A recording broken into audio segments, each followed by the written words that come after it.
headlined in Australia. Okay? This is going to be an Australian card. Because it's headlined by Volkanovski. So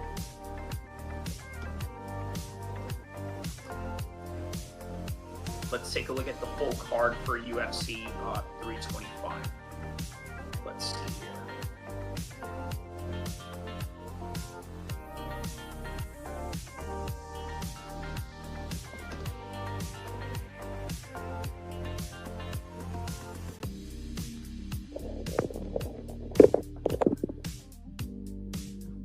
All right. Why are you not getting powerful erections even after taking an ED medication? It comes down to how arousal really works. Stimulation starts in the brain, where signals are sent through the nervous system, triggering the release of nitric oxide. That relaxes blood vessels, increases blood flow, and leads to an erection. But if any part of that process breaks down, whether it's due to stress, poor circulation, or nerve issues, you may not be getting the results you're UFC 325. Let's start from the very top. Now, a lot of people are not too happy with this rematch, right? Because we've already seen how this goes. We've seen that Volkanovski can beat Diego Lopes. But at the same time, it could be that Diego Lopes is ready to catch up to Volkanovski. You see, it is true that Alexander Volkanovski was in his prime, or still is in his prime, at least before he fought Islam, or at least before he fought whoever it is that he needed to fight to become a champion. But rest assured, Diego Lopes is younger and Volkanovski is getting older. There could be a catch-up here, but I highly doubt it. I think Volkanovski is going to out-wrestle him. I think Volkanovski is going to win on points. And the majority of the reason why he's going to win on points is because of the wrestling. He can get outboxed, he can get outstruck, but he'll always have the wrestling in his back pocket. So Volkanovski is either going to win by striking points or wrestling points, and that's how this fight is going to go. Benoit Saint-Denis and Dan Hooker, that right there is going to be a riot of a fight. I'm telling you right now, that's going to be fight of the night. It has fight of the night written all over it. I think Dan Hooker is going to catch him. He has experience being in these wars. And Benoit Saint-Denis can't really out-wrestle Dan Hooker or put him down in any kind of way. I'm going to go with Dan Hooker. Rafael Fiziev versus Mauricio Rufy. I'm going to go with Rafael Fiziev, unanimous decision.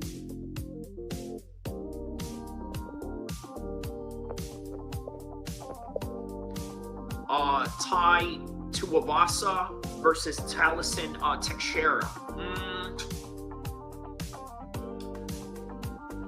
I'm going to go with Tallison Teixeira in this one. I think he's going to get a first-round knockout against Tuivasa. Tuivasa is a 50-50 fighter. You never know what he's going to offer you. You never know what he's going to do. But you know for a fact that he's going to be in some wars. And this fight is going to be a war. It's heavyweight. Anybody can knock anyone out. And I think Tallison is going to get a first-round knockout. They're going to come in there. This is Mike. And Mike just had the best week of his life. It started with a Negroni by the pool. Really fast and furious. But I think Tallison is going to come out on top with that first-round knockout. Salkilld versus Jamie Mularkey. Wow, that's a good fight right there, man. Salkilld just had that crazy knockout not too long ago against Jamie Mularkey. I'm going to have to go with Salkilld on this one, right? Jamie Mularkey has had some wars, but he can crack. Yeah, I'm going to go with Salkilld on this. No, you know what, man? I'm going with Jamie Mularkey. I think Jamie Mularkey's experience is going to play factors in here. Junior Tafa versus Billy Alakina. I'm going to go with Billy Alakina. Younger prospect, right? Doesn't make mistakes as often as Junior Tafa does. Rowston versus Cody Brundage. I'm going to go with Cody Brundage on this one. I think he's had much tougher competition coming up in the United States as opposed to Cam Rowston. Like, a lot of these guys are not really that tested in Australia, right? If you look at the ranks right there, the world rankings, he's number 38 and Cam is like number 49. So a world of difference. Okay, middleweight division. How about this, man? Jason Malkoun versus Torrey Finney. Yeah, that's a good one right there. Undefeated Torrey Finney. Yeah, I'm going to go with Torrey Finney on this one, man. You know what, man? Yeah, this won't go to a decision, but I'm going to go with Torrey Finney. I just think that, you know, the undefeated guy, there's a reason why he's undefeated, and, you know, he's already ranked, you know, as opposed to Jacob Malkoun. Now, once again, they don't really face a lot of top competitions in, you know, in their part of the world, as opposed to Torrey Finney, who's, look, you're just going to have the tougher competition here in America, you know, especially in the regional scene. Jonathan Metcalf taking on Oban Elliot. Ooh, that's a good one. That's another 50-50 fight. I'm going to have to go with Oban Elliot on this one. I just think that Oban Elliot has faced tougher competition, and he's got a strong team behind him. Cayenne Ofli taking on Yizia. I'm going to have to go with Cayenne Ofli on this one. The Chinese are unproven in world level MMA, right? Just really unproven. So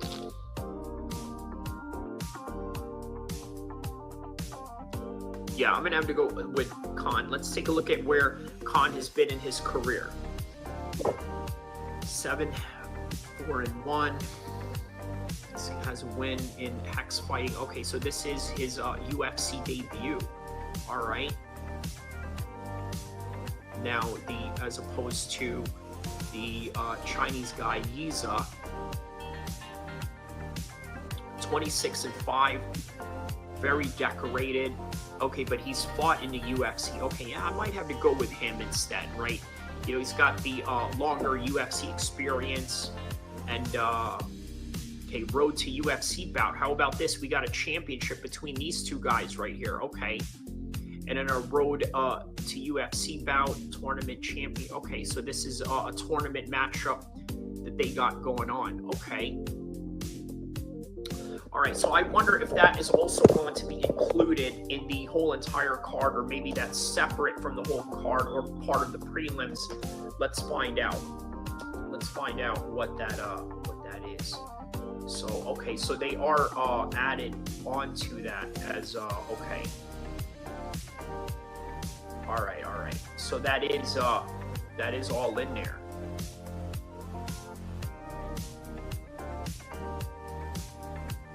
Okay, so that is all in there. Okay.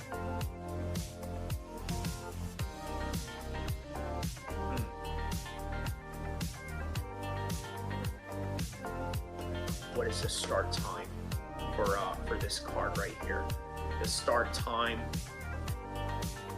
for UFC 326. Okay, so 3 p.m. No, okay, wait, no, the prelims.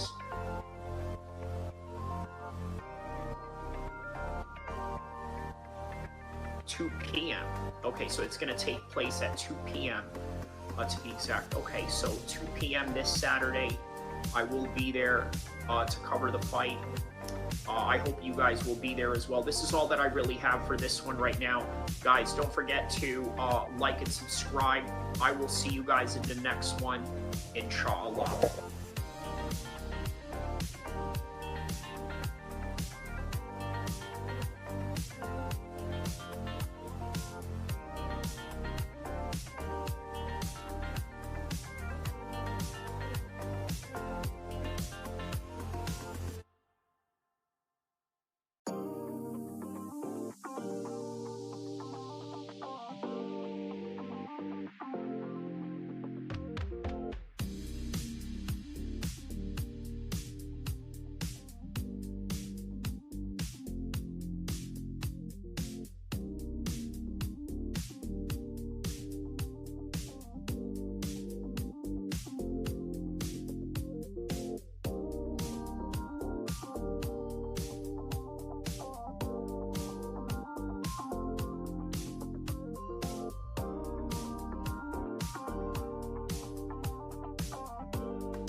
You know that guy that's always on my outros that says, I'm going to beat your ass? Well, guess what? He ended up beating up somebody at a studio. Go check this out. I don't let go of Boskoe until I decide I want to let go of Boskoe. Period, point blank. Choke didn't come off, so I decided to let go of the choke. Pay attention to it. Now let him go. Let go of my chain. My chain pop. I'm breaking. Get his hands. Get his hands. Why are you fleeing? Let it go. Let go of my hand. Let his hands. You got his hands? You got his hands? He's choking him right now. here. Get his hands? Get his hands. I'll let him go. You got his hands?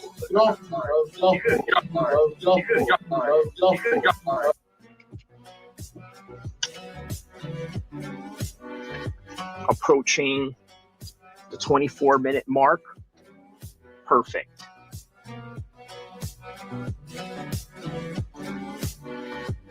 All right, so MMA Guru went on the Nelk Boys podcast, and I'm going to give you a little bit of a disclaimer. I didn't watch all of it, but I'm going to tell you the huge impact that this can send into the MMA industry.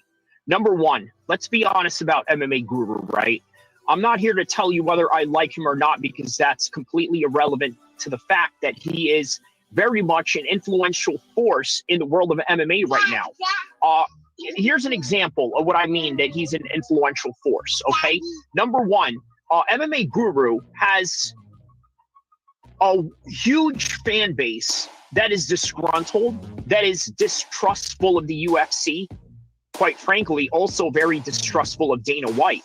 So then he goes on to a podcast with a group of guys that are basically Dana White disciples. That's the best way to really put it when it comes to the Nelk Boys. Okay, they were given $200,000 for their birthday by Dana White, and there's very few fighters that can get $200,000 from Dana White, let alone a birthday gift. But that's neither here or there, because understand that it is the UFC that allocates this salary, and not necessarily Dana White out of his own pocket. So let's also try and understand that, right? Nonetheless, all of these things that you have against Dana White, or the matters that you are disgruntled about with the UFC, the matchmaking, for example, a lot of people not happy with the Israel Adesanya and the Joe Pfeiffer fight. By the way, I could go into a little bit of details later on why that fight is happening. But for now, understand that MMA Guru can literally change the shift of the entire narrative of the MMA world based on the fact that he is not affiliated with anybody. And as a result of that, he is a lot more trustworthy, believe it or not, than the likes of Michael Bisping, the likes of John Anik, the likes of Dominic Cruz, the likes of anybody that has a hand in the UFC's media team. And that also includes Laura Cinco. These are people that will never give you an honest answer when it comes to honest assessments about the MMA industry. As for MMA Guru, on the other hand, he is a little bit unique in that, but there's a little bit of some chinks in that armor, considering the fact that MMA Guru is friends with Tom Aspinall. And this is the reason why he makes jokes about John Jones. Obviously, the very highlighted and the very well documented John Jones's GAY video that he made, right? Which, by the way, made like I believe millions of views now. That should be up to the millions of views, if not close to it. But nonetheless, a very big video for MMA Guru, right? Because, well, let's just be honest about it. Is he ever going to give an honest assessment against John Jones? If John Jones ever decides to fight Tom Aspinall, the answer is no. Now, what about any other opponents against Tom Aspinall? Is he ever going to give him a fair shake? No, he's...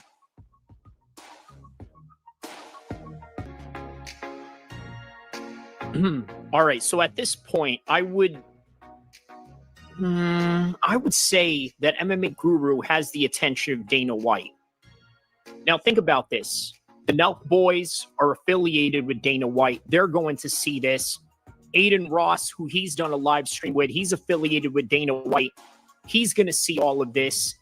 Maybe not the whole entire portion of the content, but the snippets of it where there's this influential guy in England who's not even a fighter, not even a manager, not even anybody tied to the business other than doing reactions to UFC shows, and he has the influence of everybody when it comes to saying that I'm not doing my job correctly, and that's Dana White saying this himself regarding MMA Guru. That is, if he runs across these videos and these snippets, which most likely he will. And if you look at the Nelk boys, they look so embarrassed by all of this, or shocked at the idea that, wow, Dana White's not doing a good job. Well, of course, they're casuals. We as hardcores, we see things that other people don't. So we critique things in a much different manner. But we'll see where this goes. You got his hands? He's choking him right You here. got his hands? His hands. Let him go. You got his hands? Get off me, bro. Get off me, bro. Get off me, bro. Get off me, bro. Get off me. Let go of my chain. I'm doing that. Let go of my chain. Get off me there. Get up. Obviously, I wasn't making a video, but that's why they got on camera. But how does it end? That's what I was worried about. Don't get to pulling me yanking on my jewelry because you ain't got nothing. Don't get to tugging and snatching and all that kind of stuff because you ain't got nothing. Don't do that. You feel me? Now that I'm done telling this little stupid Flu Flamber Skulldugger story about how Boskoe was my first official victim in these YouTube streets, first official one, but I'll spare him though. Little humiliation, you feel me? Make him beg for freedom real quick. Make him beg, let me go, bro. Get off me, bro. Get off me, bro. You can say whatever you want about They this need, if jiu-jitsu. you want to find no predictions, hands, news, try to do and a everything little that Tesla deals with Westwood. MMA, Look at you, shout outs you to bitch. Kyrie, Abu You El big Kir sloppy, MMA, ugly, Sacramento, disgusting, California bell pepper represent. nose. Go worry about your little That's fight. right, Kyrie. I appreciate you, my nigga. You came in here, you was talking that shit. That's right, bro. Much love, Flo. I appreciate you for always stepping in, bro. Be safe out there. Man, my nigga Kyrie, my man Kyrie came through. He started talking that shit. Hey, here's the thing. Here's the thing. That nigga will whoop your fucking ass. You will think that nigga's all squared up and all that type of shit? Nigga come through and beat your fucking ass. Like, man, fuck you up. You will never see it. Fight with King Pill, So bro. for those 'cause of this y'all, ain't what you want. That was easy work. I did it with a smile on my face. Imagine if you really took the time to piss me off. We in a very small space. And you've been in fights where the space gets small. Niggas laugh and joke, but that jiu-jitsu means something when you are in a closed space. You feel me? right. It for sure means something. So when I had Boskoe in that chokehold, it's no intention to hurt somebody to where they got to walk away with life-threatening injury. There's no intention to make somebody lose air to their brain to where they pass out. There's no intention for none of that. It's the intention to maintain control of the situation because Boskoe is out of control in his moment. So we having an interview and you don't like what I said because your addictions are getting the betterment of you and you decide to take a punch. Well, now I got to neutralize the issue. So the first thing you hear in the first clip of the video is me saying, stop playing because you could lose your life out here. But that's the fact. When you playing these games and somebody got you choking or choking you the way I'm choking you, a less generous person will take advantage of your weakness. You feel? In a submissive position, and then when I let him go, nobody got his hands, but y'all trying to grab me. Why would I let him go? Right. That don't make no sense. Because on some nigga shit, we both know what happens after that. We know what happens in a fight when they only grab one person and the person that loses and get their lick. Right, right. But this is the thing too. When you put somebody in a chokehold, you definitely trying to take them out the game. When you squabbling, when you getting down with somebody and you put them hands on them, you putting them hands on them to let them know, nigga, you can't mess with. You know how you be talking when you whipping somebody with them hands. Yeah. But when My nigga, you heard the video. But when you put somebody in that chokehold, you trying to take them out the game. All that, I'm trying to control her. Nah, the way you was on, you was trying to take him out the game, nigga. Got all that down. Nah, man, not me, bro. Rick, well, you just wait for that, bro. This ain't not for that, Rick. listen, y'all wouldn't know just y'all was in the studio. That wasn't no ring. In the ring, yeah, but on the streets, and you get out with somebody, you put them in that chokehold, you trying to put them to sleep. I know I am. Nah, man, not me, Rick Rock. Not me, man. Jiu-jitsu is used for self-defense only to neutralize targets who are out of control, man. We don't use it for that. But that wasn't self-defense. You seen your op, you supposed to whoop him, put hands on him real decent. You supposed to let him know. The next time you see me, you gonna shake my hand next time you see me. He supposed to be walking around here with black Lopes on, man. He supposed to have them shades. Well, you know what? I should be seeing Boskoe again because he does still have to fight. He got to fight King too, and I'm still already paid to commentate. Right. MMA needs, if you want to find predictions, news, and everything that deals with MMA, shout outs to Kyrie, Abu El Kir MMA, Sacramento, California, represent. That's right, Kyrie. I appreciate you, my nigga. You came in here, you was talking that shit. That's right, bro. Much love, Flo. I appreciate you for always stepping in, bro. Be safe out there. Man, my nigga Kyrie, my man Kyrie came through. He started talking that shit. Hey, here's the thing. That nigga will whoop your fucking ass. You would think that nigga's all squared up and all that type of shit. Nigga come through and beat your fucking ass. Like, man, fuck you up. You will never see it coming. So for those of y'all,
second or so.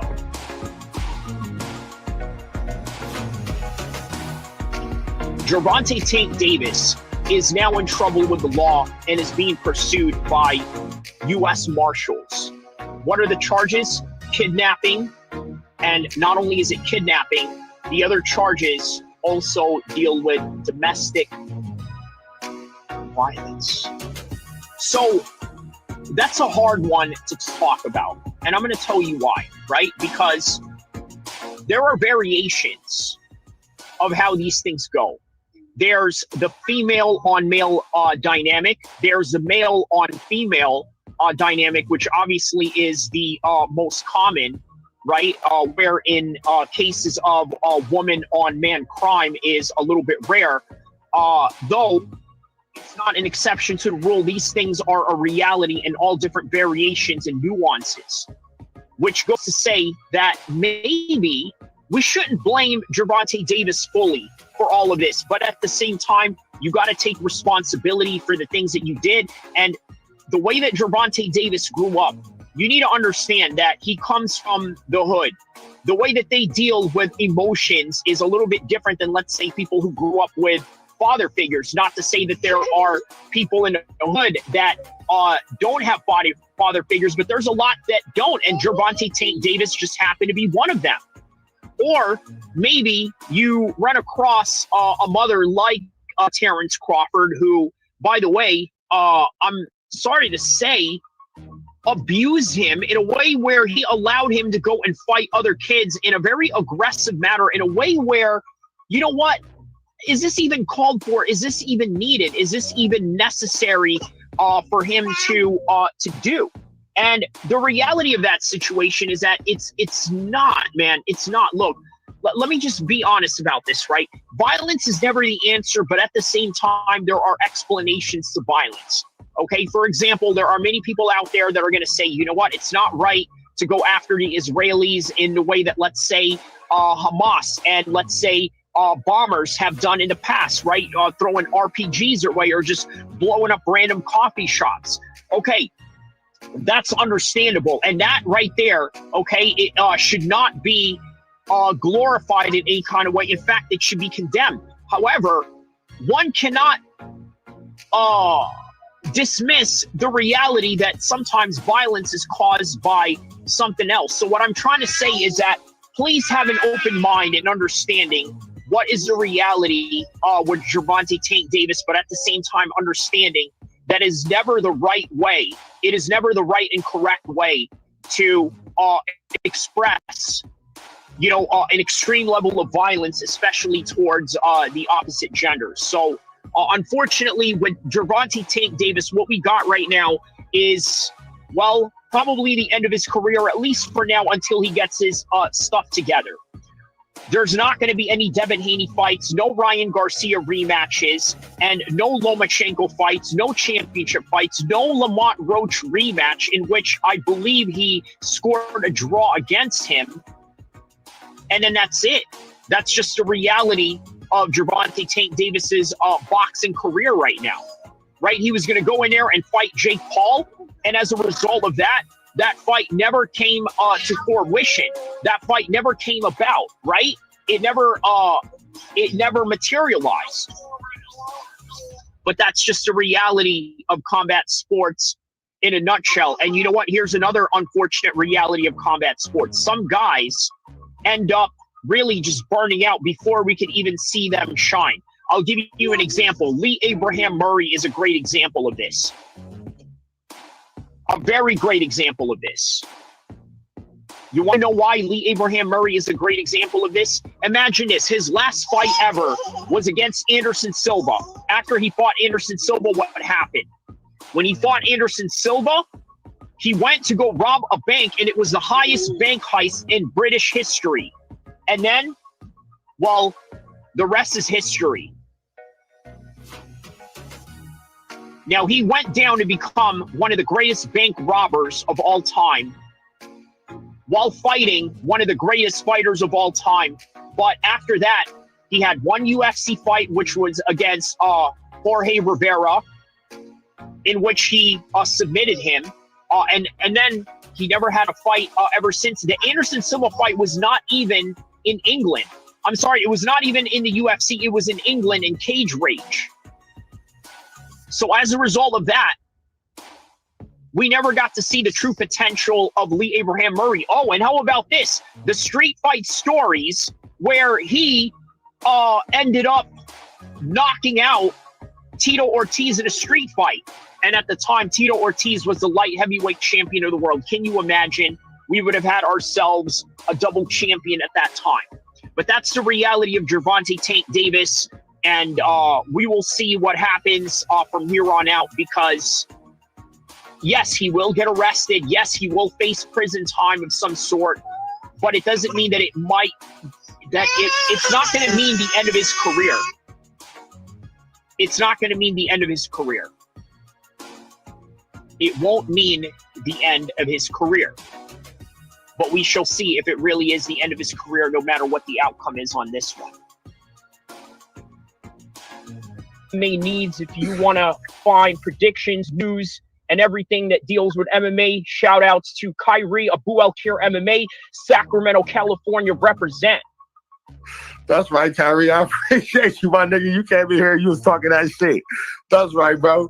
Much love, Flo. I appreciate you for always stepping in, bro. Be safe out there. Man, my nigga Kyrie. My man Kyrie came through. He started talking that shit. Hey, here's the thing. Here's the thing. That nigga whoop your fucking ass. You would think that nigga's all squared up and all that type of shit. Nigga come through and beat your fucking ass. Like, man. fuck you up. You will never see it coming. So for those of y'all.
Religion, in particular the Abrahamic faith that confesses in the oneness of God, monotheism, or Tawhid as we call it in Arabic, and in the Islamic terms of it.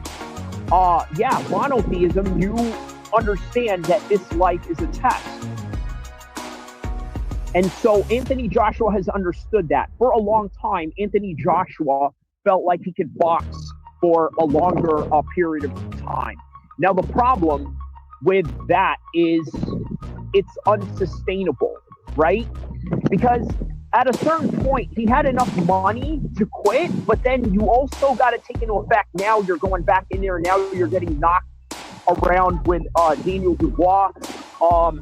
Yes, you did get knocked out by Andy Ruiz, and you came back and won, but then you continued and perpetuated even after the Pulev fight.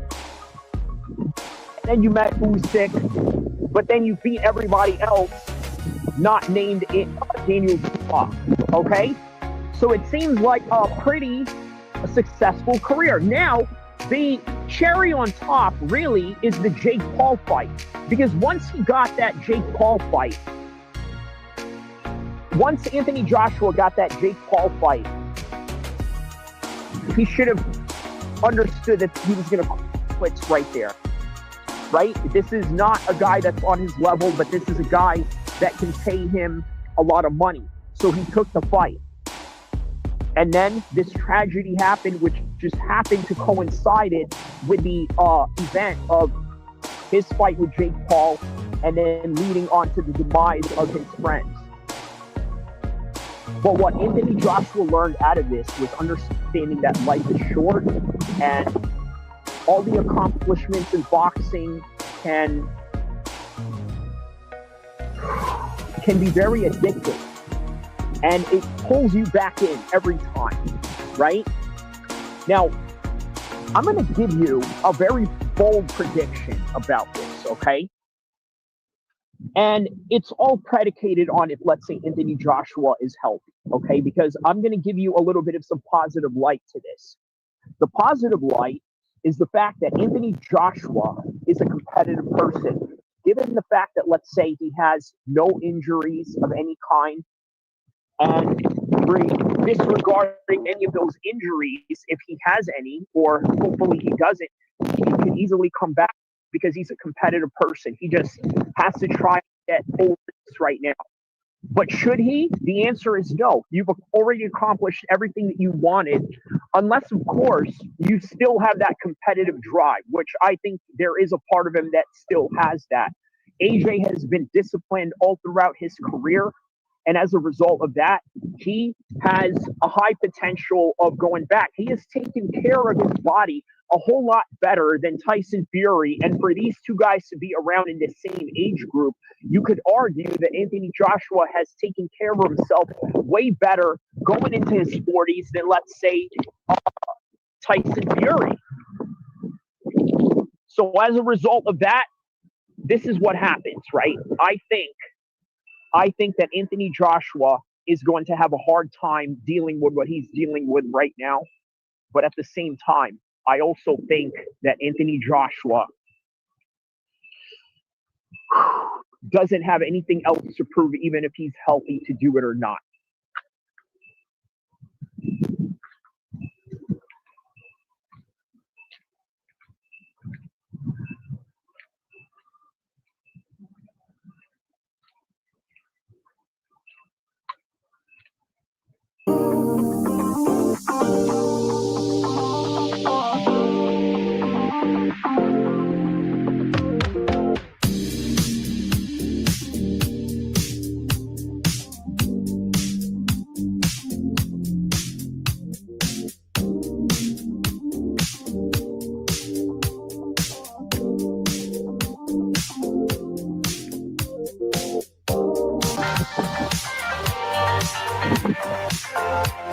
Anthony Joshua has decided that he is going to quit boxing forever.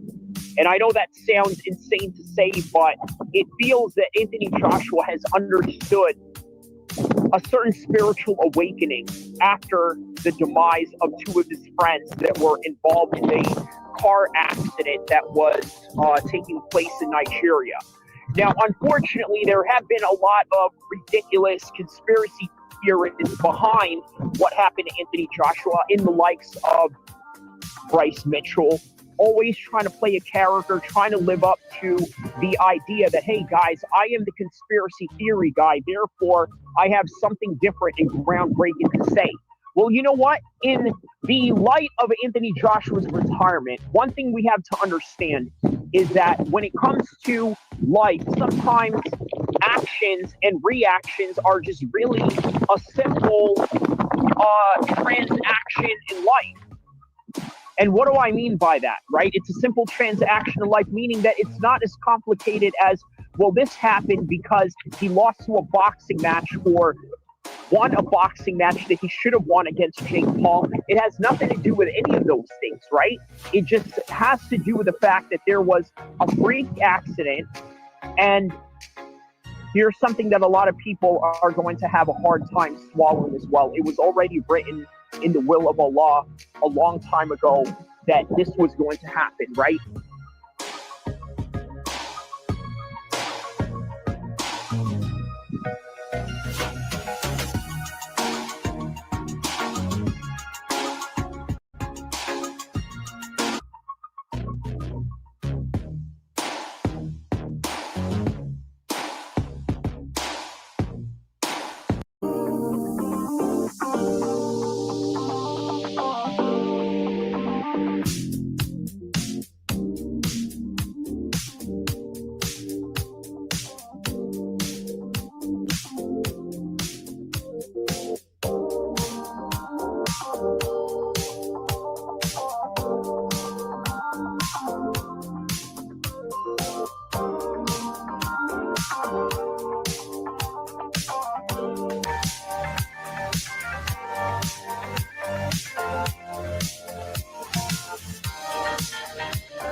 retiring.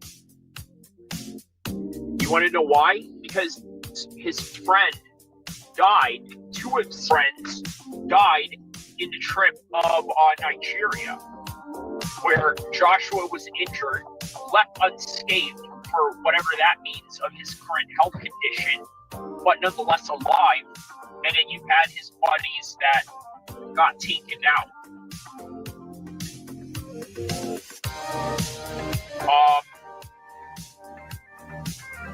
Yeah. Let me know.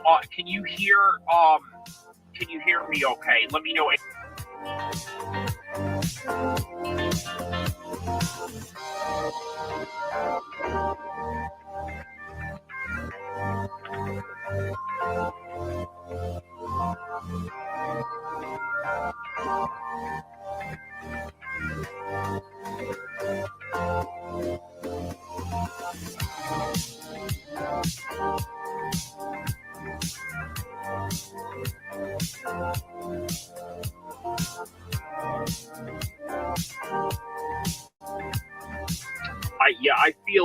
I feel really bad for Anthony Joshua.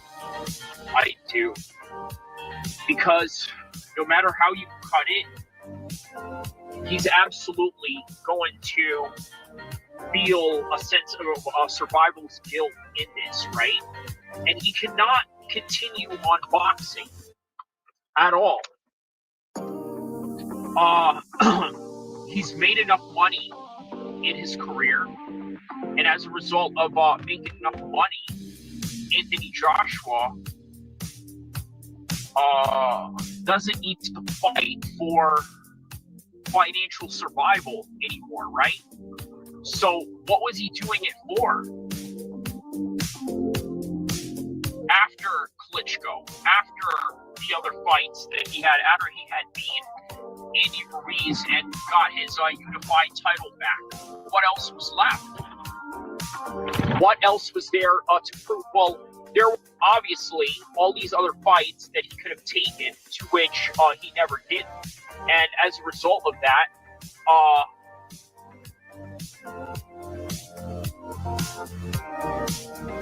he continued on trying to challenge himself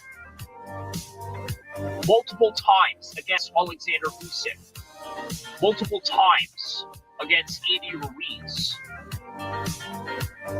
Never once with Deontay Wilder, never once with Tyson Fury, which I believe are the quintessential important people of this generation's heavyweight boxing. I mean, really, they are an important factor, and here's why. Because Deontay Wilder was undefeated for a while, and then he ran across Tyson Fury. Anthony Joshua was undefeated for a while. He was set to fight Deontay Wilder at one point. Do you guys remember that Deontay Wilder was actually the first choice for Deontay Wilder and Anthony Joshua were the first choice? You guys understand that, right? Or did you guys forget? I think a lot of people forgot that at one point, the way that we wanted to make Anthony Joshua versus Tyson Fury, it was Anthony Joshua and Deontay Wilder. And that was only because Anthony Joshua rose through the ranks with the brilliant matchmaking of Eddie Hearn.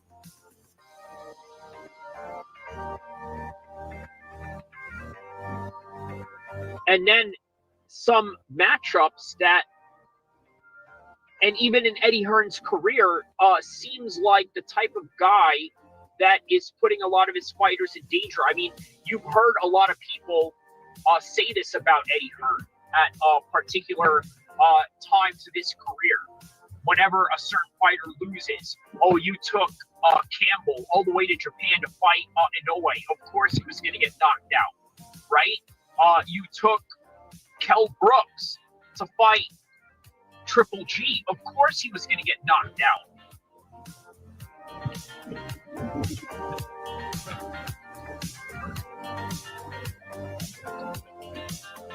Eddie Hearn was known to put Anthony Joshua in some very tough matchups. But either way,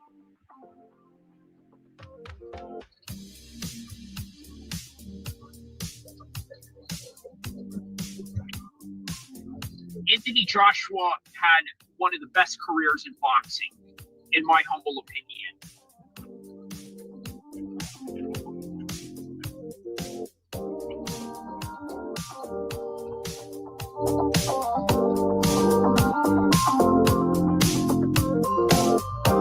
More on Anthony Joshua in the next coming videos and in the next coming streams, inshallah.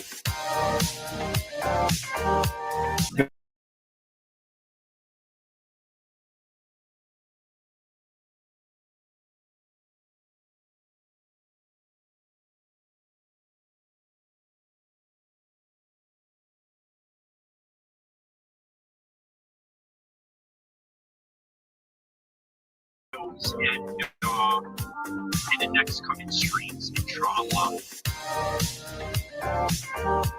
They went away from. I'm having a conversation over here. I ain't talking to you. Yeah, but I ain't talking to you. Ain't nobody said you can't talk up in here. Yeah, but you. All right, I'll keep it down. All right, how about that? Let's do that. All right, you cool.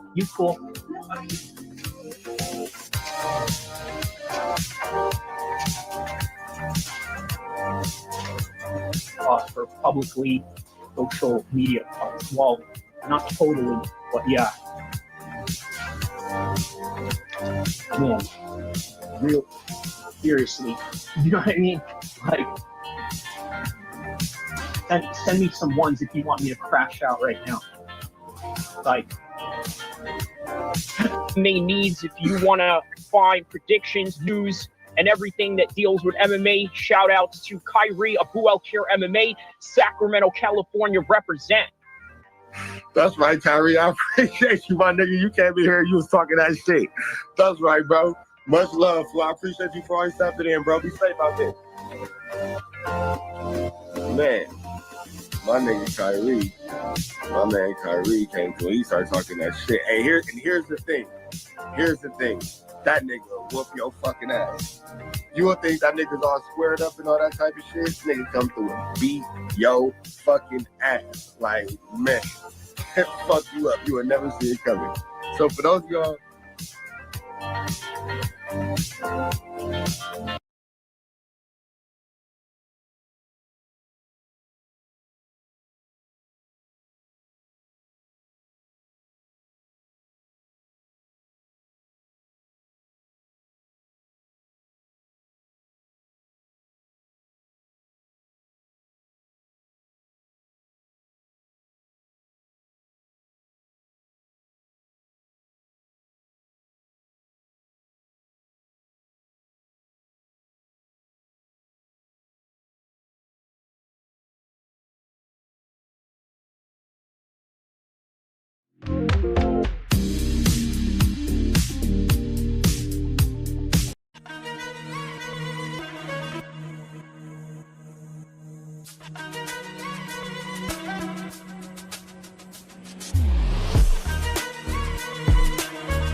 All right, mic check, 1 2 1 2.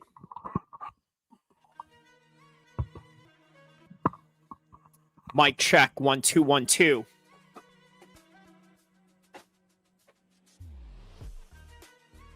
All right, so the microphone sounds perfect. As I promised, I'm going to start 110 right here. Yeah, man. So obviously, one of the reasons why the UFC, let's start right here. One of the biggest reasons why the UFC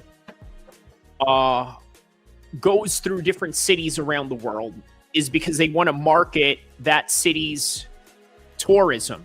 In this particular case, Sydney, Australia. But it's a completely different, completely different world when it comes to seeing the other side of these towns that are usual tourist spots. For example, if you were to come to LA, you would go to the Hollywood signs. You would go to Santa Cruz, Santa Monica Beach. Santa Cruz is also nice, but that's in the Northern California parts. You would check out Malibu. You would go check out the LA museums. You would check out the theme parks, Universal Studios in Hollywood and Disneyland in Anaheim. Okay? So you would check out all of these things. Victory says the chat is popping. Well, not so much, at least not right now.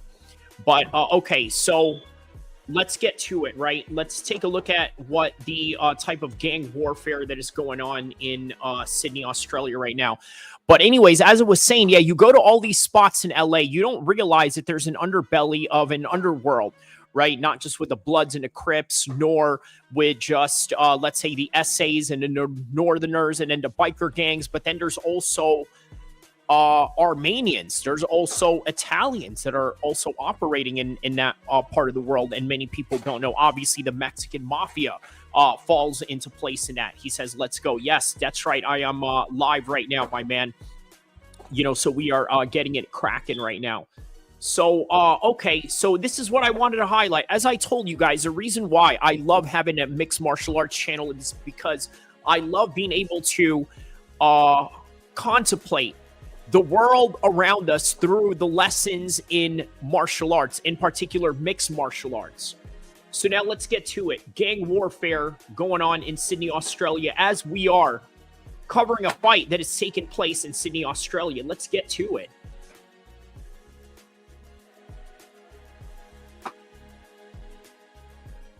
$63 million cocaine shipment to Condell Park. This is not an average day in Western Sydney, but this is an unusual and dangerous time for our city. A lot of the public... This is an unusual time for our city. Man, okay, so, you know, I'm going to be knocking some some what do you call it? Some Aussie accents here. Close shootings that have occurred of recent times. And the 128 kilos of cocaine seized can be linked to one of them. Police inadvertently came across plans to import the drugs while investigating a July drive-by shooting at Concord. We allege that these two men are part of a criminal syndicate commonly referred to as the KVT. In the shadows of Sydney's western suburbs, something violent and invisible has been shifting. For years, one name carried real weight in the city's criminal underworld, the Alameddine. By the way, guys, don't forget to like and subscribe. What channel out there is doing content on Sydney, Australia gangs while we are covering UFC Australia on the same day? That right there is a whole completely different content that I'm offering to you guys right now. Like and subscribe. Let's get it cracking. And we got a fight day going on. We're going to get your dopamine to a whole new level right now, right? Get you excited for everything. Nothing but just violence and clashing and everything in between and all of that conflict. Let's go. Crime network, a syndicate that ran a sprawling drug empire with ruthless efficiency. On the streets, their muscle didn't wear suits or sit in mansions. It came in the form of a lesser-known but fiercely loyal crew called the KVT, short for the Keaty family. So from what we understand right now, this KVT crew, I believe, is Fijian. They are of Fijian background, which means they have an ethno-centric aspects of being Indian, Pakistani, and then basically people that migrated towards the Pacific island seas, right, in Fiji, which obviously is a reason why there's a lot of these immigrant groups in Australia, right? You have islanders as well, a lot of Tongans, a lot of Samoans, very similar to the type of Tongans and Samoans that we have here in the West Coast. But all right, let's continue on. What started as a tight-knit group of young men of Fijian heritage, raised in suburbs like Mount Druitt and Marylands, would become the backbone of a criminal machine. They were the ones willing to carry guns, kick in doors, and do the years behind bars so others didn't have to. But in 2025, that hierarchy shattered. Ambition, betrayal, and escalating violence turned student against mentor. The quiet enforcers in the background stepped into the spotlight, demanding their own place at the table and plunging Sydney into one of its most chaotic gang wars in decades. To understand how everything exploded in 2025, you have to understand who the KVT really were before the headlines, before the drive-bys, before the funerals. KVT stands for Keaty family. Keaty drawn from Ki'i, a Fijian term broadly used to identify native Fijians. At first, it wasn't some carefully structured cartel. It was a loose brotherhood of young men from West. Whereas with Fijians in California, these guys would fall under the Samoan, Tongan, Polynesian, Pacific Islander card, really. Yeah, that's what they would sort of fall under in this part of the world. In Sydney, bound by shared roots and shared struggle, they grew up in places like Mount Druitt and Marylands, suburbs that rarely make the tourism brochures. Many came from low-income.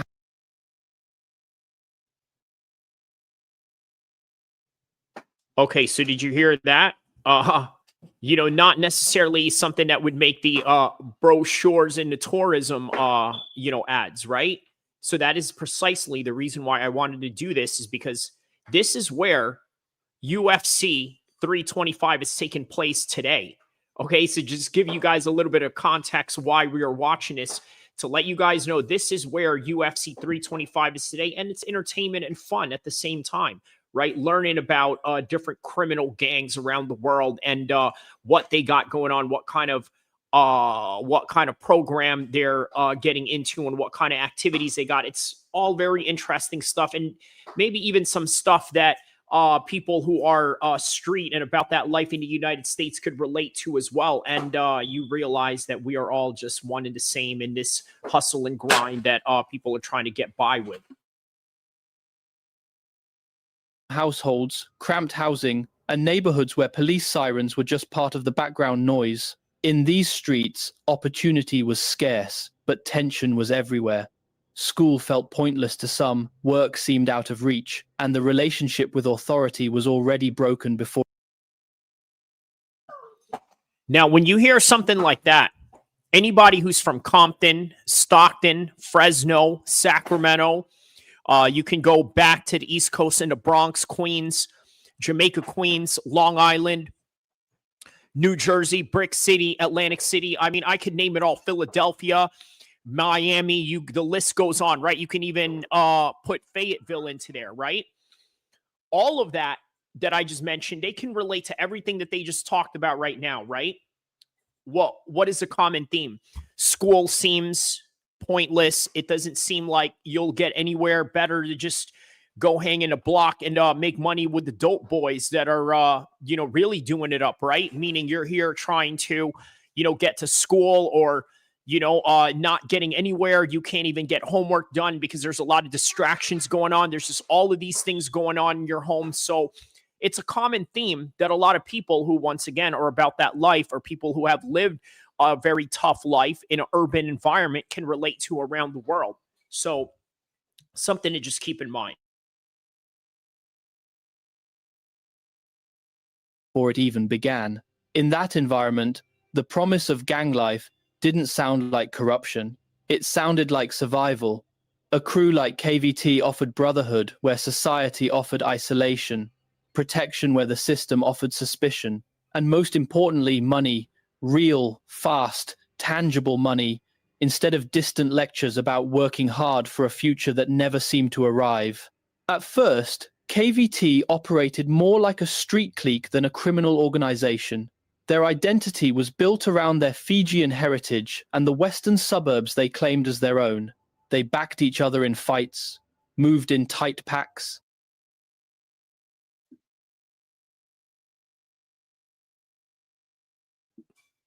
I want you to keep in mind, right? It's not just gangsters or people who are about that life that are sort of feeling that impact, right?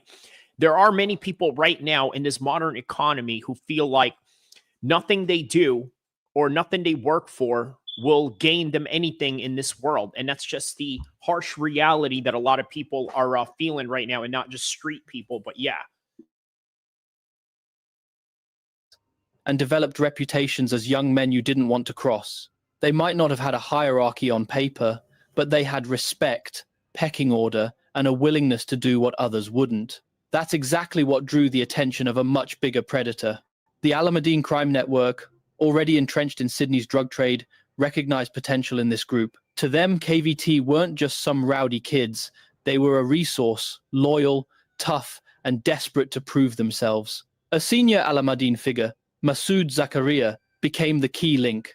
Once a promising junior football talent, Zakaria had traded stadium cheers for the high stakes of life as a fugitive and crime boss. And he understood one thing very well: where to find the next generation of soldiers. Junior rugby league fields became his hunting ground. He poured money into the community, donations here, free jerseys there, blending philanthropy with recruitment. Kids saw a local hero who hadn't forgotten where he came from. Parents saw someone who got their boys into teams. But beneath the surface,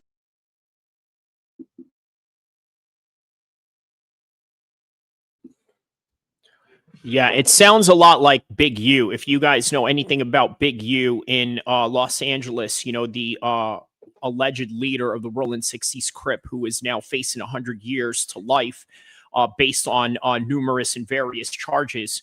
But yeah, that's exactly how he operated. He operated in a way where he was a philanthropist, right? Was giving out, Xboxes in the hood, giving out free sneakers, right? And also, allegedly, getting all these other rappers and famous people to, cough up.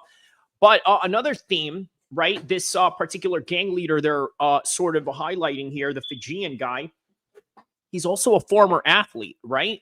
Very interesting to notice. This is sort of a common theme with a lot of people who grew up playing sports, right? Especially people who, let's say, grew up in the basketball systems, right? All of a sudden, you're in middle school, you're hot, you're scoring all the points, you're making varsity. Then high school comes around, you're hot, you're scoring points, you're making varsity. Next thing you know, you leave school. And then after you leave school, you're no longer an athlete. And as a result, you are trying to create a new identity. So then there's the streets. They offer you a bit of an identity, a bit of some guns, a bit of some funds and things of that nature. And then next thing you know, you're immersing yourself into, you know, a different kind of life. So something to think about, right? You know what I'm saying? It's just, you know, very similar stories that a lot of gangsters around the world sort of, you know, experience, even people, you know, around the world from different parts and walks of life that are just not your, you know, everyday atypical urban story environment that you would get out of, let's say, just New York or Los Angeles, right? So this is more of like a niche part of the world in Sydney, Australia that we are covering right now, which, by the way, is fight day in UFC 325 now, back-to-back 324, now 325, yeah. So Sydney, Australia, as we're covering it both ways, inside and outside the octagon. Let's get it.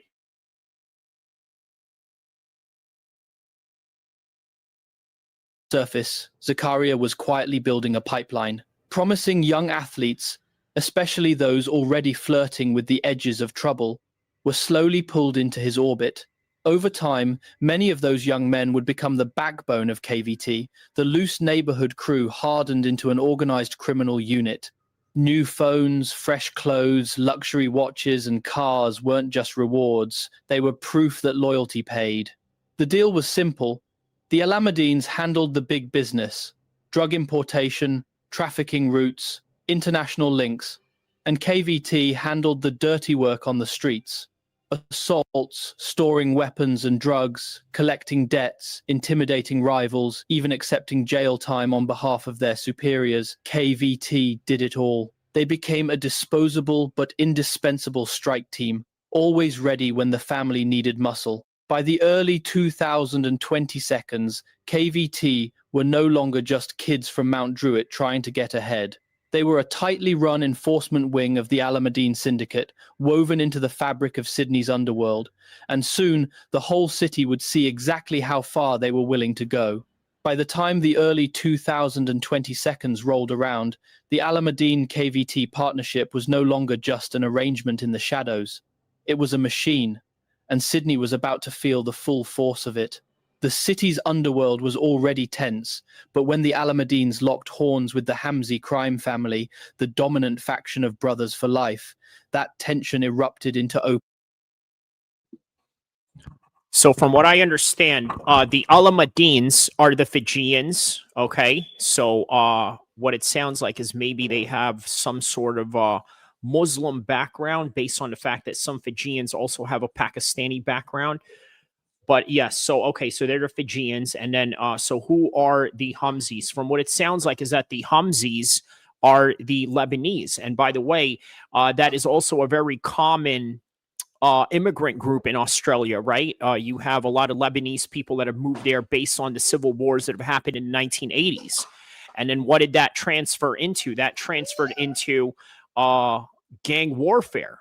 Right? So remember, a lot of these people that come from war-torn countries, okay, they are very good at creating guerrilla warfare and organizing their gangs as such, right? You look at the Cambodians in California, right? Whether they are TRG or Asian Boy Crips or other, you know, Cambodian blood gangs, right? They operate and understand aspects of guerrilla warfare because it's embedded in their DNA, right? A lot of these people have fought Pol Pot, have you know, what do you call it? Genetics and family bloodlines that have fought these particular wars that you have sort of documented throughout, let's say, the 60s, 70s, and 80s in Southeast Asia. And now transferring that into the world of, you know, gangbang warfare, which, by the way, is what the Lebanese are doing in that side of Australia. So, all right, just wanted to kind of throw that in there, give you guys a little bit of some comparisons and comparisons and contrasts between different peoples in different parts of the world and how they do this gangbang thing. All right, let's get it cracking. open war. Between 2020 and 2022, Sydney lived with the constant echo of that feud. Car parks, quiet streets, and suburban doorsteps turned into battlefields. The Alameddines, with their drug importation and trafficking operations, ran the higher-level logistics. KVT, hungry and fearless, took the role they'd been groomed for. Street-level enforcers in a gangland conflict that would leave bodies, bullet holes, and smoking cars scattered across the city. For a while, KVT's involvement remained mostly whispered about, rumors among locals, hints in police briefings. Then August 2021 changed everything.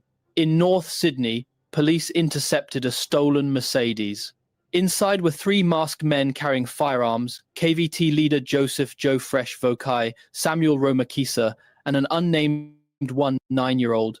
They weren't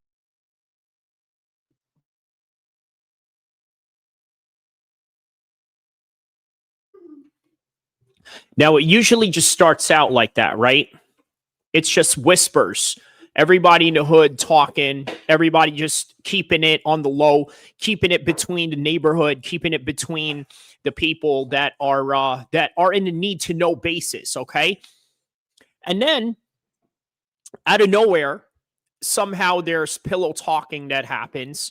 They start spilling secrets that they shouldn't be spilling. And you even see this in the world of government espionage, right? You see these people that, end up having these, Chinese girlfriends or whatever, right? That are just posing as students. Next thing you know, they are working for the Chinese government. And then next thing you know, they're spilling secrets that they shouldn't have, while these people that are spilling secrets are, let's say, Senate members or people that are chairmen of specific committees, whether it's intelligence committee or whether it is overseas diplomacy committees, right? Just spilling secrets. And it is no different in the crime world, right? People have whispers amongst the hood. People have whispers amongst the gang, right? The people that are in the need to know basis of what is going on. And the next thing you know, they want to try and impress somebody. They spill the secrets to the wrong person. And the next thing you know, that person knows now they have information. Next thing you know, there's an FBI reward for $50,000 for X, Y, and Z information on what. And next thing you know, now you're facing RICO charges that you didn't see coming out of nowhere.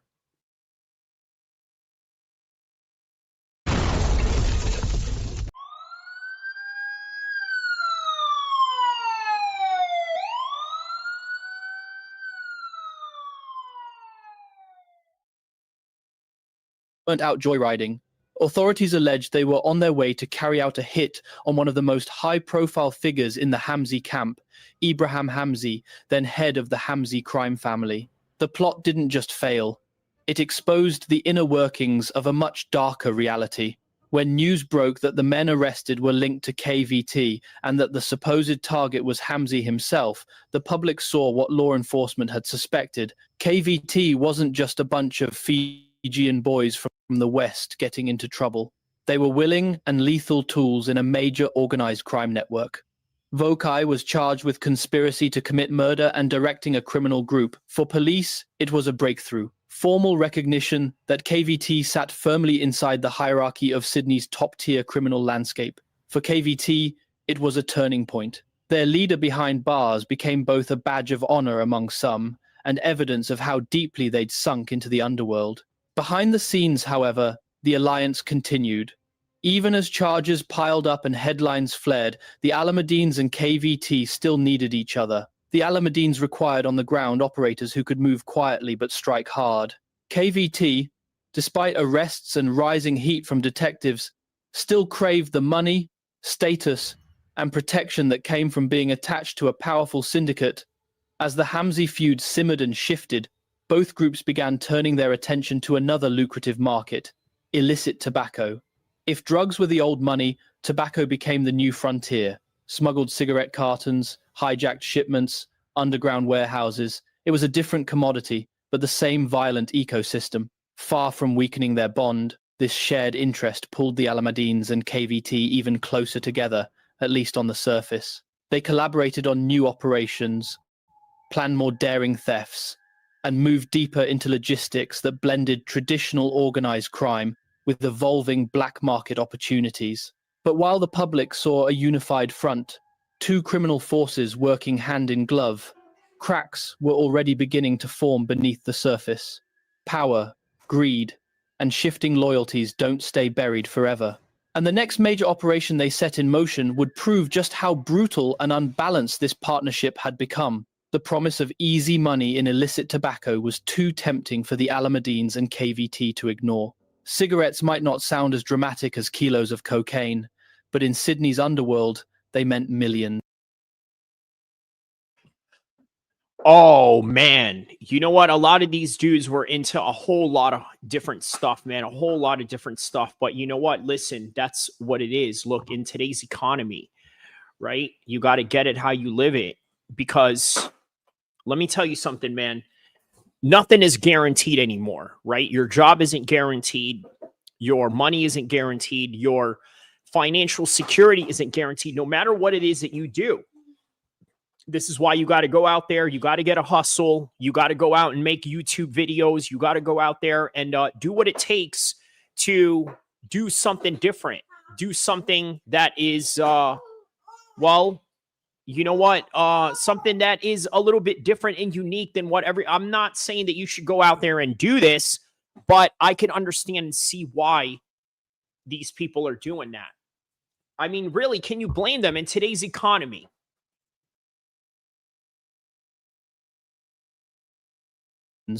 Less stigma than drugs, high profit margins, and a market that never stopped buying. It was a perfect storm for criminals who already knew how to move contraband. On November 29th, 2024, that storm took shape on the streets of Guildford. Alameddine and KVT associates allegedly worked together to hijack a tobacco delivery truck. This wasn't some desperate last-minute robbery. It was planned, a moving target, a vulnerable point in the supply chain, a chance to seize product worth a fortune on the black market. The attempt signaled that the same crew who had once focused on enforcing drug debts and gang vendettas were now diversifying, learning, and growing bolder. Okay, look, I'm going to tell you what I find really remarkable about all of this, right? So a lot of this requires cohesiveness. Okay, that's something a lot of people don't really, understand, right? Now, look, I'm going to tell you, man, a lot of the Blood and Crip sets in California, right? The reason why a lot of them, fail missions, for example, if they go out and, do flocking missions, right? I.e. robbing houses and this and that. I mean, one guy, listen, not to kind of steer off in this particular subject, but sort of comparing and contrasting from the worlds of California to, let's say, Sydney, Australia, right? This one kid, okay, I believe he was from like a blood community or something, right? He got beat up by the owner of the house, which was a rich Jewish guy. Obviously, they went on the other side of town of LA and tried to rob, a bunch of these rich Jewish people. And then the Jewish dude, fought him off. And it wasn't like this guy was one of those Mossad IDF, type of tough guys or a UFC fighter like, Nathan Levy or something like that. No, not at all. I mean, he was just like a normal dude. And then he fought off this gang, but it was just, really embarrassing. But on any regard, the reason why they get into things like that or fail missions, or, I've known some people in the past that, have really failed flocking missions, right? The reason why is because there's not a lot of cohesiveness with these types of gangs that you see out here in California, as opposed to, let's say, with these particular ethnic groups that we're dealing with in Australia. You're dealing with Fijians who are family orientated, right? They have an islander culture to them. They have Southeast Asian culture to them that stems from India and Pakistan and maybe sometimes even Bangladesh. So it's easy for them to move as a cohesive unit. Same thing with the Lebanese. They're rivals in that part of the world. So they know how to move as a cohesive unit because of the culture that they have. Khabib's team knows how to do that. Okay, think of it like this, right? Which team is better in cohesive unit when it comes to group effort? Is it Khabib's team or is it Conor McGregor's SBG Ireland team, right? And this is the reason why they are able to pull off all of these missions that this particular gang is committing. But all right, let's continue on to this really interesting story of the gang wars that are going on in Sydney, Australia before UFC Sydney, Australia. Here we go.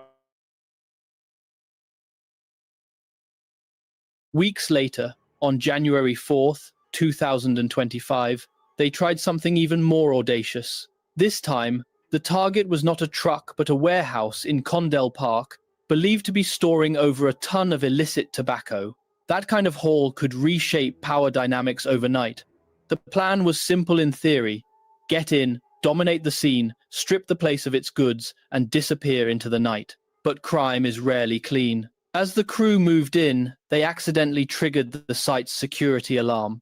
The quiet robbery turned into a panicked confrontation. 3 men connected to the warehouse rushed to the scene, probably assuming they were dealing with a routine break-in. Instead, they walked into a nightmare. The intruders, linked to Alameddine and KVT, confronted them at gunpoint. The victims were forced to the ground, their hands and feet bound. What followed was later described by authorities as a violent and barbaric assault, lasting between 15 and 30 minutes. It wasn't just about stealing tobacco anymore, it was about sending a message. One of the men had a toe partially severed, a gruesome reminder of how far these crews were prepared to go to secure their profits and instill fear. Somewhere in the chaos, emergency services were contacted. The alarm that had blown the operation now summoned police. Sirens cut through the tension. The crew fractured. 6 of them managed to scatter into the suburbs, vanishing into side streets and backyards. But not everyone got away. 2 suspects were arrested at the scene and later charged with aggravated break-and-enter and detaining a person in company. The Condell Park attack wasn't a one-off. It was part of a broader pattern. On March 25th, 2025, police struck back hard. A major illicit tobacco syndicate involving both the Alameddine network and KVT was dismantled. Among those arrested were several known KVT members and Alameddine associates, including Emad Sliman, a man who had already spent nearly 2 decades behind bars for the 1,997 murder of rising sports star Jason Burton. Now,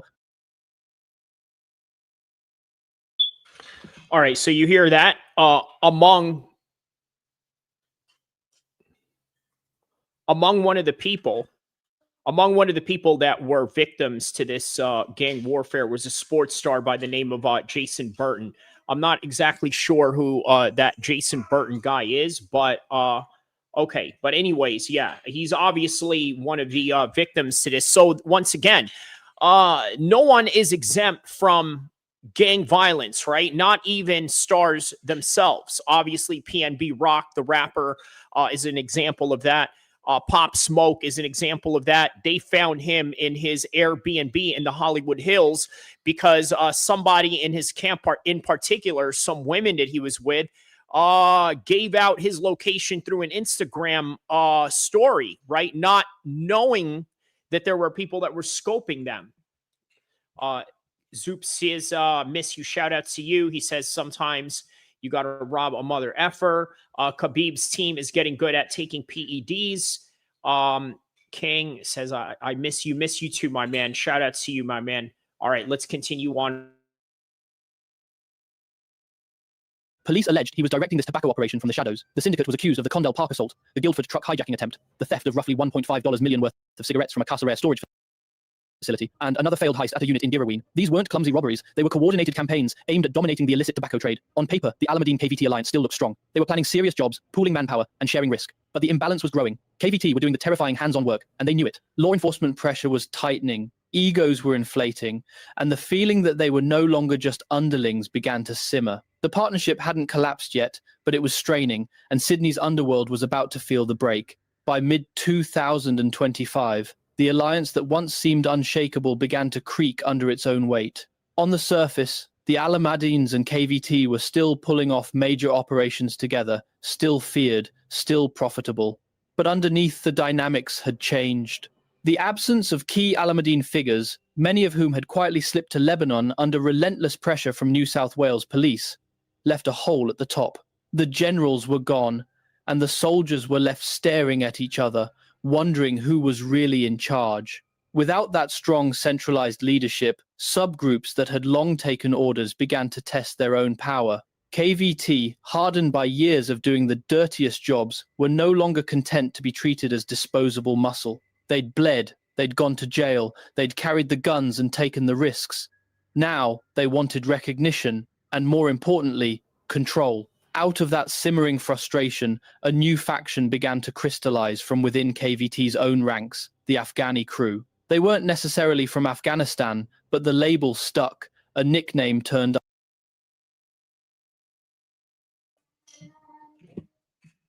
Soup, that's a good question.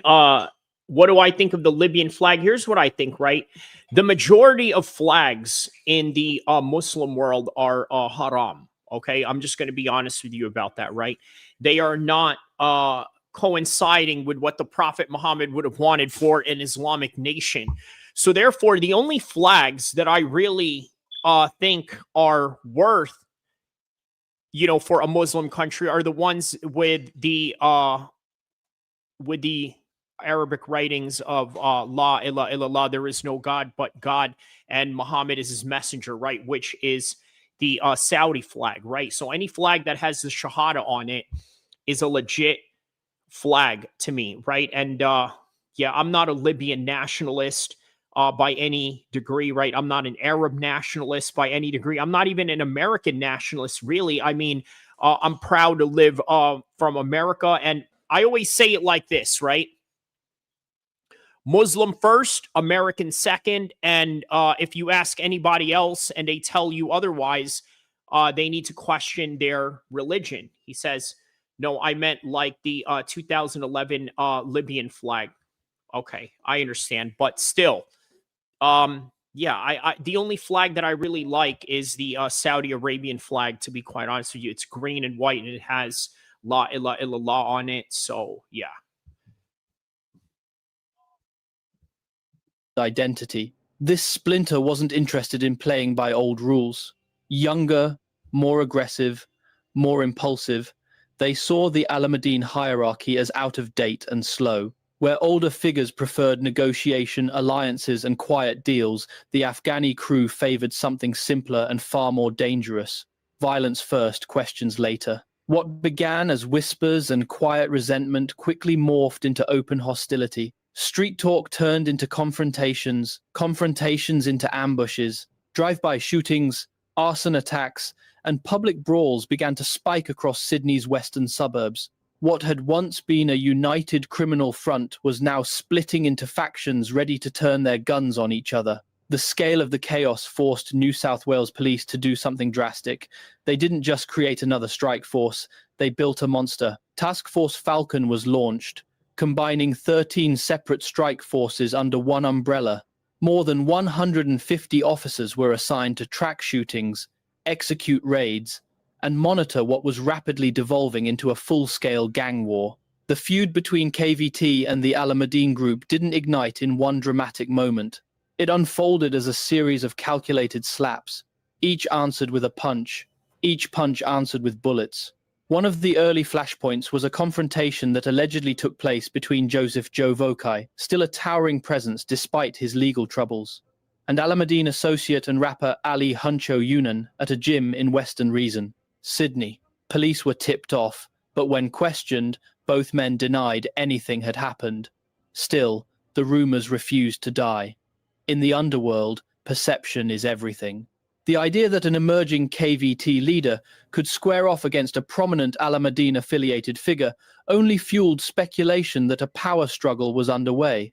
Not long after, speculation turned into gunfire. On the 18th of February, shots rang out along the Grand Parade in Brighton-Les Sands. A drive-by shooting targeted 3 men believed to be aligned with the Alameddine family, including 3 two-year-old Dawood Zakaria and senior member Samimjan Azari. No one died that night, but the message was crystal clear. Police later confirmed Azari, one of the highest-ranking Alameddine figures still on Australian soil and not behind bars, was the intended target. This was the first known attempt on his life. It wouldn't be the last. 2 months later, on the 13th of April, tensions surfaced again. At a funeral for the father of an Alameddine member, KVT and Alameddine figures reportedly clashed in yet another confrontation, said to be a brawl, though those closest to the deceased denied anything happened. Whatever the truth, the streets felt the ripple. By the 16th of April, violence spilled into Guildford West. A house on Fowler's Road was peppered with bullets in a drive-by shooting, while a 6-year-old woman was inside. Police later stated the attack was likely linked to her relationship with an alleged Alameddine member. This wasn't just a feud anymore. It was a slow-motion detonation, and the worst was still to come. By May, the conflict had slipped completely out of the shadows. The bullets weren't just chasing gang members anymore. They were cutting into the lives of people who had nothing to do with the underworld. And that's when Sydney really started to feel the terror. On the 19th of May, 3-year-old plumber John Versace answered his front door in Condell Park, the kind of everyday moment no one ever thinks twice about.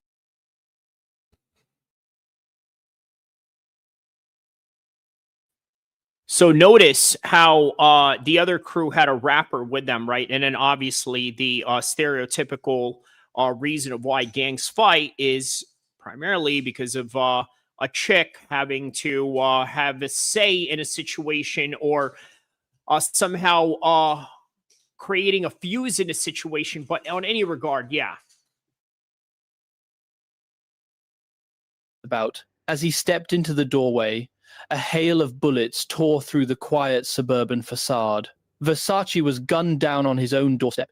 He had no links to organized crime. According to investigators, he was never meant to die that night. Police believe the real target lived nearby, a known Alameddine associate. Somewhere in the planning, surveillance, or execution, someone got it wrong. It was a fatal miscalculation that shook the city. Versace's murder became the chilling symbol of how indiscriminate the violence had become. You didn't need to be in a gang to be in the firing line. You just needed to live on the wrong street. Less than a week later, the feud escalated again. On the 25th of May in Granville, 4 men sat in a Toyota Hilux at a red light on Woodville Road. It was the kind of everyday traffic moment thousands of drivers experience daily. Then the gunman appeared. Shots ripped into the vehicle. Inside were Dawood Zakaria, believed to be aligned with the Alameddine family, solicitor Sylvan Singh, who had no criminal ties beyond his legitimate legal work, and senior Alameddine member Samimjan Azari, along with a fourth man. Zakaria was shot in the head. Singh was hit in the arm and leg. The attack was fast, surgical, and ruthless. Zakaria succumbed to his injuries the next day, on the 26th of May. Azari and the other passenger escaped physical harm in the attack. But when police searched the Hilux, they found a firearm, and Azari was later arrested on unrelated weapons charges. Everyone understood what this really was. Another attempt on Azari's life. Another page in a growing list of hits and near misses. What came after sent a ripple of anger through the public. Less than 24 hours after surviving the assassination attempt, Azari was granted bail. To families living in the suburbs under the echo of gunfire, it felt like the system had opened the door and invited further bloodshed. New South Wales Premier Chris Minns didn't mince words. He labelled the ongoing violence a horrifying chapter in the state's history, and openly questioned how a man believed to be at the centre of so much conflict could walk free while bullets were still flying. The concern was simple and shared by many. If Azari was out, how long before the next attempt? June answered that question. On the 8th of June, the car belonging to alleged Alameddine associate Ali El Muhayyed was set on fire outside his home in Marylands. It wasn't a random act of vandalism. It was a warning written in flames. 4 days later, on the 12th of June, his house was sprayed with bullets in a drive-by shooting as he was on his way to Parramatta local court to ask for changes to his bail conditions so he could move to a more secure high-rise building. Police moved quickly. After a pursuit involving the Polair helicopter, 3 men, 2-0-year-old Seen Fagoff, 2-2-year-old Jimmy Abdul Rahim, and 2-3-year-old Mustafa Musa, were arrested in Yaguna. 2 more suspects, both just 17, crashed a stolen car in Greystanes and were taken into custody. The adult trio were charged with conspiring to discharge a firearm with intent to cause grievous bodily harm, along with other offences. The teenagers faced weapons, vehicle theft, and criminal group charges. But even with arrests stacking up, the violence didn't slow. On the 13th of June 2025, suspected gunmen were seen stalking Samimjan Azari along a suburban street in Rosehill. Locals noticed a suspicious car slowly circling the area and called police. By the time officers arrived, the would-be attackers had fled. The message, however, was impossible to miss. Azari was still marked for death. Just 3 days later, on the 16th of June, they tried again. Around 1 p.m., roughly an hour after Azari had checked in at a police station as part of his bail conditions, he walked into M Brothers Kebab shop on South Parade in Auburn. In broad daylight, gunmen stormed the shop and opened fire. Azari was hit in the arm and leg, but once again, he wasn't the only one who paid the price. 25-year-old aspiring footballer Khalid Taiseni, who happened to be in the wrong place at the wrong time, was struck. Bullet shrapnel traveled through his body, causing a severe spinal injury. Doctors later warned his family he might never walk again. 47-year-old shop worker Ergul Idogu was also caught in the crossfire. She was critically wounded and rushed into surgery. Doctors removed bullet fragments and placed her in a medically induced coma. By that evening, all 3 victims, Azari, Taiseni, and Idogu, were listed in serious but stable condition at Westmead Hospital. The scene outside the kebab shop became another grim landmark in Sydney's gang war, a place where ordinary life collided with organised crime in the most violent way possible. Despite multiple attempts on his life, Azari survived again. But for the city, survival wasn't the point. The point was that bullets were flying at lunchtime, in busy streets, around people just trying to live their lives. The feud had fully spilled into public space, and there was still more violence to come. By late June, the violence had started to change shape. Bullets and drive-bys were still part of the story, but now knives were coming out too, and the faces getting arrested were disturbingly young. The fallout from the Alameddine IKVT collapse was no longer confined to cars and safe houses. It was playing out on front lawns and quiet streets. On the 24th of June, 2-year-old Bassam Chaloub was stabbed repeatedly outside a home in Guildford. At first glance, it looked like an attack on an older man with no obvious connection to the gang headlines, but police believed the real target wasn't him at all. It was his son, Elliot. Elliot Chaloub worked as a... Now, usually when innocent people start getting hit, this is when, the bigger organizations and the bigger agencies come into play, right? For example, let's say with a Stockton shooting that happened, right? That involved MB Nell allegedly, right? Or at least MB Nell being the victim allegedly. But on any regard, that right there would have easily just been a local police case, right? A local city case for the Stockton PD. But because there were children involved, now the feds are coming into it because that's just what happens when you have a strong public sentiment towards a tragedy, right? Especially when innocent people get involved. And this is a reason why gangs don't like hitting up innocent people who don't need to be involved because it attracts the negative attention to whatever it is that you have going on in your motion.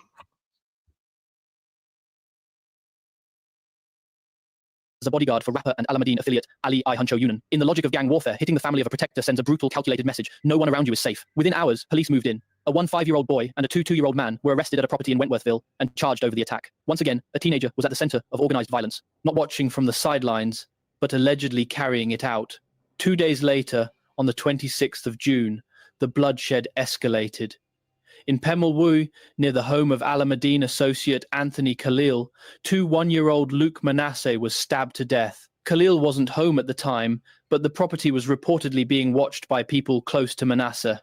Detectives later suggested that Khalil, not Manasseh, was the intended target. Another young man dead, another message sent through someone else's body. Early July showed that this wasn't random chaos. It was a pattern. On the 2nd of July, a 5-year-old boy was arrested in Condell Park and charged with an alarming list of offences.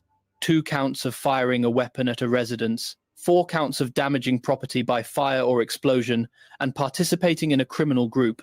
Investigators believed he was behind the April shooting in Guildford West, the same one linked to an Alameddine associate's partner, as well as a separate March shooting in Marylands.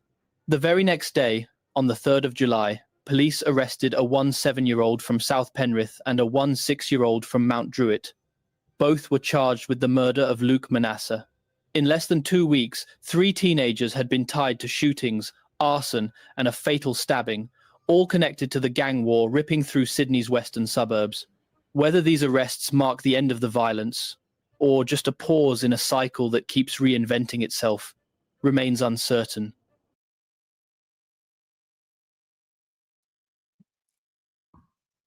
I mean, honestly, it's really sad, isn't it? You know, these are, very young men that are getting themselves in trouble and possibly facing life, long prison time, or maybe even just spending prison up until their like prime years of their life. Like imagine you're a teenager, right?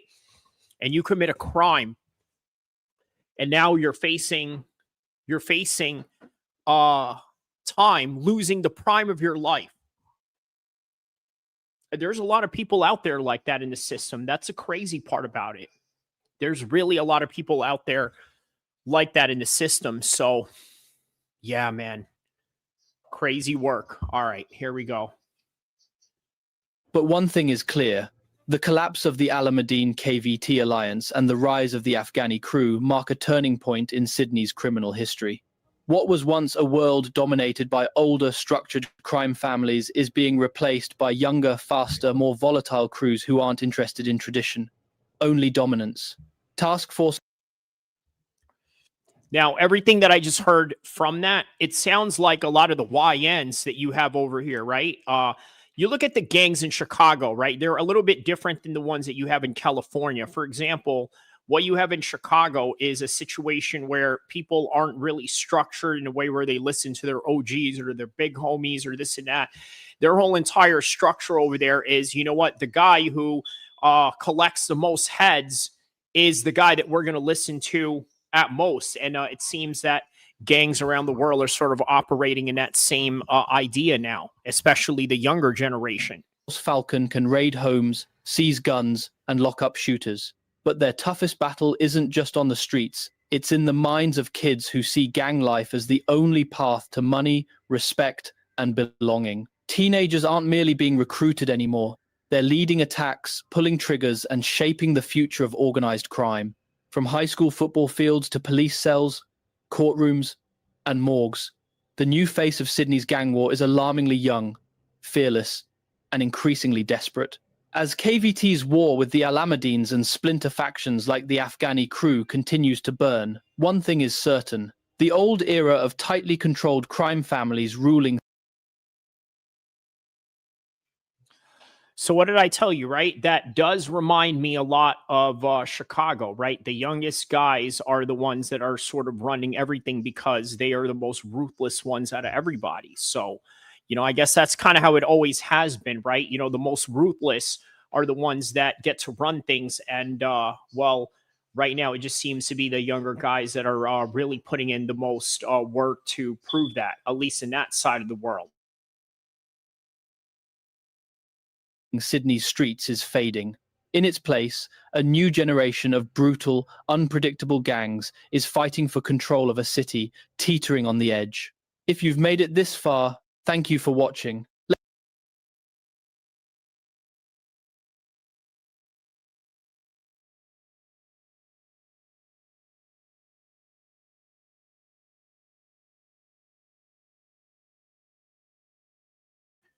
Okay, guys, so we're going to go into the UFC live stream pretty soon here. Let's get this thing cracking, shall we? We're going to get this thing cracking in hour number 2.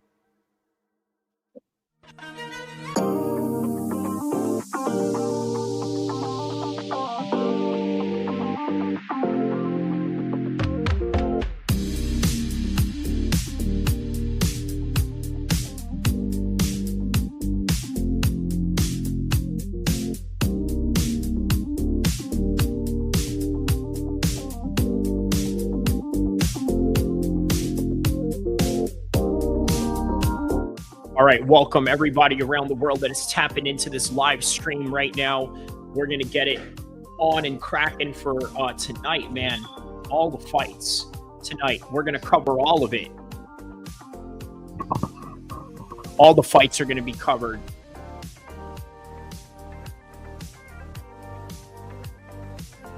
Paramount or Buffstream?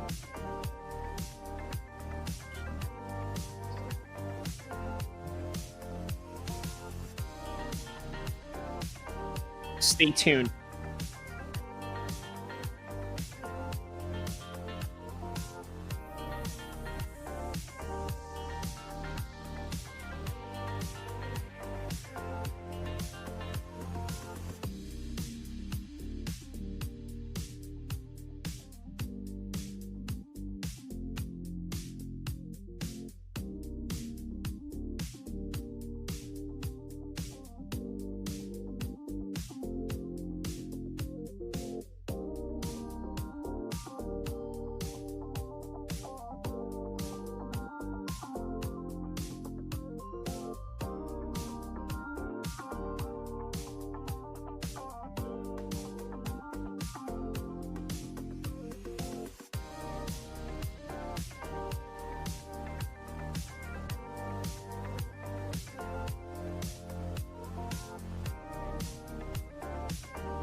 All right, guys, we are live for UFC 325 right now, and the prelims are about to start.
All right. Welcome everybody to UFC Australia as we are looking at the live webcam of Sydney, Australia right now, right? Looking over the bridge, checking out the background, right? There's a live boat passing by the bridge right now. So yeah, man, we're going to get it really cracking in here right now.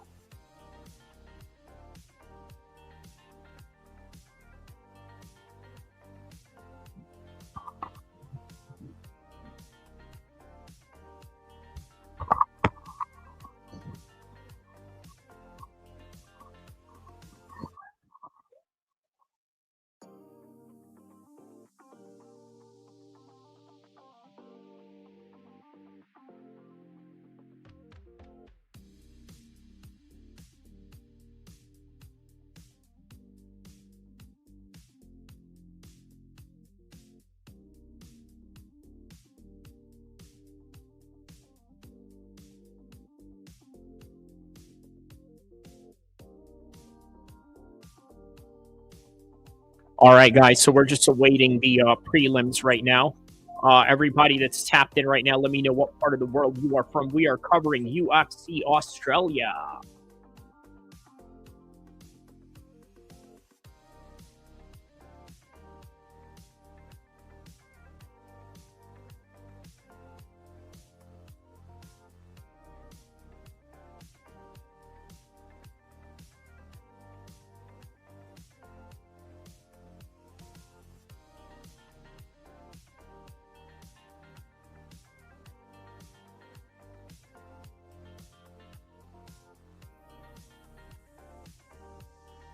Yeah, just to be honest with you, I don't know much about the guys that are going to fight at the road to UFC. Obviously, these are relatively unknown talent, but we will watch for the sake of covering it and calling the fights. Let's see how these guys do.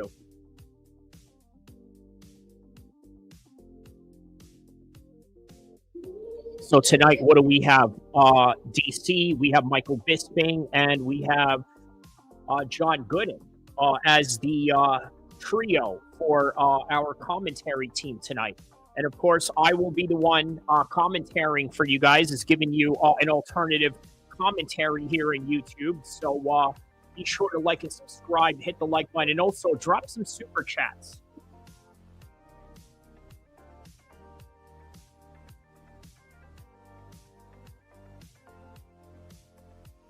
By the way, such horrible English on my part, right? Commentating is not even a word.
All right, road to UFC Finals. Here we go.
All right, here we go. First fight coming up right now.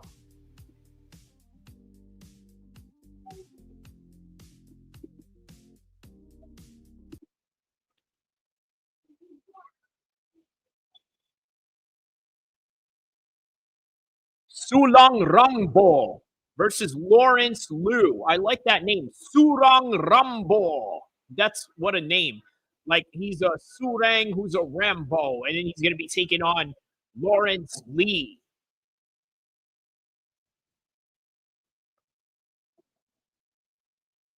Yeah, that's going to be the first fight right here.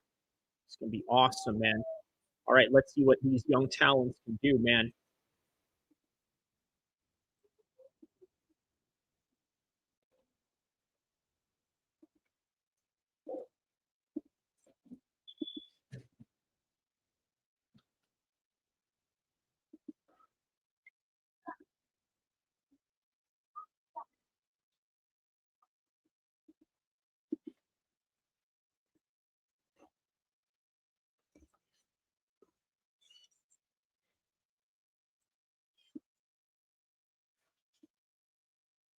Weird commercial they have going on here.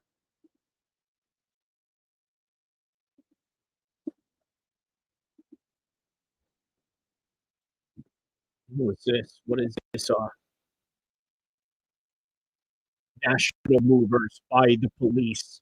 This dude, who's a former police officer that has he's gonna put bugs in your thing. He's gonna start putting bugs in your house. You know, next thing you know, he's gonna run a case on you. You know what I mean? Open the door, FBI! Open the door, FBI!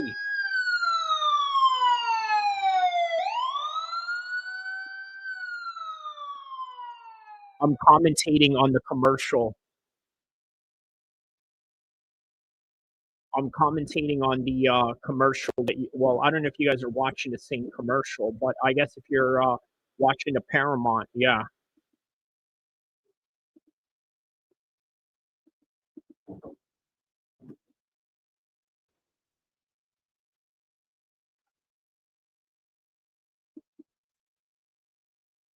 Yeah, we're just waiting for the first fight right now.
So fight number one.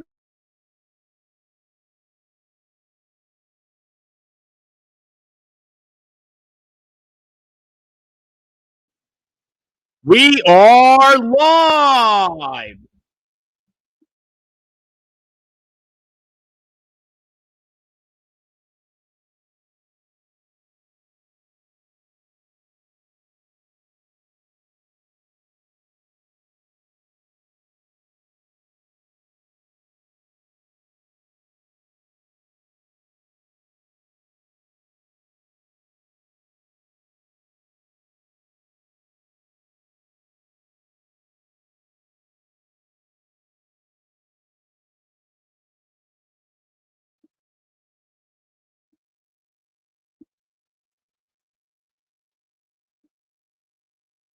All right, here we go, guys. First fight.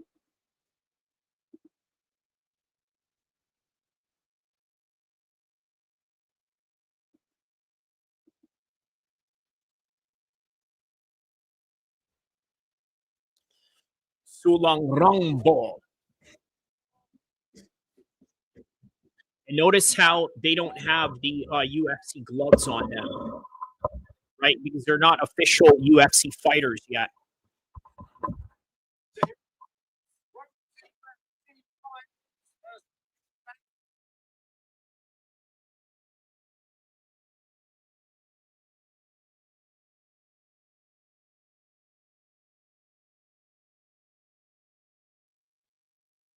All right, here we go. Round number 1.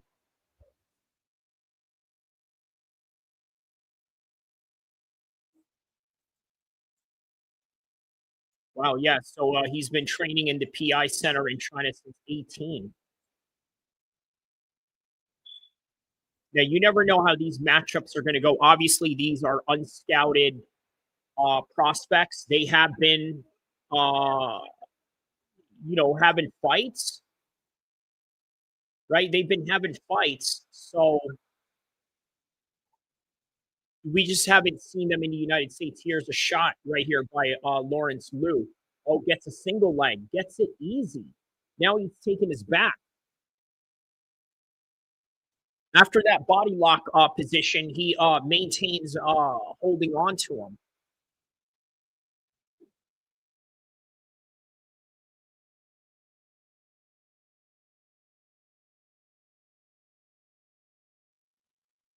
All right, Liu maintaining the back position right now. Maintaining the back position with a body lock.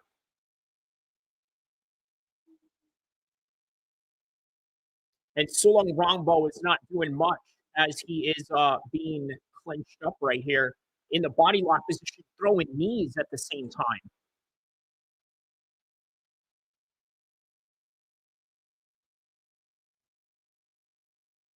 Still continuing on this body lock position by the cage right now. Breaks away as Sulangrongbo runs away as he's breaking away from that clenched position.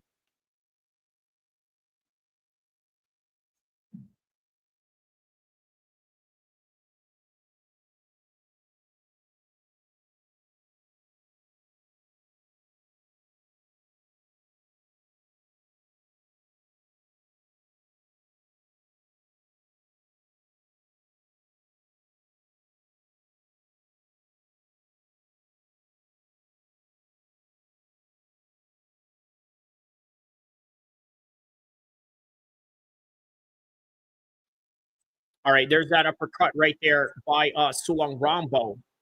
Okay, nice. There's another uppercut right there. Shoots in right.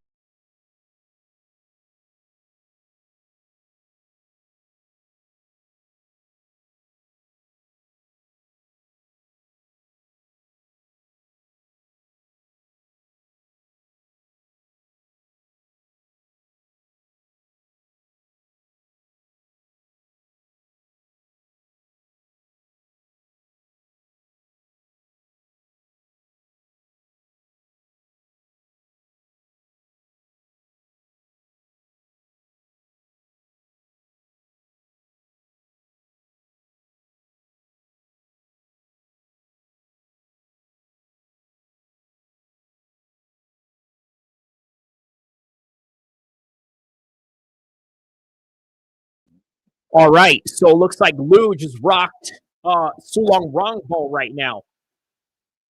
Really going Rambo on Sulangrongbo.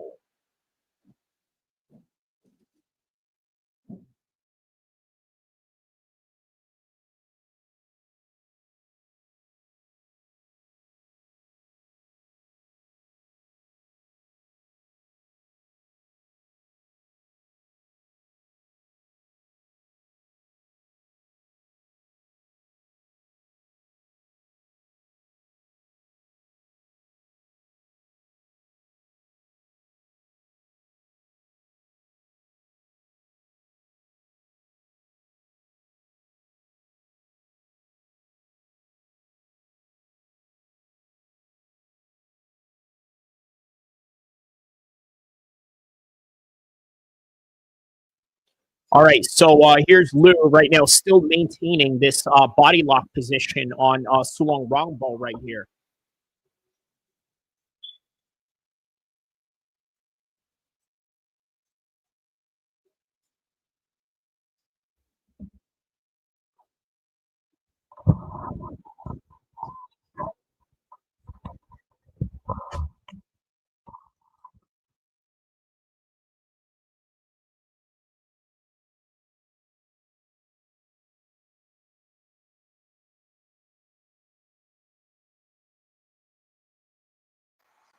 All right, man.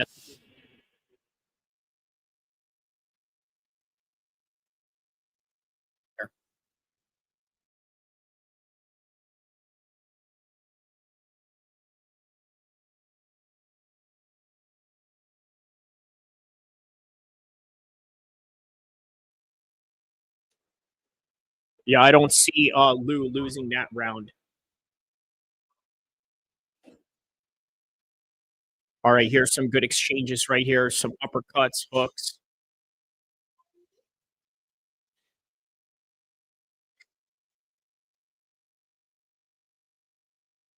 Oh, man, good exchanges right here.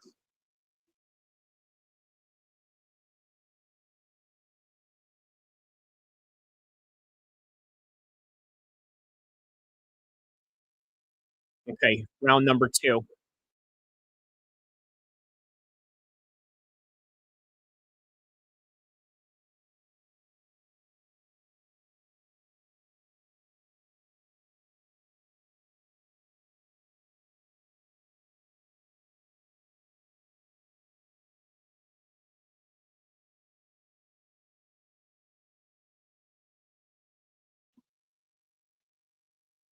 Only for the real hardcores that are here for the first fight, of course. Sorry, had that one muted there for a second.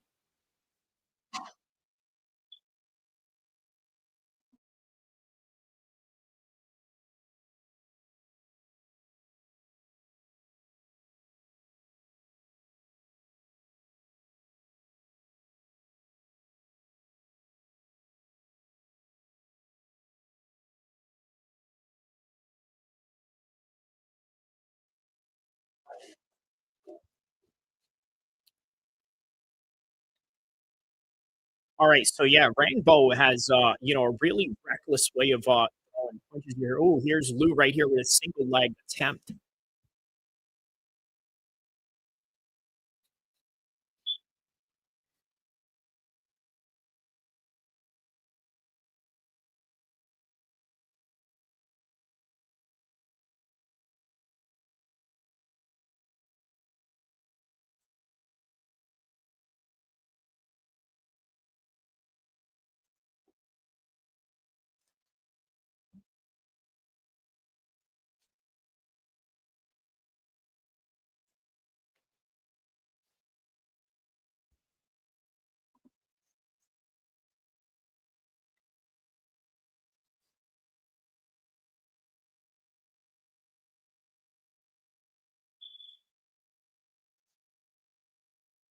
Now here's another shot right here by Lou.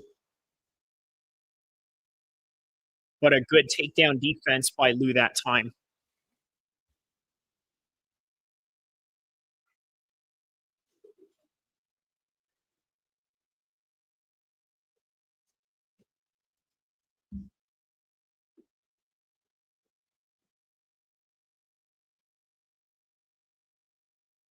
Yeah, doing a good job here. Doing a good job here, landing some shots.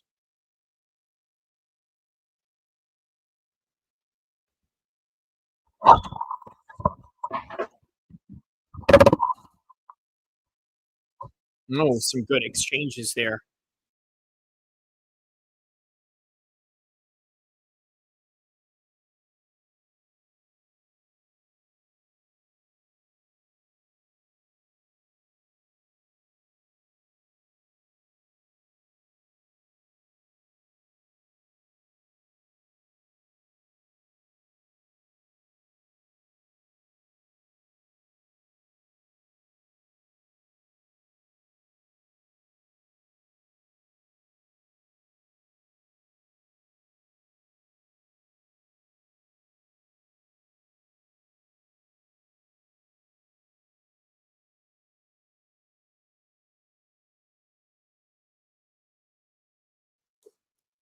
Lou has a propensity of keeping this in the body lock positions right here.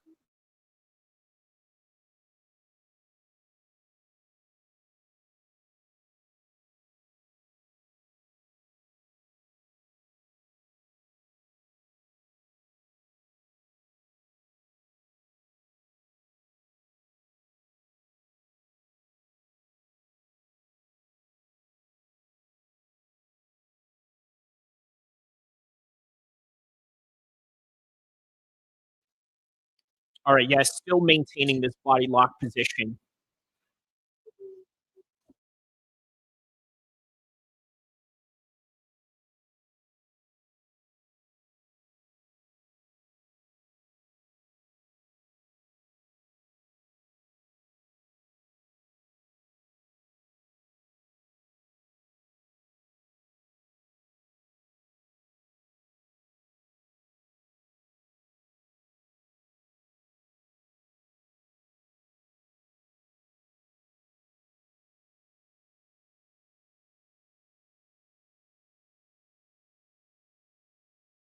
Good exchanges right there in between the clinches. Got an elbow in there. All right, ending the second round right now. They're about to end the second round.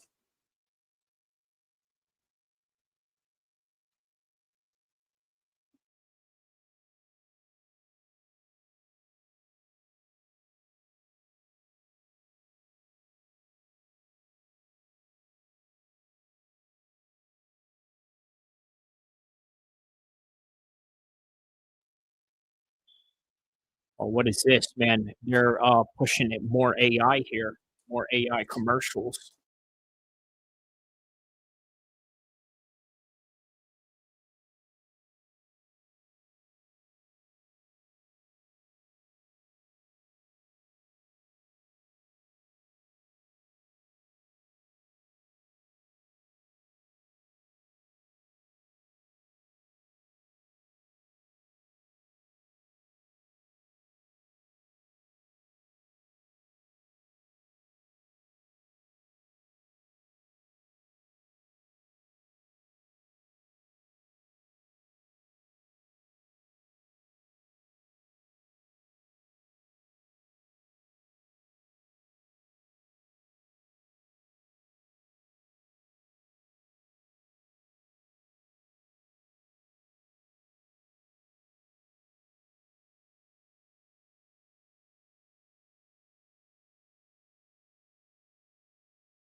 All right, here we go. Round number 3. We are now in the third round of this fight.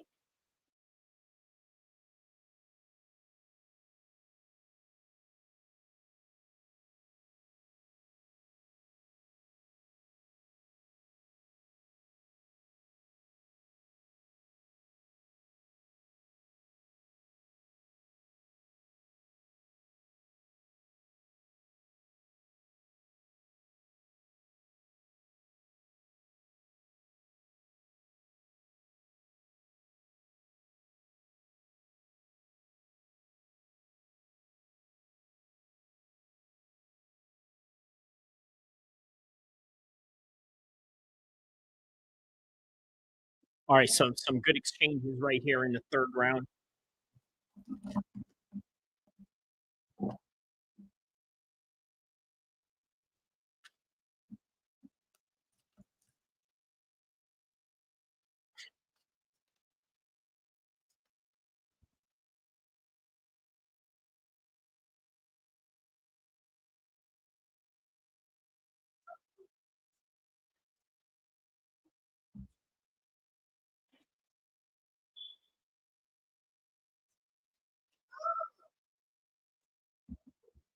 Oh man, some good exchanges right there.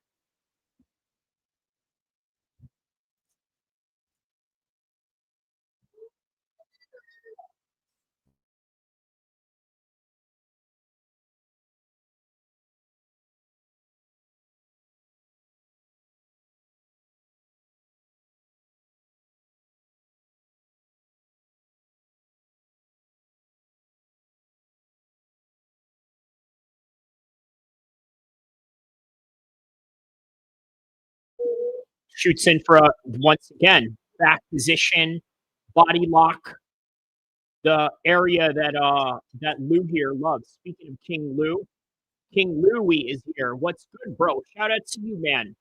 Hope everything is going well with you, my man. All right, so still maintaining this back position right now. Lou is maintaining this back position.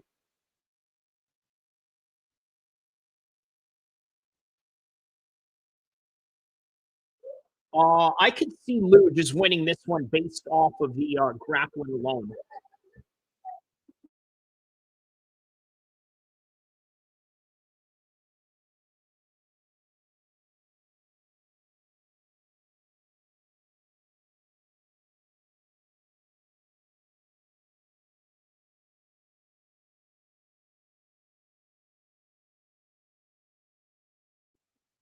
All right, man. Yeah, real good maintenance by Lou there.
All right, so that is the end of the fight.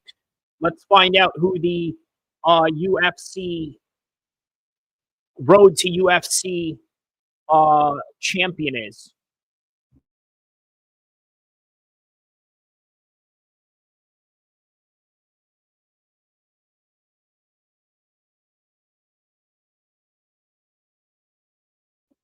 I would probably give it to Lou just based on the grappling, but in the modern days right now, man, grappling does not guarantee you a win.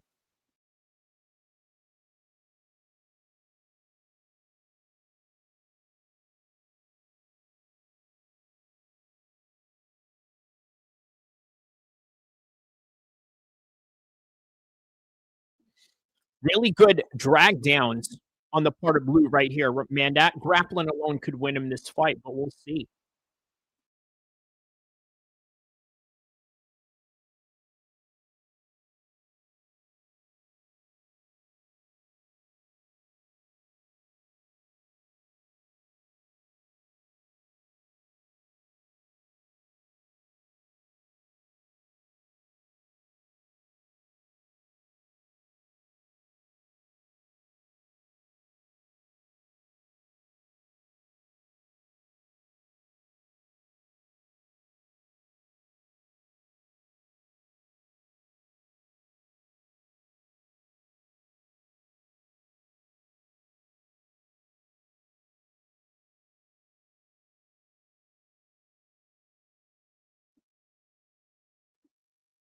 Let's find out who the winner is here.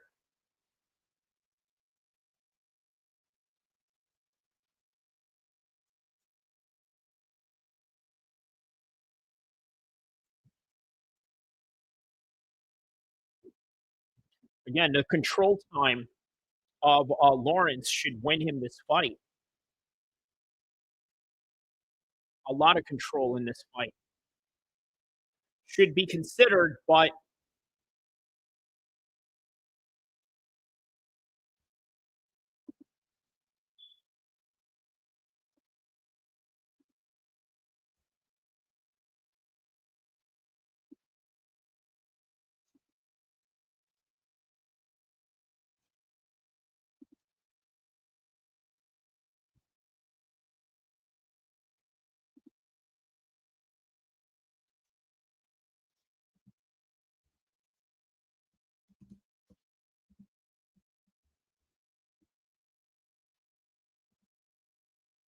All right, so Lawrence Louis wins this one by decision.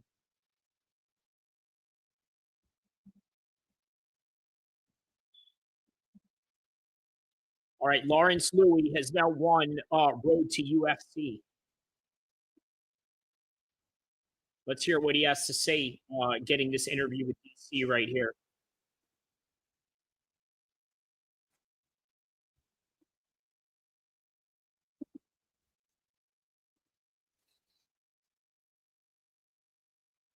He said that it feels incredible.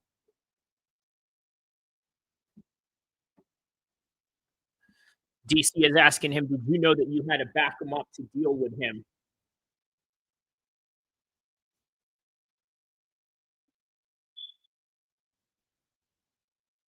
Okay, so he speaks English. Okay, so I'm sure he also fights out of Australia. I think he's a Chinese guy that fights out of Australia. Very interesting. All right, man. Shout out to Lawrence Louis, man. Great win on his part right here. And he was an alternate too, right? So it's almost like he wasn't even supposed to be here. How about that, man? It was like as if he wasn't even supposed to be here.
Mic check 1 2.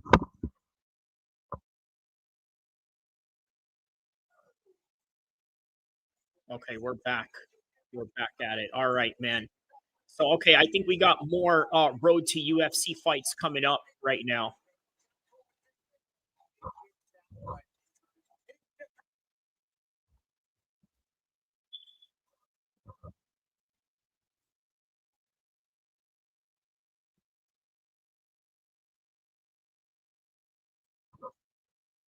All right, so fight number 2.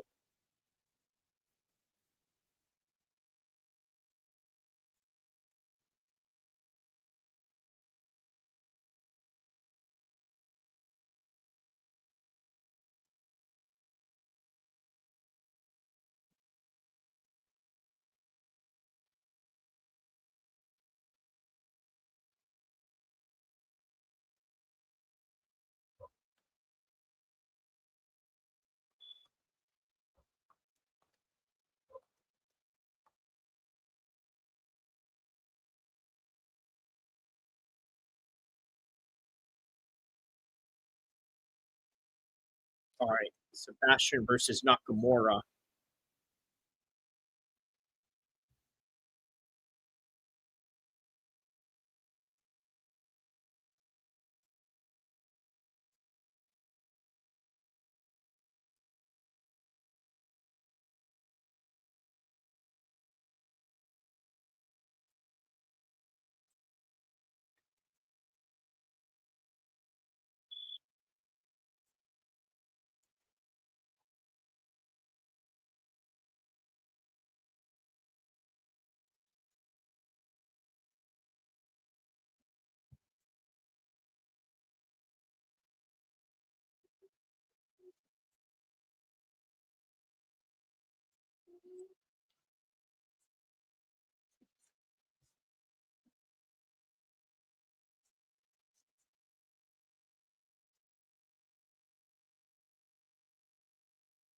All right, so second fight coming up. We got a commercial going on back with that movers commercial again with a cop who wants to put a wire in your house whenever he moves your stuff. Next thing you know, you got all types of surveillance wired to your house because he's the one moving stuff for you. Bad move. TheGoodGreek.com. I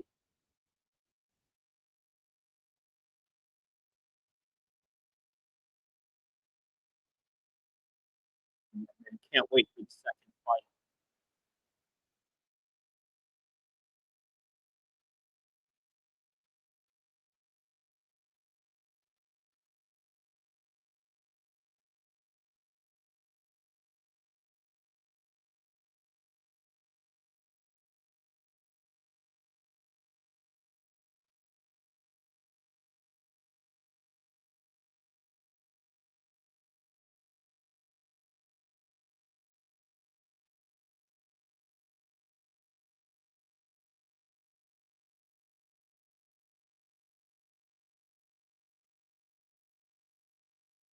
So what do we got here? A little extreme sports commercial by Monster Energy. Okay.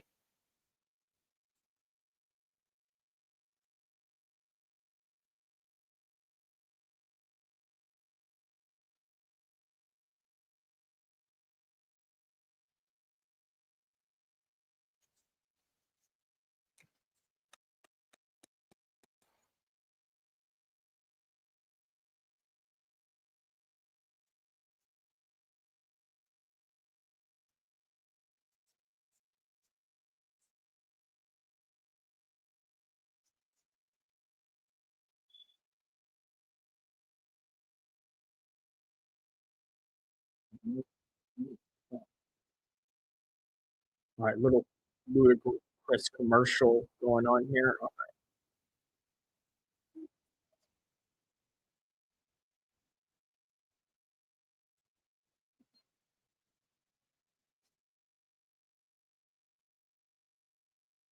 All right, so fight number 2.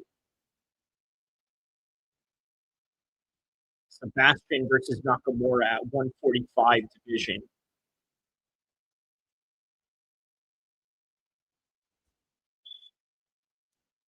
10-1 versus 7-1.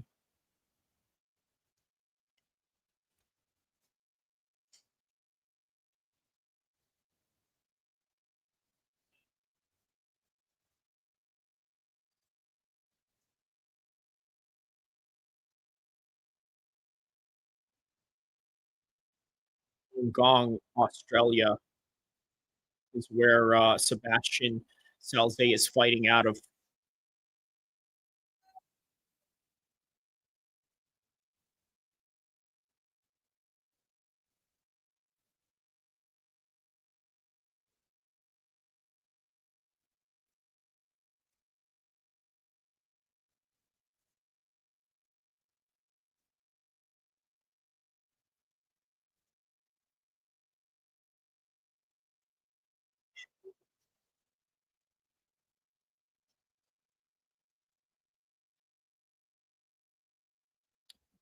And here we go. Nakamura is being announced right now.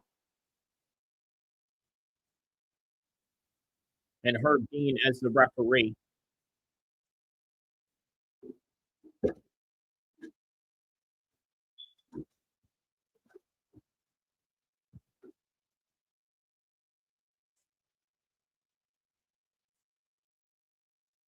All right, round 1. Japan versus Australia. That is the matchup we have going on right here. Japan versus Australia.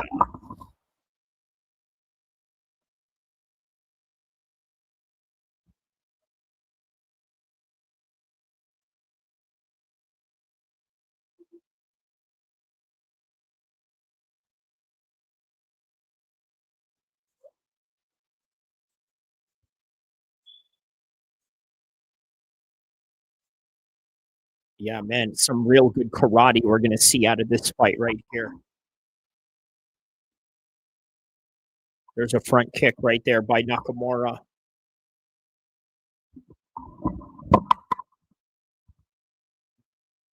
Spinning heel kick right there.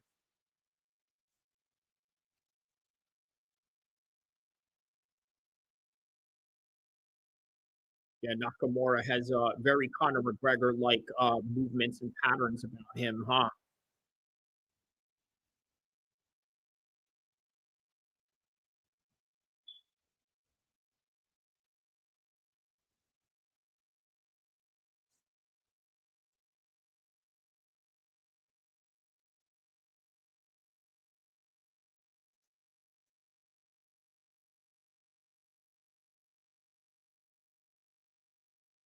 All right, man. Yeah, very good, slick movement by Nakamura, right? Has a southpaw stance to him, very Conor McGregor-like southpaw stance to him, as a matter of fact.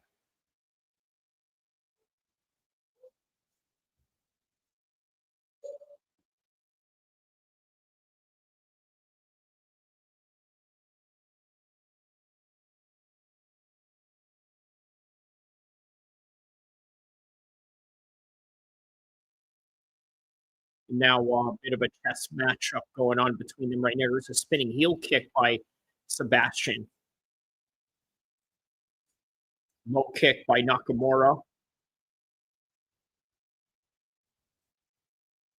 Front kick attempt by Nakamura in the middle of the octagon.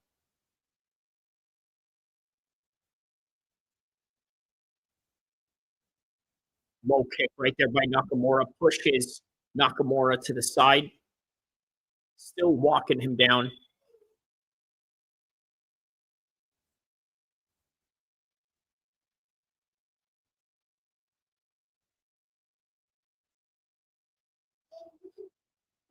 Low kick by Nakamura.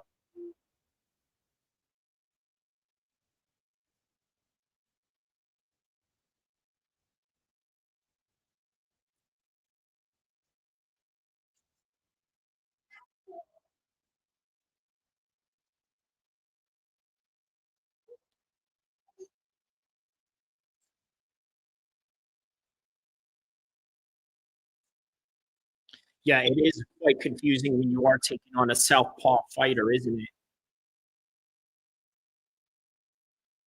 Some spinning attempts right there by Sebastian.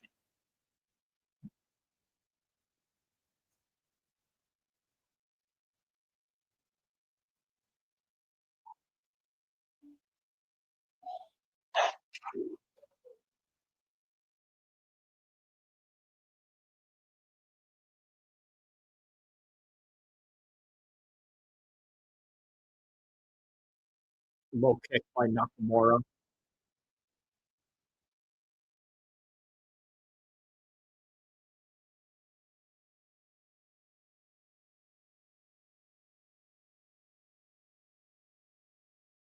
Oh, nice barrage of attacks by Sebastian right here, and a spinning heel kick.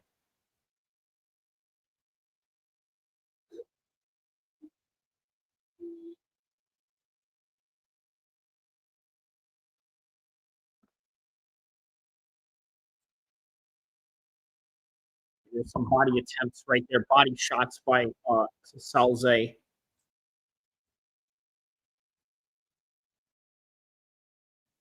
Soleil, as it's properly pronounced.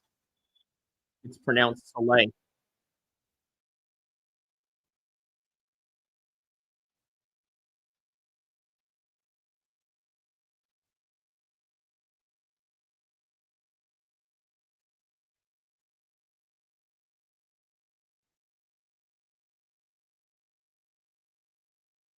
All right. That's round number one. Hard round to score, quite honestly. Who do you guys think won that one? Very difficult round to score. I'm going to give it to Nakamura. I say Nakamura round one.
Okay, so we're at round number two right now. Oh, man, that's some good shots right there.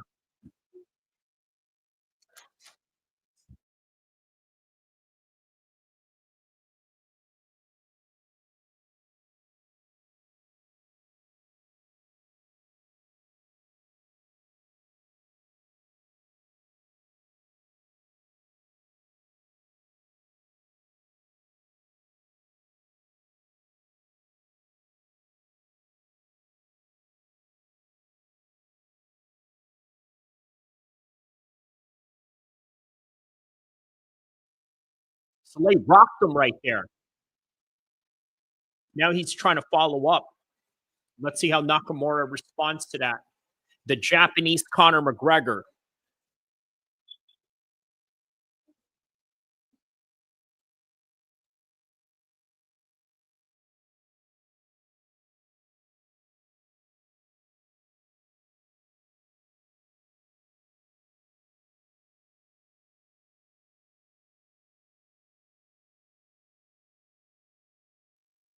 That was a beautiful takedown. As soon as he went for a spinning heel kick, Salzai catches it and then throws him right down on the ground.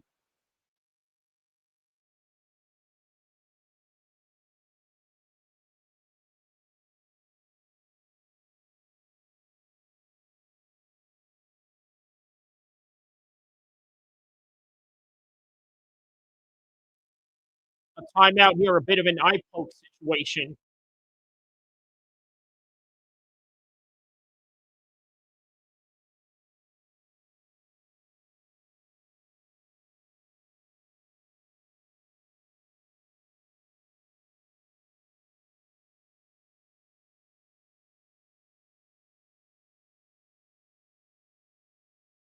Let's see what did it right here. Okay, it was a head clashing.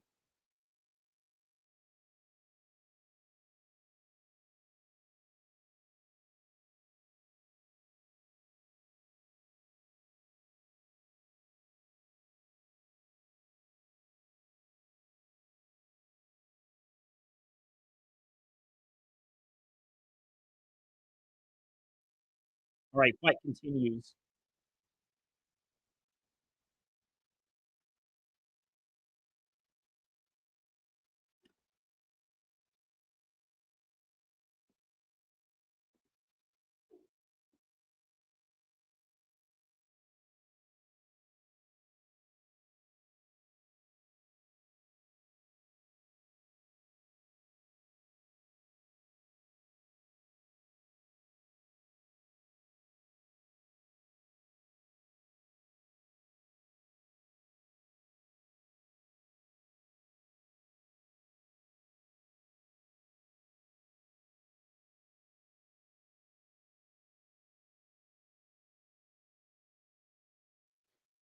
Seems that Sebastian is the aggressor here of the two.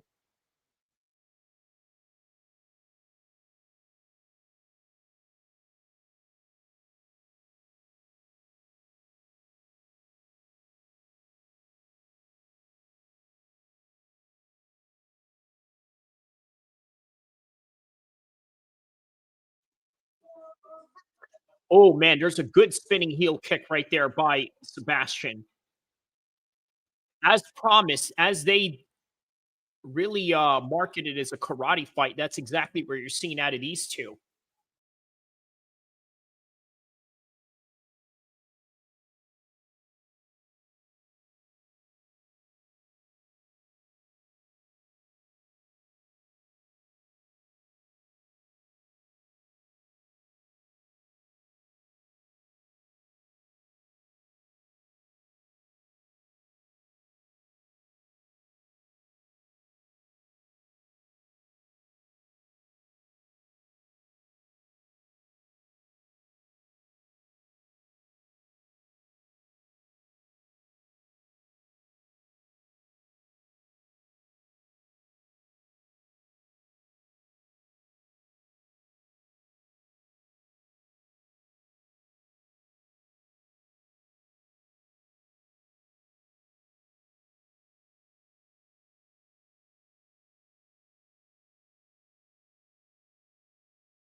Nice high kick right there by Nakamura. All right, that is the end of the second round. On to the third and final round. Let's see.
All right, round three.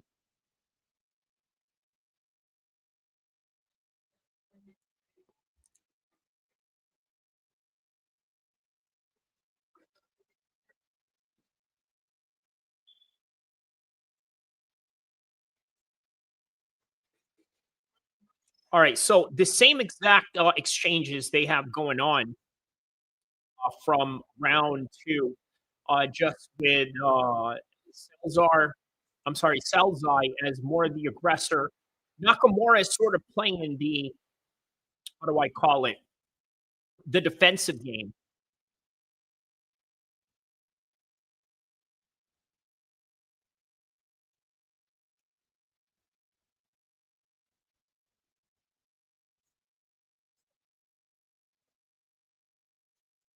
All right, so now here's Sebastian circling around.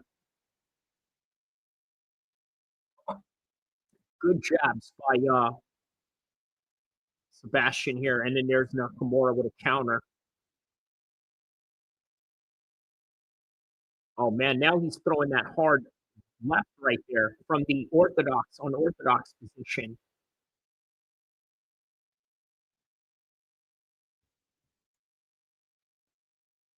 He says, I've checked in like 5 different times and it's always silence. Okay, well, you probably haven't checked in enough times.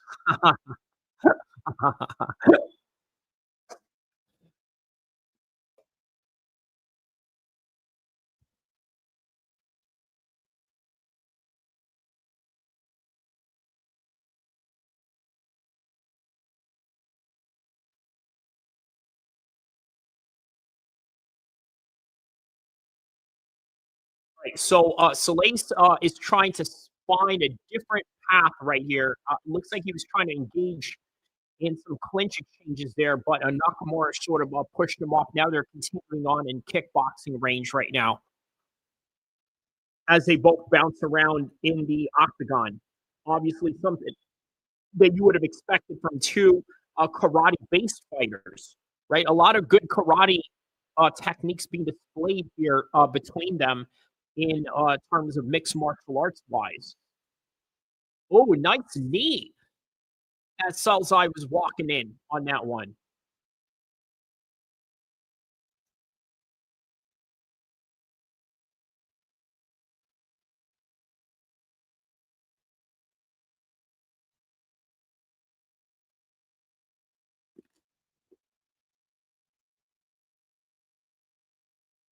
All right, 146, 145, third round. Nice spinning back kick. But it sort of grazed into his chest where he was intending the body.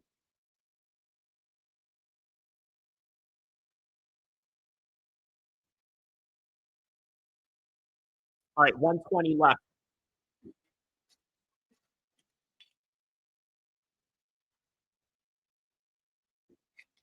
Oh, wow. Nakamura just ended him right now. Nakamura ended him out of nowhere. Can you believe that, man? He knocked him out of nowhere, like literally with just minutes away from the fight going into a decision. Wow, man. Nakamura ended him out of nowhere, bro. That's crazy.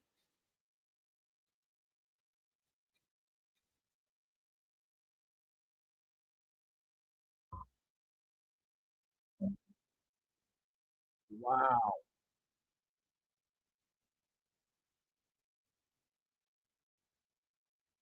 All right, let's take a look. How did he do it here? It was the front knee.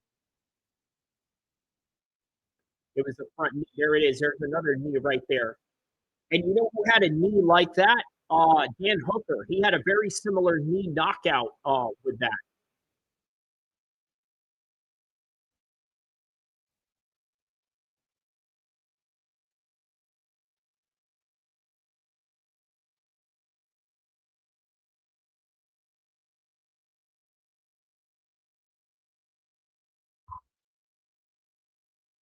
Wow, man.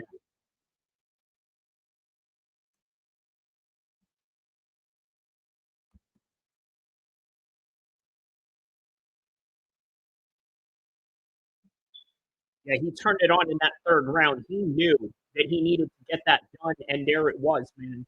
That fight could have gone to anybody. It could have absolutely gone to anybody, and he needed what he needed to do, and that was that.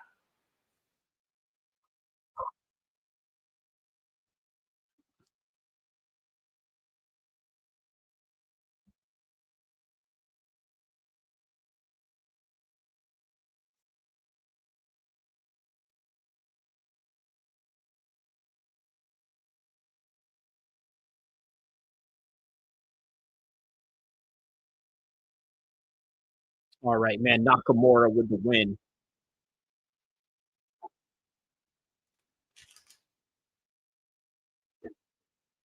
All right, they're asking him, how does it feel to get this contract? DC is interviewing him right now.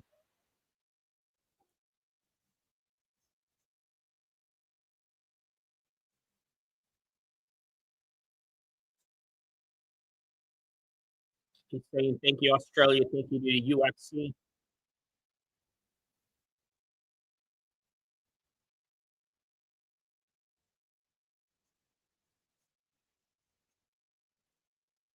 Yeah, that's a beautiful knockout, man. Beautiful knockout. Yeah, like I said, man, Dan Hooker had a similar knee knockout like that. In the way that he bent his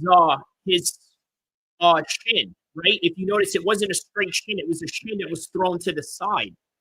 Right? It's very similar to John Wayne Parr in the way that he throws knees. He sort of throws it with his chin in an angle rather than a straight linear line.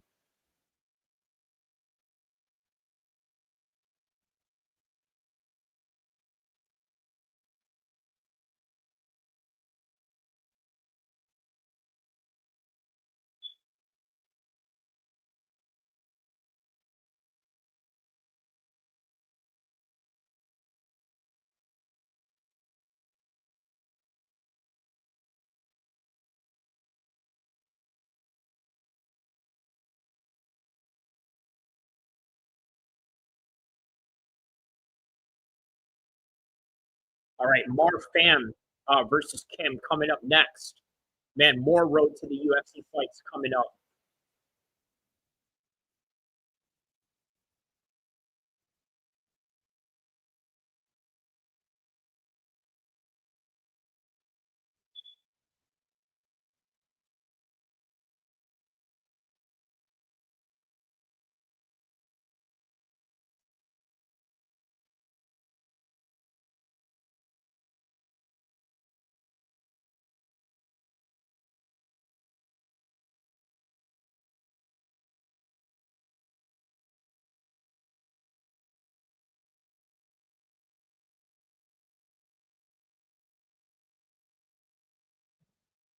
All right, man, coming up next. Fight number 3 in the road to the UFC's championship. Should be an interesting fight.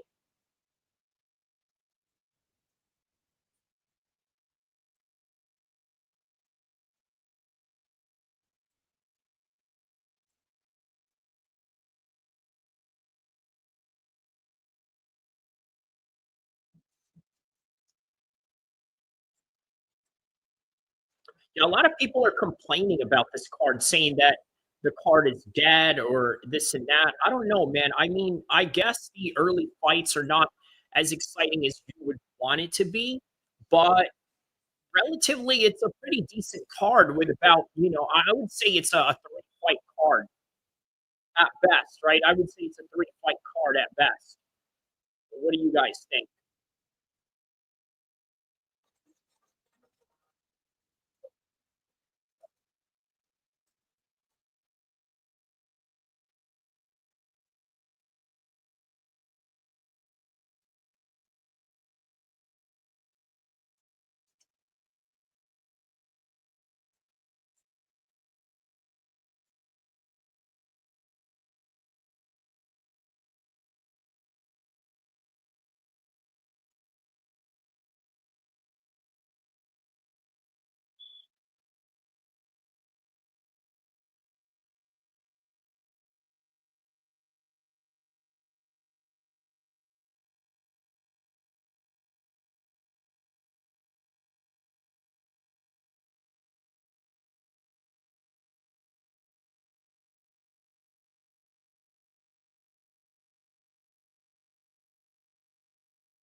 That they could dream of.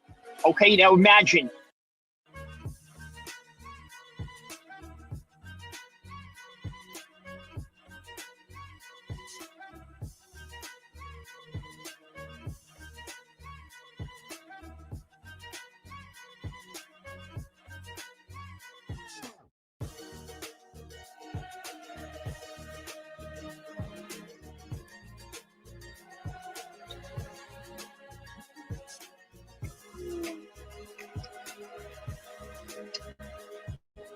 Dana White has job fatigue. And a lot of you are looking at Dana White with envy, saying to yourselves, man, you know what? He has the dream job. The job that every male, every red-blooded male in America or anywhere else in the world where mixed martial arts is a prominent sport, that they could dream of. Okay, now imagine you are the guy that holds the fate of many of these fighters' hands. And on top of that, now you control the entire company. And here's the thing about Dana White. He's an employee. You need to understand that Dana White is an employee more than anything, more than being a CEO, more than being a boss. Dana White is an employee. And like all employees, okay, we all have what you call job fatigue. And the problem with job fatigue is that, well, many people don't understand or realize when they have it. So as a result of that, they start and think, you know what? I'm not doing enough. I'm not working hard enough. I'm not producing enough. And here's the thing. It's never enough. That's the one thing you got to understand about this, right? It is never enough. What you do is never enough. And quite frankly, I'm going to be very grim and honest with you. The company that you work for, the corporation that you work for, or the entity that you work for in whatever healthcare sector or engineering, or maybe even research science, or something to the effect of, let's say, government even, especially government, right? That goes with law enforcement all the way down to being a congressman slash municipal level of politics and what have you, right? It all, I'm telling you, like, it feels like a very useless endeavor. You want to know why? Because, look, they don't care if you live or if you're unalive. That's the God honest truth behind it. Now here's Dana White working hard more than ever when everything that he ever wanted to accomplish out of the UFC, he's already done. So what is there left to accomplish?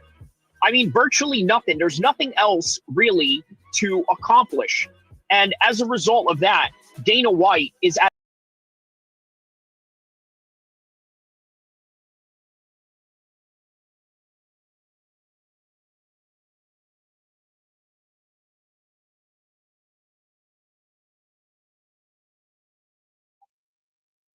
all right. We'll fight number 3 for the road to the UFC. What do we got here? We got Mark Fan looking to take down Kim. Single leg attempt right here.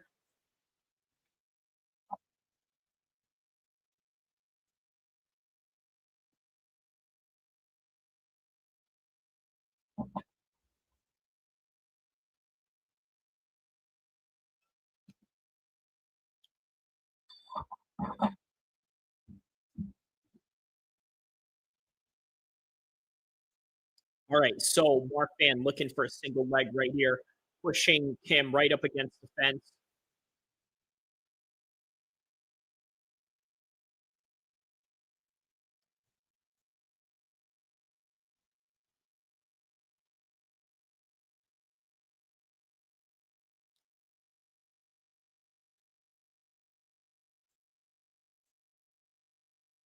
All right, so Mark Pham maintaining this body lock position right here.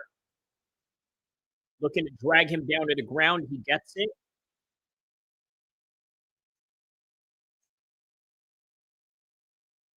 Yeah, Michael Bisping is calling for Kim to get the body lock in there. Looking to get that right foot in that pocket right there.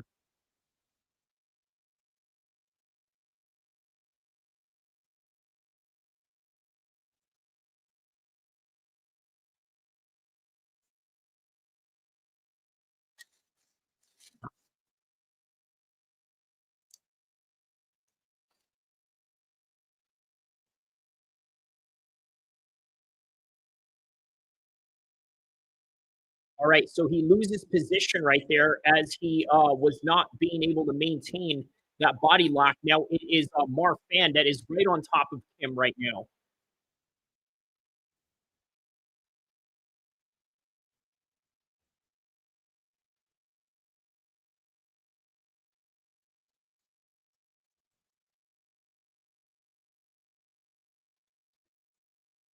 Yeah, look, let me address this one part right here, right? Look, I need you guys to understand something, right? Like you don't control me in this show. I hope you understand that, right? Like, I understand you have your own suggestions. You would like it this way or that way. I understand all that, but at the same time, please, understand there's more to it than what it meets the eye, and there's just some things I don't really need to really explain. So, let me just address that. What's going on, Zane? Shout out to Zane, man. Did you get the link? For sure. I'll see you there in a bit, my man. It should be fun as always.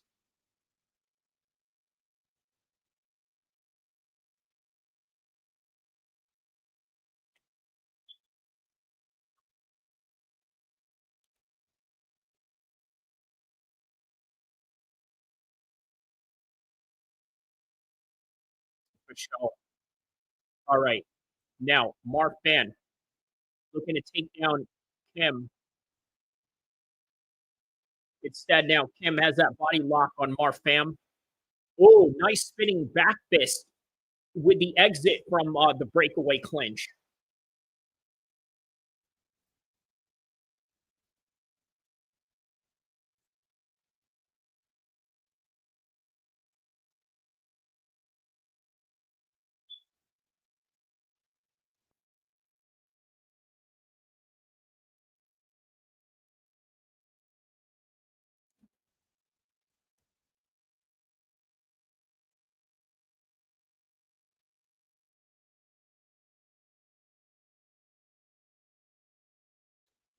Still maintaining that clinch position.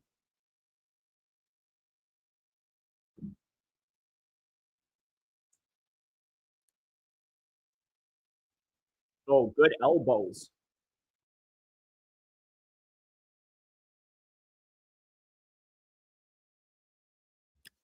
It was actually a spinning elbow that he caught him with.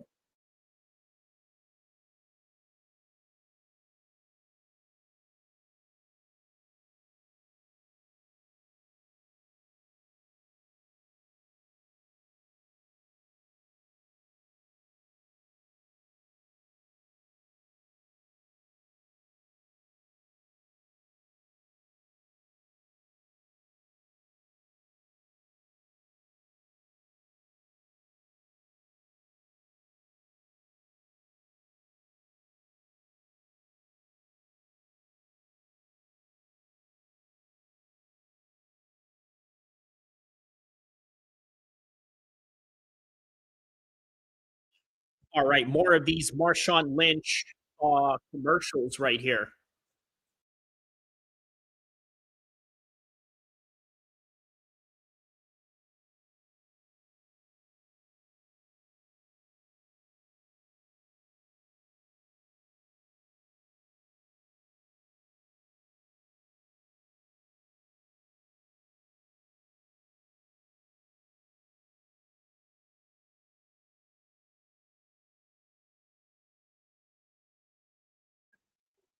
All right, round number 2.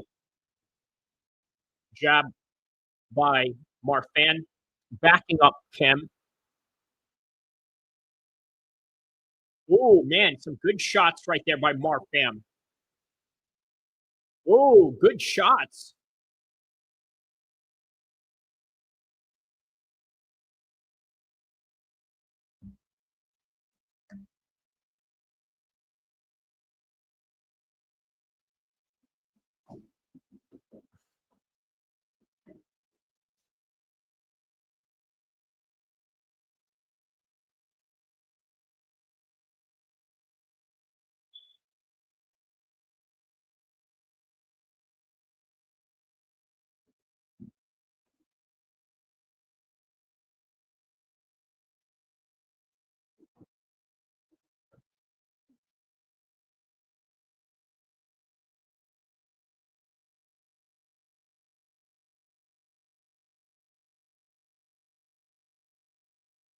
Nice knee right there by Kim.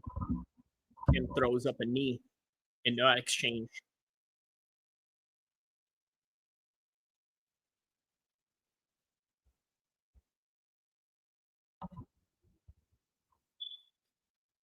Front kick, low kick right there by Marfam, by Kim.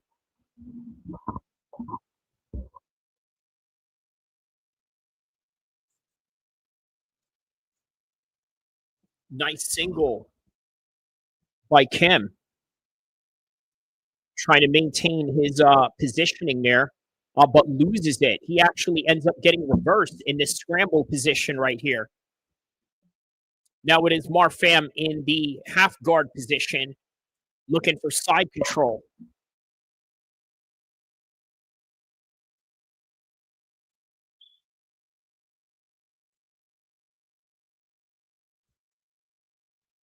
Now he takes the back, maintaining it with a body lock position.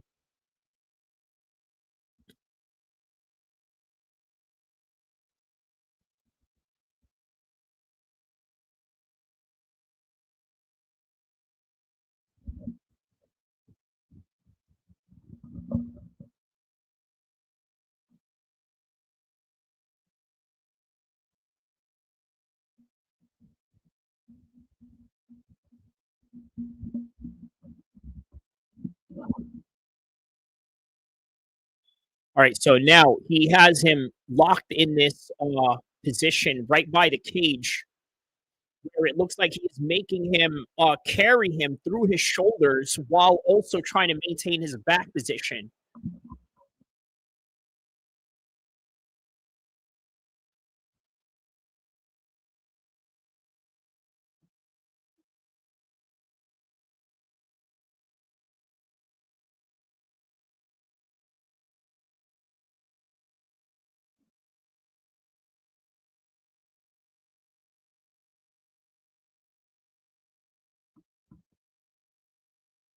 Nice elbow in between those exchanges right there. 1 minute and 11 seconds left in the second round.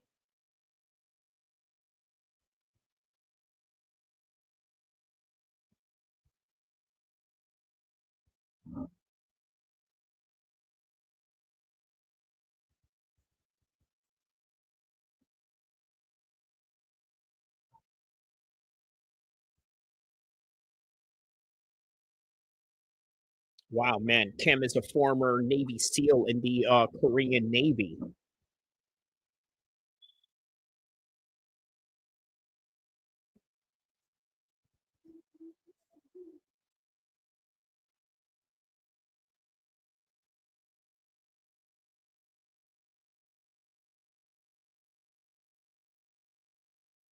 All right, now he's now.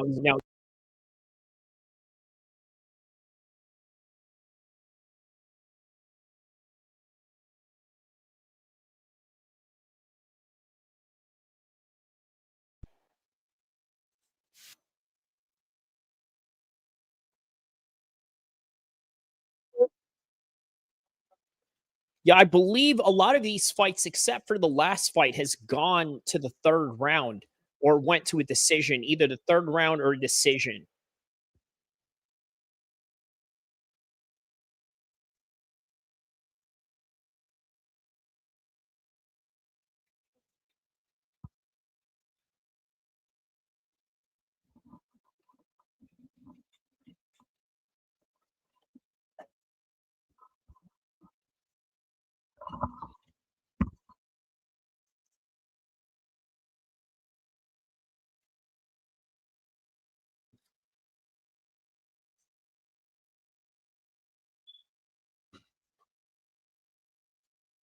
Yeah, good work in the clinches right here.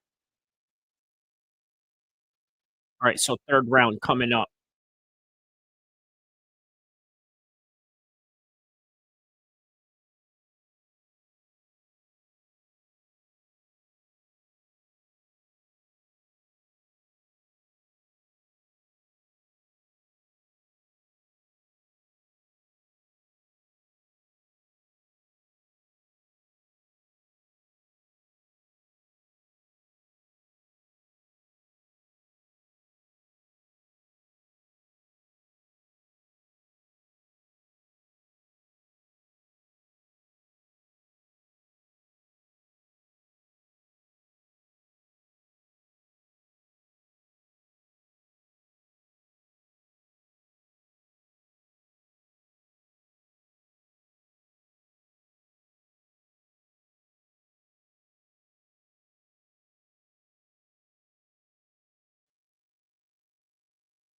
All right, still maintaining this clinch position right here.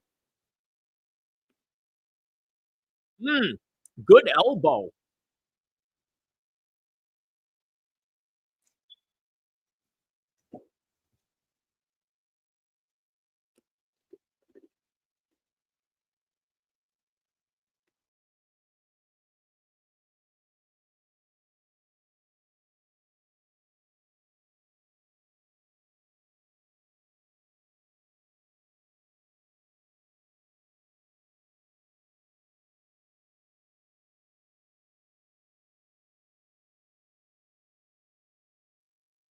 Yeah, Kim is enjoying fighting in the back foot rather than going forward, right? I think he told his coach that he feels better, fighting like that. Look at that. He's constantly backing up, but he's also connecting some shots along the way. Marfan, actually, not Kim. Marfan. Marfan likes fighting backwards, backing up. And he's connecting, too, as he's, backing up.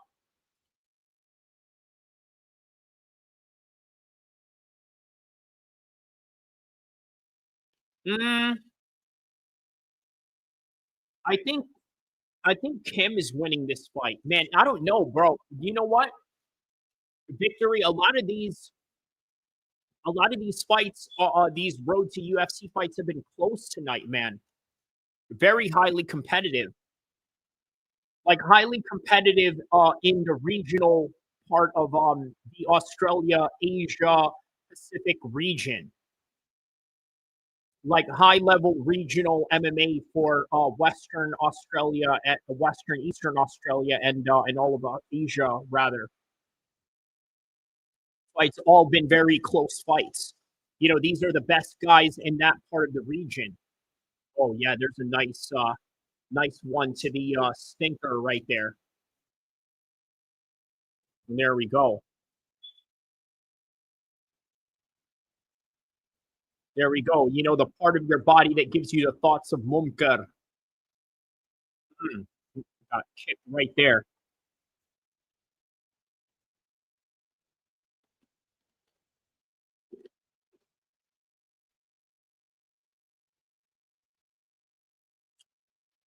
All right. So they're good. They're back right in the action right now. Third round championship, road to UFC title.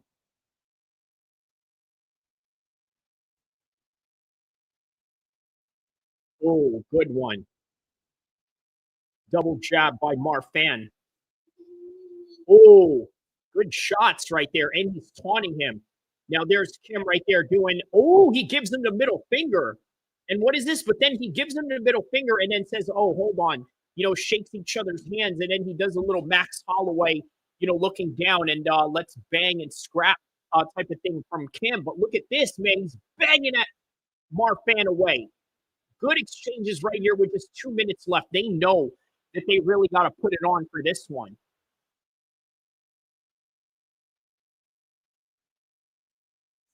Take that. Which one? The Max Holloway pointing your fingers down to, to like basically get into a mindless brawl?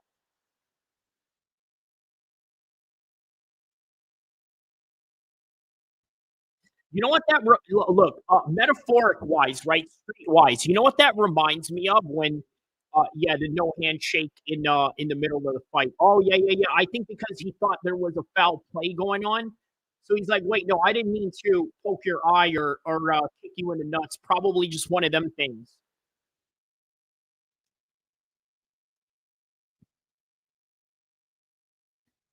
What I think you don't like the most is when, let's say, all right, I throw a head kick at you, you throw a head kick at me, we both connected each other, like, whoa, yeah, we connected one. Let's high five. I think that's what you're talking about that you don't like.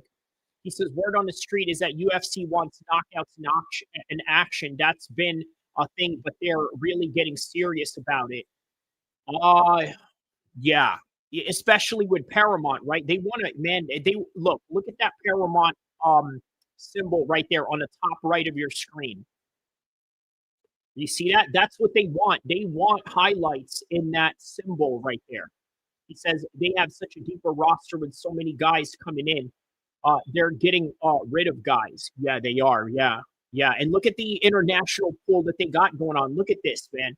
They got the, North Asia, South Pacific Asia, and then all the way down to the Australian seas, right? Like, look at the pool of talent that they got. And then not to mention Europe. They got Europe over there.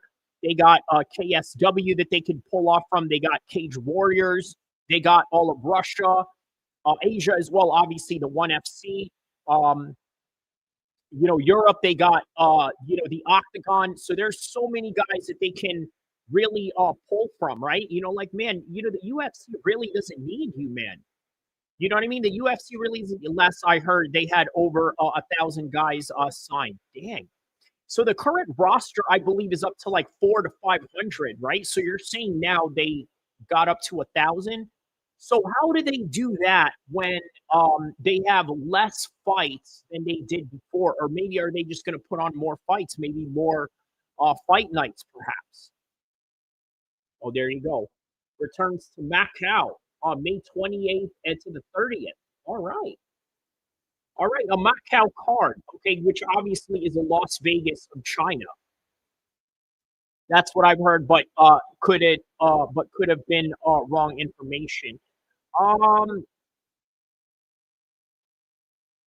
going to lean towards being that the number is the wrong information. Now, do I think that they sign new guys to replace the guys that they fired? Yes, but I think it would probably maintain in the same amount of number. I forgot who even said it. I think it was a fighter. Okay. I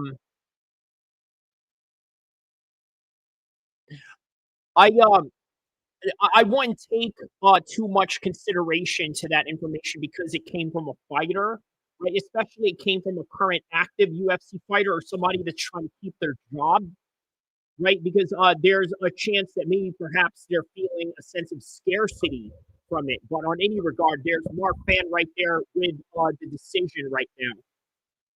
Mark Fan, he kind of looks like Dennis Kang. For any of my old school guys here that remember Dennis Kang, yeah, that's who he kind of resembles. He said maybe they do because Good said in 2024 they had 600 to 800 guys signed. Yes, okay. So that makes sense. Maybe not 1,000, right? Over under, we'll give it about 700 the most, right? And maybe that's even generous, but for that to be the 4 digits, I don't know. I wouldn't, but I wouldn't rule it out though.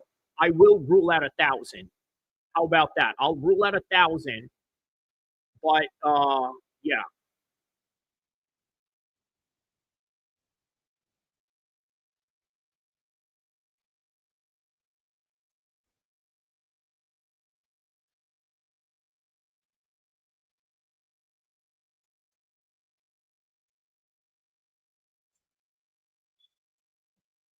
The thing is, yeah, you are right. They want consistent action, right? Because look, the UFC right now is not so much a meritocracy. You know what I mean? They're an entertainment. They're an entertainment company now. Look, they're in Paramount, right? What's one of the biggest shows in Paramount? One of the biggest shows in Paramount is Mobland. As a result of Mobland being big, why do you like Mobland? Well, because it's about organized crime, right? Can I be honest with you? As somebody that understands some things about that world, like organized crime is a lot more boring than people think.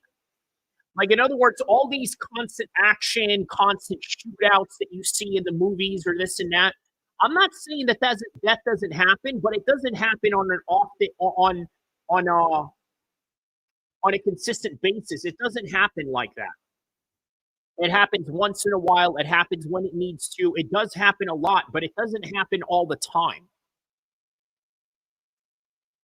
Most times when you're talking about organized crime, whether you are on the police end of things or whether you are on the criminals that are trying not to get caught, every work that deals with that world is very meticulous, very boring, and also just a whole lot of fluff and dead air time. So in other words, it's boring. It's boring. Like real mobland, real gangland is boring when it doesn't get boring. Just like real fighting. Fighting can sometimes be boring because sometimes it takes the reality of a boring style to win safe fights. But the UFC doesn't want that. What the UFC wants is constant action. It's like what they ask out of the content that they produce with shows like Mobland and anything else that you see on network or TV app television nowadays, right? Such as Netflix shows, Paramount, Prime, you name it. Showtime, HBO, premium content. That's what they want. They want premium content. So any thoughts on that? I mean, I'm sure you have some things to say about that. I know that you hate it when I go silent or, or whatever it is that I have to do behind the scenes, and I get it, right? But by the end of the day, yeah, here I am now engaging. What do you have to say about that, right? Do you agree with that? Do you not agree with that? Do you kind of see the comparison in terms of the type of content that they have with Mobland, and they're trying to match something like that through the real world of sports? They want real Mobland in UFC, and sometimes real Mobland is not what you're going to get out of fighters that just like to wrestle people down. But on any regards, all right, we're back. We're back to the next point.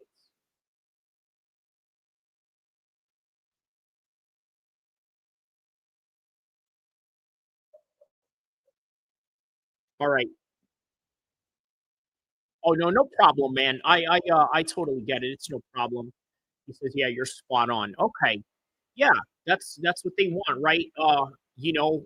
Entertainment, television through sports.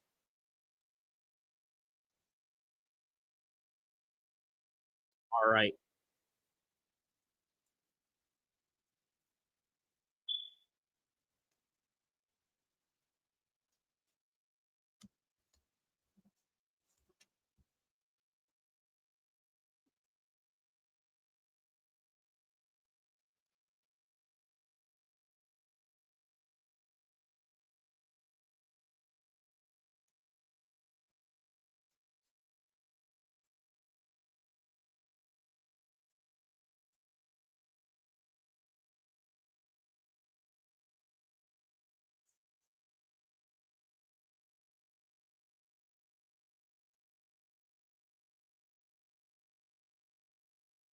All right.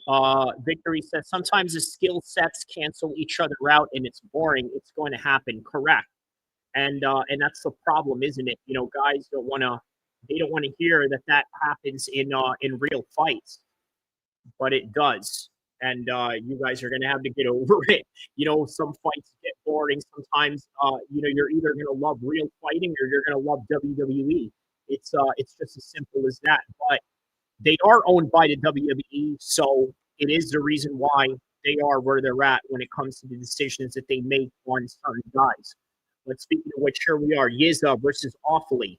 Right now, the first real UFC fight of the night. Right now, we're done with all the prelim fights. Well, that's not necessarily the prelim fights. That's more of the non-UFC fights. But this is a real UFC fight indicative of the shorts that they have going on, the official shorts, black on Yizzy and the green on Ofli.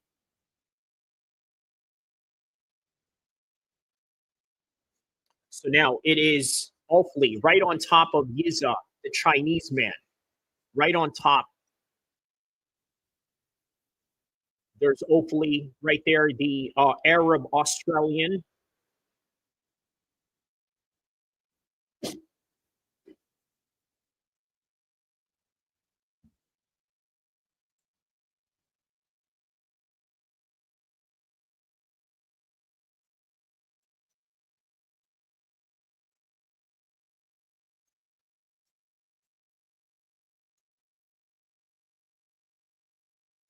Maintaining the back control position right now is Ofli on Yiza. Banging away with some knees as he is maintaining this body lock position right on top.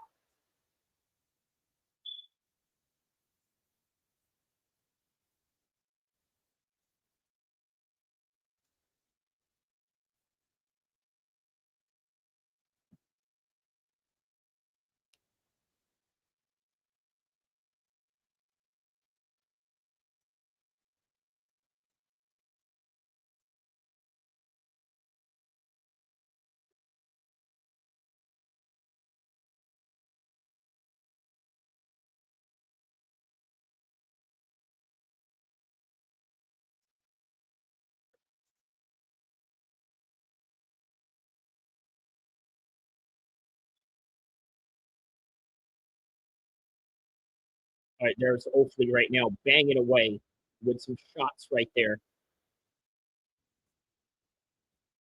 Now he takes him down.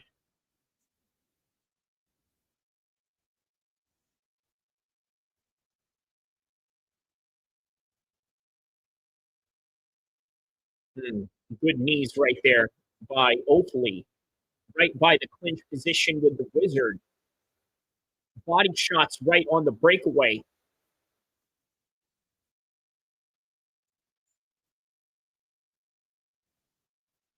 Oh, he just rocked Yizzo with those exchanges right there, going hook for hook at each other. He rocked him momentarily, but Yiz is back in his equilibrium right now.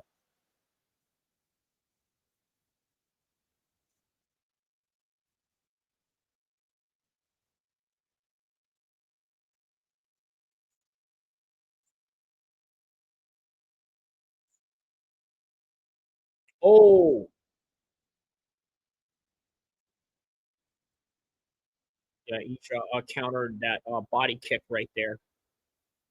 Nice high kick by Ofli. Switching stances by Yiza.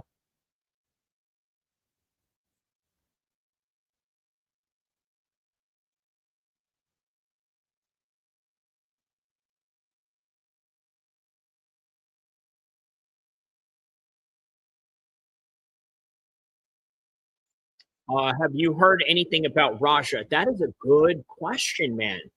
That is a good question. Yeah, Raja just seemed to have gotten drowned out of the news cycle, considering that there's other racial, racially charged news clips that are going around. The combat sports world moves on, obviously, right? Anthony Joshua sort of took the crown for most tragic story in all of combat sports. And then the UFC, is starting up again 2 weeks back to back in a row. Adam 22 fought. Rampage was there, right? Just absolutely frantic, after, Adam 22 lost. And it kind of made you forget about Raja. I heard Rampage talking about bringing him back on stream. Huh? Of course, man. Of course. Why would Rampage not do that? Hey, check it out. Would you watch that?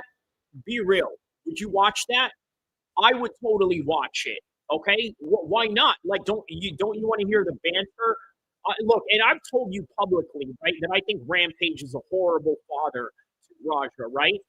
But even with all of that, I would watch it just to see what happens, just to see how much of how much of a dirtbag Rampage is going to act towards his son, how much he's going to scold him or this and that, how he's going to talk over him, because Rampage is just, somebody that doesn't know how to communicate. You know what I mean? The man is, he's a complete barbarian of a thing. You know what I mean? He's a straight up barbarian. The dude doesn't know how to talk. He just knows how to talk over people. And when he doesn't like something, then he's going to resort to violence. And hey, listen, I'm not saying that I'm not the same way. You know what I mean? I'm not saying you're not the same way, but there's levels to this. You know what I mean? A guy like that is just, there's a reason why Raja is the way that he is. He doesn't know how to communicate. Rampage is a horrible communicator. That's Ofli, speaking of bad communicator, he's looking to end the communication of Ofli right now, right? The communication from his brain. Yiza with a hard shot, he just knocked down Ofli with that one. All right, so Ofli is still maintaining right on top position. Now he's got a body lock, right, with a course of actions that have happened right after he got rocked right there.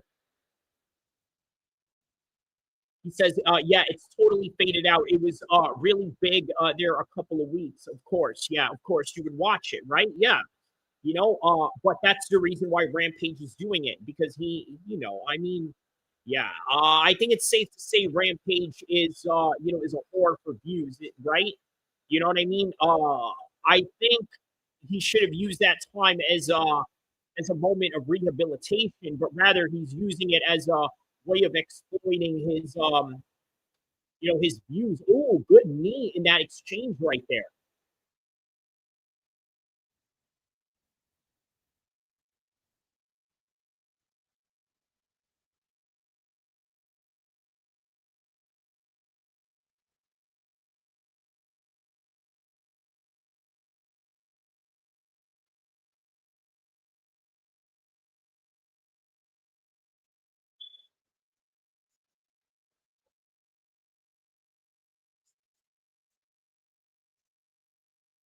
Good shots right there by Yiza.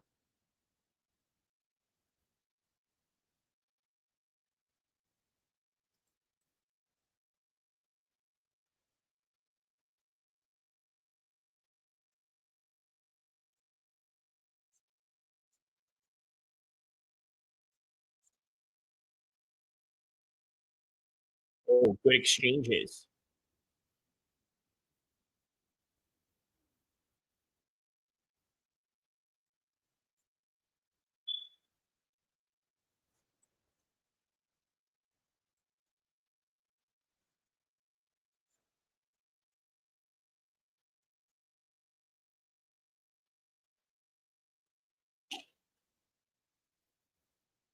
Right, just 2 minutes left into the second round right now.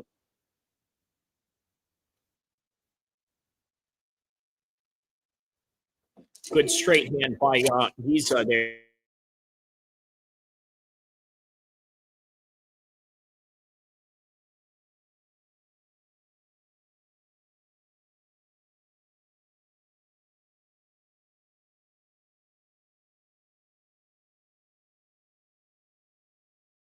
All right, so Yiza is pouring it on Ofli right now.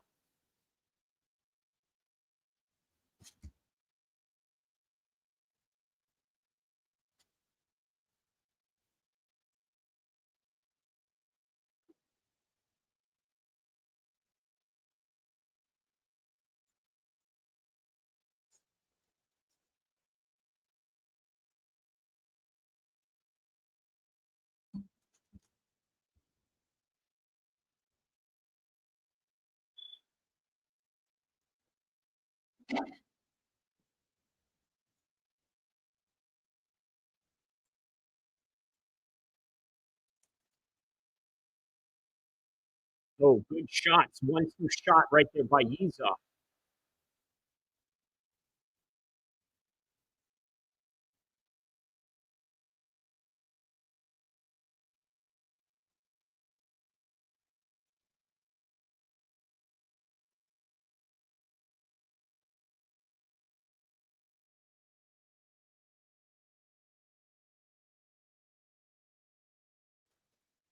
All right, we got 17 seconds left into the second round right now, man. Very close fight, man. So far, there's been a lot of close fights with these matchups tonight.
All right, third and final round.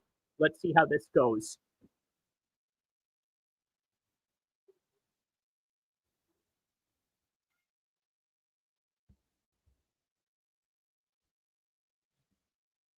Okay, good 1-2 shot right there by Ofli.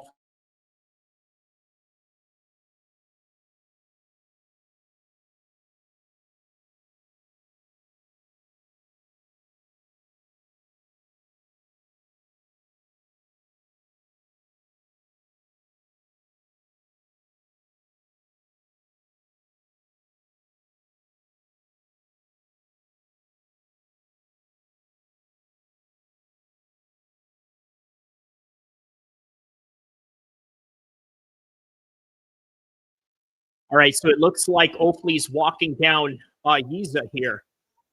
4 minutes left into the third round.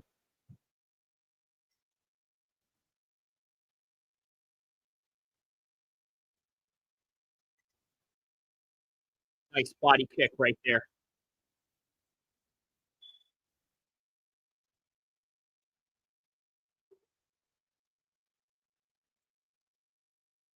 Okay, looking for that single leg right there. Ooh, good hook exchange right there.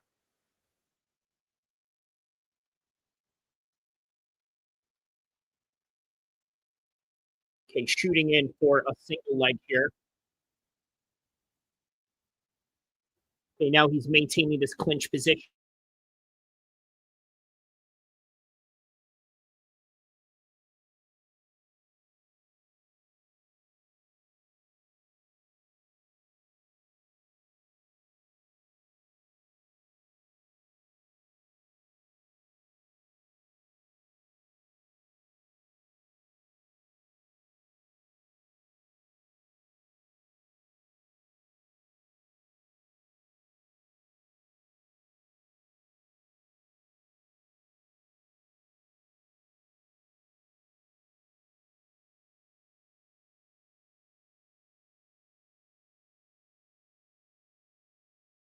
All right, approaching the second half of round number 3 right here.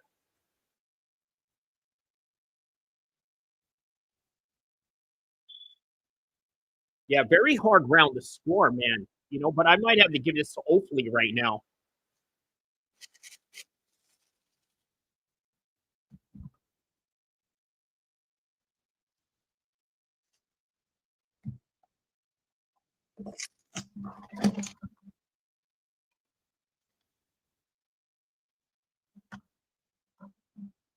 Yeah, it's a very difficult fight to score, man. 1 minute and 50 seconds left.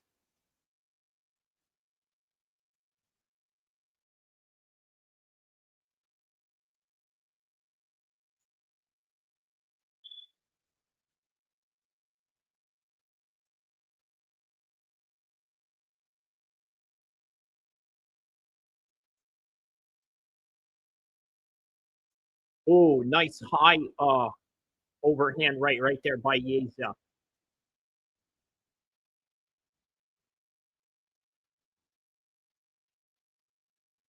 Okay, 1 minute and 15 seconds left.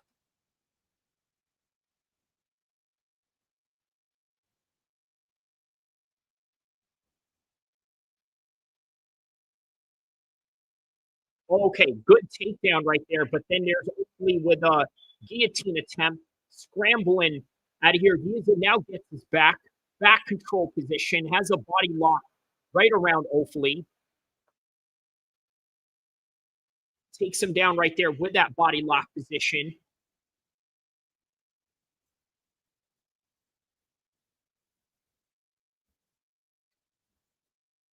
Oh, good elbow.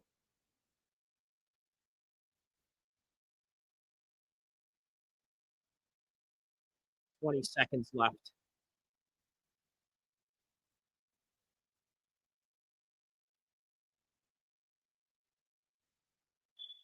Okay, we got 15 seconds left.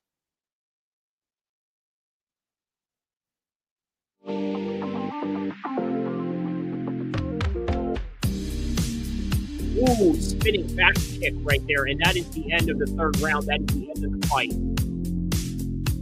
We will be right back for the decision.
All right, guys. So, Ofli won that one by decision. Shout outs to Ofli on that one. And yeah, man, we're gonna be back for more of the cards, man. Stay tuned.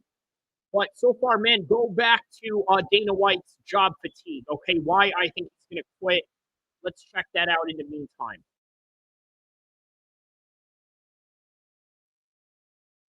Check out this commercial promo that Robert Whitaker has going on, showing him getting knocked out by Izzy. He's like, oh, yeah, and this happened here, too.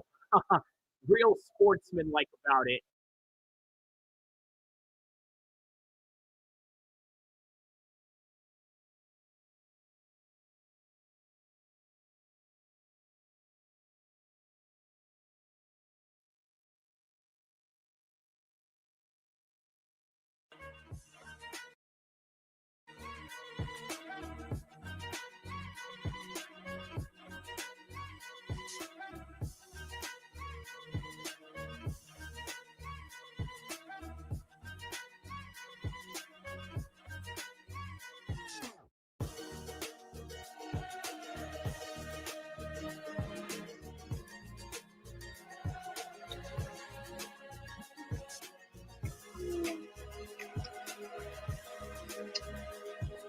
Dana White has job fatigue.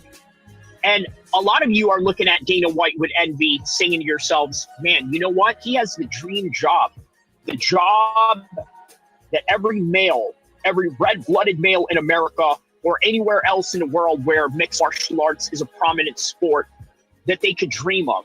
Okay, now imagine you are the guy that holds the fate of many of these fighters' hands. And on top of that, now you control the entire company. And here's the thing about Dana White. He's an employee. You need to understand that Dana White is an employee more than anything, more than being a CEO, more than being a boss. Dana White is an employee. And like all employees, okay, we all have what you call job fatigue.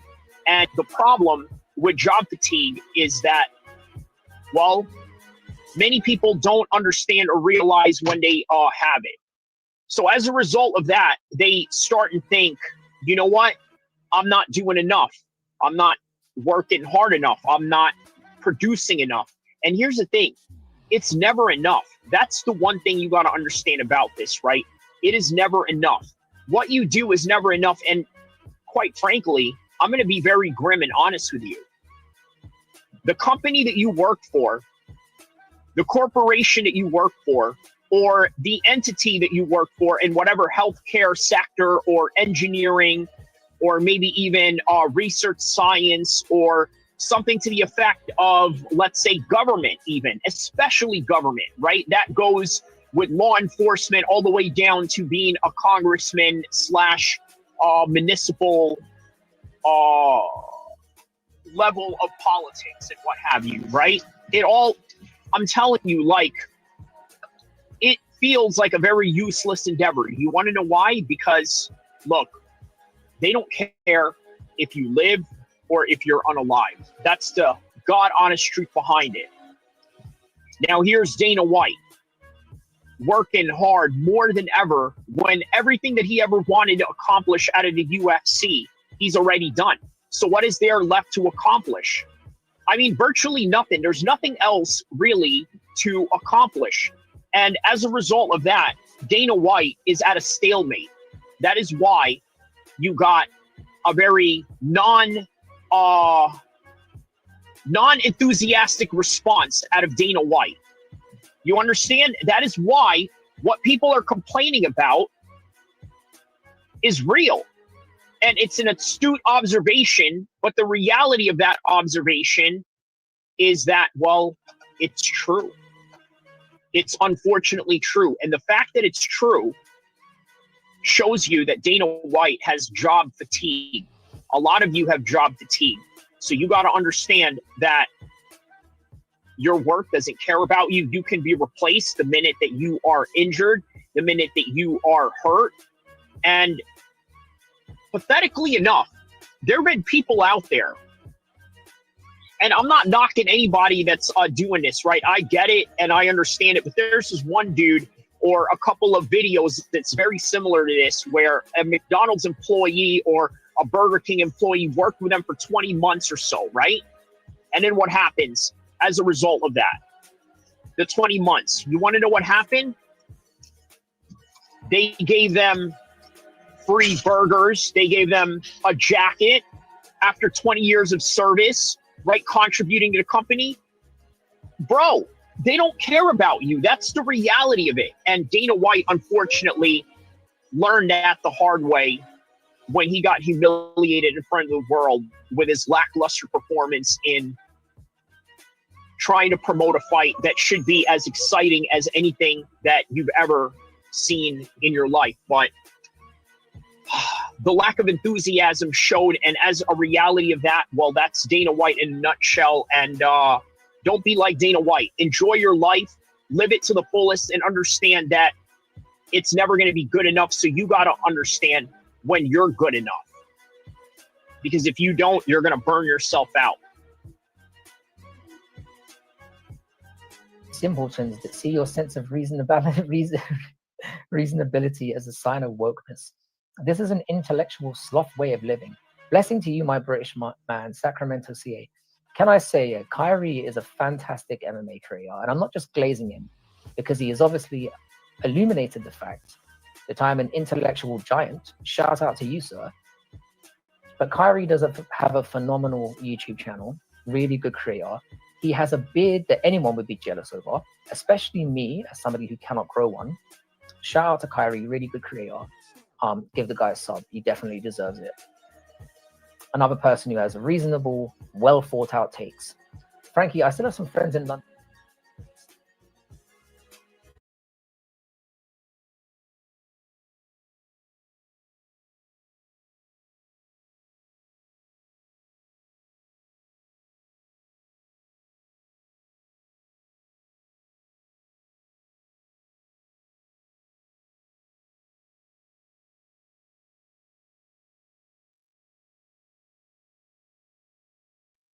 All right, we got Oban Elliot coming up next.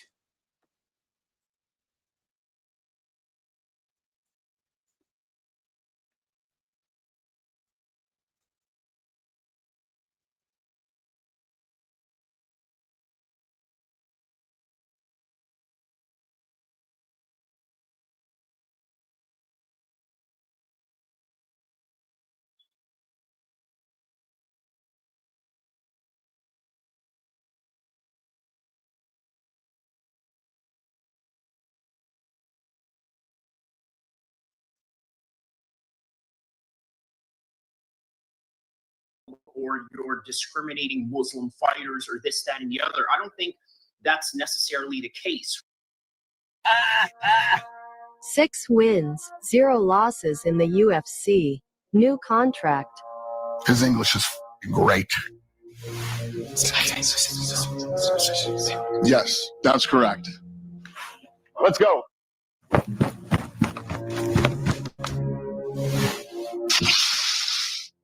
Hey, see you later, pal. Good luck to you. Have a good life. Khabib is angry at the UFC, and with good reason. The reason why he's angry with the UFC is they're letting go of undefeated people. We've talked about the people that the UFC has released over the past couple of months. Obviously, Muhammad Micallef was one of them, but that was more of a behavioral issue. Renat Fakhretdinov, we can't understand why. Okay, maybe his fights may have been boring in the past, but what about his recent one where he got a TKO win, right? Wasn't that impressive enough? Well, unfortunately, that wasn't enough for the UFC, and that is why they had to let him go as a result of it. So now Khabib said something to the effect of, all these people in the UFC want guys that drink, guys that smoke, guys that talk a whole bunch of smack. It's not looking like a sport. It's not looking like a professional sport at that, right? So that's the unfortunate thing about this. Now, the problem with Khabib saying this is that there's an aspect that Khabib is not understanding, okay? Because I have to be very fair and objective about this. There's an aspect of business. There's an aspect of ROI returns that the UFC has to make as a result of their UFC Paramount deal. So it's not as easy as to just say, okay, well, you're letting go of the best fighters in the world, or you're discriminating Muslim fighters, or this, that, and the other. I don't think that's necessarily the case, right?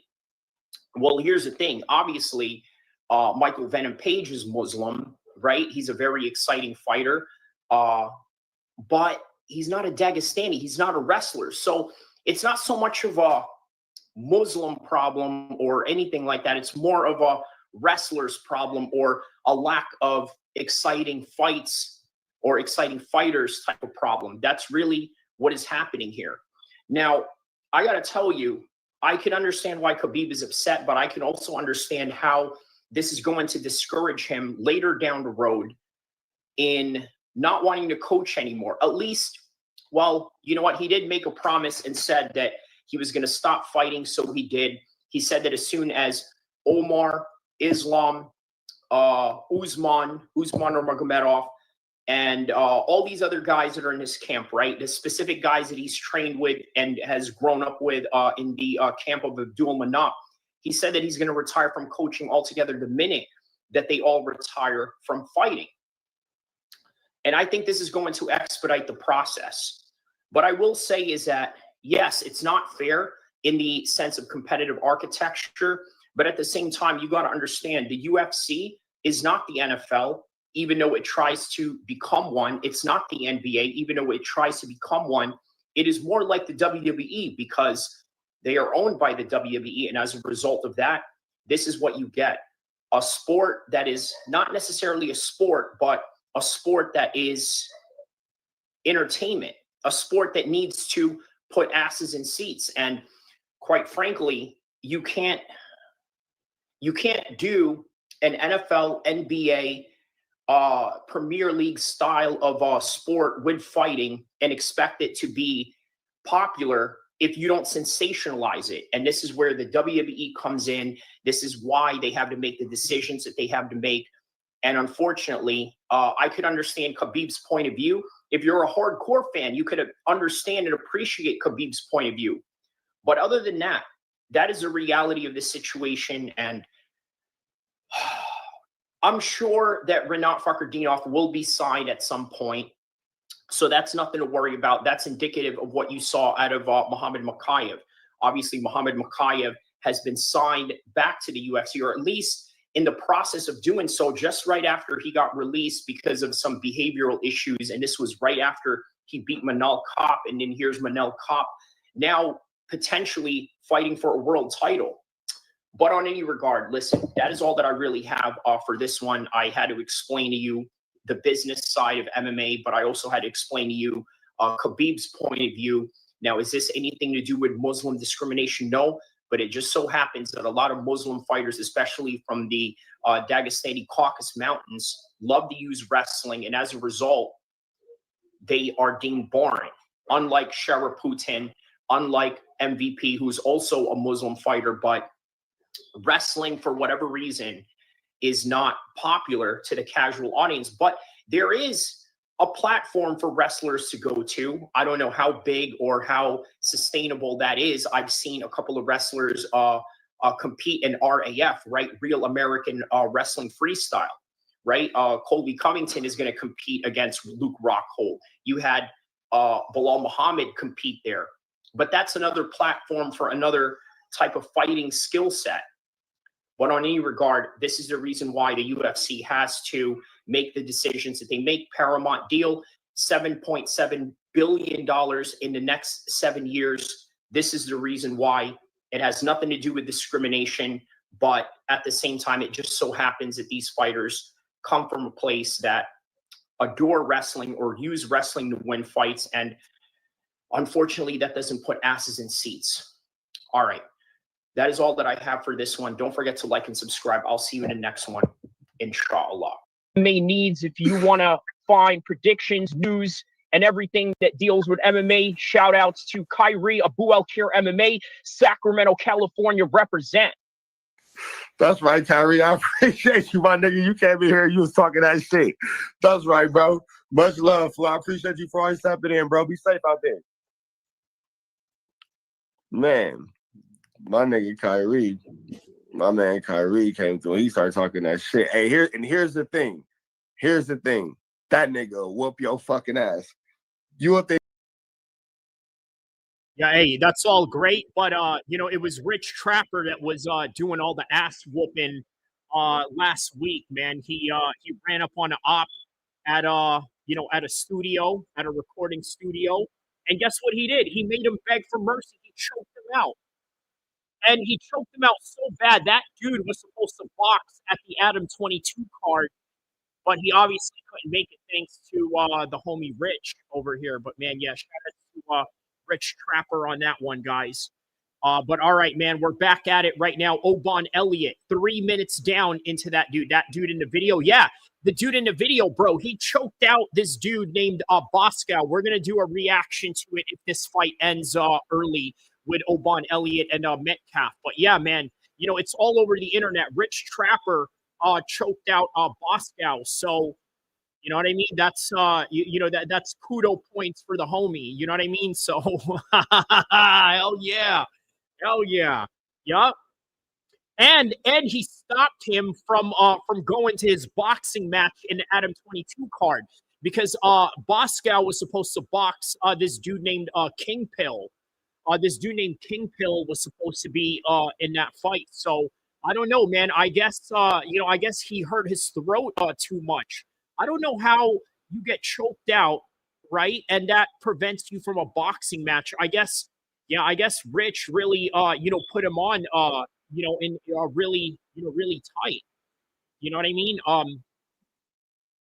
Yeah, man. Shout outs to Rich Trapper, bro. Holding it down. You know what I mean? Putting it on for for the Crip side of California. You know what I mean? Rolling 60 Rip. Shout out to all the dudes in the rolling 60s down in South Central for that one. So man, you know what? Speaking of Victory, you know what I love about Southland, right? They actually use like real gang names, right? They have mentioned the Rolling 60s. They've mentioned West Side Pyro Bloods. I was like, you know what? This is good. This is like real names of like actual gangs that exist, right? Rather than like, creating some weird generic like weird generic looking B film of what North America or what North Africa, I'm sorry, North Korea thinks of what North America looks like. He says, I love that show. I was pissed it was over. I know, man. He says, I've had it make my throat sore, but I could still box. Yeah, I don't know. Boskoe is a bit of an older gentleman, so that may have had something to do with it. So yeah, man, he tried to roll up on Rich, try to grab his chain, and then Rich was like, "Man, don't grab on my chain, homie." So this idiot tries to swing at him. After he swings, Rich does the George St. Pierre. When George St. Pierre catches people throwing hooks, right? He shoots in for a double leg, takes him down, gets his back, and basically chokes him. And you know what he said? He said the reason why he wanted to use jiu-jitsu instead of just beating his ass is because he didn't want to leave any marks or didn't want to have any troubles with the cops. And I thought that was really smart. And by the end of the day, that is what jiu-jitsu is used for, right? Being able to neutralize your opponent. But yeah, if this Oban Elliot fight ends rather quickly, which may not, it may go to the distance. I'll show you the video and how the internet is going crazy about Rich right now. So man, big ups to the homies for doing that. Yeah, very smart indeed. Yep.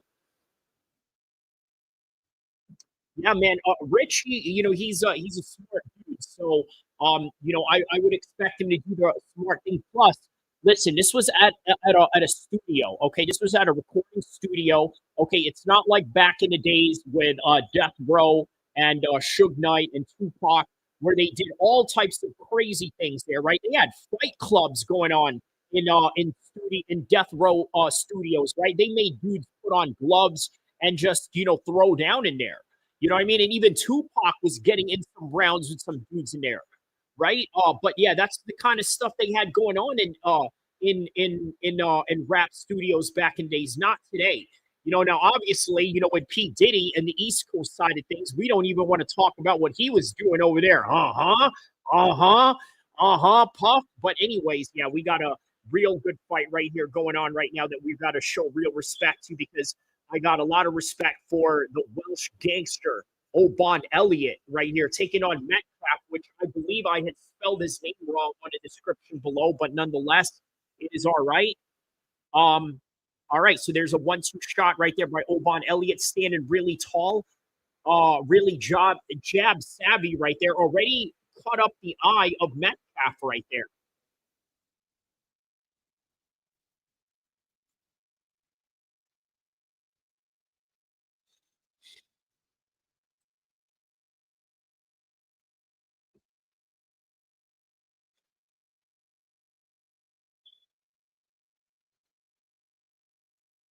All right, good 1-2 shot right there by Metcalf. Nice calf kick right there. Calf kick on Metcalf. McCalf actually is his name.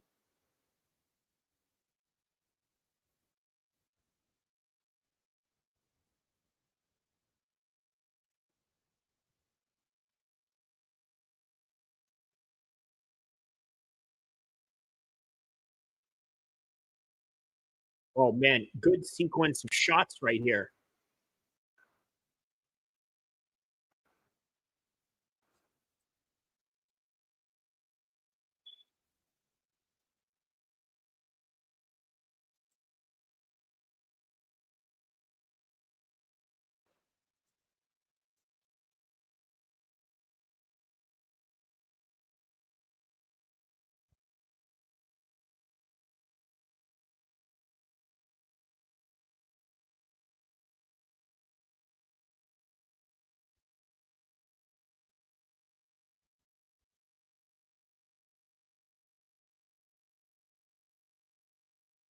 Oh, wow, man, he's looking to finish here.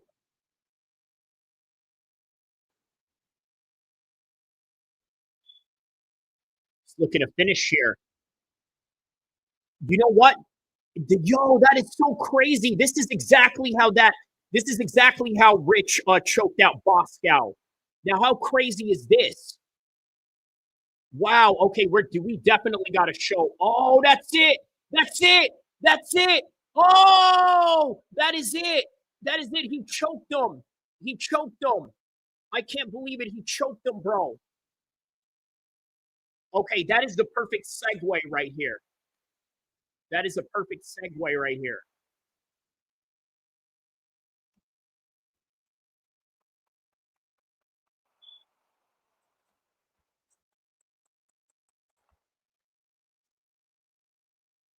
That is the same exact technique. Now I got to show you. Now I got to show you. Now we got to do this. Now we got to do this.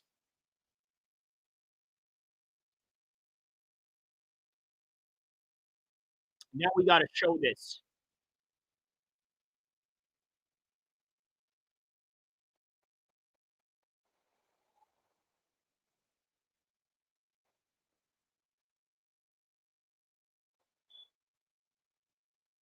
Wow, yeah. Micallef with the, by the way, that's how to pronounce Micallef, not, but anyways, yeah. So here we go, right here. Let's show this video right here.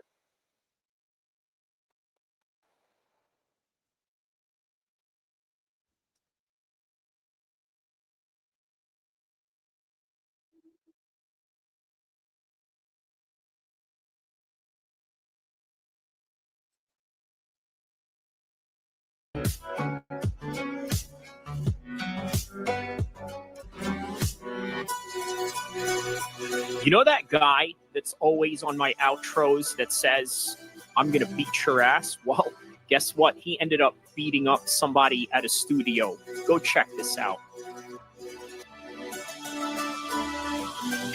I don't let go of Boskoe until I decide I want to let go of Boskoe. Period, point blank. Choke didn't come off, so I decided to let go of the choke. Pay attention to it. I let him go. Let go of my chain. My chain pop, I'm breaking. Get his hands. Get his hands. Why are you fleeing? Let go of my hand. You got his hands? You got his hands? He's choking him right here. here. Get his hands? Get his hands. I'll let him go. You got his hands? Get off.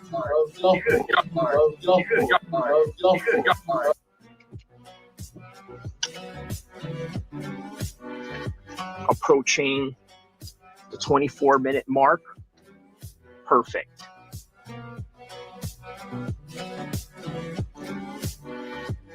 All right, so MMA Guru went on the Nelk Boys podcast, and I'm going to give you a little bit of a disclaimer. I didn't watch all of it, but I'm going to tell you the huge impact that this can send into the MMA industry. Number one, let's be honest about MMA Guru, right? I'm not here to tell you whether I like him or not, because that's completely irrelevant to the fact that he is very much an influential force in the world of MMA right now. Here's an example of what I mean that he's an influential force, okay? Number one, MMA Guru has a huge fan base that is disgruntled, that is distrustful of the UFC, quite frankly, also very distrustful of Dana White. So then he goes on to a podcast with a group of guys that are basically Dana White disciples. That's the best way to really put it when it comes to the Nelk Boys. Okay, they were given $200,000 for their birthday by Dana White, and there's very few fighters fighters that can get $200,000 from Dana White, let alone a birthday gift. But that's neither here or there, because understand that it is the UFC that allocates this salary and not necessarily Dana White out of his own pocket. So let's also try and understand that, right?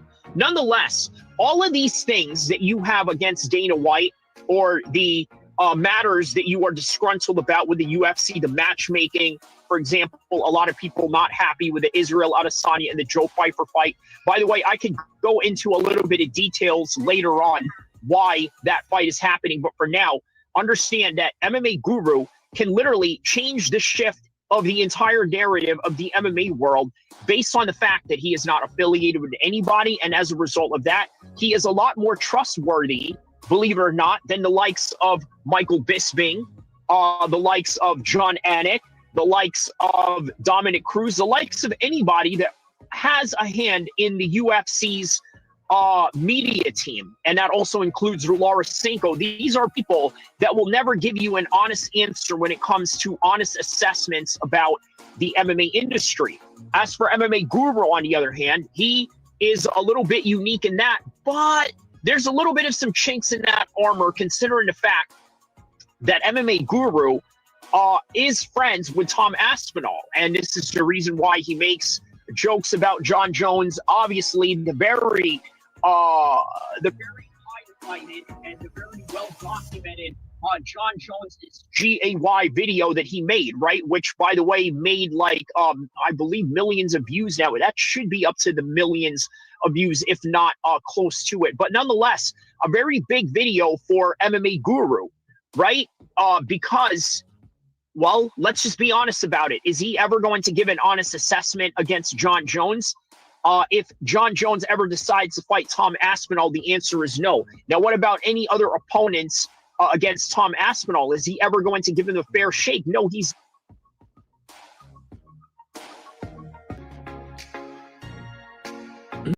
All right, so at this point, I would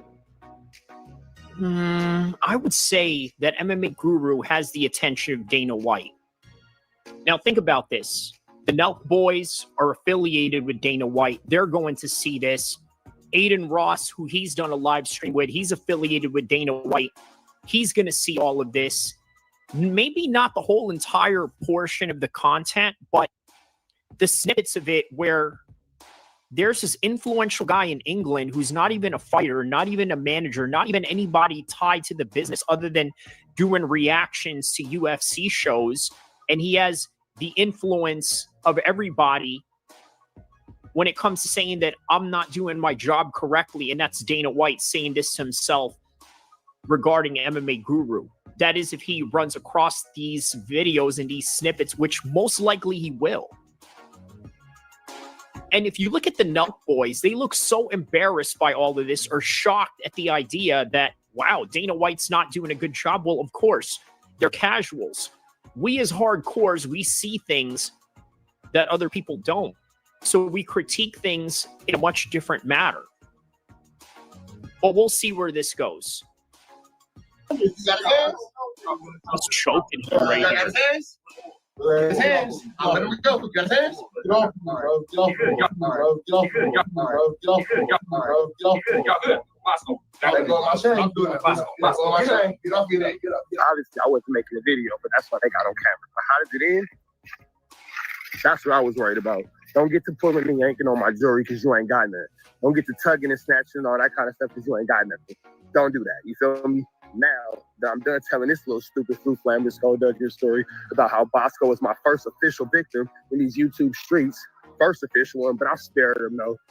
Little humiliation, you feel me? Make him beg for freedom real quick. Make him beg, let me go, bro. Get off me, bro. Get off me, bro. You can say whatever you want about this jiu-jitsu. If you want to find predictions, news, and everything that deals with MMA, shout outs to Kyrie Abu-Elkir MMA, Sacramento, California represent. Go worry about your little That's right, Kyrie. I appreciate you, my nigga. You came in here, you was talking that shit. That's right, bro. Much love, Flo. I appreciate you for always stepping in, bro. Be safe out there. Man, my nigga Kyrie. My man Kyrie came through. He started talking that shit. Hey, here's the thing. that nigga will whoop your fucking ass. You would think that nigga's all squared up and all that type of shit. Nigga come through and beat your fucking ass. Like, man, fuck you up. You will never see it Fight with King Phil, so bro. for those y'all, what you want. That was easy work. I did it with a smile on my face. Imagine if you really took the time to piss me off. We in a very small space. And you've been in fights where the space gets small. Niggas laugh and joke, but that jiu-jitsu means something when you are in a closed space. You feel me? Right. It for sure means something. So when I had Boskoe in that chokehold, it's no intention to hurt somebody to where they got to walk away with life-threatening injury. There's no intention to make somebody lose air to their brain to where they pass out. There's no intention for none of that. It's the intention to maintain control of the situation because Boskoe is out of control in this moment. So we having an interview and you don't like what I said because your addictions are getting the betterment of you and you decide to take a punch. Well, now I got to neutralize the issue. So the first thing you hear in the first clip of the video is me saying, stop playing because you could lose your life out here. But that's the fact. When you playing these games, if somebody got you choking or choking you the way I'm choking you, a less generous person will take advantage of your weakness. You feel? In a submissive position. And then when I let him go, nobody got his hands, but y'all trying to grab me. Why would I let him go? Right. That don't make no sense. Because on some nigga shit, we both know what happens after that. We know what happens in a fight when they only grab one person and the person's not losing and get their lick. Right, right. But this is the thing too. When you put somebody in a chokehold, you definitely trying to take them out the game. When you squabbling, when you getting down with somebody and you put them hands on them, you putting them hands on them to let them know, nigga, you can't mess with. You know how you be talking when you whooping somebody with them hands. Yeah. But when you heard the video. But when you put somebody in that chokehold, you trying to take them out the game. All that I'm trying to control. Nah, the way you was on, you was trying to take him out the game. Nigga, got all that. Nah, man, not me, bro. Rick Rock, you just wait for that, bro. This ain't for that, Rick Rock. We don't listen. Y'all wouldn't know. Just y'all was in the studio. That wasn't no ring. In the ring, yeah, but on the streets, and you get down with somebody, you put them in that chokehold. You trying to put them to sleep. I know I am. If I put, nah, man, not me, Rick Rock. Not me, man. Jiu-jitsu is used for self-defense only to neutralize targets who are out of control, man. We don't use it for that. But that wasn't self-defense. You seen your op. You supposed to whoop him. Put hands on him. Put hands on him real decent. You supposed to let him know the next time you see me, you gonna shake my hand. Next time you see me, he supposed to be walking around here with black Lopes on, man. He supposed to have them shades. Well, you know what? I should be seeing Boskoe again because he does still have to fight. He got to fight King Bill, and I'm still already paid to commentate. Right, right. MMA needs if you want to find predictions, news, and everything that deals with MMA. Shout outs to Kyrie, Abu Al-Kir MMA, Sacramento, California represent. That's right, Kyrie. I appreciate you, my nigga. You came in here, you was talking that shit. That's right, bro. Much love, Flo. I appreciate you for always stepping in, bro. Be safe out there. Man, my nigga Kyrie, my man Kyrie came through. He started talking that shit. Hey, here's the thing. Here's the thing. That nigga will whoop your fucking ass. You would think that nigga's all squared up and all that type of shit. Nigga come through and beat your fucking ass. Like, man, fuck you up. You will never see it coming. So for those of y'all,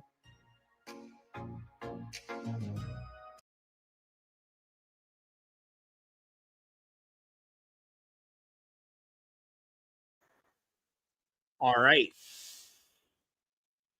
There's the homie Rich Trapper doing the damn thing.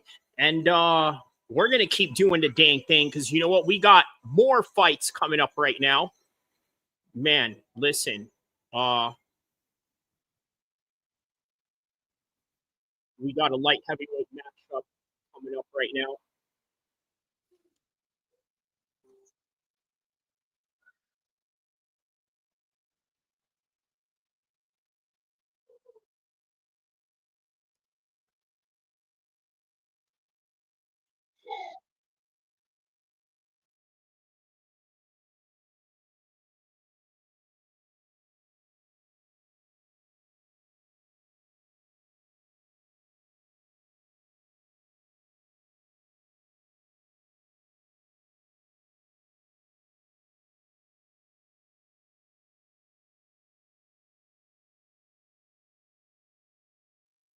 All right, there's that Faison guy from Clueless, still doing commercials out here, man. I think guys like that that come from an era where they were like celebrity famous in the 90s, I think that is just kind of what they rely on nowadays is just doing like mainstream commercials for mainstream normie channels, you know.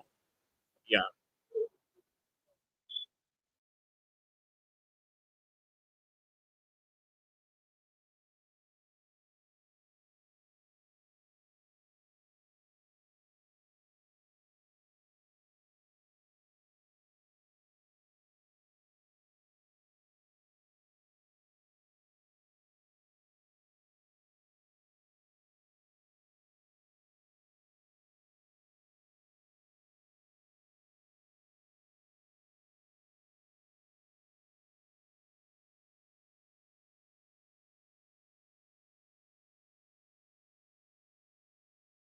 Yeah, so now we just await the next coming matchup. Jacob Malkoun versus uh, Torres Finney.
All right, so we got round one.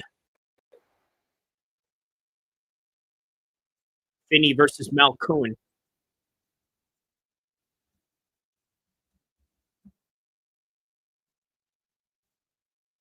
So 456, 54, 450.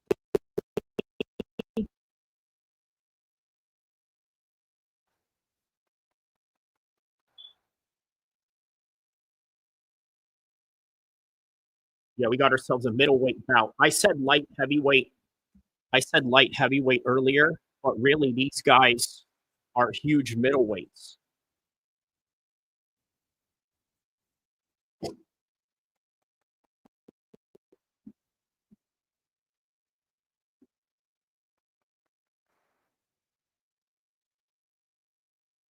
All right, good jab on the part of Malkoun right here.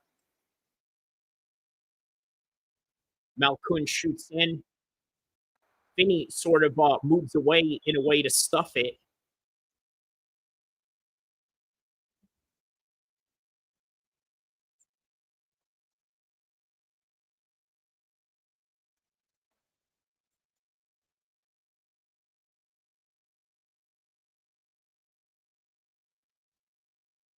This thing is asking DC, how well does Finney take shots because this Finney guy actually trains with Daniel Cormier. He looks like a very short version of Yoel Romero and a combination of I forgot that dude's name. That short black dude that trains at AKA.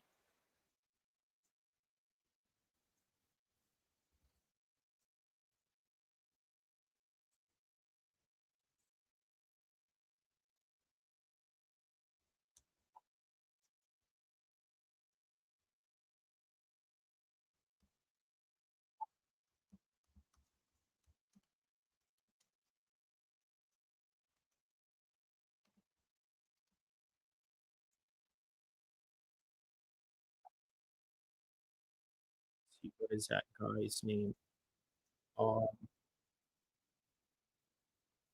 Duran, I think his name. Yeah, that other heavyweight that trains at DC's gym. But yeah, he trains with that guy. So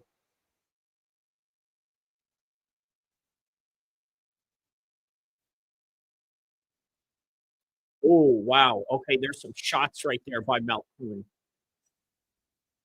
Oh wow, he just rocked Finney right here with 2:15 left in the first round. Halfway over into the first round right now, 205, 204. Shooting in for a single leg. Now he's got him in clinch position. They break away, squared up in the middle of the octagon. Now there's a combination from Malkoun. Another jab by Malkoun.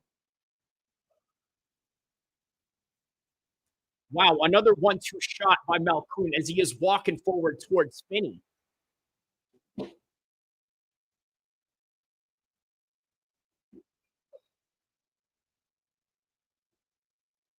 There's a left hook right there on Finney, connected on Finney. Malkoun is looking to finish Finney right here.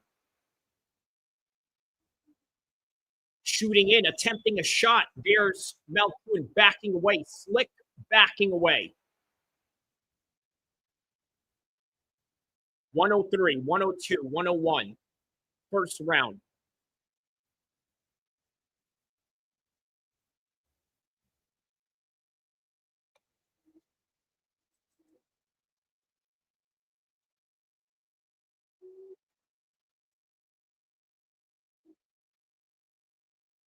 Yeah, Finney. Oh, wow. Finney just got rocked right there. He is looking to finish Finney right here. Finney is about to get finished. He now has the back of Finney ground and pounding away. Now he is looking. He's looking for a guillotine choke from a top half guard position. Now it is Finney that is on top, but Malkoun is hitting him with some elbows and some punches from the ground.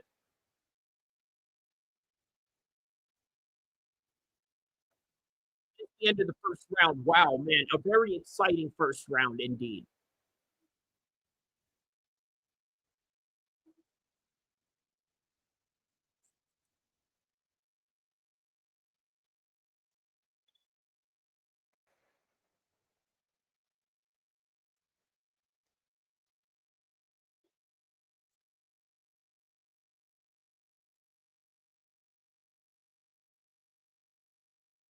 Wow, he said, you're sitting there taking too many shots. We need some combinations. This is the corner of Finney telling him right now.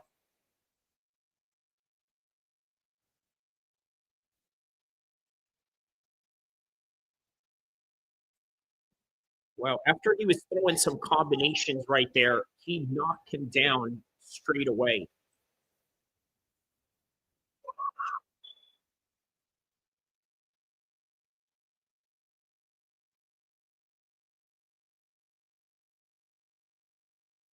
Finney in a low stance position, looking like he's in pre-wrestling states.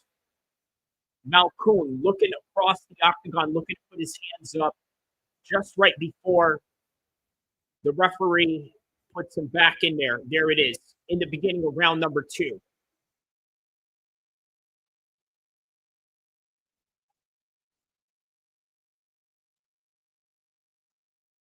has a little bit of that Yoel Romero bounce to him, along with the Yoel Romero build, with basically a 5'8" version of a 185er in Taurus Finney. That has very Yoel Romero mannerisms as well.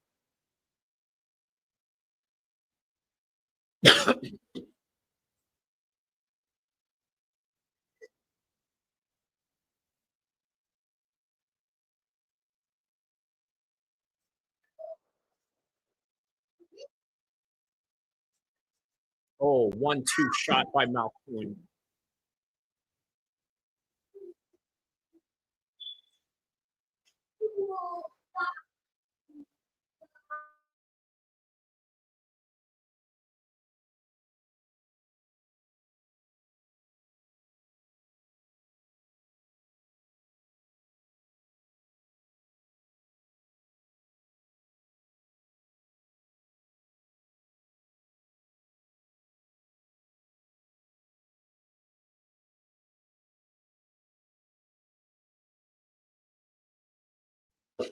All right, so Finney is still in this fight, even though he was rocked a few times in the first round, maintaining much better composure right now. Just a very steady boxing stance. Boxing is not what is going to help Finney in this fight right now. You see, I think he needs to shoot in for a takedown because the taller and much more crispier striker in Malkoun is taking advantage of the kickboxing and, quite frankly, just the boxing jabbing range right now.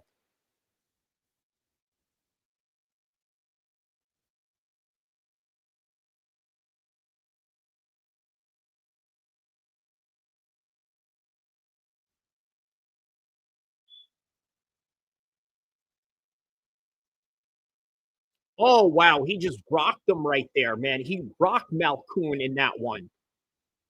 Absolutely just rocked. Malkoun rocked Finney.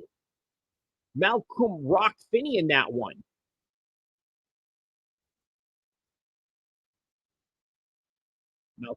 Malkoun rocked him to be perfectly corrected once again. Now he is continuing his body lock on Finney as Finney is trying to get up while Malkoun is maintaining a body lock position on Finney right now.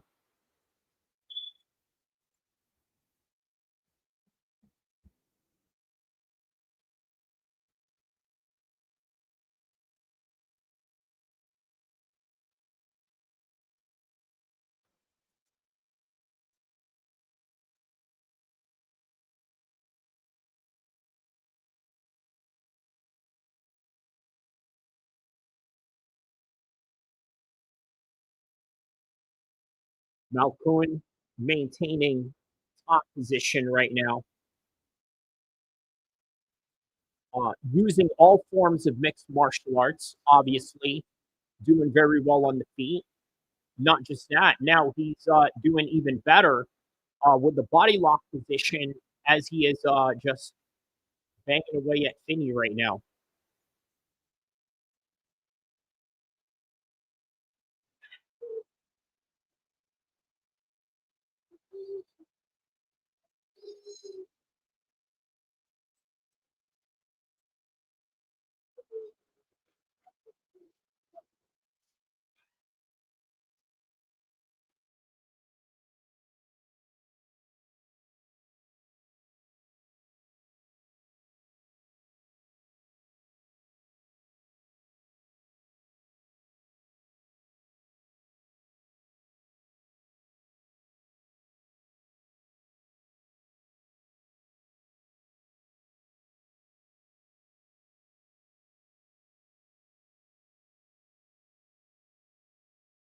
Yeah, still the same right now, maintaining this top control position right now. And Finney has absolutely no answer to it. He needs to do something very different in round number 3. Now, what is it that he's going to do different in round number 3? He can't outbox Malkoun, and as a result of that, he can't also out wrestle him because he can't even get near him because of the Great job that Malkoun is doing, just offsetting him every time he goes and tries to shoot in for those takedowns. Constantly denying him of it.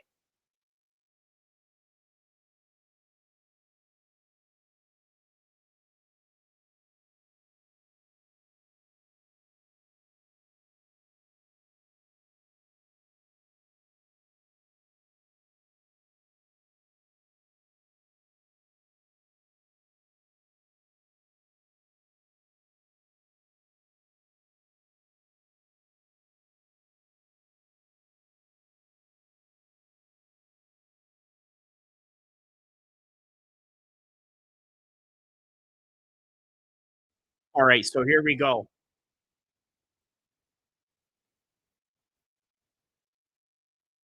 Yeah, Finney looks like he pulled something in his leg right here. They're showing a replay of it. Something they sort of noticed. I don't think anybody else in the ones that are involved in the fight noticed. It's only the announcers, and then they made light of it with a video highlight in between the rounds. But nonetheless, round number 3, here we go. So, double jab right there, throwing combinations, Malkoun and Finney just firing at each other in the middle of the octagon right now.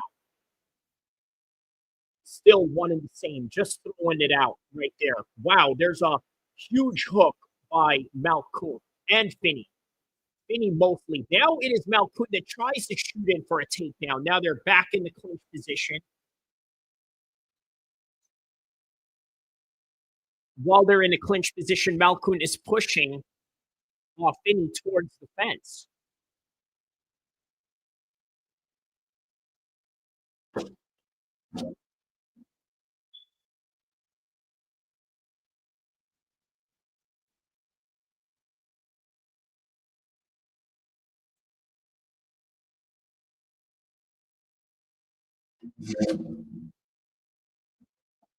All right, Malkoun's holding him in position.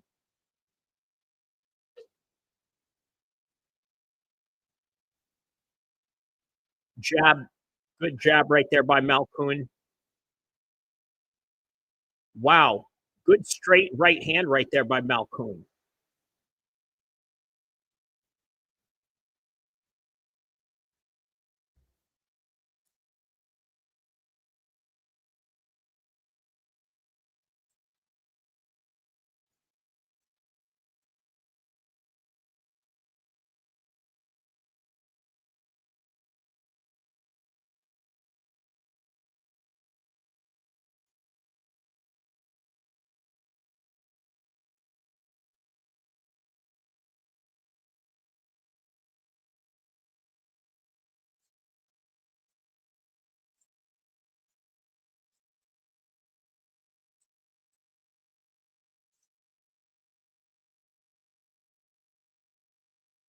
All right, maintaining this clinch position right now. Malkoun is in a dominant position right on top of Finney.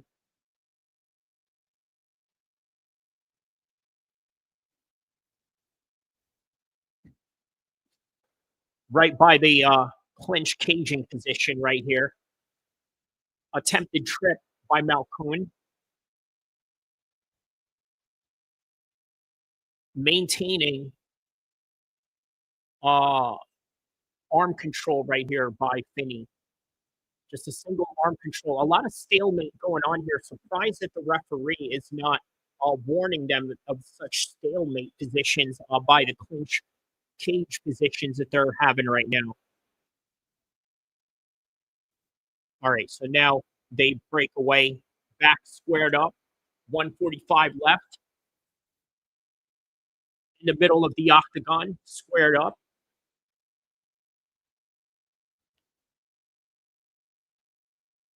Welcome to the 5th hour of the live stream right now. By the way, due to the long live streams, a lot of people wonder, well, you know what? I think there's a bit of a strategy behind it, right? Obviously, I'm not going to be always behind the mic, but I do try to keep it entertaining as much as I can. And while the fights are going on, obviously I'm going to react to it in real time. 1 minute left, 59, 58, 57, 56. There's a huge hooks right there by Finney. He's been throwing these bombs all night long. Now, here's Malkoun shooting in for a single leg. He gets it. As he gets it, he has him down on one knee, with now right on top of him in the top referee's position, looking to cradle him in a wrestling cradle position. He is trying to put Finney in right by the fence, maintaining a dominant position right on top of Finney.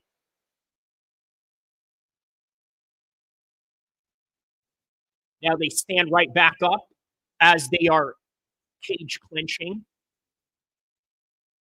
with 10 seconds left into the fight. And this ended in 15 minutes to a decision. See you guys in a decision.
All right, it looks like the winner is going to be Malkoun. They're going to make it official right.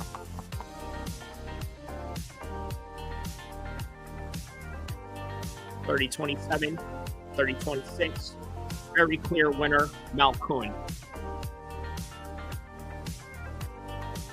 Man, we're not too far away from the main card right now, guys.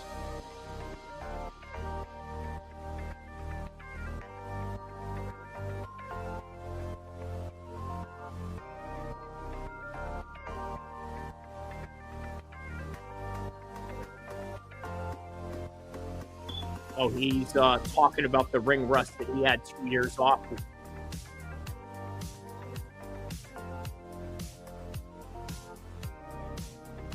He said it felt like it was still a pretty dominant performance.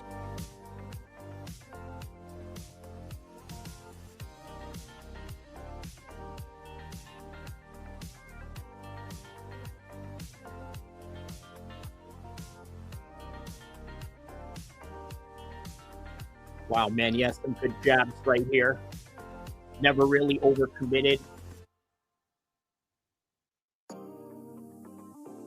Was very meticulous in his game plan approach.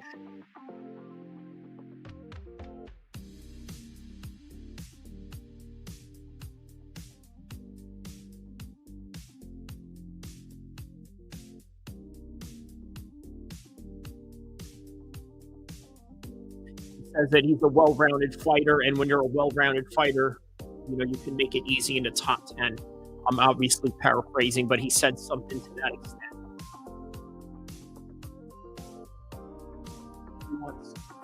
He wants to go and fight again in July or August.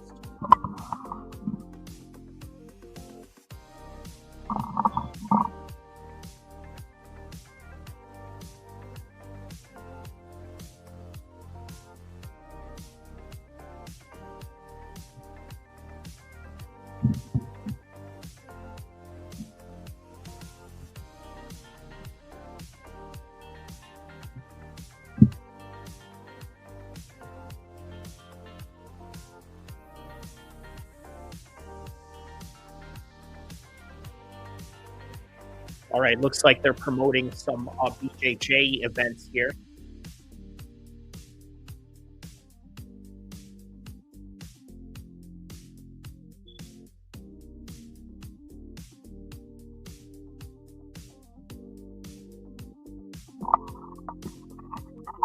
Oh, wow. So they're interviewing the coach right now. This is sort of new. I think this is a Paramount style production right here where they go here and talk to the coach.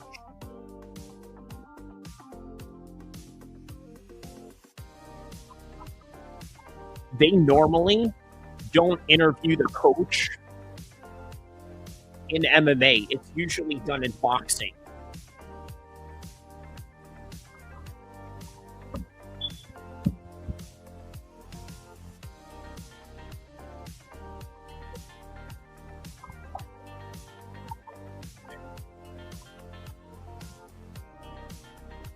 Montoya is being asked of the game plan by John Gooden. He says in response, we're only going to concentrate on what we can control.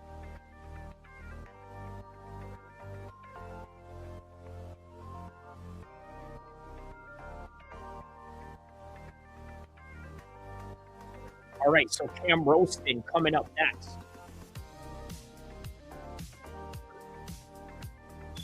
Another middleweight fight coming up right now.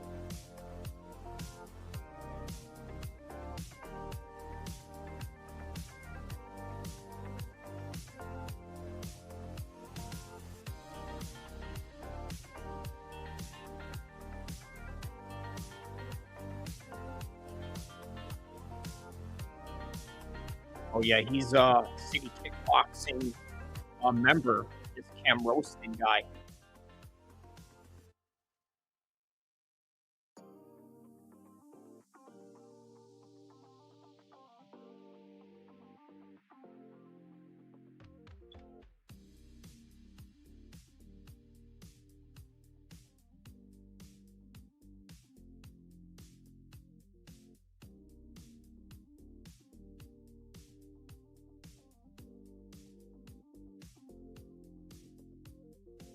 Right, Cam Rowston versus Cody Brundage.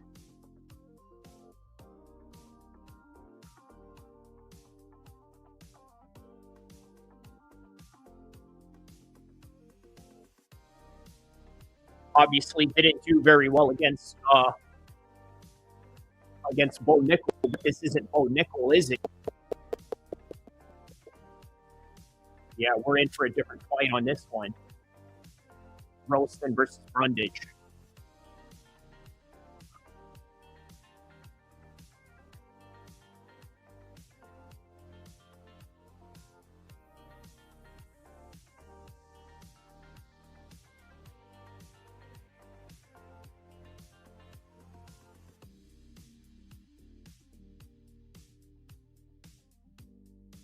Yeah, and as the complaints that a lot of people have, just more ads in between, right?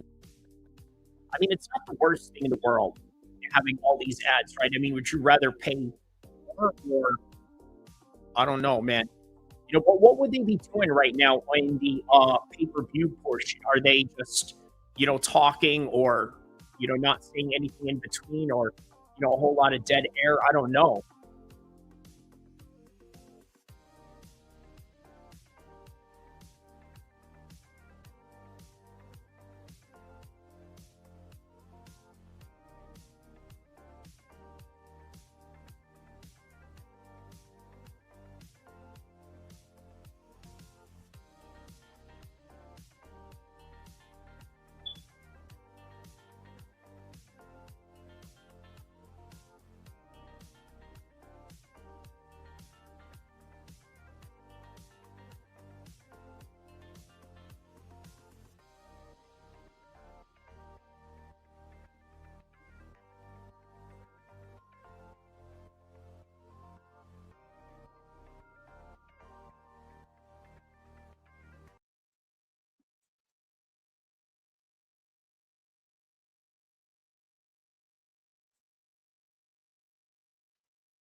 have some serious contract issues with the UFC, and it's going to look very identical to that of the pandemic in 2020. You want to know why? Check this out. During the pandemic, he had an issue where they couldn't get him a fight. Why? Conor McGregor is blockbuster. Exactly. Precisely the point. So they need to get him in front of a crowd. How are you going to do that in the middle of 2020 when there was a world pandemic going on? So what happened? It stunted the growth of Conor McGregor's career. And that was the problem. That was the beginning of the downfall to Conor McGregor's career due to the unique positioning that Conor has with the UFC and the type of product that he is in comparison to everybody else in the roster. So it became complicated. You don't have a crowd. You can't maximize your use of Conor McGregor. What exactly does Conor McGregor bring? He brings in people from around the world, in particular in Dublin, Ireland, to fly to Las Vegas, book hotel rooms, which is big economy for the town of Las Vegas and a Conor McGregor fight week. And then on top of that, lucrative for the UFC, both in gate and pay-per-view sales alone. Pay-per-view sales alone. Okay? So that makes him a very unique product. Which means that if you were to put him and fight him in front of nobody during the pandemic, you would have essentially wasted your entire investment. So they're looking at Conor McGregor as not even a human being at all, right? They're looking at him as a product that they need to exploit to its maximum ROI, okay? Return of investments. Because they've invested a lot in Conor McGregor and they've gotten a lot of returns in Conor McGregor, and they want to continue to keep doing that and do that and do that over and over and over again. Okay, you want to continue to do that. So as a result, Conor McGregor is in a unique position once again in the new era of Paramount. And what exactly does that mean? Well, Paramount no longer requires pay-per-views. You see, all you need at this point right now is to pay, I don't know how much Paramount is, maybe $8 or $9 or something like that, but not a whole lot in comparison to last year where you were paying top pay-per-views $80, okay, $90 if you wanted an H.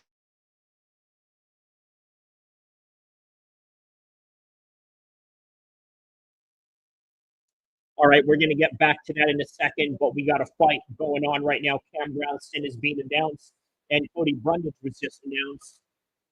So we got a fight on our hands right now.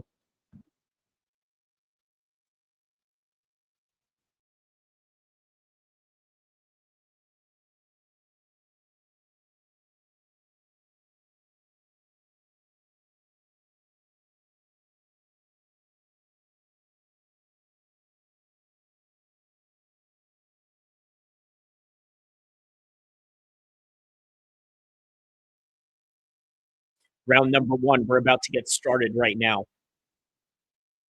What do we got here?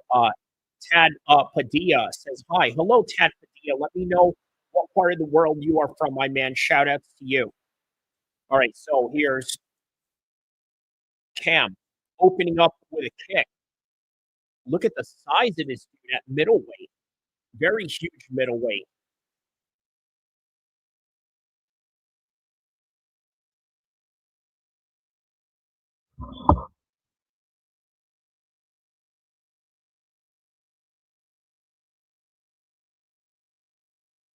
Oh, nice 1-2 shot on Cody on Rowston right now, hitting Cody.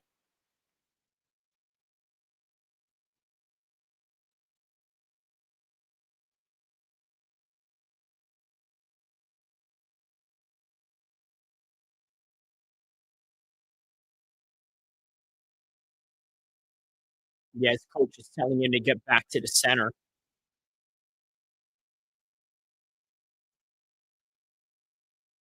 Man, the long arm and reach that Rowston has going on right now is amazing.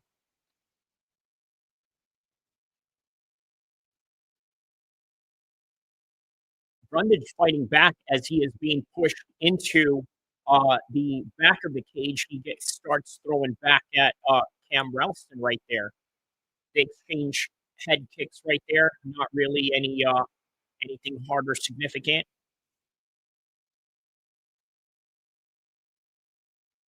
Oh, wow. Throwing some combinations right there. Backing up Cam Rowston. Now he has him backed up against the fence with a clinch position.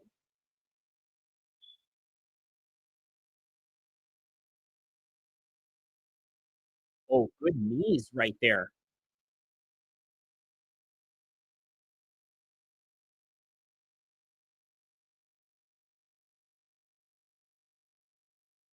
Oh, good knees.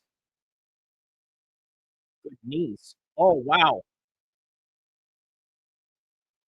Looks like Cody hurt. Oh, my goodness. He just hurt Cam Rowston. Remember, man, Cody is the underdog going into this. Don't be fooled by the Bo Nickel fight. Because that was the Bo Nickel fight. This is the Cody Brundage, Cam Rowston fight. Completely different fight. And he's showing it right here. He's demonstrating that he has the ability to hurt Cam Rowston.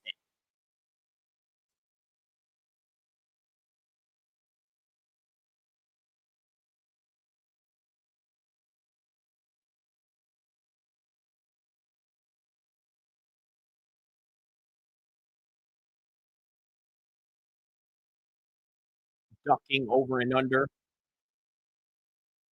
Wow, doing some dips there, like just going over and under, just doing a lot of ducking, close range boxing on the part of Cody Brundage.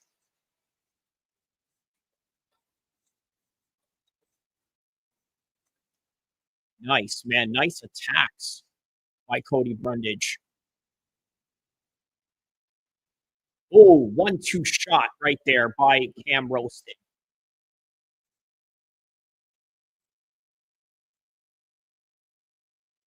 No kick by Cam Rowston. They time out. Oh, there seems to be a low blow.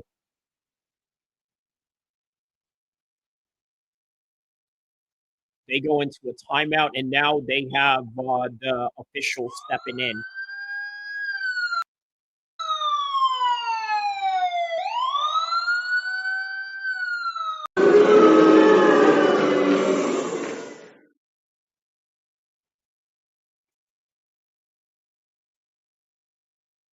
All right, man. Yeah, that really must have hurt. All right, now we're back on right now. There's a high kick by Cam.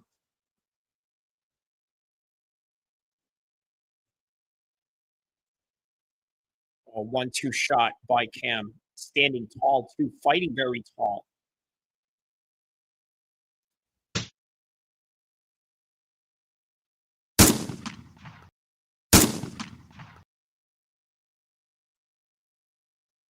Oh, low kick.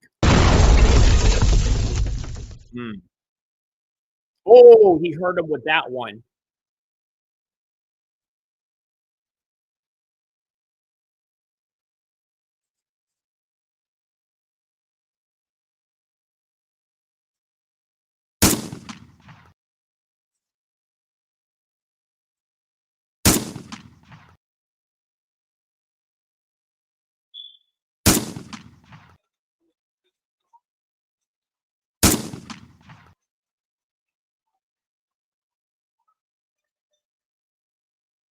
All right, that's down.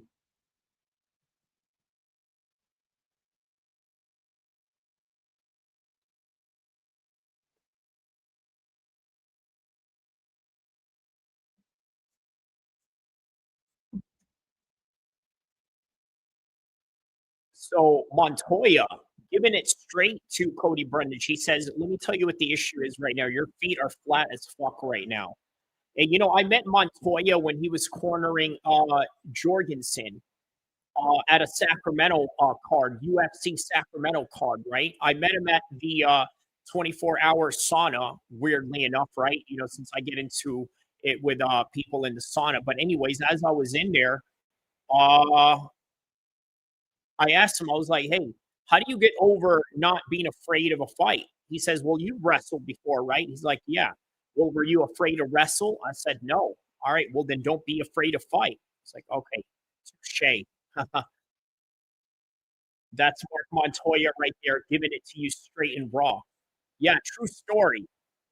You know, this was during the Scott Jorgensen fight at a Sacramento card. I believe this was the same card that TJ Dillashaw had fought Soto. So, little MMA history for you guys. All right, back in action right now.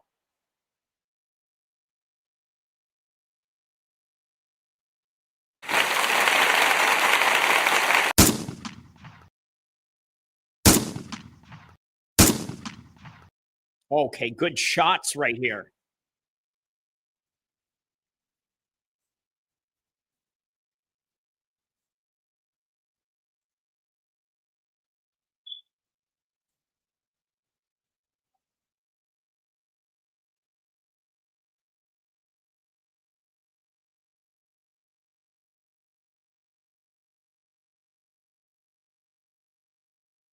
Okay, 1-2 shot right there by Cody Brundage.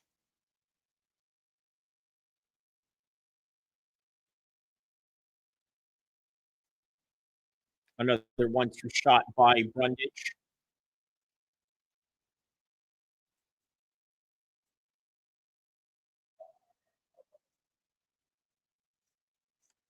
Oh, wow. He's got him in a plump.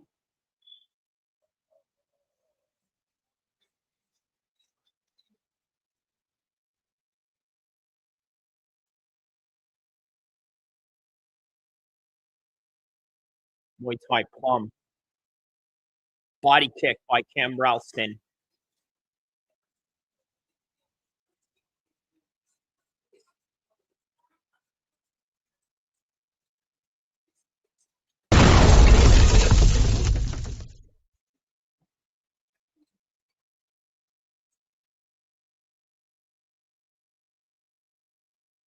A good explosion.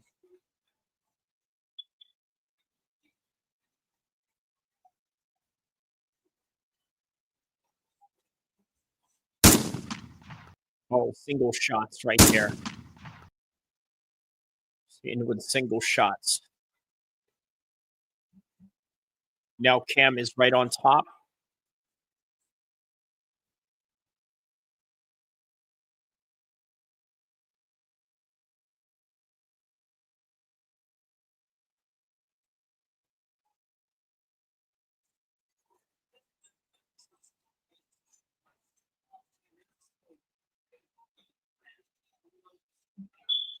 Yeah, they're starting to mentally fade right here is where Brundage has to ask himself, you know, what he needs to do different.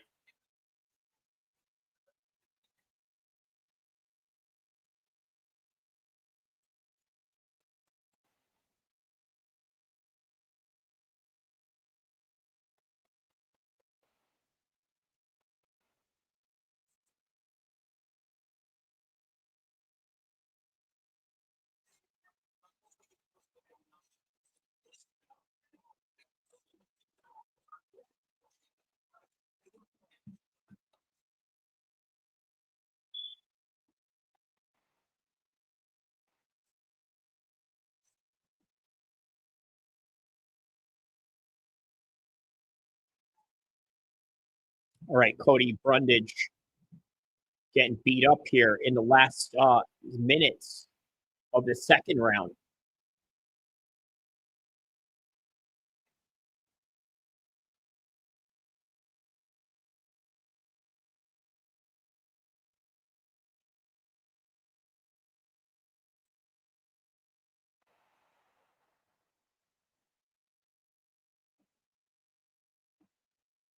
All right, and that is it.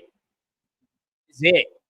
Cam has finished Cody Brundage in the second round.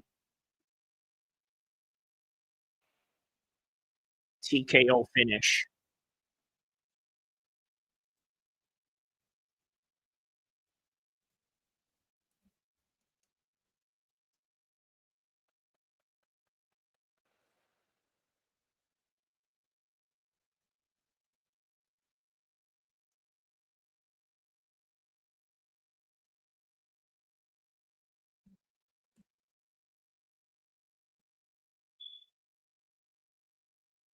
landing big shots on the ground on this one right here.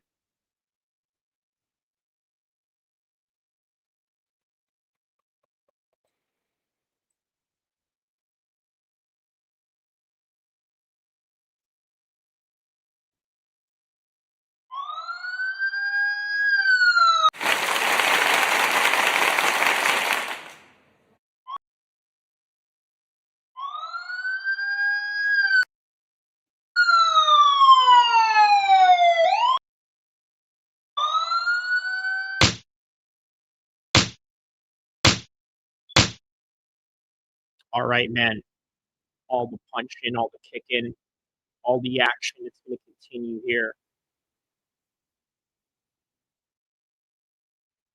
All right, congratulations to Cam Rowston.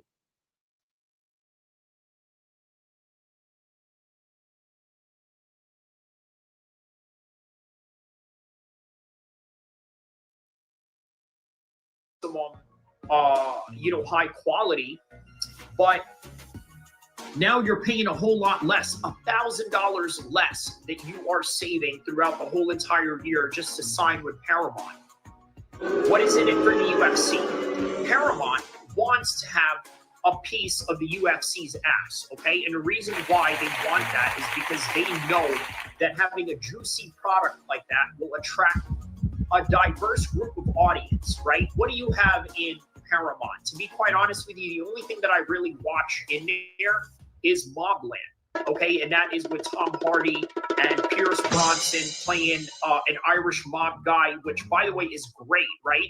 Just the great storylines that he has where he's interacting with these Mexican mafia cartel guys. And in the midst of that, they talk about stories where they were watching the Lennox Lewis-Mike Tyson fight in Las Vegas, okay, talking about how they got into it because of some, I don't know, some sort of like racial banter saying something about Mexicans. It's great, insane story. Mobland, wow. But other than that, it's Mobland and UFC. I can't really think of anything else, right? So that is what they got out of it. They got a product to which they pay this certain amount. So they get a fixed amount to where they don't really care about maximizing pay-per-view revenue because of the accessibility that it offers, and due to the fact that there is a high level of illegal streamings going on around the world.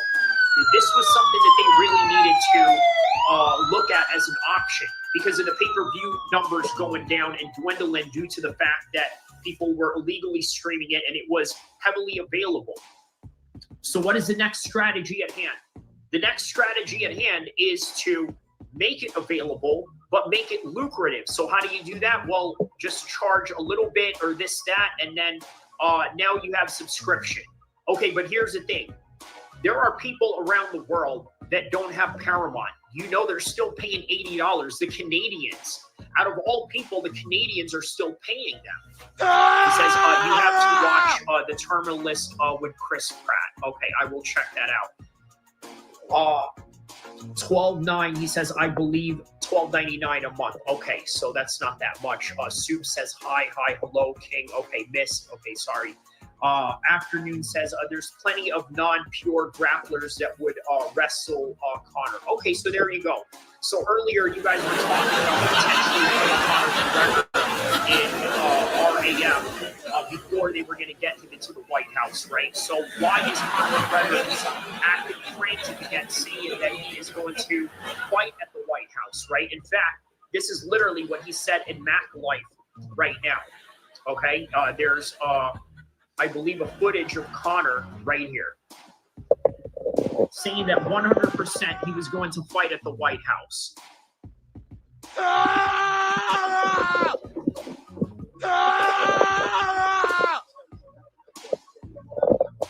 Seriously, pulled away. That is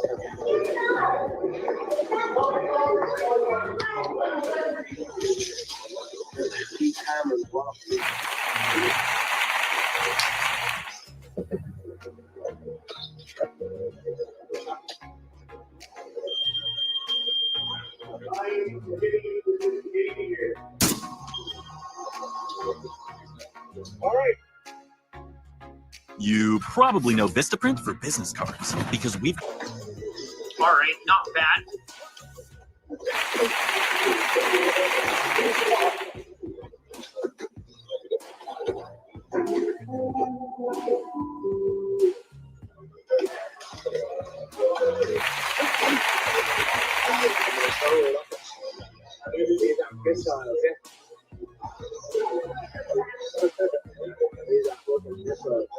I'm 100%. This is, yeah? I'm going in here 100%. I'm going into this fight 100% Conor McGregor, not 92. 100% Conor McGregor.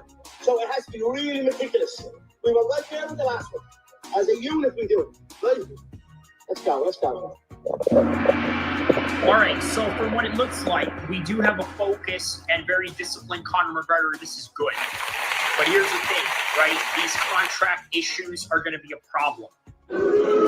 He's going to ask for more money. Now, here's the thing. He said that he is not going to negotiate with the president. I'm sorry, he's not going to negotiate with the president of the UFC, but rather with the president of the United States, but rather the government of the United States, right? Because remember, the UFC White House fight card doesn't have any sponsors. It also doesn't have a crowd. So how are they going to maximize Conor McGregor into this? This is why I told you, and I made this video, right, in my latest video during this recording of this, or the live stream portion of this that I'm going to clip out later, right? That video was basically explaining that Conor McGregor's not going to fight at the White House. Well, here's why. Because they want to save him for a pay-per-view maybe in July. Not in June, where the White House fight is going to be, but in July. Because remember, the White House card is going to be free, okay? No sponsors. The UFC doesn't make money off of it. Unless, of course, the United States government decides to pay for the entire event, to which the UFC will have to ask for a certain fee, kind of like what Mark Zuckerberg did, right? He literally bought a whole entire fight night at the Apex and rented it out with literally nobody in there but him and his family, right? Which, I mean, you could probably argue the United States government, or maybe just Donald Trump himself, could do that. But I need you to understand, so that the casual sack says that's a good point. Yes, so I need you to understand that there will be contract problems with Conor McGregor fighting at the White House, but it doesn't mean there's going to be problems with Conor McGregor fighting later on. I just don't think that it's going to be the White House. And the casual sack says it would be hilarious if it was sponsored by Seasons Riyadh. You know what? It's going to come to that. Because think about this, right? Conor McGregor has asked for the assistance of Turki Al-Sheikh before, has he not? He says, you know, Turki, you know, I need some assistance over here, man. You know what I mean? He's literally asked for his assistance before. So what is Turki going to do? He's going to talk to Donald Trump. Well, maybe not him directly. Turki will just call Mohammed bin Salman. Okay, you guys know Mohammed bin Salman, the crown prince of Saudi Arabia, the guy that always meets with Trump, right? The guy that's constantly at the White House with Trump, right? The guy that constantly invites Trump to Saudi Arabia. He'll get in his ear. He says, hey, you know, what about this Conor McGregor fight? You know, what's going on? Why he can't fight at the White House? And then, of course, Trump is going to say, well, you know what? The reason why he can't fight at the White House is because Conor McGregor is too goddamn expensive. And then, of course, Mohammed bin Salman is going to say, listen, you know, you want to insult a Saudi? That's one of the things that you say. You say it's too expensive. You know what a Saudi is going to say? How much this little leprechaun Irishman want? How much he want? How much he want for this fight? I think he wants $200 million to step in the octagon of the White House. Okay, done. It's no problem. $200 million we make. We sign the check. Boom, here it is. Who we make this to? White House or National Defense Pete Hedzik, who's we make this to? Victory says Zuckerberg is such a dweeb. I hate seeing fighters train with him. Yeah, well, he bought an entire event. Okay, he bought an entire event. Just like The way Turkey El Sheikh could buy this whole entire event at the White House.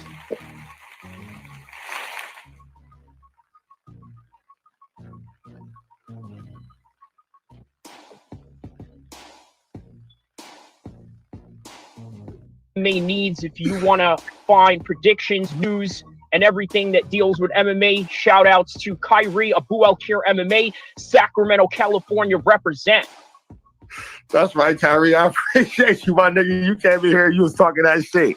That's right, bro. Much love, Flo. I appreciate you for always stepping in, bro. Be safe out there. Man, my nigga Kyrie, my man Kyrie came through. He started talking that shit. Hey, here's the thing. Here's the thing. That nigga will whoop your fucking ass.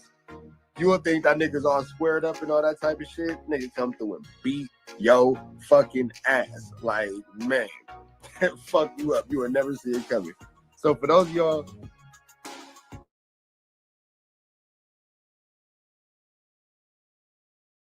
All right, so we got Junior Tafa taking on Billy Alakina right now. Here we go, man.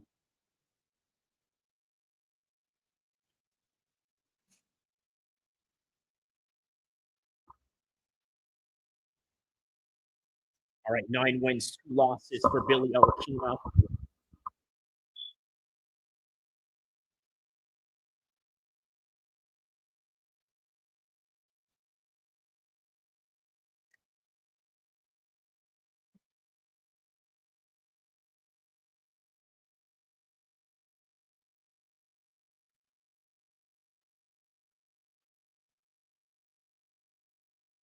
Junior Tafa covering his face before the announcement and then smiling at the camera.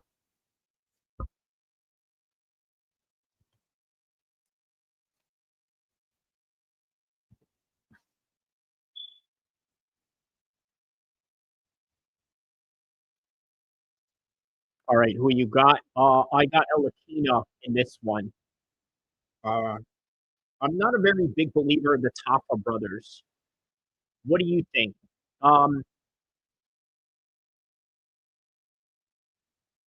If I was a betting man, which I'm not, I would not put my money on Tafa for anything. I mean, maybe in some fights. This one, no.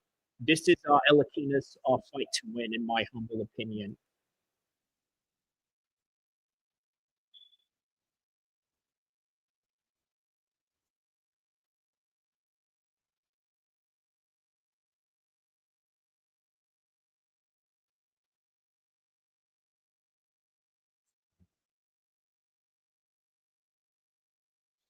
All right, so starting off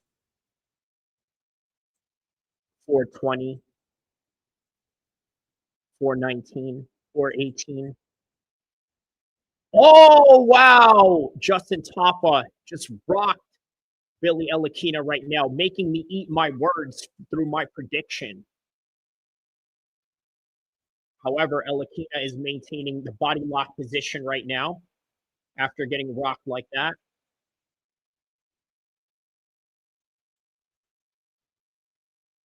I believe that that's his brother. There's 2 Tafa brothers. One of them is a heavyweight, and this is the light heavyweight brother that we are watching right now.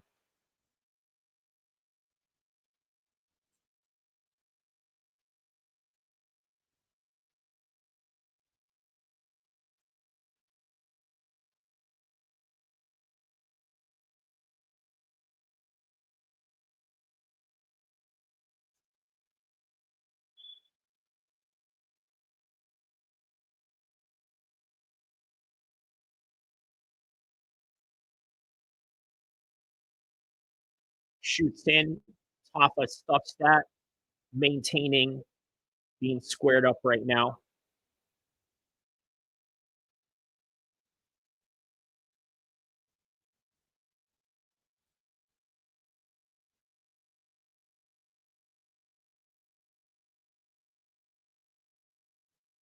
All right, good counter right there by Tafa.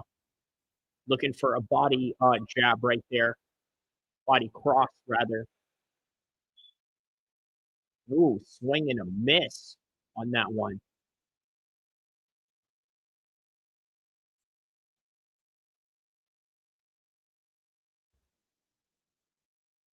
I have absolutely no clue who the first fight on the main is. Never heard of either of these guys. Well, this is what you get with a lot of these international fights, especially with Australia. We think that Australia has a strong hold in MMA, but in reality, no. I mean, like in comparison, let's say Americans, like check this out.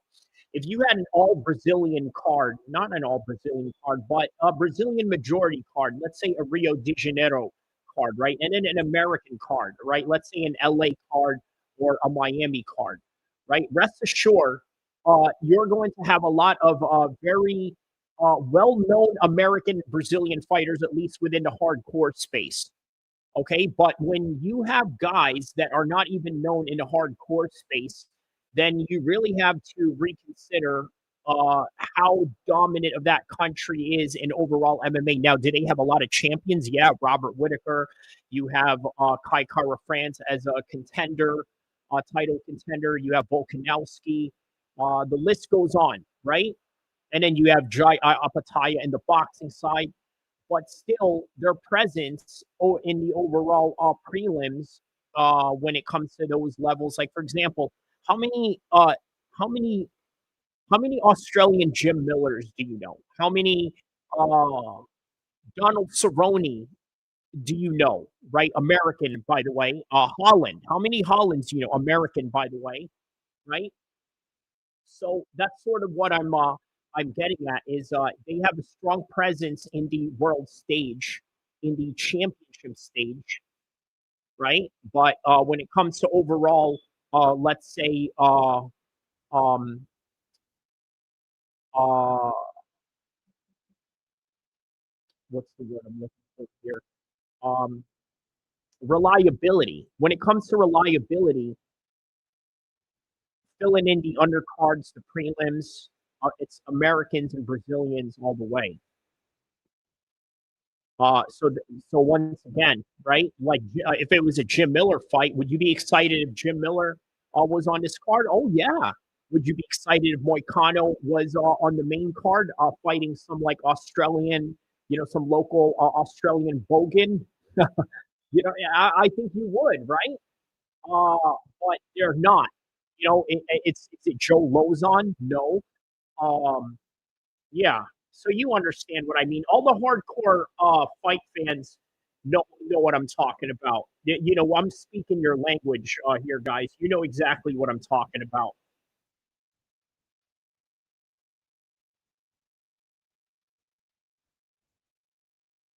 All right. So Elakina got rocked right there, like literally got rocked back, right?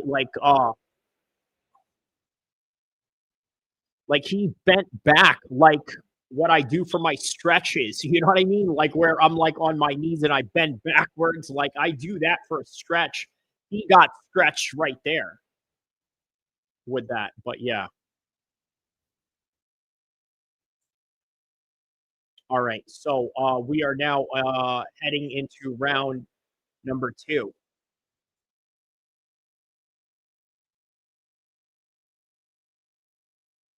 So yeah, what I'm saying, Marty, is that Americans and Brazilians just have more presence in the overall bulk of things, whether that's champions or prelim fighters alike. The representation is much higher in terms of those guys being a lot more well known.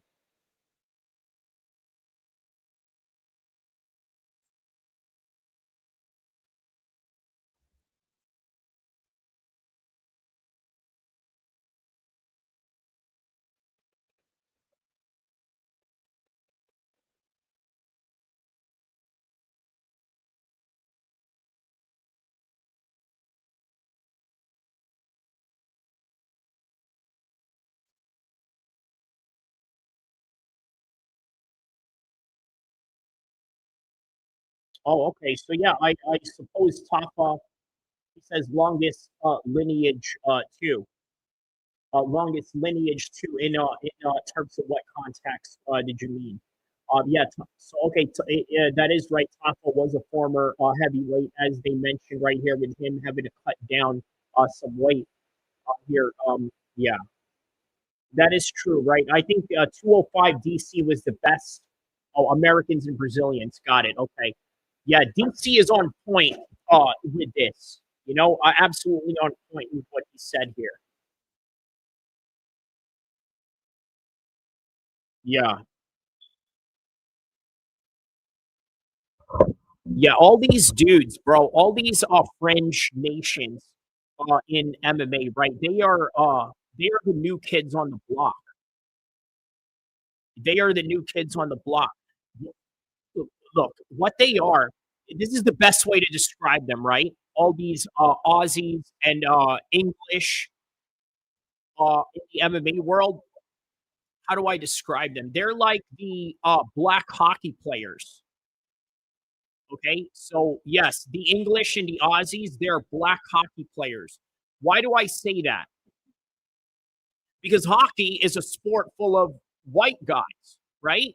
And then when you have a black player, oh wow, very intriguing. This is interesting. Now I want to see how he does, how he performs under this, under this demographic contrast of some sort, right? That's what the English and the Aussies are. And then that also extends to Conor McGregor with his Irish contingency. Understand what I'm saying? So that's what it is. Uh so when they have a bunch of guys that actually become champions, it's like, wow, okay, or they're doing something right down there.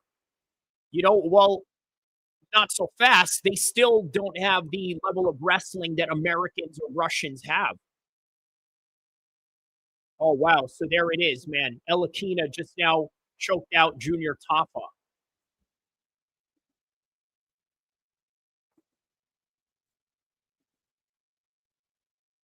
That was a great rear naked choke.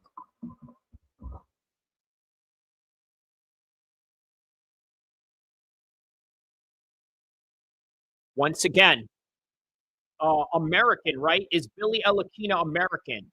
I believe.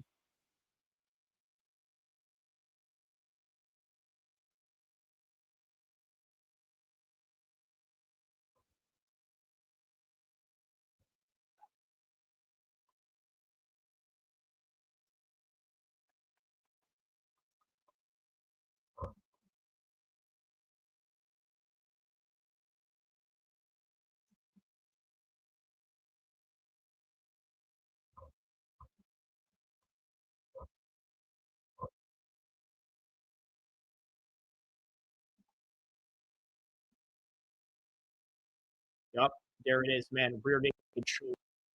Second round.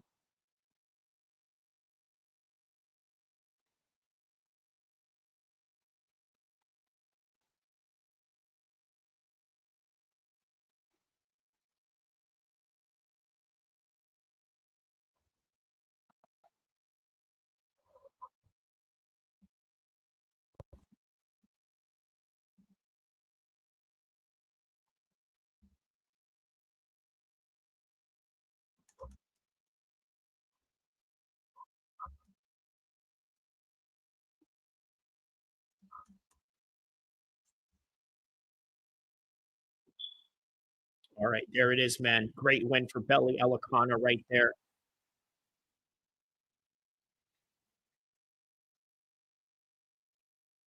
All right, man. Great performance by Billy Elakana. We'll be right back, guys.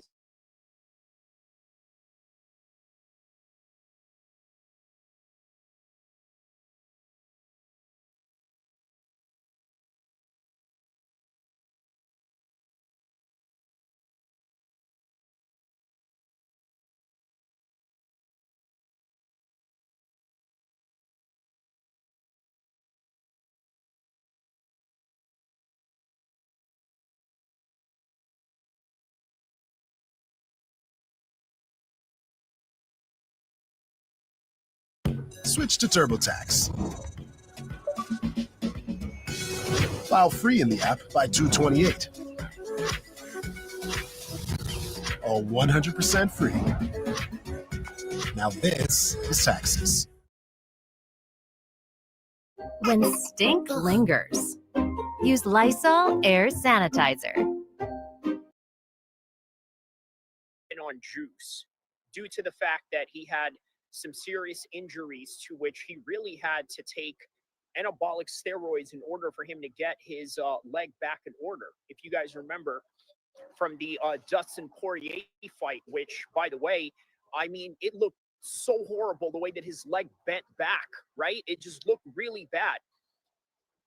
On top of Conor, right? Because I know you don't love the guy on a personal side, but they're talking about might not be any sponsors at the White House, might not be any crowd at the White House, and like, how are they going to be able to pay him what he wants without pay-per-view either? Honestly, I don't think it make like.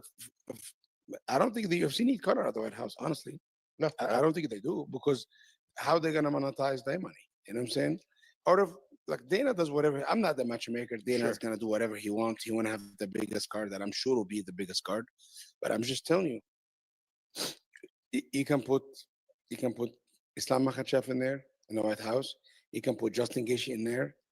He can put John Jones and Alex Pereira in there. You can put Kayla if she's healthy back there. You can have an amazing card. Yeah. You know, you can have put Elliot in there, but also you're gonna have to think about the rest of the year.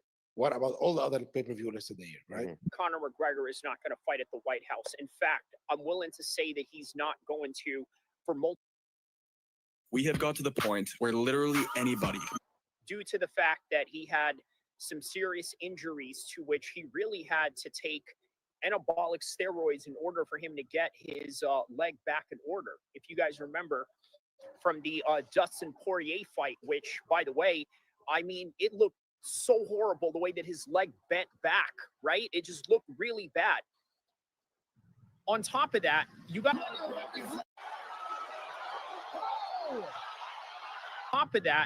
to understand Conor McGregor also takes a lot of recreational drugs. So as a result of that, passing a drug test, there's only so much the drug testing agency that the UFC has employed can do. There's only so much cover-up that they can do. So these are the two top reasons why he's not going to fight at the White House. Another reason you need to understand is that Conor McGregor is in a situation of his life right now where he is just way too comfortable. Now, I want to be very clear. This video is not definitive, even though the title or the thumbnail may have a little bit of some clickbaity type of attraction to it. I need you to understand there is still a chance that he can fight, because by the end of the day, he is highly motivated for a historical event like this, and who wouldn't be? When you're a fighter, this is literally some of the things that you dream of. Most guys that grew up, let's say, in England, boxing, or anywhere else in the world outside of the United States, their biggest dream is basically to fight in Las Vegas or Madison Square Garden, or nowadays with the rise of Carl Froch and Anthony Joshua and the trend that they started, $80,000 in Wembley Stadium, right? Those are the top three places in the world that you'd want to fight at, and not to mention the Middle East as well, with the money that they're putting up for combat sports. So this is the pinnacle of everything that you work for, the Super Bowl, the WrestleMania. Yes, he's going to be highly motivated. The problem is, what kind of Conor McGregor are you going to expect when you see him in there? You want to know what I think?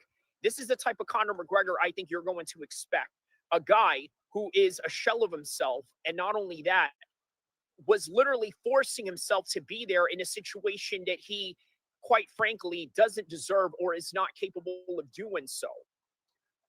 But by the end of the day, if you are sleeping in a position like this, you got to understand something, which brings me to the next segment of the UFC, right? It's no longer a meritocracy. It is no longer a meritocracy. The reason why is because they need to have entertainment. They need to have big names. Conor McGregor being put back in there is just nothing more than a cash cow for the UFC to bring him back and to say, hey, look, We got a product right here that you guys can look at and say, hey, check this out. Here's our little puppet right here being strung along, sort of like Joe Biden, right? At the end of Joe Biden's political career, he was a shell of himself. They literally just brought him back because he was an established name in Washington, D.C. And they're like, you know what? We need to have this guy around until they just could no longer do anything to him anymore, until they can no longer cover up. And this is literally Conor McGregor in a nutshell. He is the Joe Biden of the UFC. You understand? Conor McGregor is the Joe Biden of the UFC, and that is insane to say, but it is so true.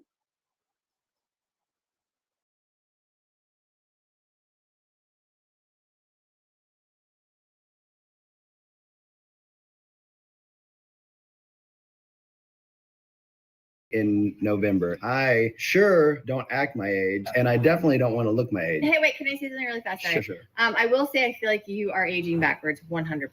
So whatever Well, you're doing, keep it up. I'll tell you what I'm doing. I'm using the light regimen from Caldera Lab. Obviously, we're starting with a clean slate. Eye serum takes care of fine lines, dark circles. The great. Which is why I'm telling you that UFC is no longer a meritocracy. So the fact that the UFC is no longer a meritocracy, I need you to understand this. Their whole entire motivation is always going to be money. It's always going to be big fights, big names, and to hell with undefeated records and winning fights through wrestling. Forget all that. What they want is pure entertainment violence. That is something that Conor McGregor can bring because he still has the name, but we don't know if he has the violence in him. Paddy Pimblett, they want this guy to win. They need this guy to win. You want to know why they want this guy to win and they need this guy to win? Because he is the next cash cow of the UFC once Conor McGregor is no longer available and is completely expired from the game in terms of his ability to perform at the highest level. So they need Paddy Pimblett. They need a person like this to replace Conor McGregor, who, by the way, has a little bit of a Conor McGregor personality to him a little bit. He's Irish, at least has an Irish name, but he's not from Ireland. He lives in Liverpool, which is historically an Irish town full of Irish immigrants, migrated from Dublin all the way to Liverpool. And even Conor McGregor himself will tell you that his family has ties to that place. And on top of that, has even had ties to, let's say, having a little bit of some scandals in that part of the world, if you remember.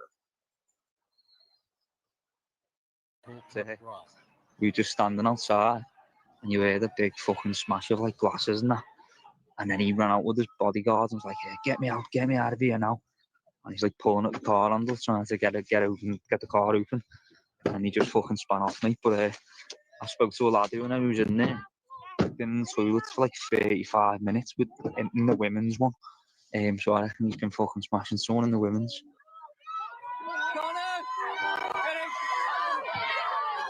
The house, Scousers on the golly. American head as McGregor is yet. I witnessed purple belt, black belts. Don't put him in a shitty MMA gym that's being opened up through drug money, that's being run by ex-drug dealers who still get a couple of grand cash every month from them organised crime groups. Do you understand what I'm saying? And let me just reiterate, not all gyms, not all boxing gyms are controlled by these rats. Not all MMA gyms are controlled by these rats, but they're very hard to find. If you want your child to go and learn a form of self-defense, go and put him in a judo club where there's a possibility of him going to the Olympics if he works hard at it. Put him in a... Meanwhile, the Nama Yunez and Silva fight is going on. But yeah, so go to the Olympics and basically go broke, right? Karate club where he's surrounded by working members of society who do that type of sport. Yeah, basically around guys that don't know how to take a punch, so that when you're in a street fight and you actually get hit, oh my God, you're like shocked. Well, what happened? You bloody idiot. Of course I want protection. I grasped everyone. No one's going to have me back. What am I supposed to do? Of course I want protection. Are you fucking insane, lad? It's me. Now, before I got issued with these two things, the other one was cancelled out from early days because I've gone to prison. I've got back out. I'm doing my thing. I'm delivering my message. All of a sudden, because my message is very powerful. Mate, that bloody message is for them coppers. It's for them coppers, mate. You know, I must give them more intel. I got to grass everyone else. I didn't grass enough people. I only grassed 2. And that's it. 2 of me mates. I grassed them. But they asked me to grass 4 more people.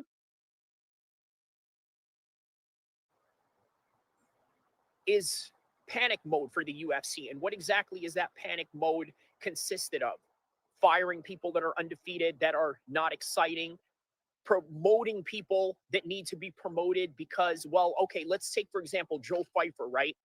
He's number 15 and he's taken on Israel Adesanya at number 6. Does anybody ever ask the question as to why this is going on? I think the answer is simple. They need American stars in the UFC, and Joe Pfeiffer is that person that can fill that void, right? He can fill that void if he beats Israel Adesanya. Because I'll tell you right now, one of the biggest things that people are complaining about in the UFC offices right now is that there isn't much American stars. And here's the thing, believe it or not, the UFC can survive without American stars because they don't need them. What they need is just people that are willing to put asses in seats, whether that's American, whether that's Dagestani, whether that's English, whether that's French, whether that's German, anybody that can put asses in seats, they need them. That is why the UFC is no longer a meritocracy. Mark Haney says, why is everyone so mad at the UFC wanting American stars at the White House event? Because a lot of people don't understand that American stars are sort of dwindling down in the UFC, right? And so they still think that being an American gives you a certain type of privilege in the UFC. In fact, it doesn't. Think about this, right? The pay in the UFC is not good enough for you to have a quality of life in the United States, especially at an entry level, where you got guys making 10 to show, 10 to win, or sometimes even 20 to show and 20 to, it's not enough. It's not enough for these guys because that money goes away rather quickly. These guys, a lot of the Dagestanis, even the Brazilians, they have a low cost of living in the part of the world that they're from. And then on top of that, if you are with a team like Charles Oliveira or Khabib, rest assured you're going to have a team behind you where they're going to provide you with a dorm. They're going to provide you with some living accommodations. And then on top of that, maybe even some cheaters hate this web. And food and every type of resources that you need as a fighter. Mark Haney says, to be fair, it's all privilege. It's not a right for any fighter to fight in the UFC. It is a privilege. That's a very good assessment right there. He says, Rams or Seahawks? Sorry, no, I don't follow much football, but let me know what team you wish to win. Yeah, you're absolutely right about that, Mark Haney. You know what? Here's another thing that a lot of people complain about, right? They complain about fighter pay. And you know what? What you said right there, Mark Haney, that is correct, right? To be fair, it's all a privilege. It's not a right for any fighter to fight in the UFC. It is a privilege. He says that wouldn't be a privilege. I wouldn't be mad if a Russian UFC wanted Russians at their event.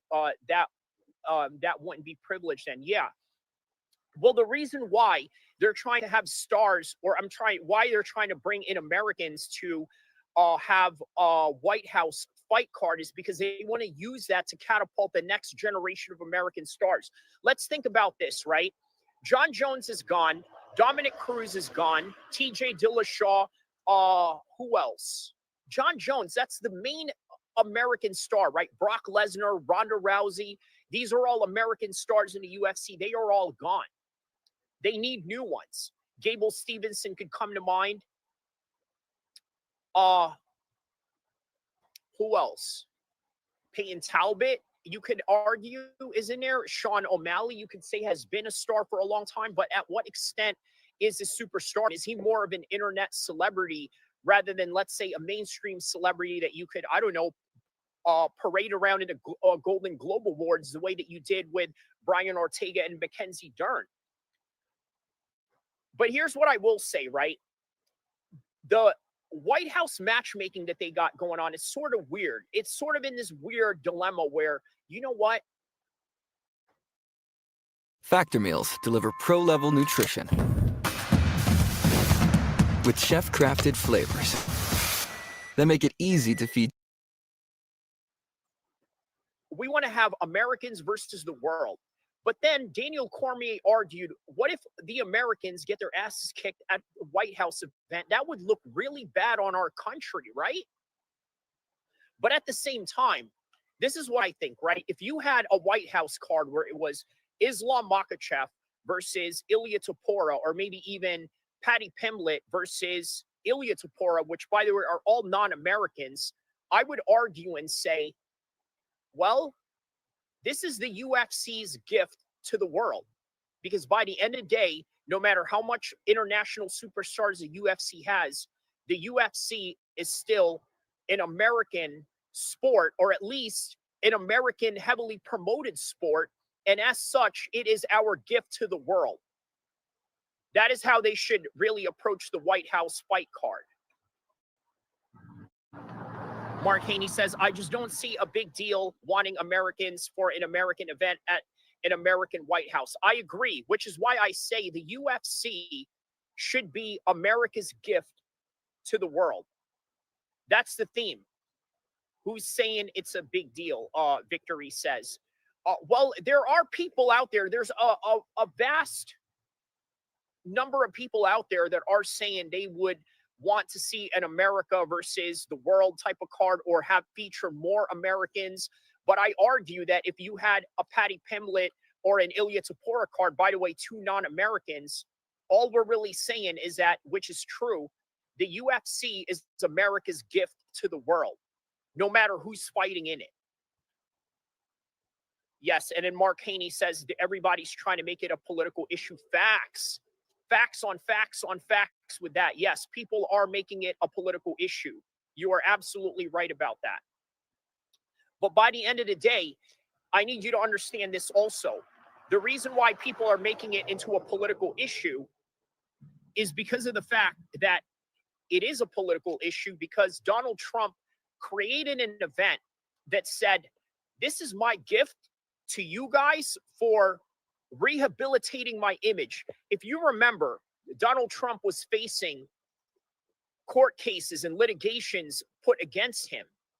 Who put him back into the fold? It was us, the UFC audience, that tolerated him, that normalized him, and also, quite frankly, when it comes to the American MMA fan side of things, put him in office.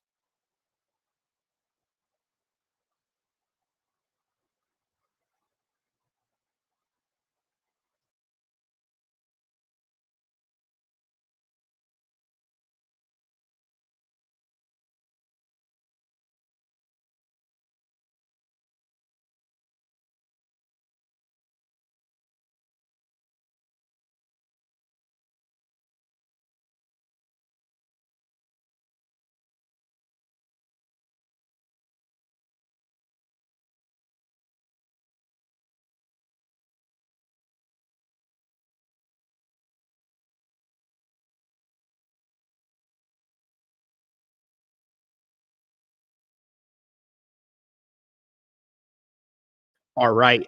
What's up, y'all? What's up, fool? Mark Haney in the house, the legend Mark Haney. Bilal Muhammad fan club.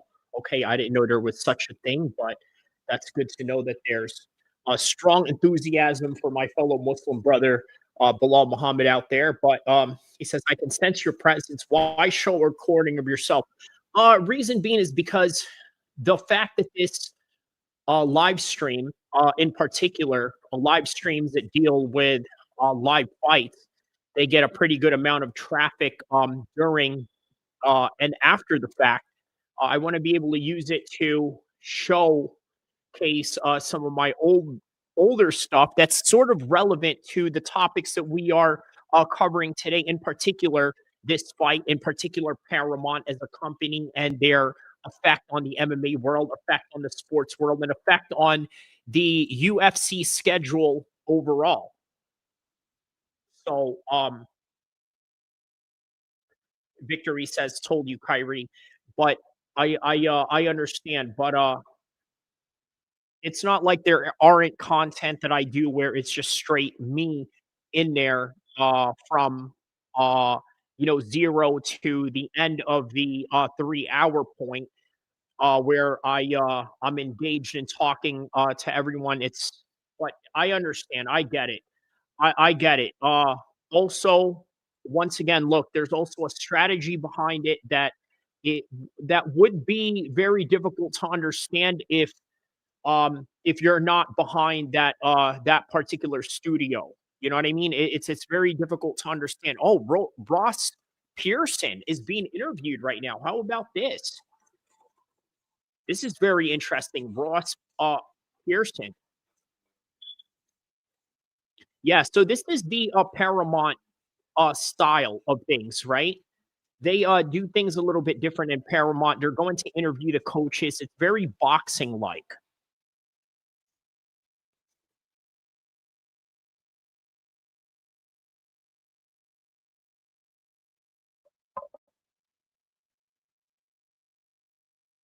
Obviously, for the hardcores out there, you guys know Ross Pearson, former UFC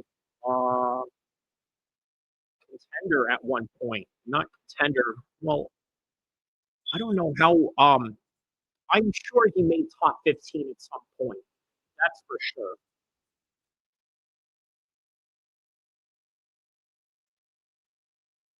He says, "You scammed me. I know you are there. You skipped the ads." Yes. He says, "Bro, this is just a replay. This is a scam."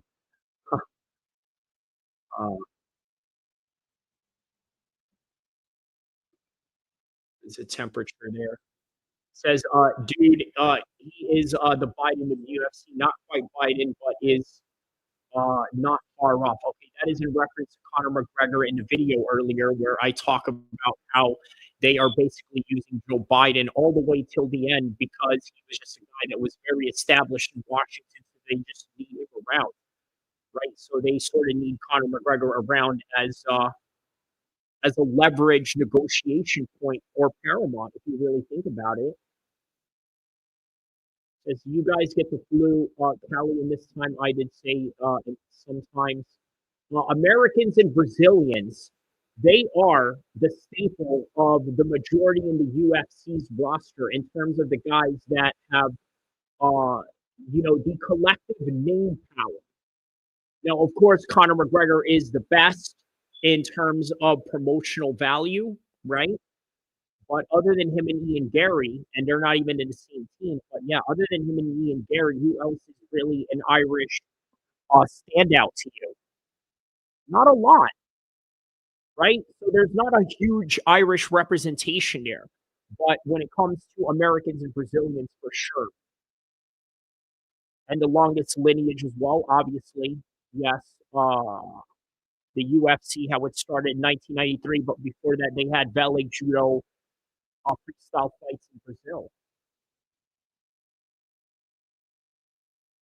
Yeah, so he has absolutely no clue who the main card is. Okay, so Jamie Mularkey, I'm very familiar with who this guy is.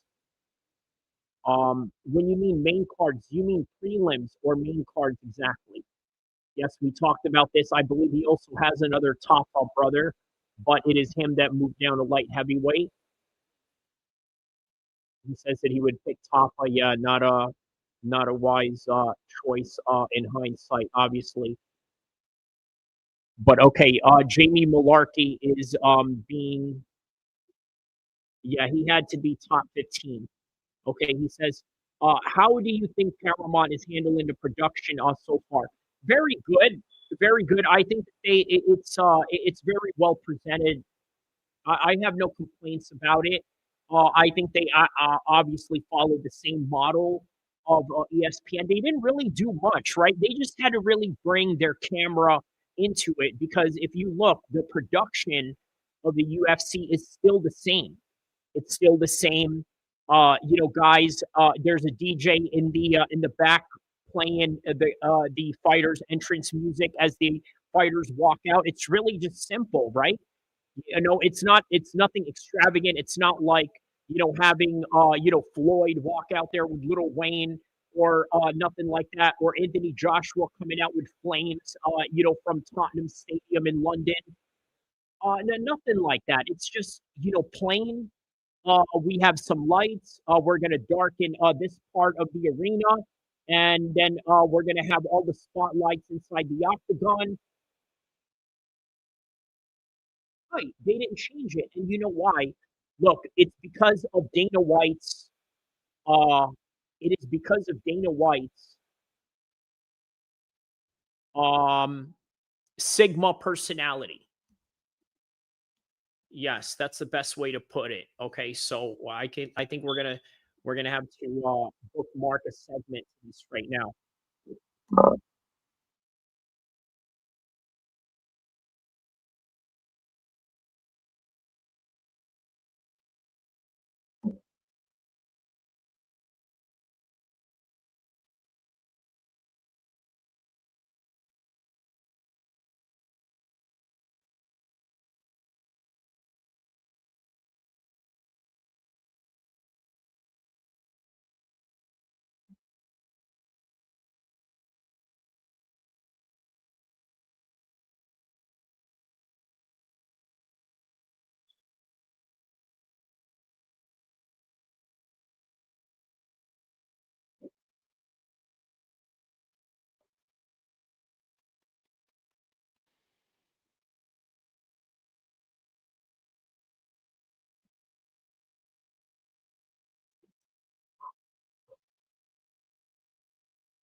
All right, I just had to add that in there.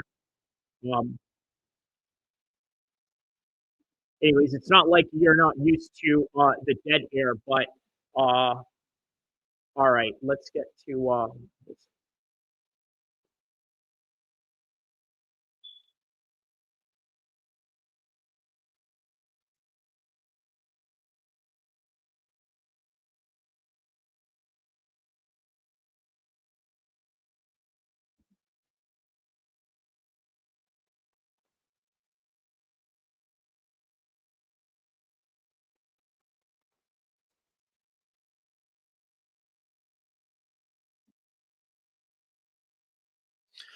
all right. He says Dana isn't there. He says, I'm glad that they didn't change it. This is obviously in reference to the fact that even though they have Paramount, they kept the same production. They have a DJ in the back. They have people playing, songs in the background of the fighters. Nothing extravagant. Nothing like Floyd with Little Wayne walking out with this crazy extravagant entrance. Not like Anthony Joshua with flames coming out in Tottenham Stadium. Nothing like that. Just plain cameras following you. They blacken one side of the arena. They focus all the lights in the middle of the octagon. And yes, it is because Dana White's personality, in particular, his Sigma personality, is the reason why the UFC looks the way that it does, the way that it looks uniform, the way that it doesn't look over extravagant, but it looks recognizable. Okay, like for example, what are some of the best thumbnails you've seen online? It's not the thumbnails that are attracting you that have multiple pictures with a lot of things going on. Sometimes it's just the loom and doom picture of a known person, and then it says right there in the caption, this is bad. This is the end of this person. This person will DIE, whatever type of extreme that you could think of. That is what people are attracted to, simplicity, but violent or provocative. The UFC is simplicity, but guess what? Fighting is violent, and it's violent fighting at the highest level. And that is what they have over and over again attracted and marketed to the world To which, by the way, the reason why there's a lot of complaints about fighter pay is because of the fact that they created a system where nobody is bigger than the program. They are the program. He is the program. And you, as the participant, i.e., the fighters, should just be thankful to be there. And that is how they created it. He says, wonder what celebrities will be in the crowd. Oh, okay. In particular, this Australian card. Well, as we are watching the first round of Jamie Mularkey and Salkilld right now, right, the main card opener. Yeah, these are two well-known Australian UFC fighters for sure, but a lot of people in the United States may not know them. Good takedown by Salkilld right there. Shoots in, already takes the back off Jamie Mularkey with a body lock. So what type of celebrities are they going to have there in Australia? More than likely rugby players, TV personalities that, let's say, you may not know, like, let's say, a TV show or a soap opera that is only relevant in Australia or only marketed in Australia. And then these other sports superstars that are in rugby, for example, do you as an American audience know of a man named Sonny Bill? No, you don't. But you do know Mark Hunt. Why? Because Mark Hunt is somebody that you know in the fighting world. Well, I'll have you know, Sonny Bill is actually a bigger star than that of Mark Hunt. And what is Sonny Bill known for? He's a Muslim convert, okay, of Polynesian descent who was a former rugby player. So, in other words, he's a star athlete in Australia. So those are the type of celebrities that would be out there. Boxers, maybe somebody like Anthony Mundane. That's one guy that I know that's a very legendary Australian boxer. Maybe John Wayne Parr, one of the most famous Muay Thai fighters from Australia of all time. Who knows?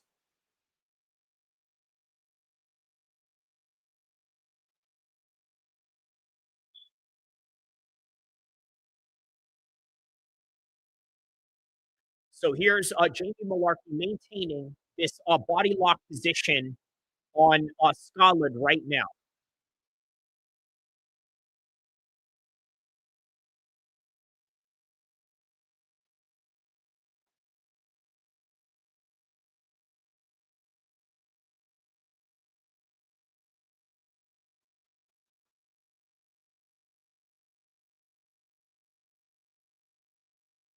Oh man, already 13 fights in the career of Jamie Mularkey. Oh, that's a good hip toss right there by Salkilld.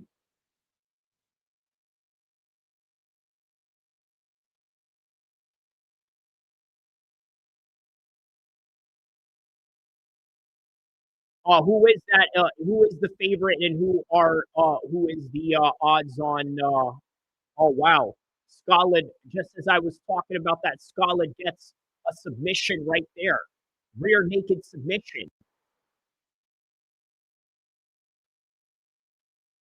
An easy rear naked submission right there.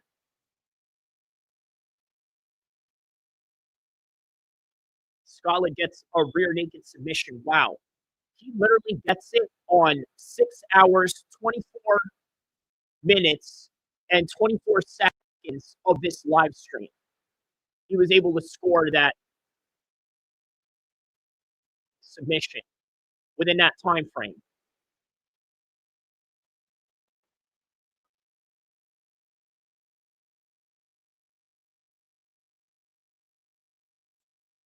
So Jamie is trying to get a takedown of his own. He gets a hip toss right here. From this hip toss, he was able to get the rear naked choke.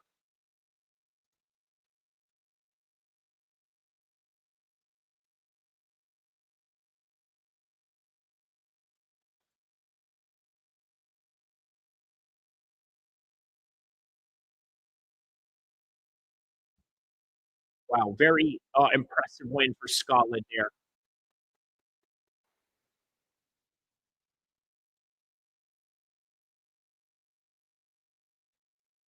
Very impressive win for Salkilld.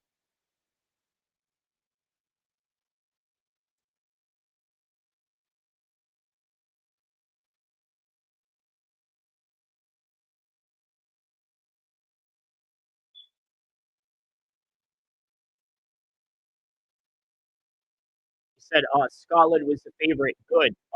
Let's get the Tuivasa fight going. Yeah, man, these cards are just falling, falling down, as immediately as possible, right?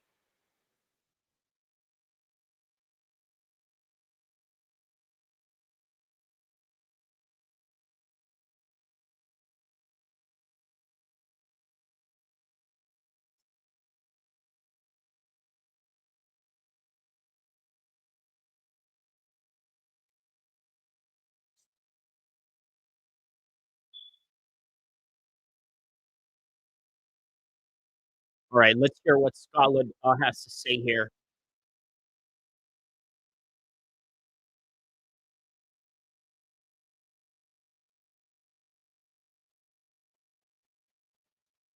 Wow, and it was a first round finish too.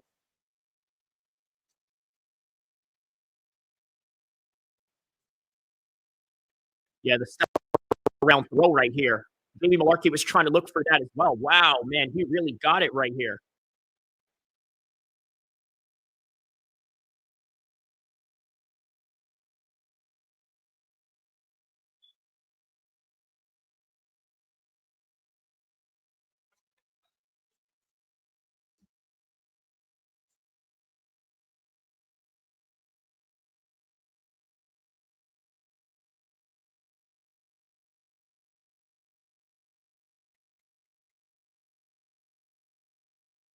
He said that the game plan was to come in here and fight, whatever that meant.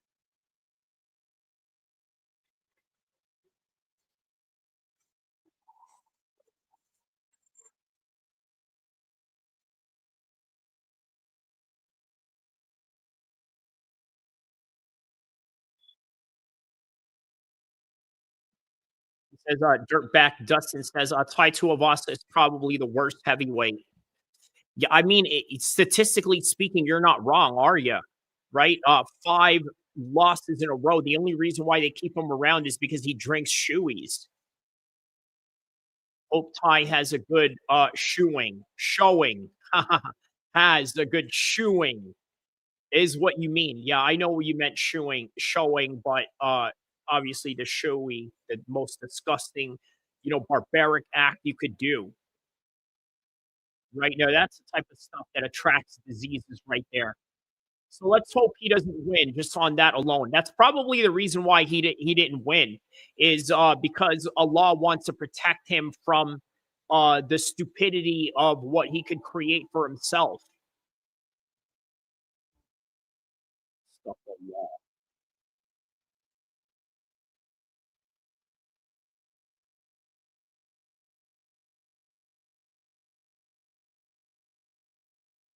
So we have TKO Boxing right now promoting their next fights coming up. Oh, wow. Okay.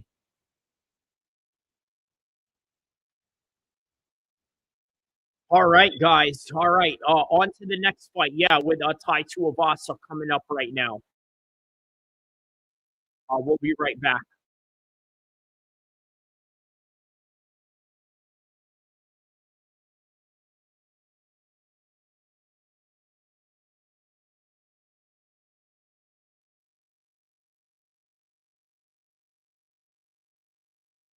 On juice due to the fact that he had some serious injuries to which he really had to take anabolic steroids in order for him to get his leg back in order. If you guys remember from the Dustin Poirier fight, which, by the way, I mean, it looked so horrible the way that his leg bent back, right? It just looked really bad. On top of Conor, right? Because I know you don't love the guy on a personal side, but they're talking about might not be any sponsors at the White House, might not be any crowd at the White House, and like.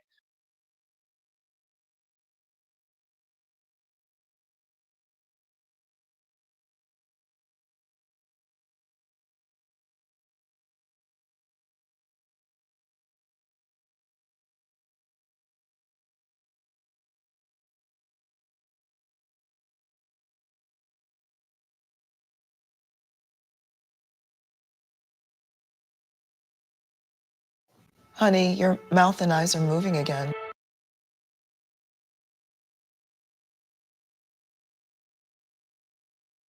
Listen, that is all that I really have for 6 wins, 0 losses in the UFC. New contract. His English is great.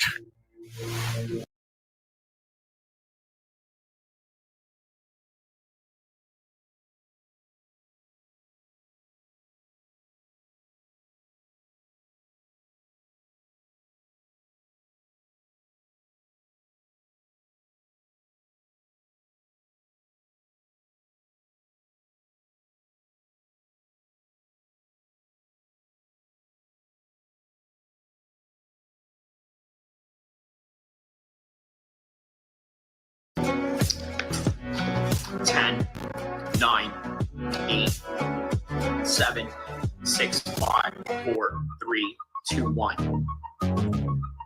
I gotta tell you, this whole entire weekend's whole entire theme goes as something as follows. It goes like this. YouTubers and influencers getting their asses kicked by real fighters. That is the overall theme. You had it with Jake Paul getting beat up by Anthony Joshua, having his jaw broken and his teeth busted up, and now eating through a straw for God knows how long. And then you had Andrew Tate getting humbled by Chase DeMore.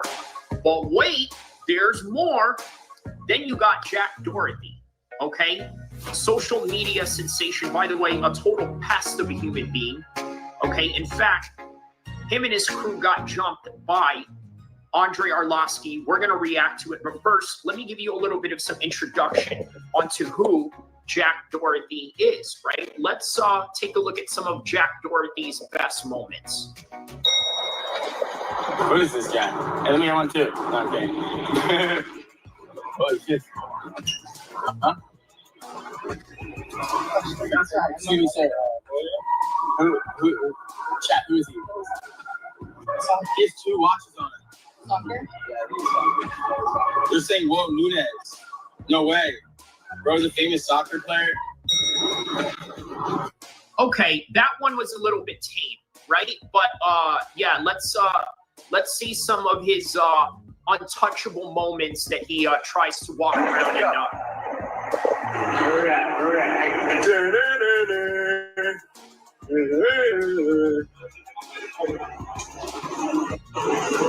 obviously trying to purposely provoke people into a fight. This is what Jack Dorothy does, right? And, well, you'll see.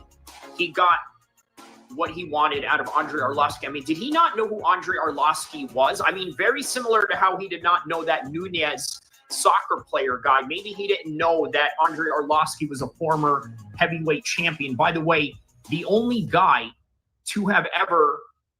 Well, I wouldn't say he went the distance with Tom Aspinall, but he lasted longer than most people against Tom Aspinall, where Tom Aspinall was laying people out in the first round. So even at 40 plus or in his mid-40s, close to his 50s, man, Andre Arlovski is still an animal. But yeah, this is Jack Dorothy in a nutshell. This is what he does. He's a button pusher. He does these types of content where he provokes people, and Andre Arlovski was no different. What? Well, probably what you gonna do? What you gonna do?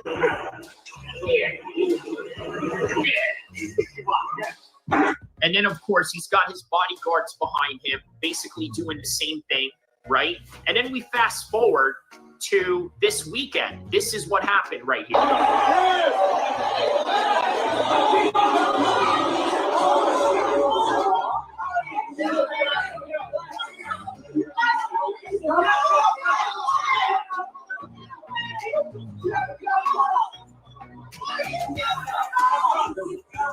Look at that, Jack Dorothy basically fixing his shirt as his friends were getting beat up by Andre Arlovski.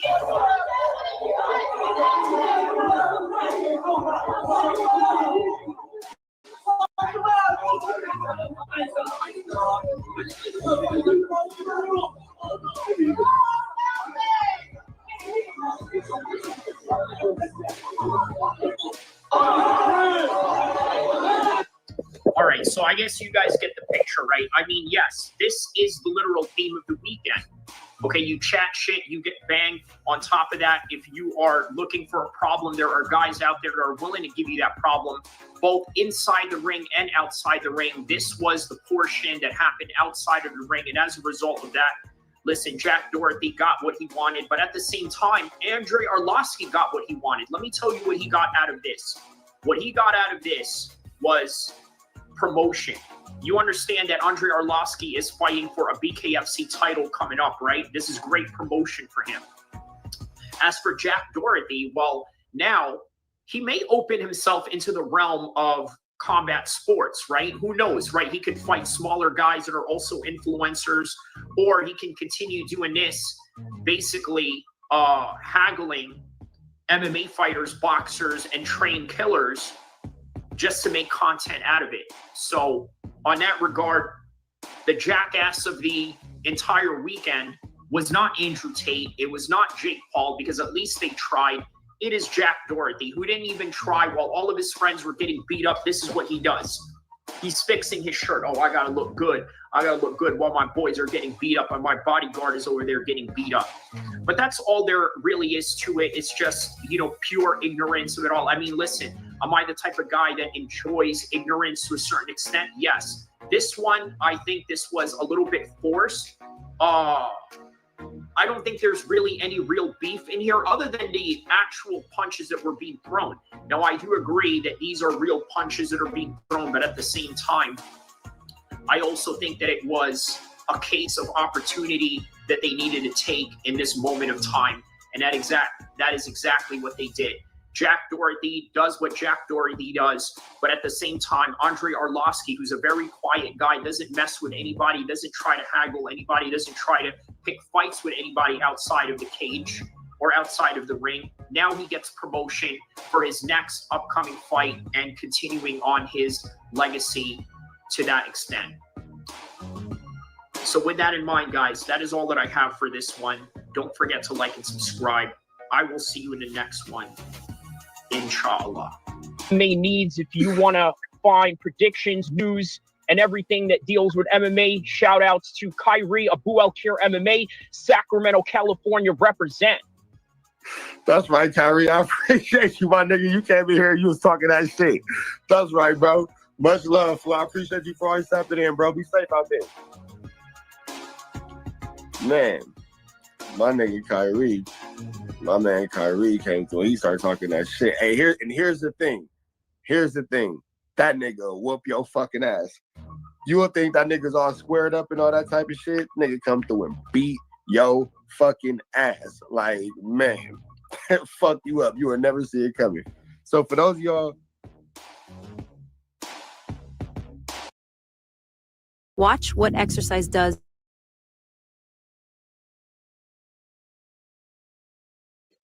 All right, here we go, boys. We got Tallison Teixeira taking on Tuivasa.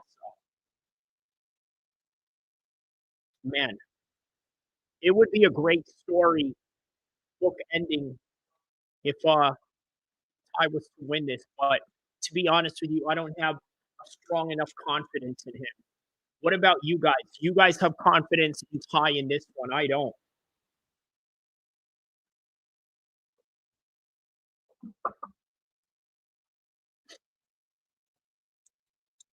I had to get some strong coffee. I brewed up some real strong coffee just to see this. Oh, Joe Briggs took over for O'Malley's coach on his stream, and it was hilarious. Wait, so is this for real, or are they just doing a kayfabe? Like, for real, like, is Joe Briggs really the official coach for O'Malley now? I don't lay off. He got really out of shape. Wrong layoff. He really got out of shape. Okay, yeah, you don't trust in Ty in this fight. I gotcha. Yeah, man. I'd like to see Ty win. You know what I mean? My my fellow Islander brother, but man.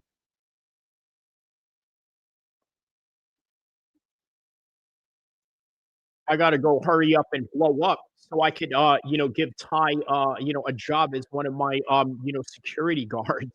You know what I mean? That'd be great, man. It'd be great if I had Ty as my bodyguard. The banter that me and him would have all day. We'd probably make like, this whole entire kick stream out of it. He said O'Malley's coach is doing a live stream watching the fights.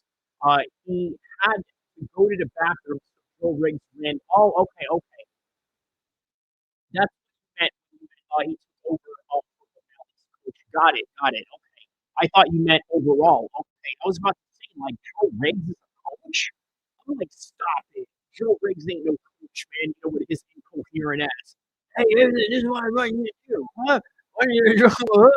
Want you to do a uppercut. What, Joe? That wasn't. That's what I want you to do. I want you to do in. Yeah.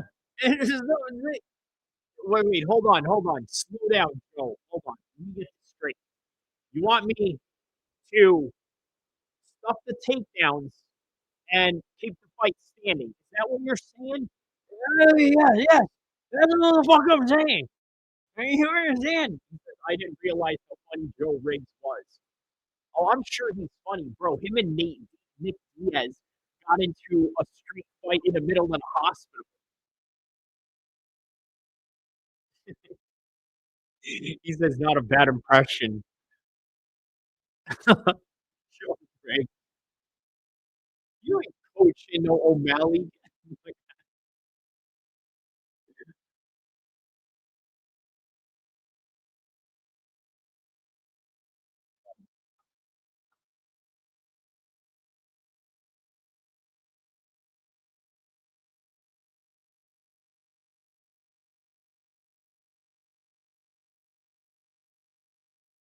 All right, man. So who's ready for this fight right now, man? I'm so excited for this fight.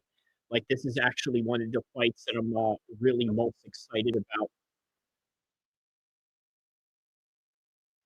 There's a lot at stake.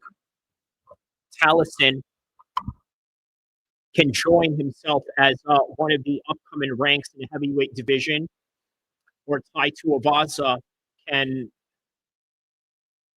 fall out of obscurity from the heavyweight scene of the UFC, and he'll come and work for me as my bodyguard. And you know what? It'll be great, man. He'll blend in with the Samoan homies too. You know what I mean? Like, that'd be like, hey, who's this dude? You know what I mean? Like, you don't know who I am? I'm a UFC fighter. Just because I sound Australian, it doesn't mean that I'm not one of yours.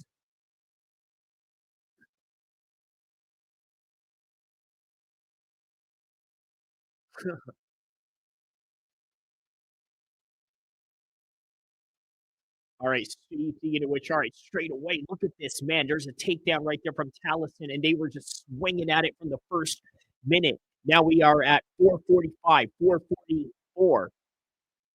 And Tallison is right on top of Tai Tuivasa, just frantic with his shots. He says, imagine Riggs, Chuck Liddell, and Nate Diaz get into an argument. Oh, dear Lord. Dear Lord. Listen, I'll lose brain cells watching that. I would lose brain cells watching this. Just like Tai Tuivasa could be losing brain cells if he allows Tallison to bang more, ground and pound positions right here. Here's Tallison right now on top of Tai Tuivasa in a referee's position, maintaining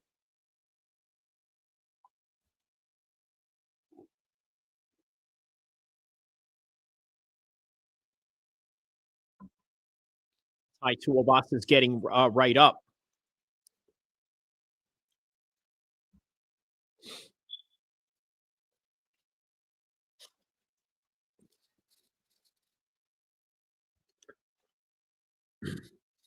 Oh, and he gets taken down. It's right on top. Oh, man, that is in full mount position. This is dangerous, especially with a 6'8" dude like this. Look at the size of Tallison right now. He looks like Kareem Abdul-Jabbar during when Kareem Abdul-Jabbar fought Bruce Lee.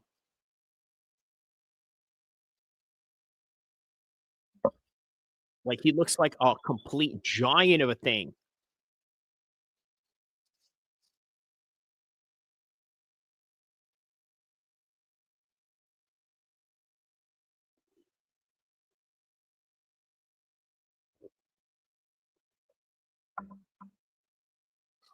I think the crowd is getting into it for Tai Tuivasa right now.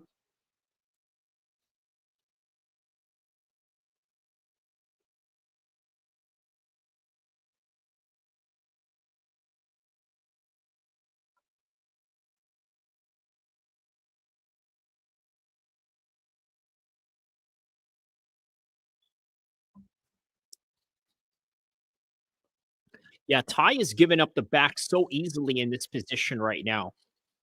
Way too easy.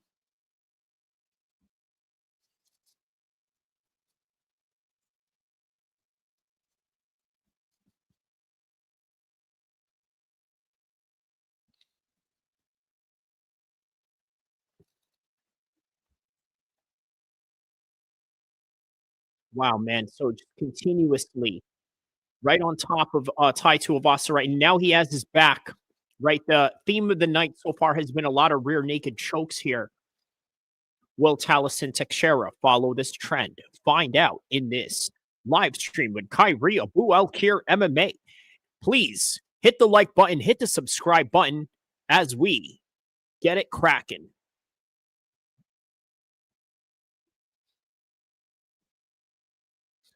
Don't forget to hit the like button, hit the subscribe button.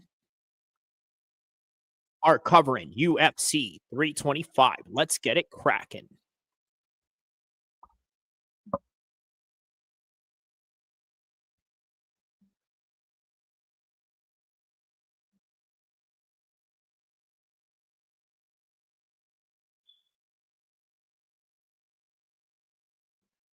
All right, so Tai Tuivasa happens to get up. Very interesting. He says, does Tai look bad? Only in the wrestling exchanges. But right now he's looking rather good once he was able to get off the clutches of Teixeira on the ground.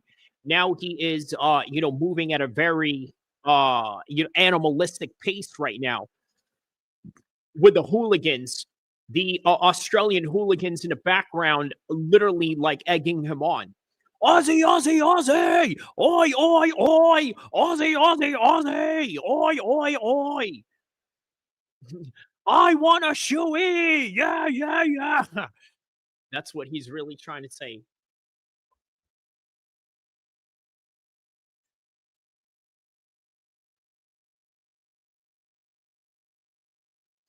Yeah, it does, bro. I'm telling you. That's what it is, bro.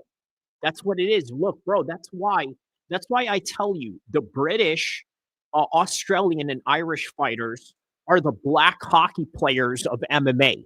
Okay, whenever there's a black hockey player, everybody loves it. Hey, same thing in basketball. Whenever a white boy is dominating, they're like, "Oh man, let's check out what this, great white hope is doing over here. Oh, look at him. He dunked over that black guy. Yeah."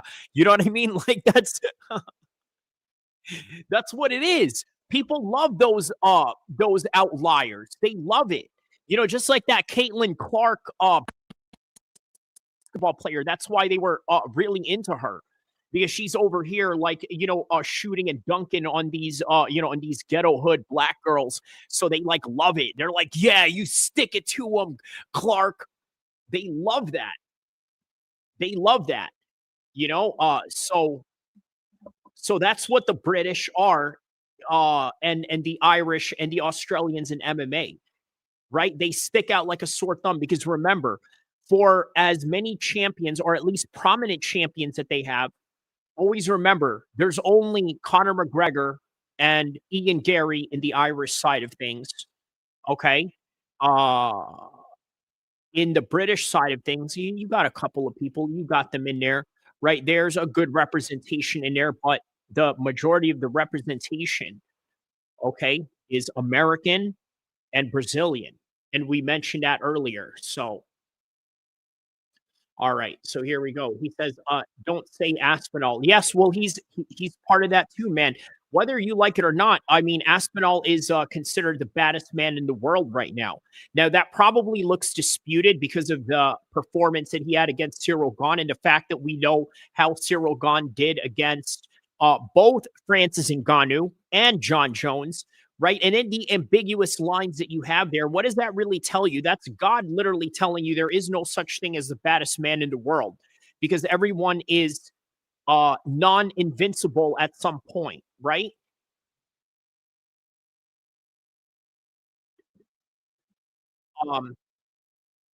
But if you really want to go off of technical paper, the two baddest men in the world right now are a three-way tie between John Jones, Francis Ngannou, and Aspinall. Even though there's other people around the world and in different divisions that can be a threat to them. Speaking of which, Tai Tuivasa is still maintaining himself to be a threat. Teixeira is not able to put him away.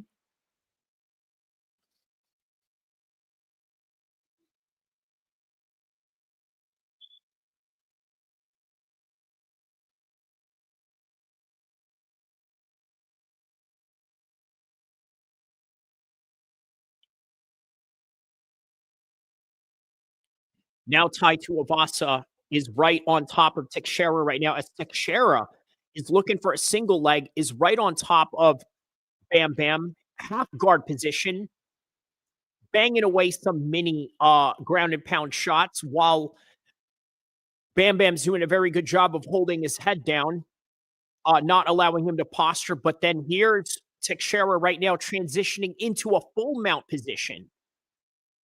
All 6'8" of him right on top of Bam Bam.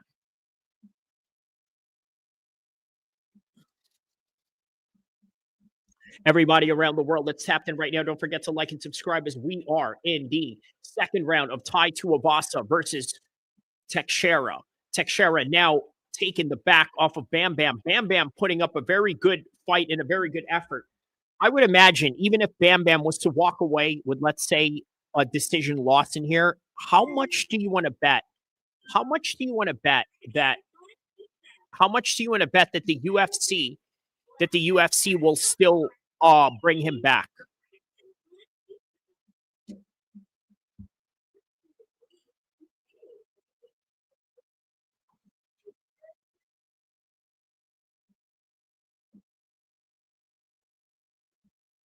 He says, "Come on, Tai." He says, would you agree that jiu-jitsu is kind of fading out of MMA in terms of its effectiveness? Well, how about this, right? What Teixeira is doing right now is a certain level of jiu-jitsu, right? Like, here's what it is. I think grappling overall has evolved, right? Grappling has evolved into being a lot more subservient to a freestyle fighting situation, while allowing themselves to consider the striking involved. For example, a lot of people that train jiu-jitsu now, they're also training MMA grappling, right? There's an MMA grappling, aspect to what they're doing. Like, for example,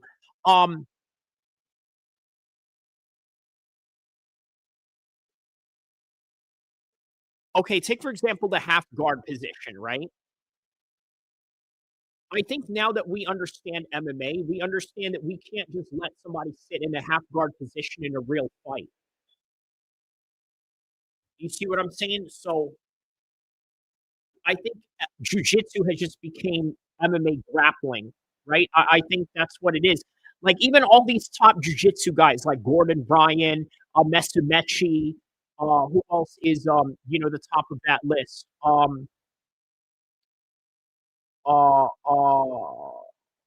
What's his name? Craig Jones.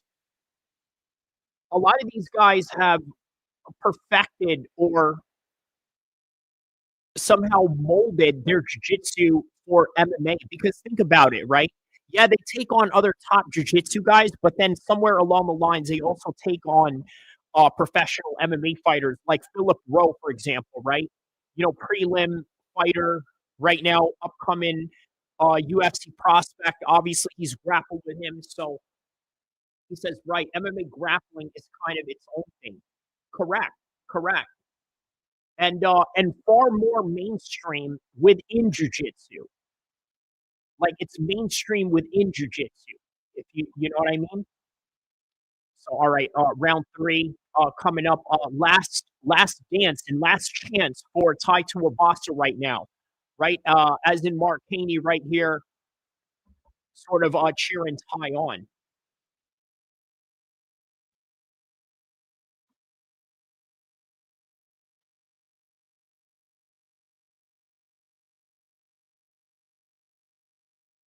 All right, so a little bit of some front kicks right there by Teixeira. Oh, there's some more front kicks right there. Looks like a body kick, a lazy body kick throw on the part of Teixeira.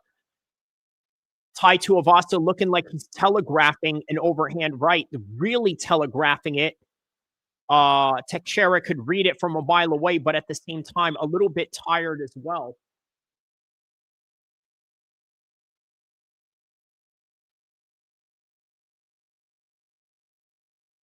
Now they're clinched up right now. Tai Tuivasa holding on to Teixeira.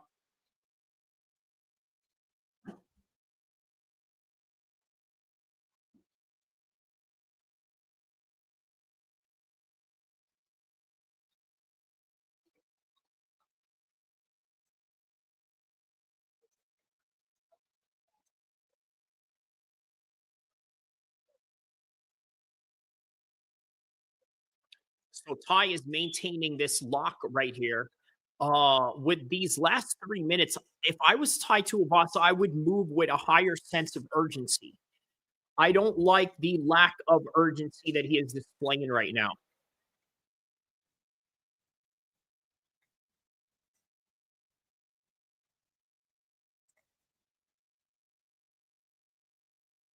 Oh, wow. There's Tai Tuivasa. He just rocked him right now. I cannot believe it. Tai Tuivasa is not going away.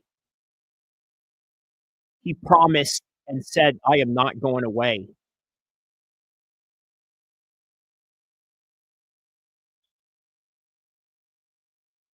Oh, wow. He hit him again.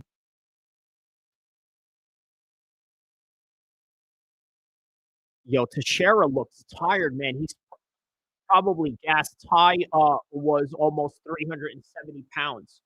Yeah. He looks a lot leaner right now. I know a lot of people can't see that because, you know, they just see his body frame, but for what he is and in comparison how he's looked throughout his career, he's looked rather lean for this fight in comparison to before. For his standards, right? Remember, this is not Sage Northcutt that we're judging here based off of you know, his body fat composition. But for what he has, he looks rather lean. All right, so there's a kick right there by Teixeira. Tai Tuivasa.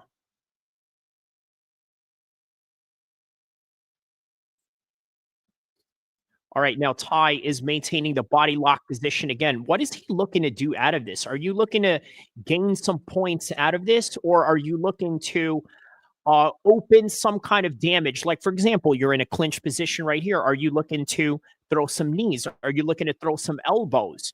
Right? What it seems to me is that you're just here to hold on to him only so that you can, there you go. There's elbows right there. There's some hooks. I think that is what he is going for right there, essentially, right? Which is what he needs to do in the last 1 minute right now.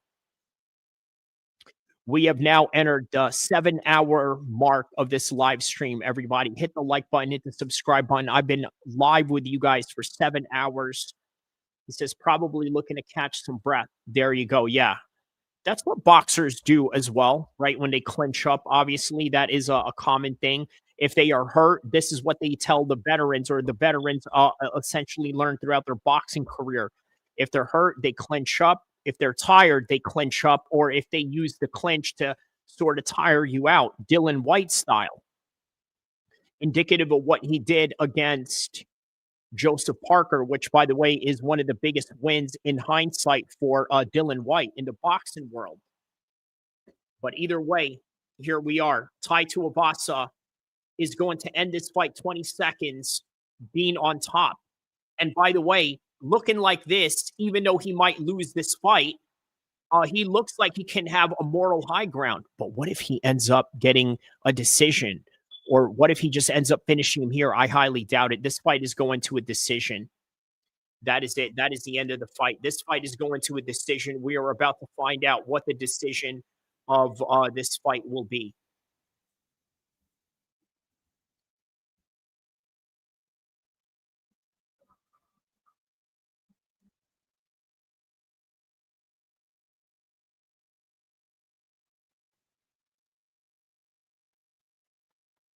All right, so this is one of those fights where I feel like Tai Tuivasa could have done a whole lot more earlier in the fight.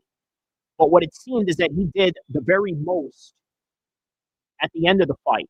And now the question is, will it be enough for him to get the win? And the answer is no. I don't think he's going to win this one. Let me tell you what he won here, though. He won another chance. So if you're wondering why Tai Tuivasa is constantly getting opportunities after failure, I need you to understand that the reason is because of fights like this, okay? He looked great at the end. Now, we're talking about just records, right? He didn't win, so you didn't win. Okay, that's what it is. But for the hardcore fans and for those not even hardcore fans, just people that are looking for a good old time at the fights, that's what Tai Tuivasa offered you. Sure, he didn't win a couple of times. Sure, he's on a 6-fight losing streak now. But the one thing that you can rest assured with Tai Tuivasa is it'll always give you a good time. Sure, I don't agree with the whole shoey thing. As a matter of fact, I think that the reason why he lost those fights in a row is because God wants to protect him from not hurting himself drinking all those shoeys. Alcohol is bad enough, yet you add all these other bacterias added into it. It's just not a good combination. But nonetheless, that's really what it is. And there it is. Tallison gets the official decision right now. He gets the official nod. He wins. And yeah, that is the end for Tai Tuivasa.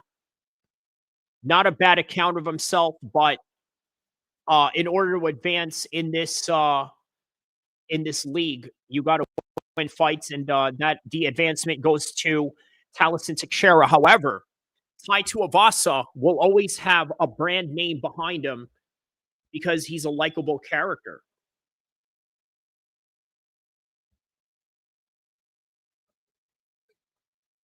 There it is.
We are all trying to, put on better shows. Ali Khan says they fell into the WWE model. They went away from. We are all trying to fight. I'm having a conversation over here. I ain't talking to you. You're not talking to me, but you're disturbing me. Yeah, but I ain't talking to you. Ain't nobody said you can't talk up in here. No, I'm not disrespecting you. You're being loud. Yeah, but you. All right, I'll keep it down. All right, how about that? Let's do that. All right, you cool? You cool? No, I.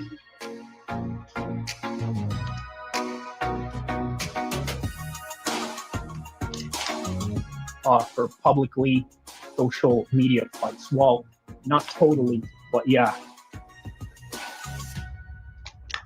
Man, real seriously, you know what I mean? Like, send me some ones if you want me to crash out right now. Like,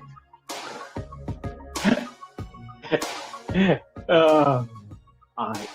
So, we're gonna talk about Aiden Ross getting threatened by an LA crib. Now, how fun is that, right? A lot of the MMA and boxing people are probably wondering, well, why should we care about Aiden Ross? Well, here's the thing, you should, because he's going to be a fight promoter. And as a result of that fight promotion that he puts out there, this is going to package in whatever he does, whether it's the Adam 22 versus Jason Love fight. This all correlates to that. When it comes to, let's say, Aiden Ross pulling up another boxing match, or guess what? What if Glasses Malone decides to fly from LA to Miami, June 23rd it is, when that fight is going to be with Jason Love and Adam 22. He pulls up to Miami. He rolls up at Aiden Ross and says, hey, what'd you say about Dolce or this and that? Now, look, I'm going to be honest with you, right? I don't like the idea that he wants to go and fight Aiden Ross based on the fact that he disrespected a woman that he doesn't even know personally. A woman that's not even from the same gang as him, right? Because from what I understand, this woman, Dolce, is a member of TDE, which means she is a member of Kendrick Lamar's camp. And if you're a member of Kendrick Lamar's camp, guess what? You tend to be on the blood side of things, if you know what I mean, right? On the red team. So what politics does Glasses Malone have to do with Dolce? Well, the only politics that he's involved with Dolce is the fact that she's a black woman being disrespected by this Jewish white boy, as they perceive Aiden Ross to be. And they see him as an outsider of the culture. So they're, you know what? Here's the thing. I just really don't understand what his beef is, other than the fact that this is great for his promotion, right? That is the only thing that I could understand. If Glasses Malone was to meet with me in person and he was to say, yeah, you know, I did it for the black race or this and that, I would tell him straight up, no, you didn't. Let's be honest about this, bro. Let's be honest about this, cause you know you did this because you knew that he was the guy that did a live stream with Donald Trump. By the way, weirdly enough, for Aiden Ross, right? He goes and gifts Donald Trump a Tesla. And I'm thinking, why? It's really weird because you are not richer than Donald Trump. Donald Trump is way richer than you. I would, man, listen, have I bought gifts for people before? Yes, right? But they, you know, usually, well, let's just say this, right? I would not give a gift of worth anything to, let's say, a millionaire, or let's say one of these Sacramento Kings basketball players that I see around here, you know, on a daily basis, right? I would not, it would be weird for me to gift them anything. These are millionaires. If anything, gift me something. But that's the weird thing about Aiden Ross, right? He goes and gifts Donald Trump a Tesla, which I believe has MAGA vinyl, you know, coverings to it. And yeah, very weird, you know, behavior of Aiden Ross. But that shows you the behavior of chasing clout or increasing your awareness to the social media, you know, apparatus of things, right? Well, Glasses Malone is the same thing. Remember, This is a guy who made a song called Tupac Must Die. And in this song, it's brilliant storytelling. Because within this storytelling, I mean, it reminds me of like an Eminem type of song. You know, when Eminem has a lot of these songs that have a lot of storytelling elements to it, like Stan is a good example of that. Guilty Conscience that he did with Dr. Dre. There's a story element attached to it. And guess what? Glasses Malone happens to know Dre, Dr. Dre's family, not just from the street, you know, connection of things, but also just family side of things. So it kind of shows you the kind of influence that Glasses Malone has going on. There's this Eminem, Dr. Dre storytelling type of element that he is, basically emulating in some kind of way. So that's what he did with the song Tupac Must Die. So what do these two men have in common? They know how to produce shock value, because you're a West Coast artist, you're a Crip that allegedly came from the same set that blew up Tupac, and then here you are, you got a song called Tupac Must Die, but it's a very interesting song because, well, all right, we're gonna wait a bit. I'm gonna tell you why that song is interesting, but for now, let's hear Compton Rick Rock. By the way, the real life Franklin, the real GTA the real life GTA version of Franklin. Compton Rick Rock, check out his channel. Very interesting stuff when it comes to street reaction in California, stuff related. And he's talking with the brother of Glasses Malone on this one. So women of all races. One thing we don't want to do, we don't want to make it a race thing, a black thing, a white thing, even though G is looking at it like it's a white guy talking about a sister. But we don't know Aiden and Doshi's possible off-camera dealings. I don't know. I don't know her. I don't know. You know, I don't follow a lot of new stuff, but I don't know her. So I don't know if Aiden could be talking about something he know that he didn't put all the way out there. I don't know. All I know is Mom's, he said he said what he said, man. That's the best thing I can give. He said what he said. So all we know is hopefully they find a resolution before confrontation, you know, before face-to-face confrontation. Because I expect a slap. Yeah. When this initial conversation came up, somebody said it at the lunch table, bro. Yeah. When they asked me about dude, they was like, man, and I vocalized what I saw. You know what I mean? Like I when I saw that man calling that lady all these, it no longer mattered who that lady was. It didn't even matter. It's a white man demeaning this black lady. That's what I saw, bro. That's not a content piece. It wasn't even like, it was crazy because the way the whole room went, that might be like the last super chat that came in. So there wasn't nothing that was on the docket. It wasn't even on the docket, dude. You know what I'm saying? When I saw it, I never got involved. I just knew it, and in my mind, I knew that once I saw Aiden, I was gonna slap him in his face. Like that's where it went, right? So I didn't put it on the docket because I'm not a content creator. So like when I'm planning to do something wrong to somebody, I don't want them to know ahead of time. That's the thing. Like I had intended in my mind that I was gonna get next to him and slap him in the face. Like I already knew what it was. Like I was like, you know what? This was my thought, right? When this initial conversation came up, somebody said it at the lunch table, bro. Yeah. This is a video that he sent me. Text this to me, and I think this might be the reason why he's upset. Let's go. I'm gonna go to Doji tomorrow, and I got that dumb fat. So it's not fat. That dumb fat body. Dude, that's stupid, smelly. She dropped. Stop talking about the black queen. None of that. Yo, let me just. So this is the reason why, right here. This is the reason why Glasses Malone wants to get at Aiden Ross right here. This audio you're hearing right here. America, she made it. No guys. Look at her listeners right now. That's the black guy right there, right? 20 million. She blew up. What? This is from like music, cradling cock and balls. Like, what are you talking about? I'm not loud, bro. You're not.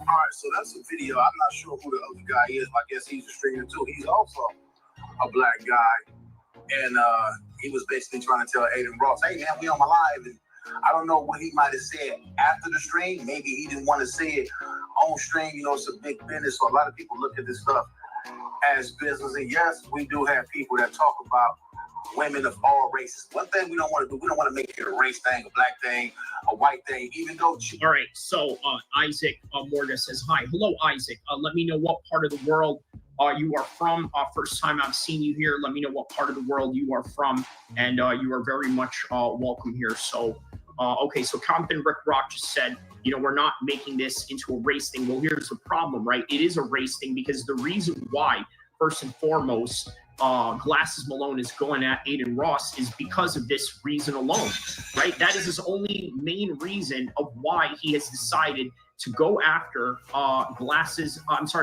Malone to go after Aiden Ross. That is his only reason.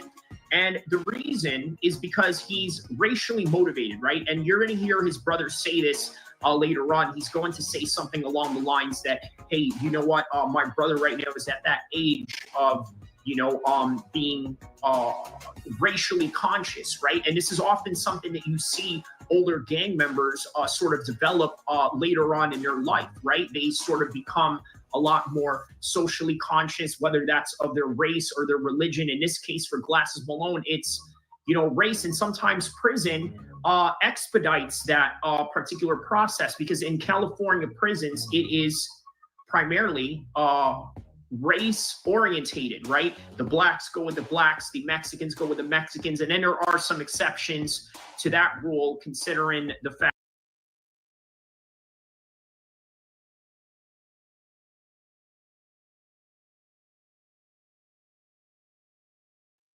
All right, so if you want to see more of that, stay tuned, because we are set for Fiziev versus Rufy right now. So very excited for this fight, man. You know, hope you guys enjoyed the content and also reacting to the fights as well. That is literally what these fight nights are for, right? You know, just showing you guys the best of my content, but also reacting live to the fights as well.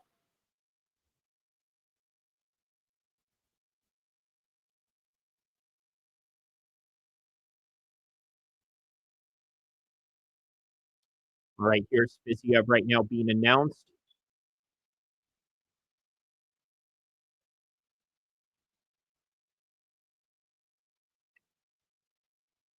Round one is about to commence.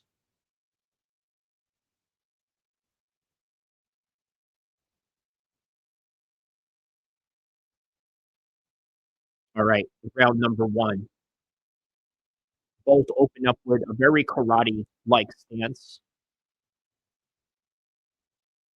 Yeah, both opened up with a very karate-like stance.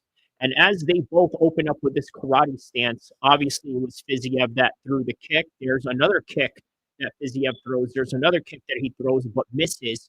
Good job on Rufy getting out of the way just based on using the range alone.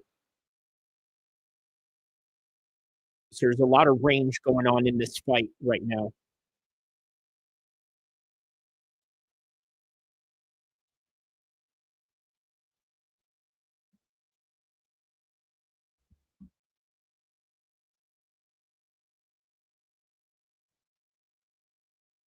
Nice response kick right there by Fiziev with the low kick. Non-leading kick, calf kick that he's throwing at Santos Rufy. Yeah, very good range awareness by Rufy, man. Very good. All these shots that he's making Fiziev miss, and then just knowing how to get out of the way. It's just, you know, very impressed with his range awareness. There's a calf kick right there by Fiziev. High knee right there by Fiziev. Another calf kick by Fiziev. Fiziev once again pushing him up against the fence. And Rufi switches the position as he pushes Fiziev right up against the cage.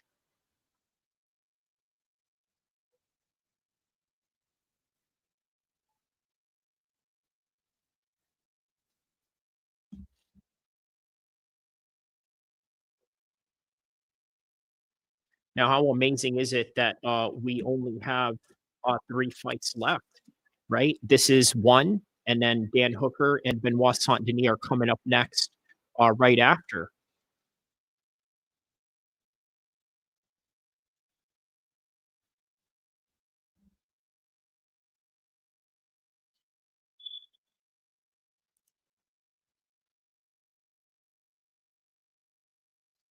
Low kick by Fiziev once again.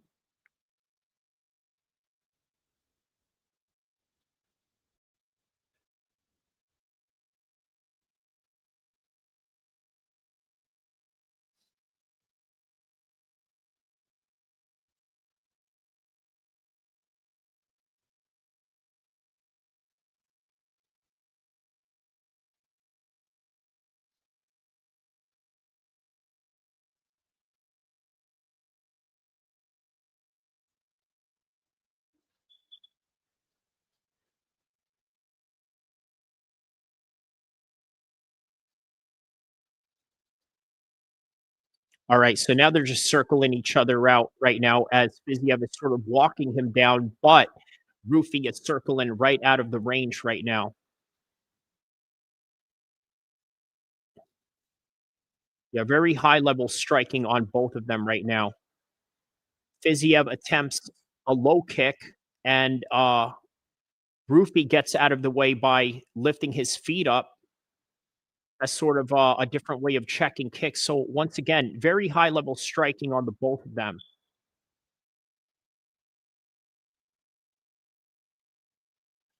Body kick attempt by Fiziev as he walks down Rufi. Jab attempt.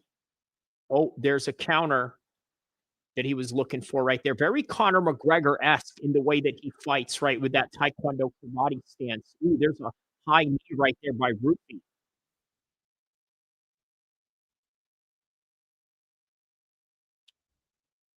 Less than 30 seconds left.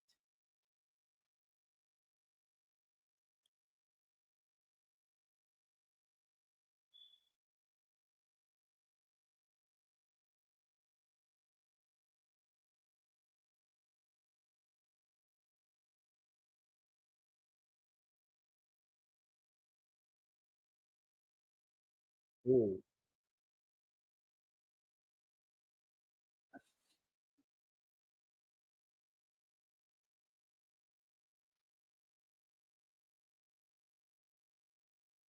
And that is the end of the fight, the end of the round. You know what's great about these new start times, right? This is already the supporting fight of a co-main event, right? So the fight before the co-main event, the supporting fight. And it's 7:30, close to 7:30, 7:26 to be exact in the West Coast right now, right? On a normal UFC night, pre-Paramount, this would have been only the first fight of the night. Only the first fight of the main card. But here we are in the third to the last fight before the co-main event. Great fight, by the way, between Fiziev and Rufi. And by the way, great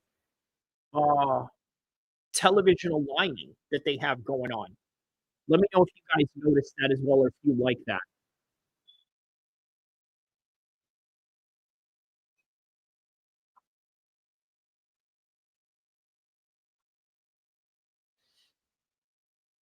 All right, so round number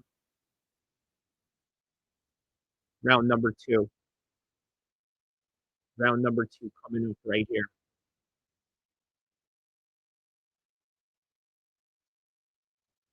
All right, high kick attempt by Fiziev.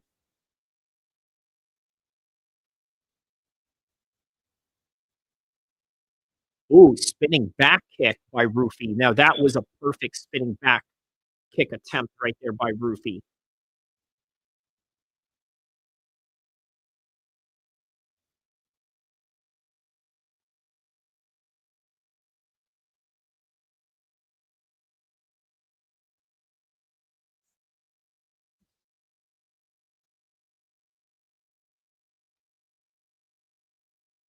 Yeah, they are both technically matched. It would be very difficult to score this fight if it goes the distance and it goes in this trajectory that they are going on right now.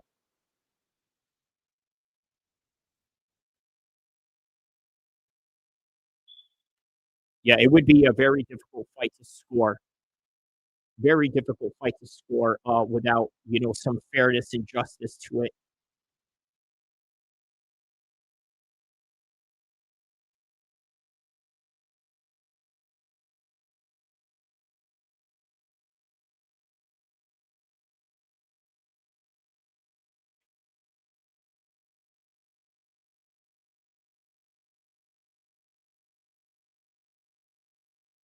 Three 319, 318, 317 of the second round.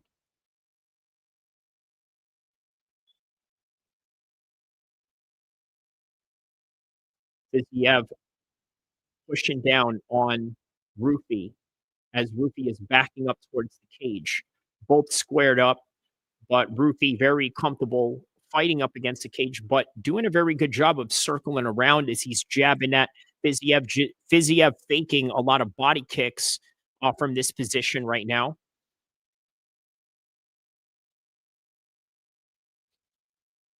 Okay, there's a counter attempt right there by Rufy. Was looking to hit him with a counter shot right there. Oh, what was that? A bit of a cartwheel kick attempt right there.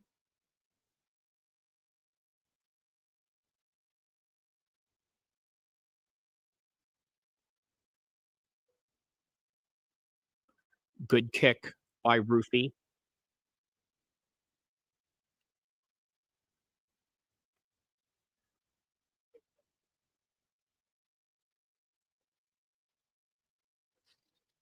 Yeah, Fiziev's doing a good job right here.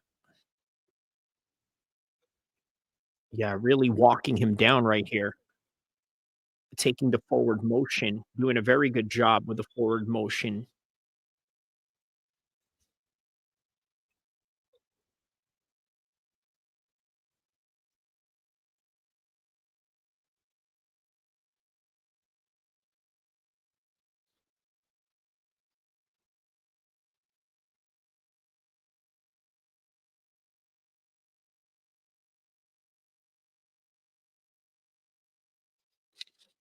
All right, still continuously backing him up against the fence.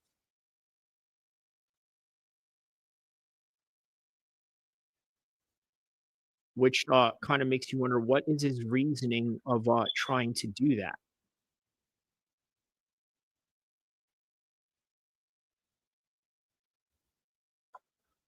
Like, is there... Oh, he just hurt Fiziev right there. Oh, he just hurt Fiziev. He's looking to finish Fiziev right here. I can't believe it. Oh, wow, man. Rufy just hurt Fiziev.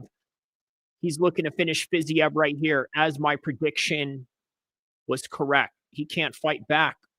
Oh, wow, there's another one. He's just continuously battering him. Then that's it. The referee is going to step in there, and that is it, man. That is it. Rufy finishes him.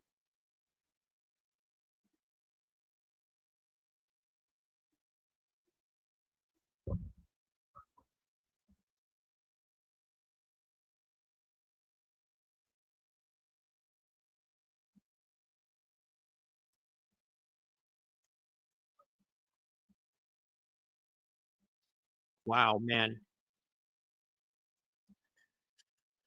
He really took his time to break him down right here. So how did he do it? He gets him with that straight hand right there, right? And then he hits him with that right hand.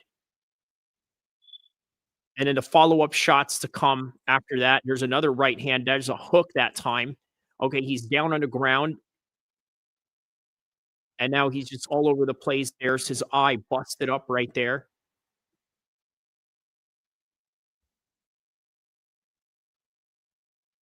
And now we're on to the co-main event.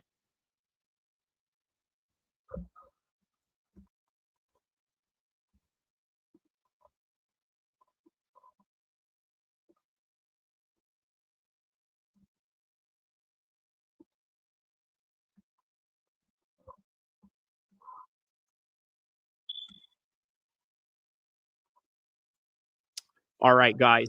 So continuing on with that Aiden Ross video.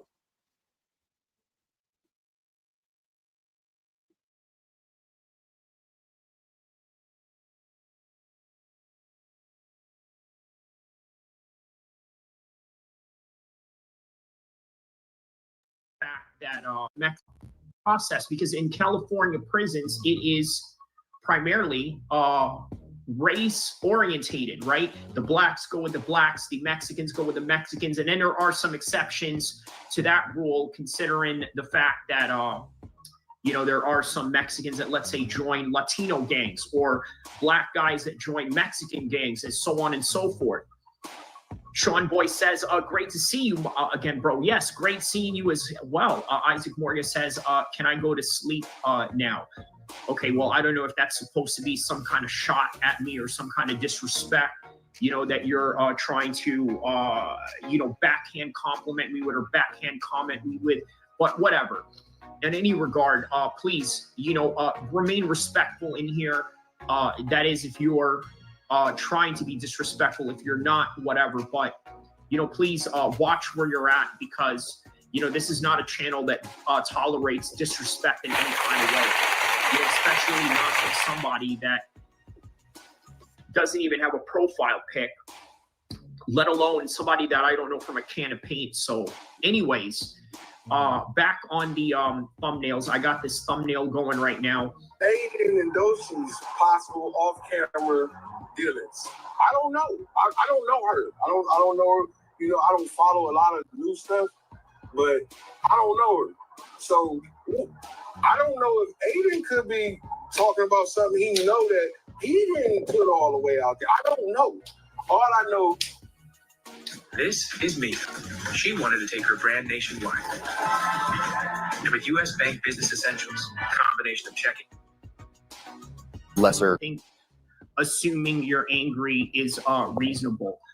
Tank or Nothing says, your whole, okay, so you make a good point there, right? He says your whole anger is based on negativity. Here's something you got to understand, Tank or Nothing. Everything on the internet is based on negativity. I'm going to be honest with you, right? Nobody cares about positivity on the internet. I swear to you, if I could, not that I would do it because I'm Muslim, right? You know, we're not supposed to post our charity. But if I was to do a video of, let's say, you know, any charities allegedly that I would be involved in, you know, then that would gain no views, I promise you.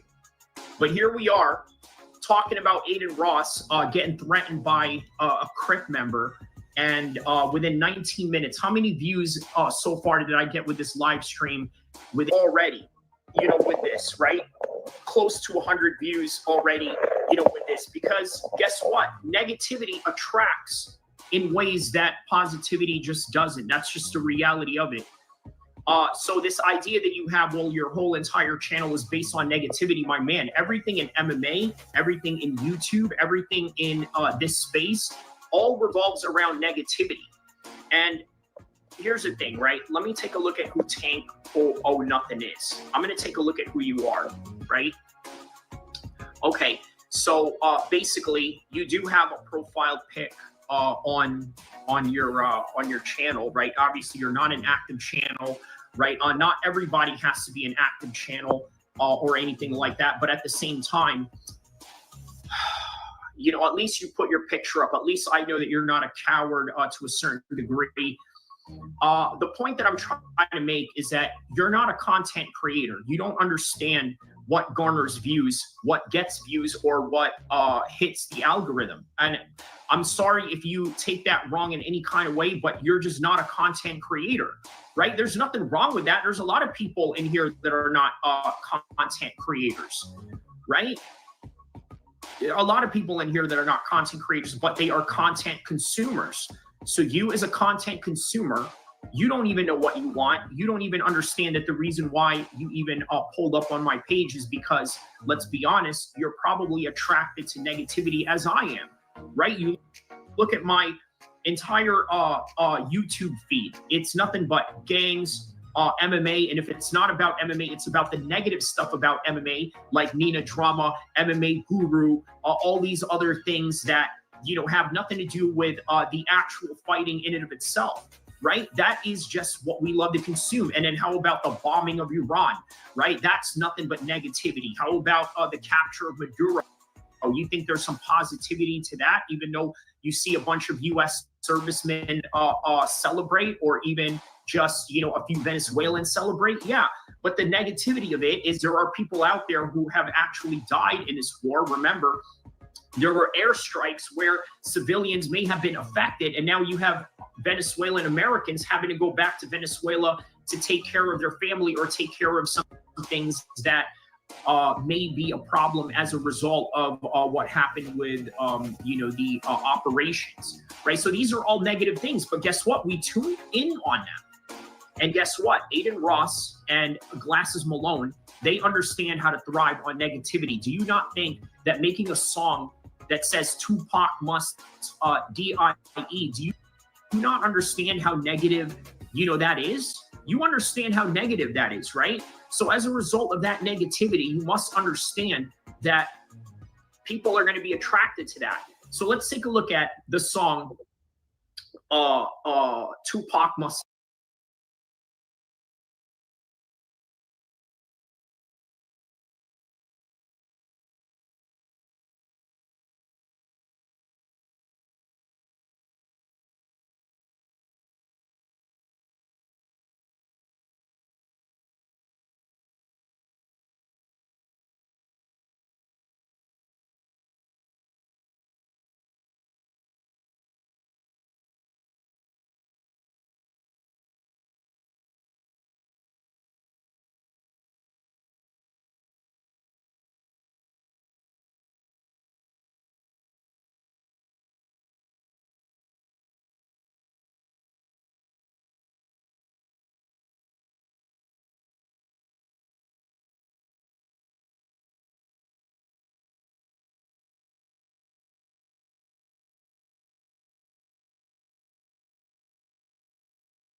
For over 20 years, you've heard one side of the story. Now hear mine.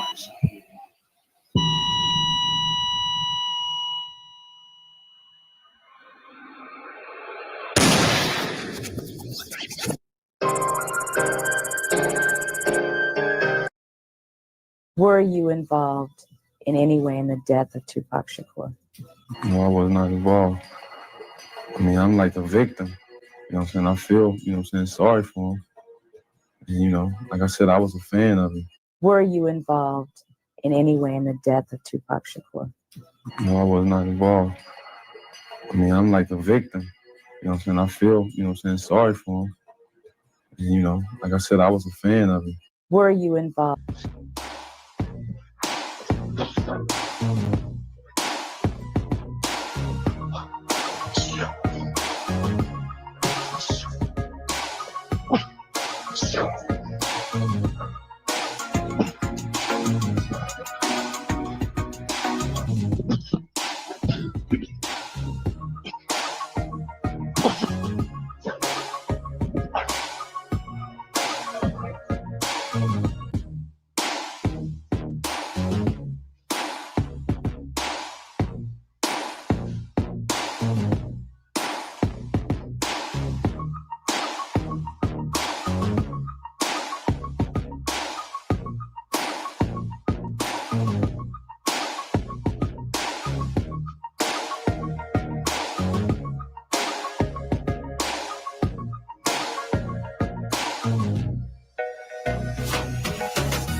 MMA needs. If you want to find predictions, news, and everything that deals with MMA, shout outs to Kyrie of Who Else Here MMA, Sacramento, California represent. That's right, Kyrie. I appreciate you, my nigga. You can't be here. You was talking that shit. That's right, bro. Much love, Flo. I appreciate you for always stepping in, bro. Be safe out there. Man, my nigga Kyrie, my man Kyrie came through. He started talking that shit. Hey, here's the thing. Here's the thing. That nigga will whoop your fucking ass. You would think that nigga's all squared up and all that type of shit. Nigga come through and beat your fucking ass. Like, man, fuck you up. You will never see it coming. So for those of y'all,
All right, here we go, guys. Co-main event time.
All right, here we go.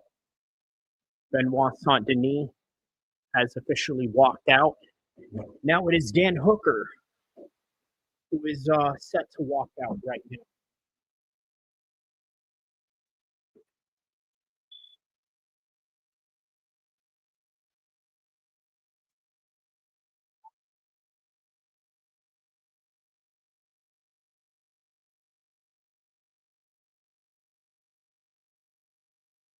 All right, Dan Hooker looking really relaxed, like as if he's been here before. Dan Hooker is one of those fighters where he is completely unbothered of whether the competition is stiff or the competition is easy. Completely unpaced, right? Indiscriminate all around.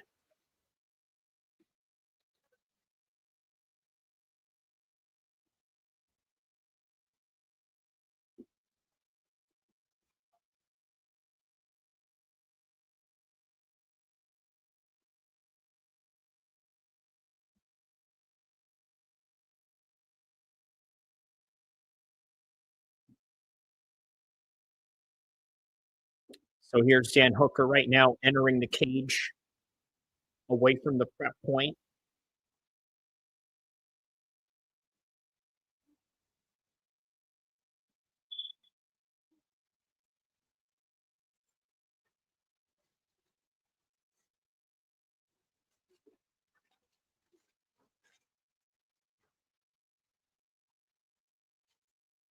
Okay, so Benoit Saint-Denis and Dan Hooker set to commence in exactly 30 seconds from now as they are showing us a Dodge commercial.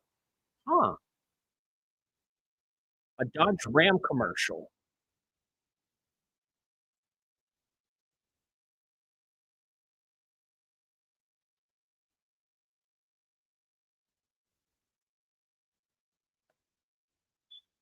Very interesting.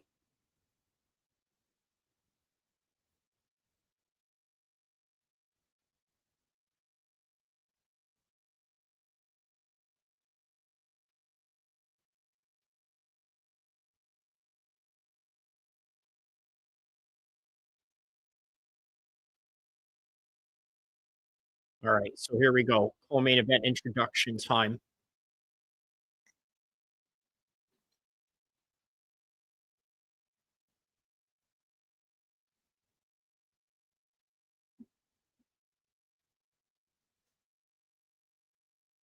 Here's Benoit Saint-Denis.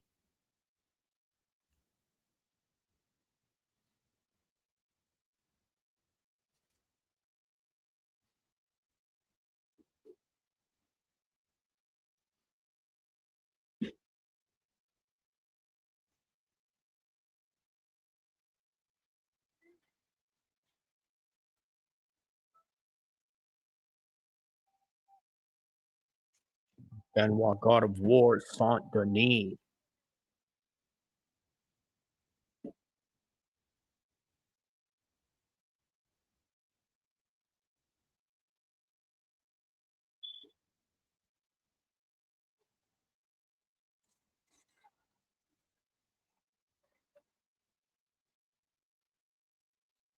Fighting out of Auckland, New Zealand.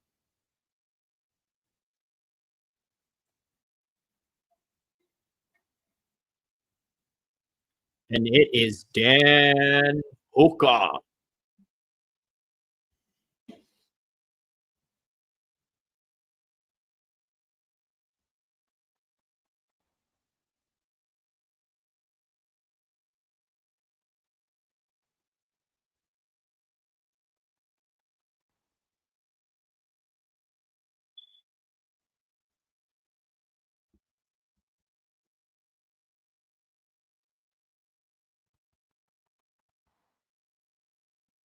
All right, guys, here we go. Co-main event of the evening. All right, Dan Hooker opens up with a front kick jab. There's Benoit Saint-Denis looking for what it seems to be a single leg takedown right there, already looking for a level change. As he's telegraphing that level change with that body punch right there. There it is. He's going for that. And as he's shooting in, Dan Hooker gets him in a guillotine attempt.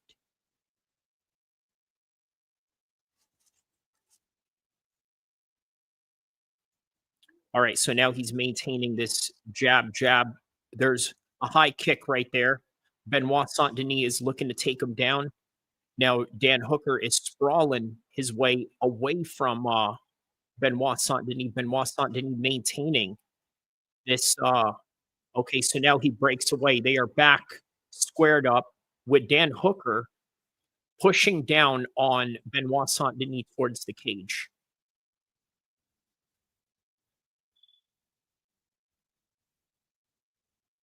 Another front kick right there by Dan Hooker. Very good front kick. What it seems is that Benoit Saint-Denis is failing to get Dan Hooker into a grinding-like position. In other words, get him down on the ground or be in a top position where he could wear down Dan Hooker, which historically where Dan Hooker can really struggle in with the right wrestler involved. Now here's Benoit Saint-Denis looking to take him down with a judo hip toss, but Dan Hooker nullified it. High kick by Benoit Saint-Denis. Shoots in right after that high kick, pushes Dan Hooker right up against the cage.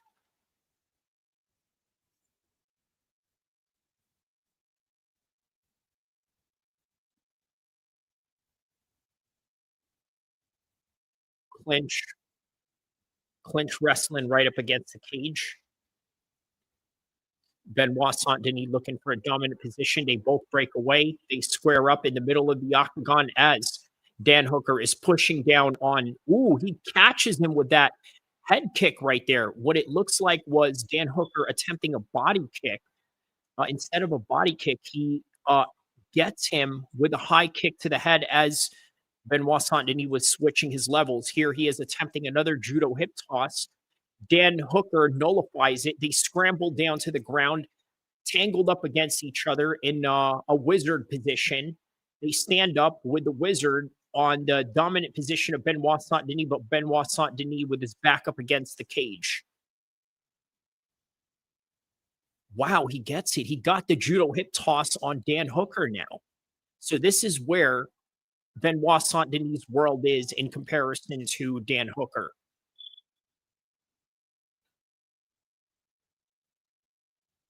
He has to grind him. You see, special forces guys understand wrestling grind. They totally have a great understanding to that.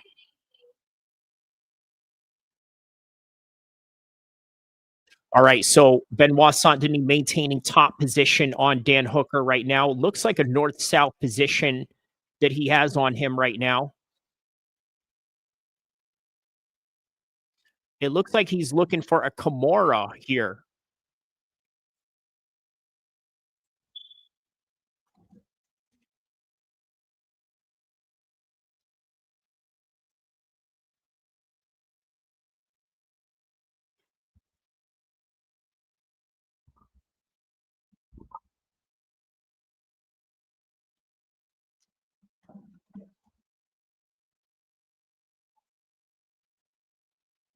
All right, so Benoit Saint-Denis is pushing down on Dan Hooker right now. First round already, 37 seconds left. Oh, wow, man. Throwing some hard shots at each other right now. Takes him down again. Once again, as I said, this is the world of Benoit Saint-Denis and where he needs to be in comparison to Dan Hooker.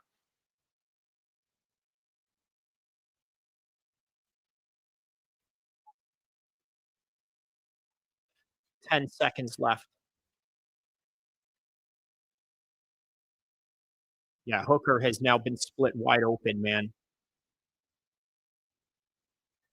And that is the end of round number 1, of which I'm going to give to Benoit Saint-Denis as I predicted it to be.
All right, so here we are back at it again with just 40 seconds into the round, back in a clinch position.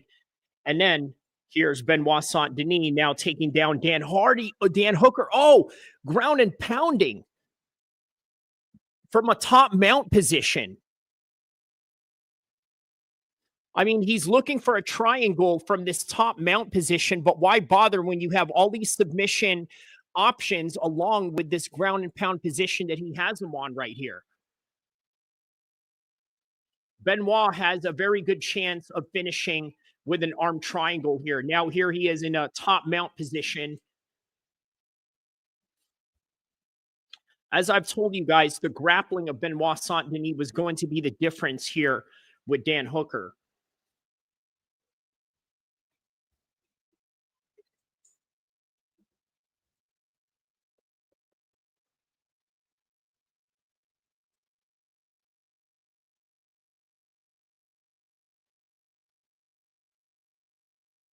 Well, there's Benoit Saint-Denis right now with some ground and pound of his own. Okay, now he's looking to step off right here as he is trying to complete this arm triangle choke. With just 3 minutes left in the second round, does he have the chance to do it? Oh, is he going to tap? Is he trying to tap?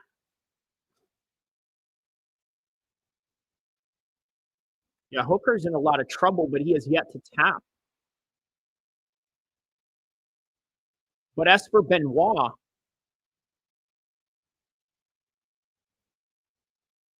yeah, Dan Hooker's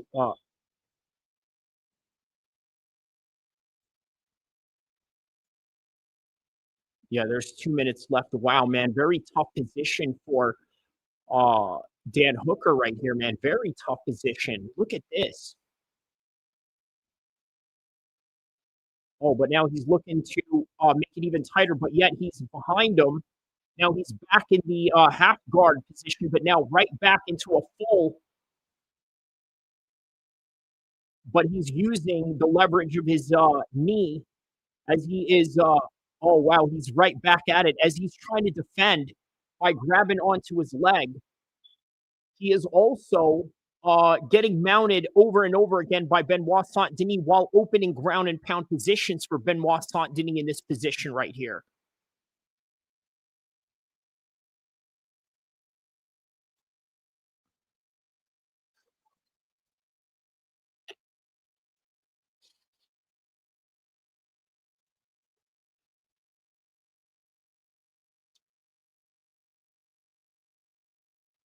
$115, $113, $111. Okay, continuing on with the ground and pound position from Benoit Saint-Denis right here.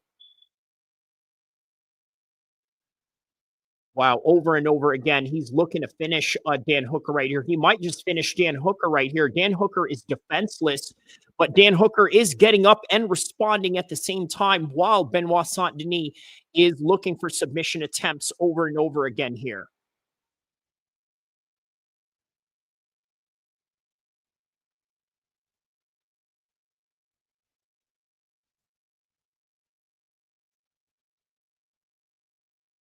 All right, so he's pounding away. He has no response whatsoever. Dan Hooker has no response. He's just taking these shots right here, and Harib Dean has had no choice but to stop the fight. He's going to stop the fight. He's going to stop the fight. That is it. Benoit Saint-Denis has given Dan Hooker the beating of his life within literally a whole entire minute, right? As soon as this live stream hit the 8-hour mark, as soon as this live stream hit the 8-hour mark, okay, that is when the beating was continuing, or at least the beginning of the end for Dan Hooker.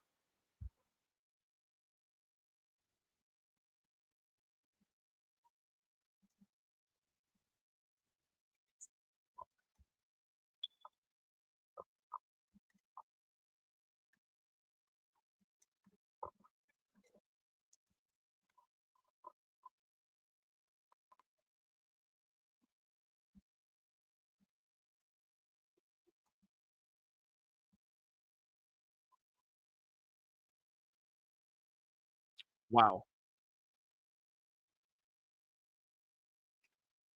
There were multiple times that he could have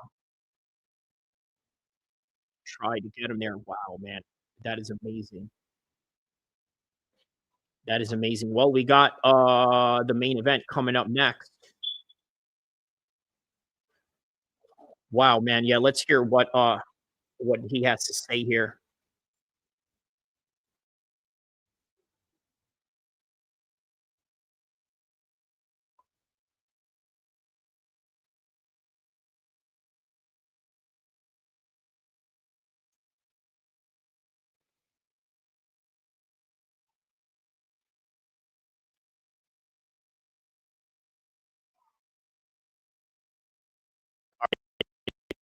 And we just wait the main event right now.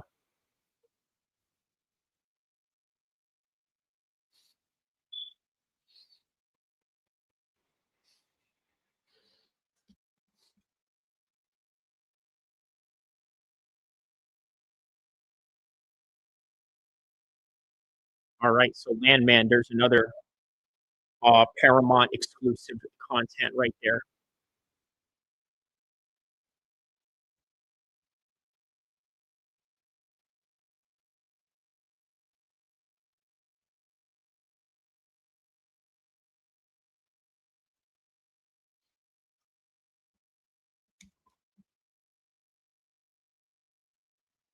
All right, second round.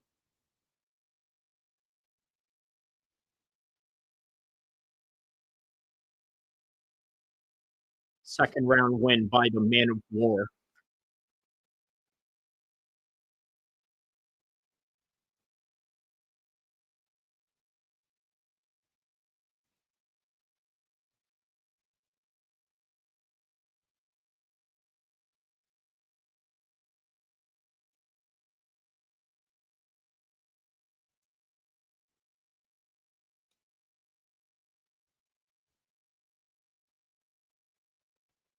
He said he's going to be champion, but I mean, Dustin Poirier did run through him, and Dustin Poirier is no more.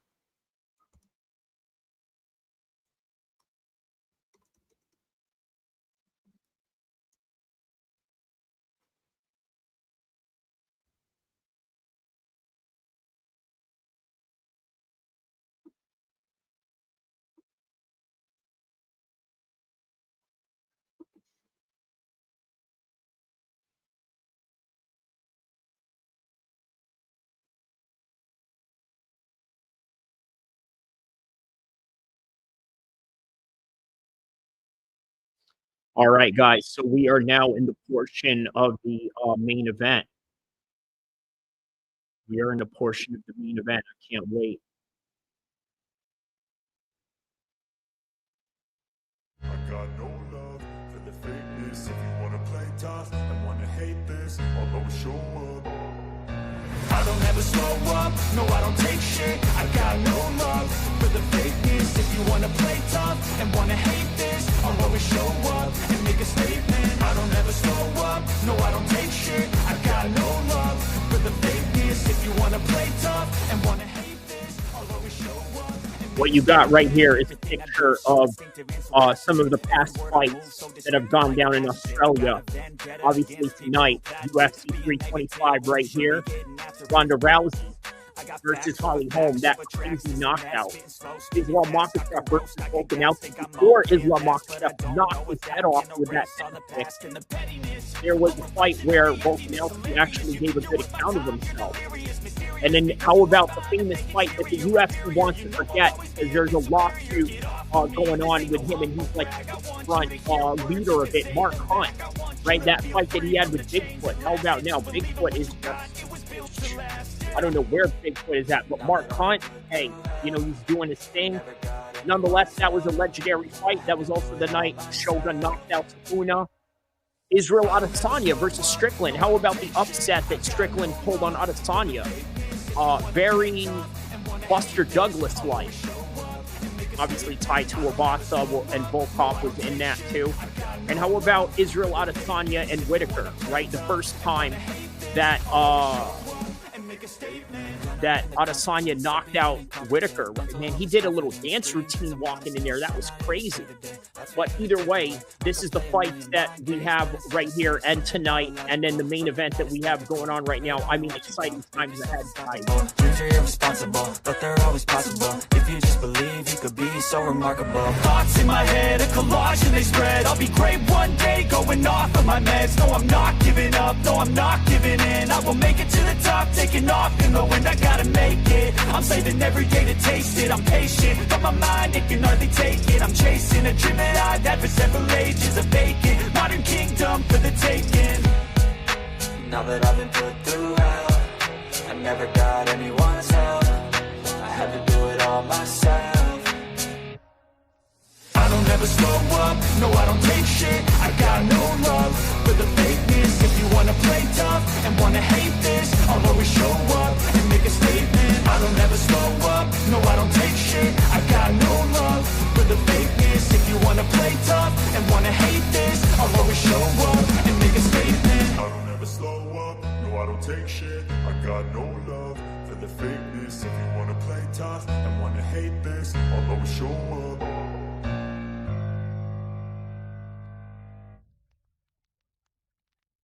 I don't ever slow up, no I don't take shit. I got no love for the fakeness. If you wanna play tough and wanna hate this, I'll always show up.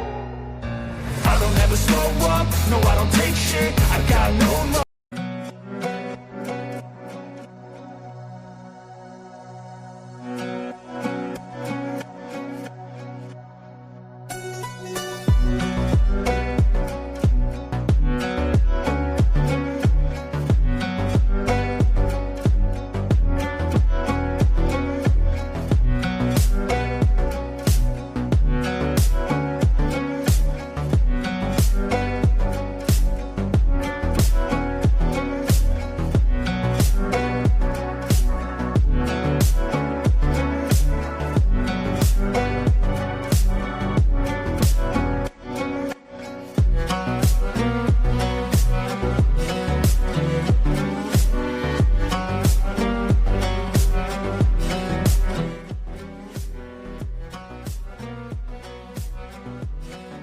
So as the main event is about to start, this is what you're looking at in the backdrop right now, right? So what is the time right now in Sydney, Australia? Probably in the afternoon time, right?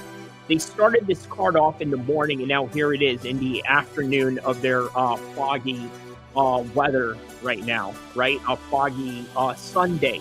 By the way, keep in mind, right, one of the fighters said, man, it's crazy. We are fighting in the future, right? Because they're fighting on a Sunday, which is a Saturday for us here in the West Coast.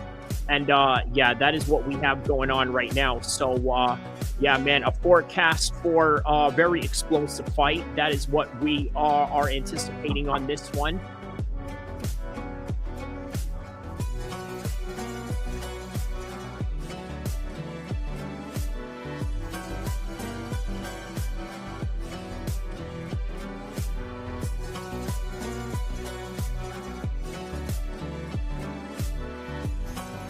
All right, so main event time is now.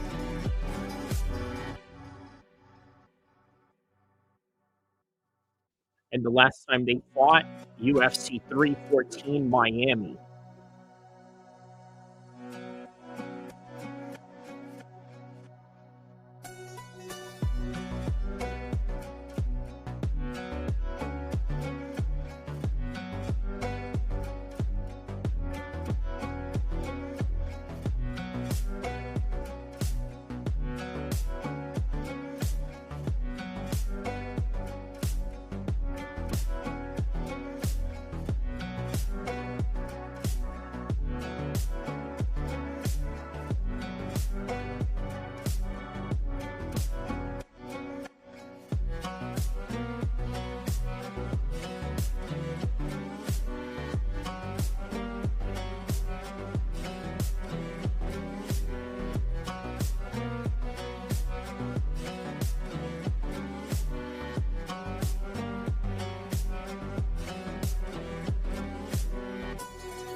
All right, as we look at the backdrop of Sydney, Australia, right here, we are ready for the main event.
All right, so co-main event time. Main event time, actually. Here we go.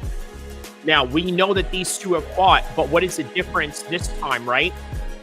What if Diego Lopes decides to go in there and takes it a lot more aggressively?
All right, Diego Lopes now walking out into the cage.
All right, here's Volk right now walking out to his famous, Down Under song.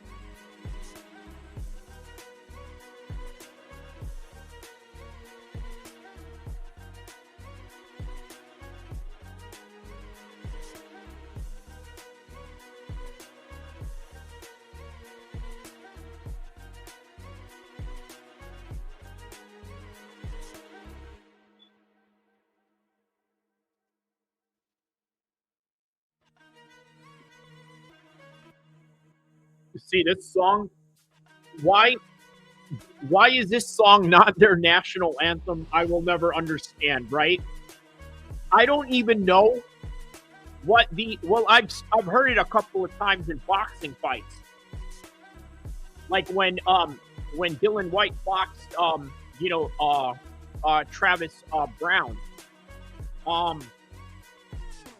And then a whole bunch of other boxing fights as well, right? I know what it sounds like, but I guarantee you the majority of the world will know this song before they will know the Australian national anthem. Guaranteed.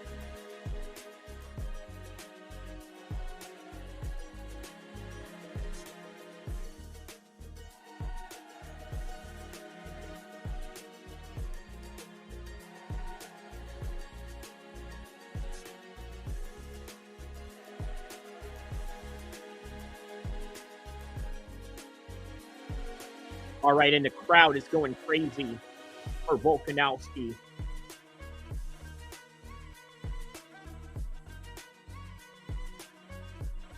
Let's take a look at what the weather is looking like on the outside right now.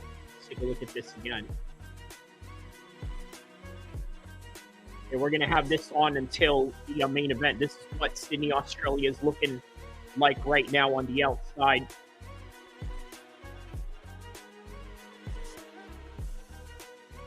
As we await the main event in Sydney, Australia.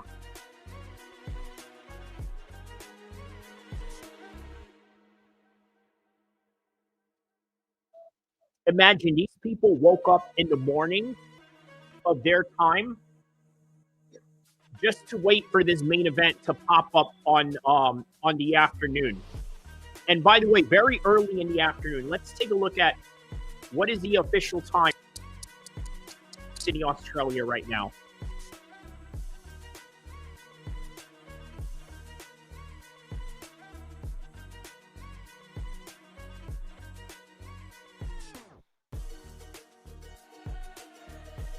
So it is 3:21 p.m. as it is 8:21 p.m. here. 3:21 p.m. Sunday. Okay. So yeah, they waited there all morning. Right, subtract 8 hours from now. Yeah, they waited there all morning to see this main event, if you put that in perspective.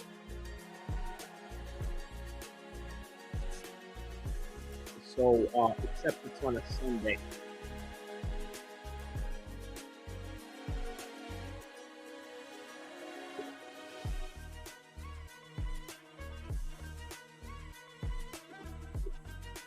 All right, here we go.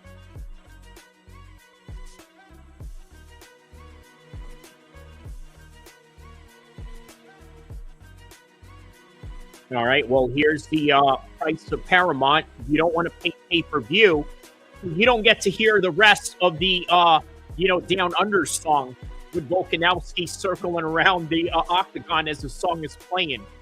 Instead, you get a commercial with Dustin Poirier and Bruce Buffer in a Bud Light commercial brought to you by Paramount. So that is the difference. But all right, we're back in the octagon right now as we turn off the live webcam for Sydney, Australia, and right into the octagon of Alexander Volkanovski and Diego Lopes sharing it right now. Here we go.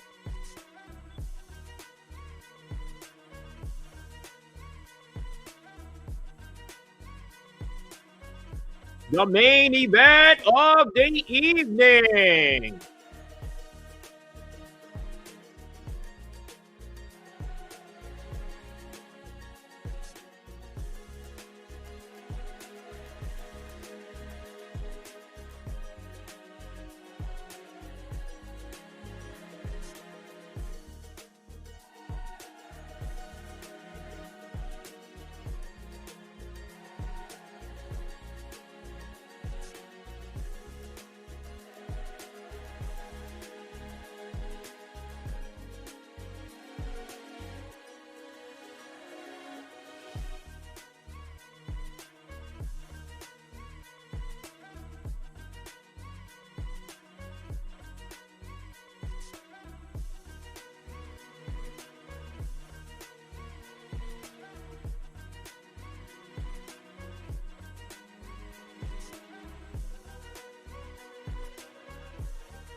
All right, here's Volkanovski being announced. And as soon as the fight commences, the music is off.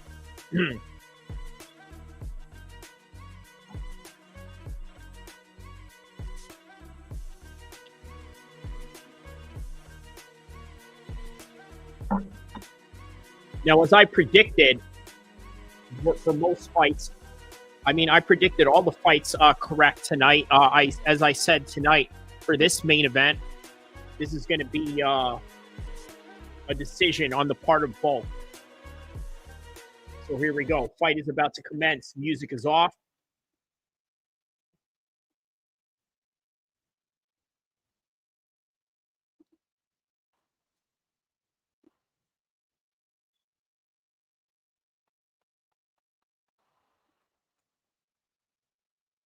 All right, and at 8 hours and 26 minutes, main event starts.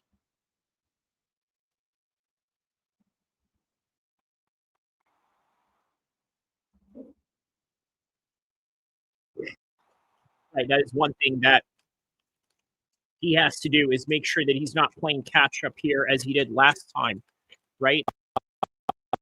At the end of the rounds in the last fight, that is exactly what he did, right? He looked great at the end, but it was just a little too late. And so that is one thing that he's going to prevent from doing in this one.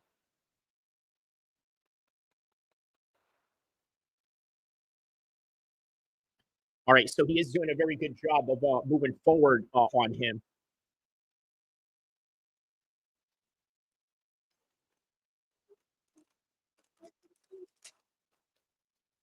All right, so Volkanovski circling right around Diego Lopes. Diego Lopes cutting him off, not allowing him to have space as he did in the first fight, which I think he learned his lesson from the previous fight that he had, which wasn't too long ago, approximately 11 months ago, since they had last fought. And now they're back here again. And they've had fights in between that, in between those 11 months. Now Lopes switching stances.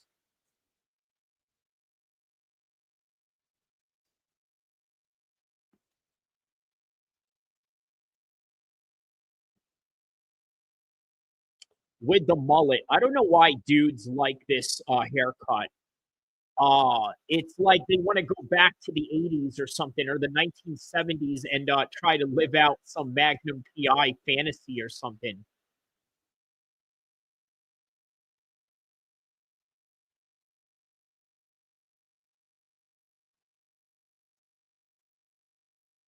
All right, swinging with that hook right there by Volkanovski.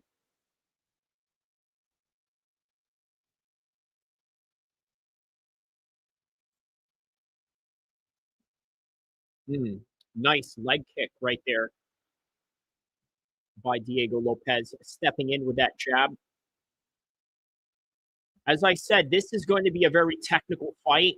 I don't expect this fight to end anytime soon. I will be surprised, and I think the world would be surprised as well, is if, let's say, Volkanovski gets laid out here. Oh, what happened? I don't know what happened.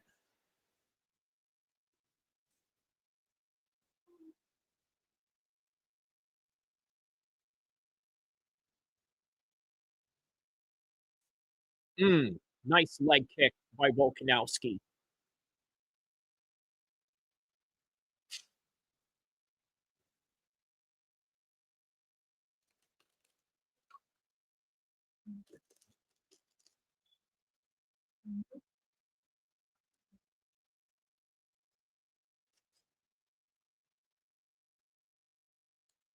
Yes, so, there's Volkanovski shooting in right there as he was cornering Diego Lopes right up behind the cage. Now here he is clinching him up against the cage. He didn't get the takedown from that double leg shot attempt, but he is pushing Diego Lopes right up against the fence. Diego Lopes defending with a wizard, an arm right around him, using his knee to elevate himself out of that cage, now circling around the cage, squared up.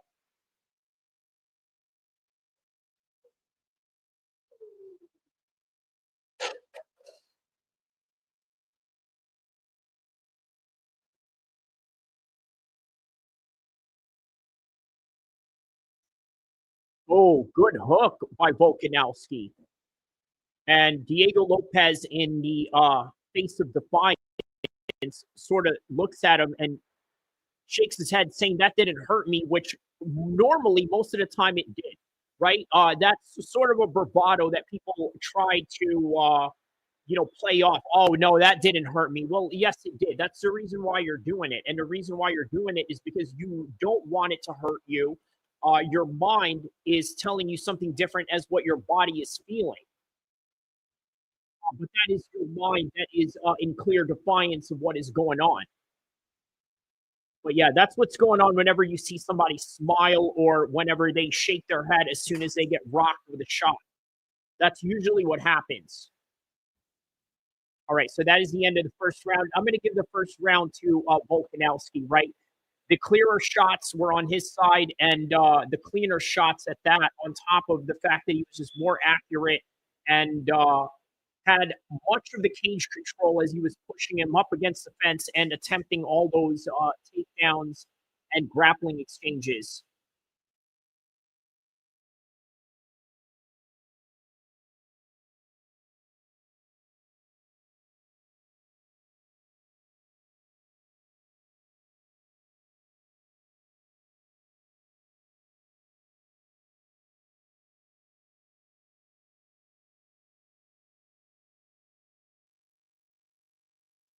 All right, now here we go. Round number 2.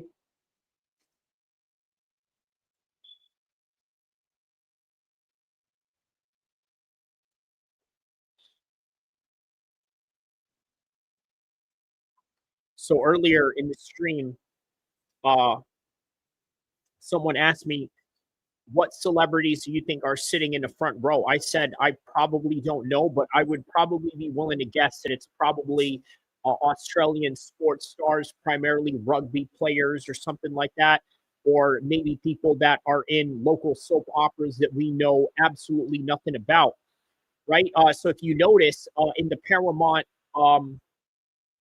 cameras, they never really showed anyone there. But then you see the people that are in the front, you're like thinking, who are these people that are affording these, 7,000 or 8,000, sometimes even 10 grand dollar seats, right? Like, and you probably, Wall Street traders or, people that own shipment companies or something like that. So, or certainly celebrities that we know nothing about. Maybe in the Australian TV feed, they're probably featuring them like, hey, look, there's that, rugby star, you know what I mean? And which probably no Americans know about. But yeah. All right, there's a body kick attempt right there by Volkanovski, circling right around Diego Lopes.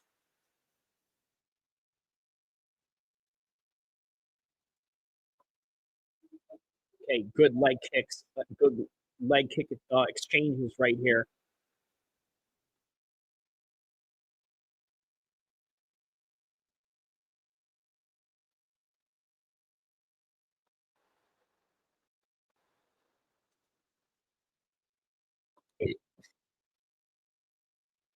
So Dean Thomas is calling for Diego Lopes to hit southpaw on Volkanovski as a way to, sort of confuse or offset him. He is switching stances a few times here, but right now, look, switching stances is great, but you really have to train to do it at your most tired position. See, right now, the reason why he's hesitating in switching that stance is because, well, the fatigue is sort of setting into him right now, right? With all these explosive movements that he did, the fact that Volkanovski caught him a few times, will zap his energy down a little bit. And so he's sort of escaping away from that game plan and just going to what he knows best. Usually when people the minute that they are fatigued in some kind of way, they go to what they normally do best, or what they normally do in their most tired position. Like, think of when, let's say, you are in your 15th round of your session that you do in your bag at the gym, right? Like, once you're in that stage, you know, that is how you're going to perform in these later rounds, or in these you know, dire situations that really test your cardio and energy. So there's another explosive shot that he tries right there with the high head kick.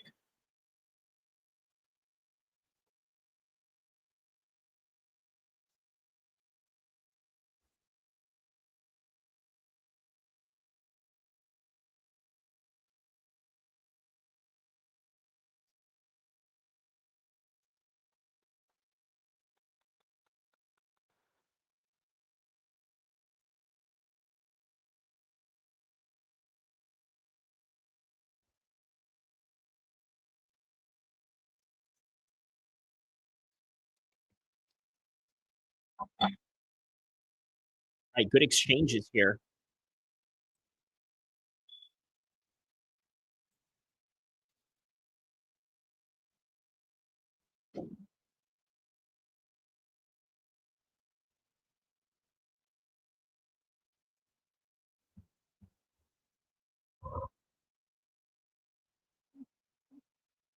All right, here's a guillotine attempt by Volkanovski right here with just 30 seconds left into the second round.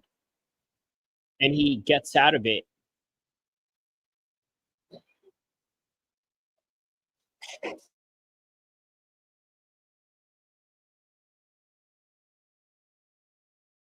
So right after all those scrambling exchanges, it is now Diego Lopes that has the back of Volkanovski with not a lot of time left. We're talking about like 4 or 5 seconds left. That is the end of the second round. Now going into the third round, a little bit of a sign of respect from both of them, hand slapping. And yeah, they both know they're in a tough fight.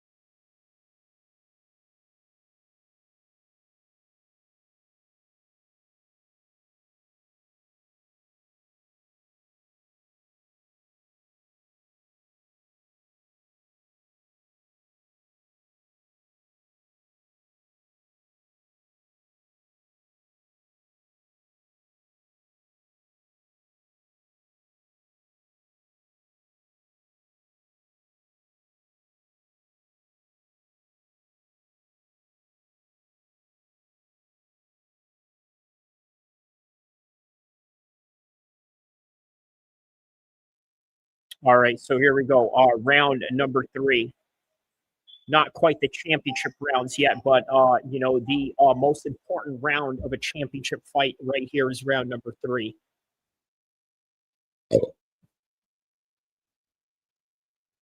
Good leg kick by Diego Lopes right there. Good connection to that.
All right, so very similar to that of the first fight, right? Volkanovski plays the cat and mouse game, circling around, but this time, sort of getting the better of these exchanges right now.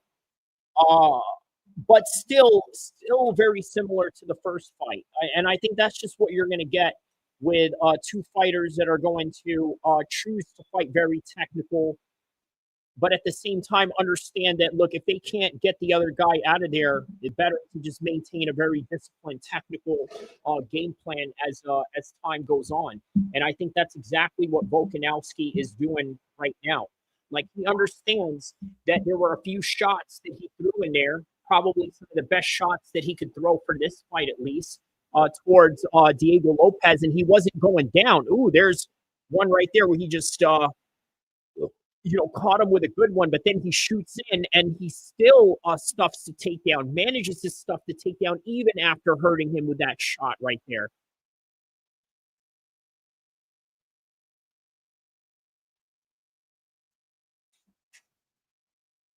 Low kick by Volkanovski.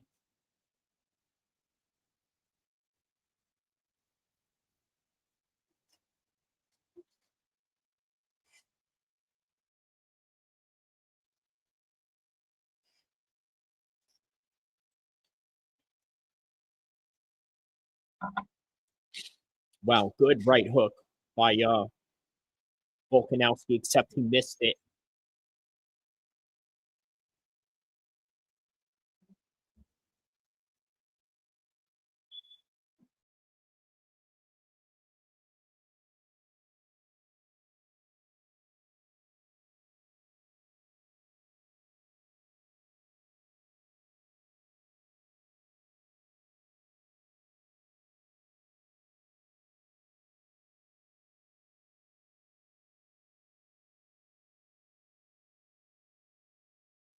So DC said that in comparison to, like, let's say the first fight, this is one of those things where he could have, like, done more. I kind of understand what he means by that.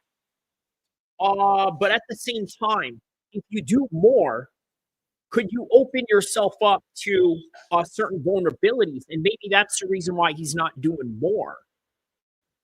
You see, that's kind of what I'm oh, wow, he just rocked Volkanovski right there. Man, just everything flashed before our eyes in that shot right there. Low kick by Diego Lopes.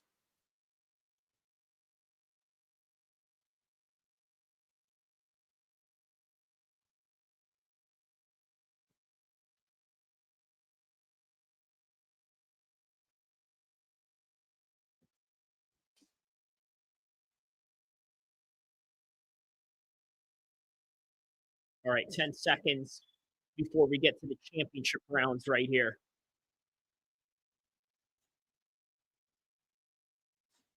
All right, man, championship rounds coming up.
All right, round number 4.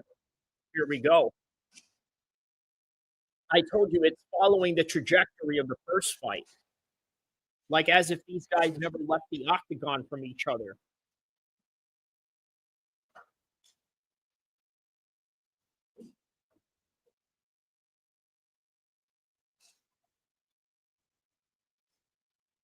Okay, good low kick by Diego Lopes.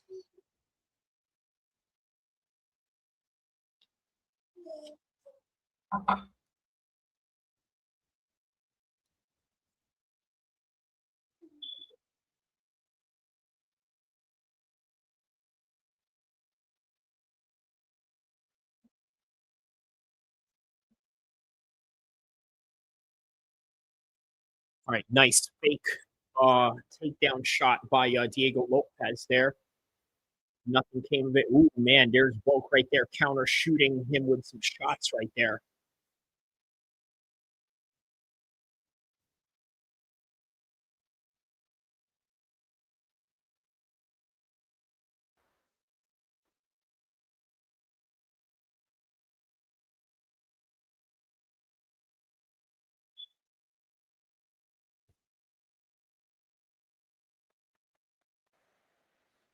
Okay, good kick right there by Diego Lopes.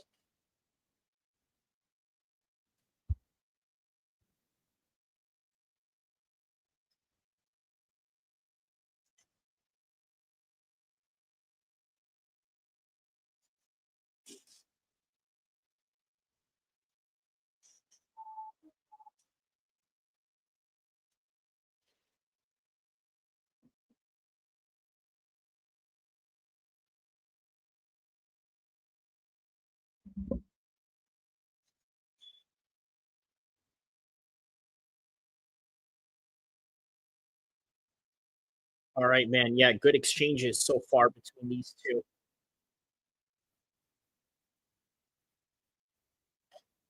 Yeah, Volkanovski is keeping that circle to the left right there.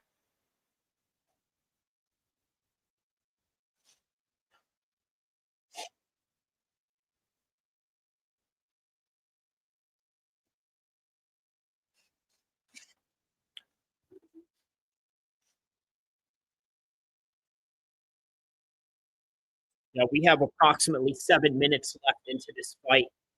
2 minutes left into this round, and then 5 minutes left after the last round, obviously. But yeah, just 7 minutes altogether for this fight.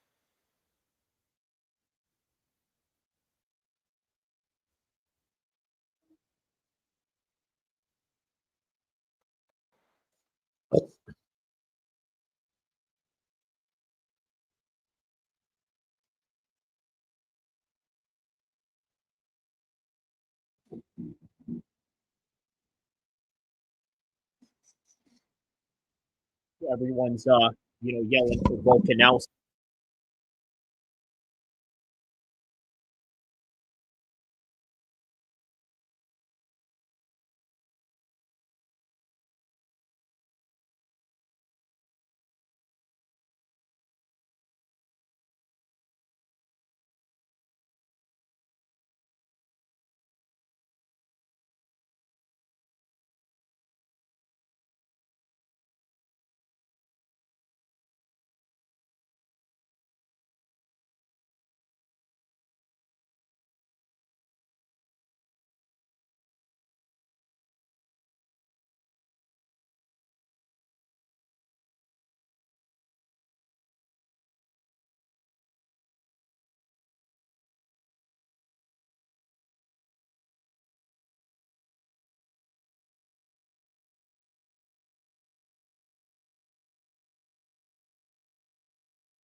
Right.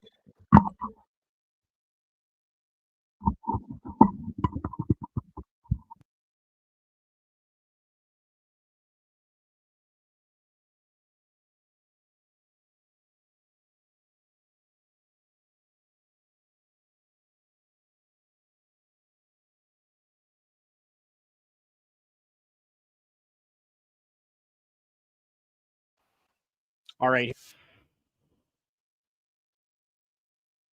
Round number 5, last round.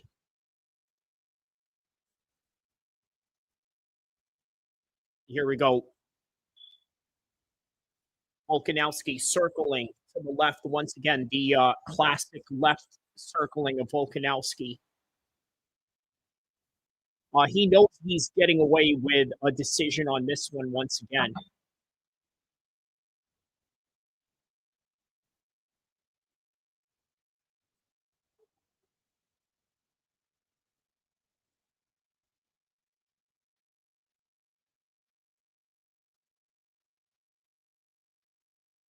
Yeah, it's very difficult to hit someone like Volkanovski who's constantly circling. It is very difficult to fight someone like that, and Diego Lopes found that out in 2 fights against Volkanovski.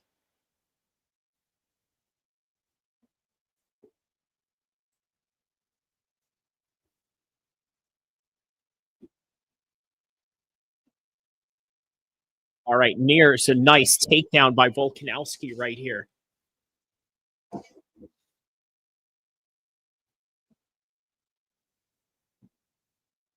Michael Bisping says that that was a good idea for Diego Lopes to be in that position. I don't know about all that, man.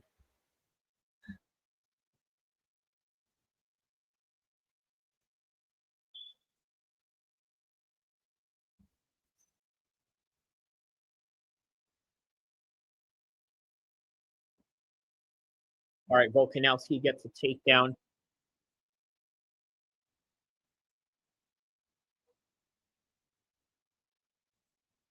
Maintaining that body lock position.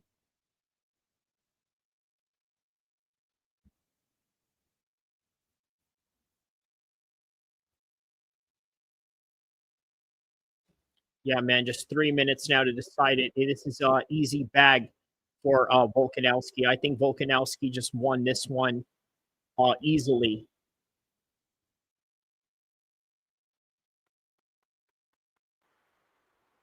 Oh, Diego Lopes actually gets a takedown right here. Okay.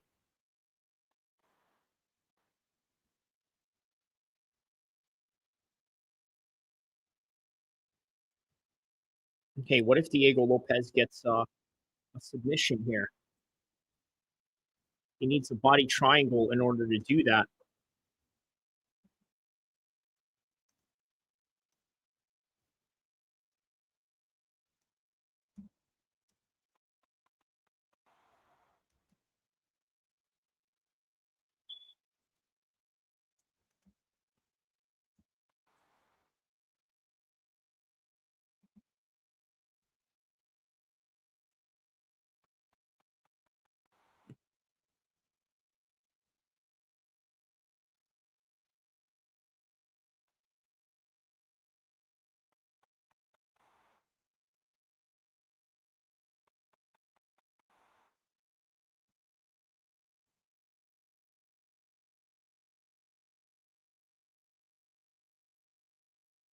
All right, yeah.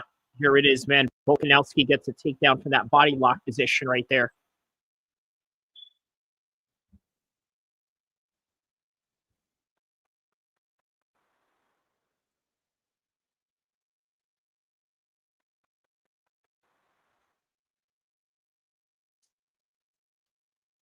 There it is, man. 1 minute left. Yeah, he's looking for an armbar right here, like a last-minute attempt by Diego Lopes right here. He's not going to get it, man. He's got about like less than 60 seconds left. Volkanovski got out, man.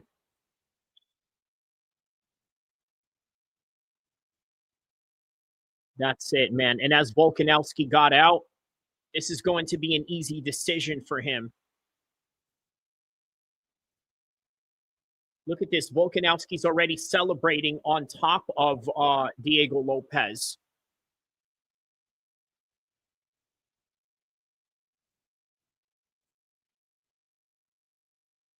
A very strange position for a lot of people who are not trained of the sport looking at this. But here's an arm, I'm sorry, a leg lock attempt right here. He gets out of it, and then he finishes off with a few ground and pound shots, and that is the end of the fight right there.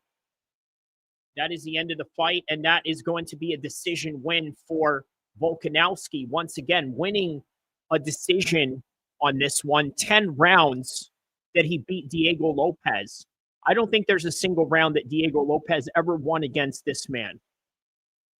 All right, man, we're on to the post-show soon.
All right, well, that's obvious. Volkanovski won that one. So let's take a look at the some of the recaps.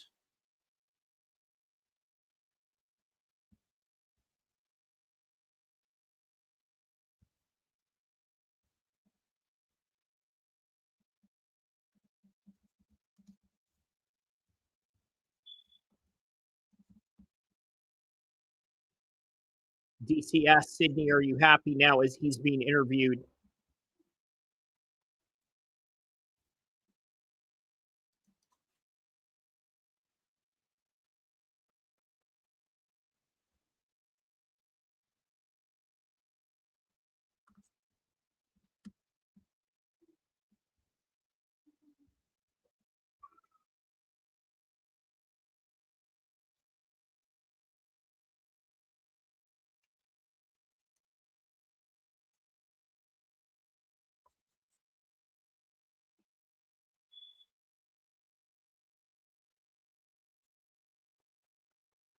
All right, so here we go.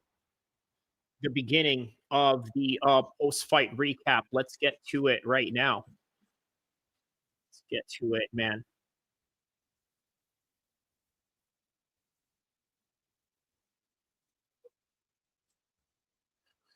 Obviously, let's start off with what we just saw right now. Volkanovski taking on Diego Lopes. So there was a lot of takedown attempts by Diego Lopes. I'm sorry, by Volkanovski. He did get him on top position a few times, but not necessarily from his own takedown. I don't know if I agree with these stats. There was a few exchanges to where Volkanovski got a takedown, but whatever. He did get the win by the end of the day, for all that's worth.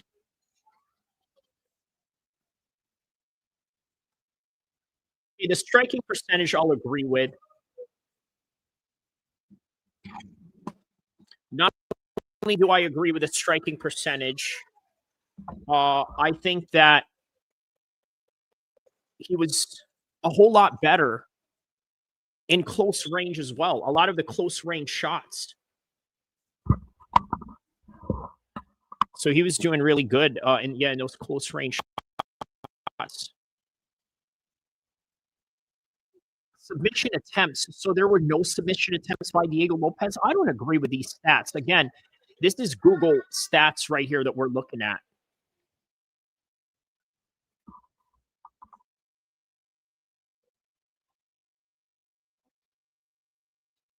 But nonetheless, man, yeah, that's the fight with Alexander Volkanovski. It looked like the first fight all over again, and that's what it was. Benoit Saint-Denis gets a TKO victory over Dan Hooker. As I told you guys, Benoit Saint-Denis was going to win this based on the grind. Dan Hooker, as I told you guys, on paper is a better fighter. Obviously, the much more higher ranked fighter, so the better fighter on paper. But sometimes grind and hard work sometimes beats talent. And that's what happened here.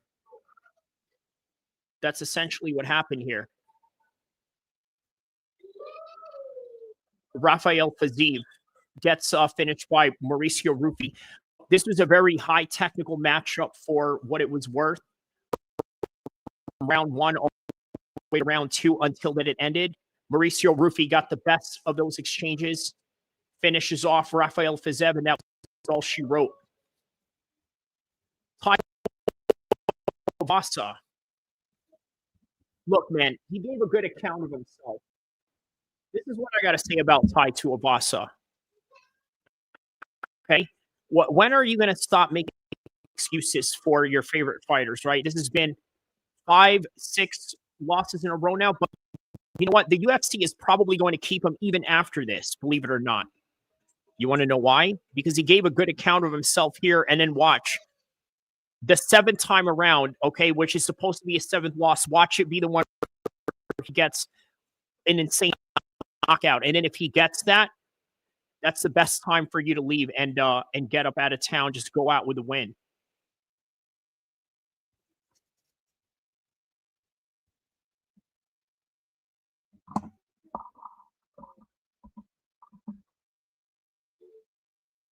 All right, Scotland and Jamie Mularkey, man, first submission. Jeez, yeah, man, I really was expecting Jamie Mularkey's. I was expecting his veteran savviness to win, but that wasn't the case.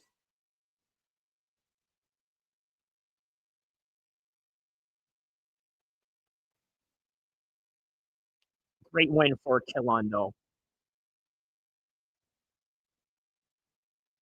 Billy Alakina gets a submission over Junior Tafa.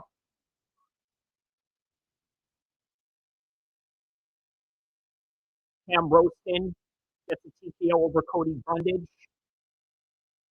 Jacob Malkoun gets a decision over Finney. Look, yeah, he did great on the takedown right here. He was actually out wrestling him, and on paper, Torres Finney's supposed to be the better wrestler training with DC. But he did great in the wrestling here and the boxing as well.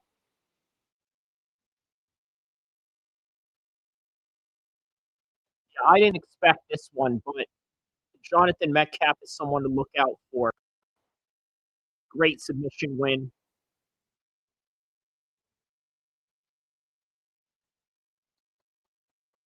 Con Olifi, yeah, it's a decision. I agree with that. That was the first UFC fight of the night. These right here were road to UFC Finals right here.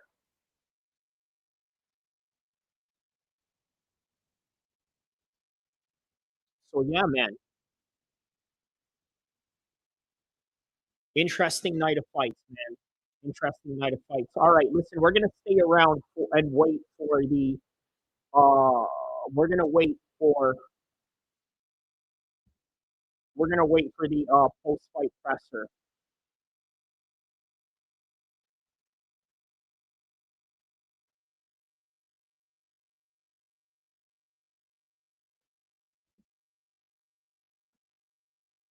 Shout out to MMA Junkie. We'll follow with you guys.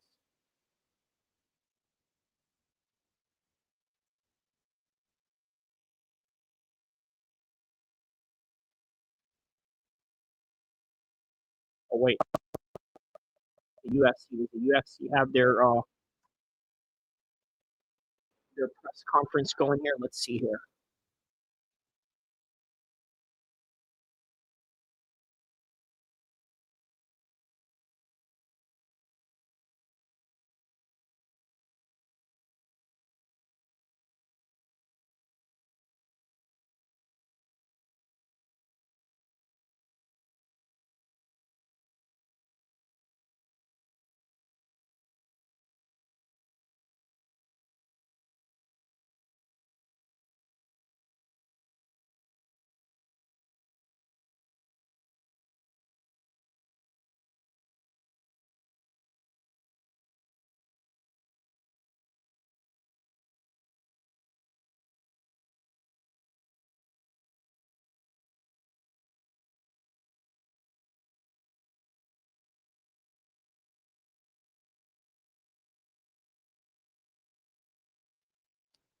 All right, so it looks like we're gonna wait a bit for that UFC press conference feed.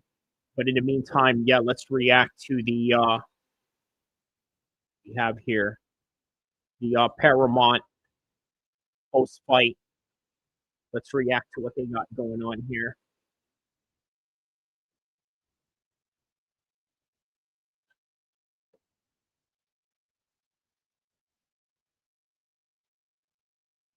All right, man. So I think it was everything that we expected out of the fight. We knew that Volkanovski was going to have a hard time knocking out Diego Lopes. And yeah, this is what we got out of it right here.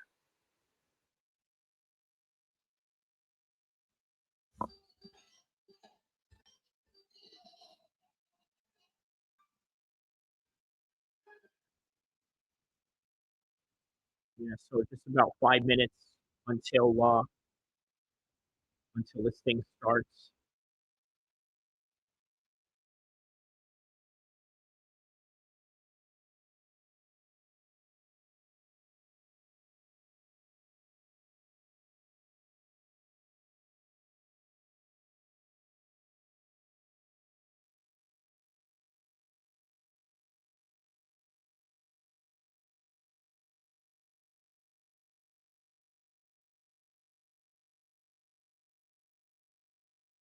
All right, so here we are in the UFC post-fight show.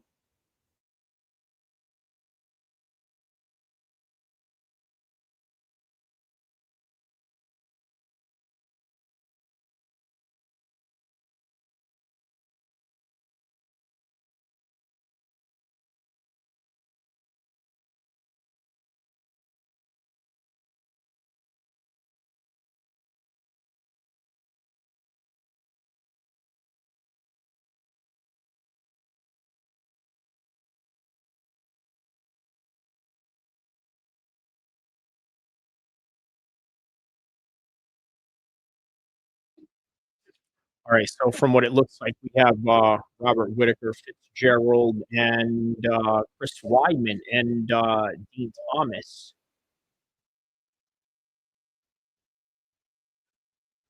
Robert Whitaker saying, "Did you hear the crowd when he walked out?" Yeah, hey, give it up for the show though. It was a good fight.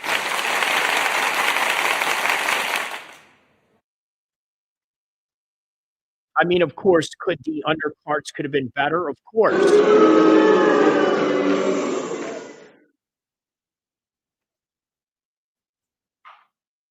But, all right. Ladies and gentlemen, presenting the new official social media partner of UFC,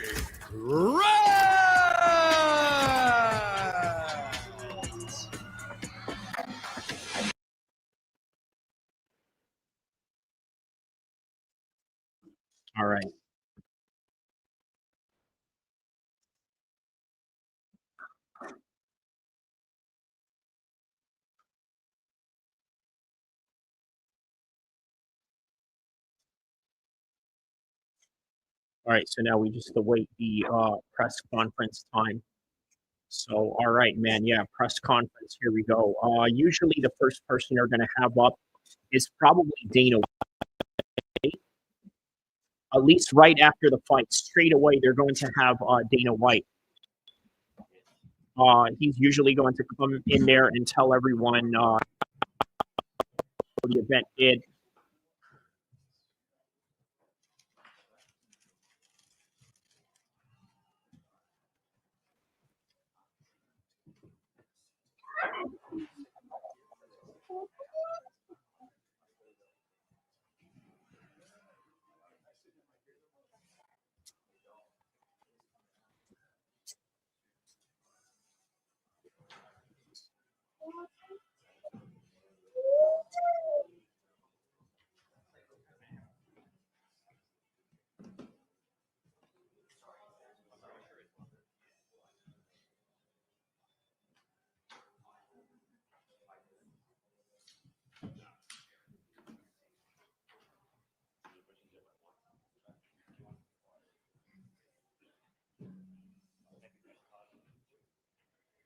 All right, so now we're just awaiting the first person to show up at the desk right now.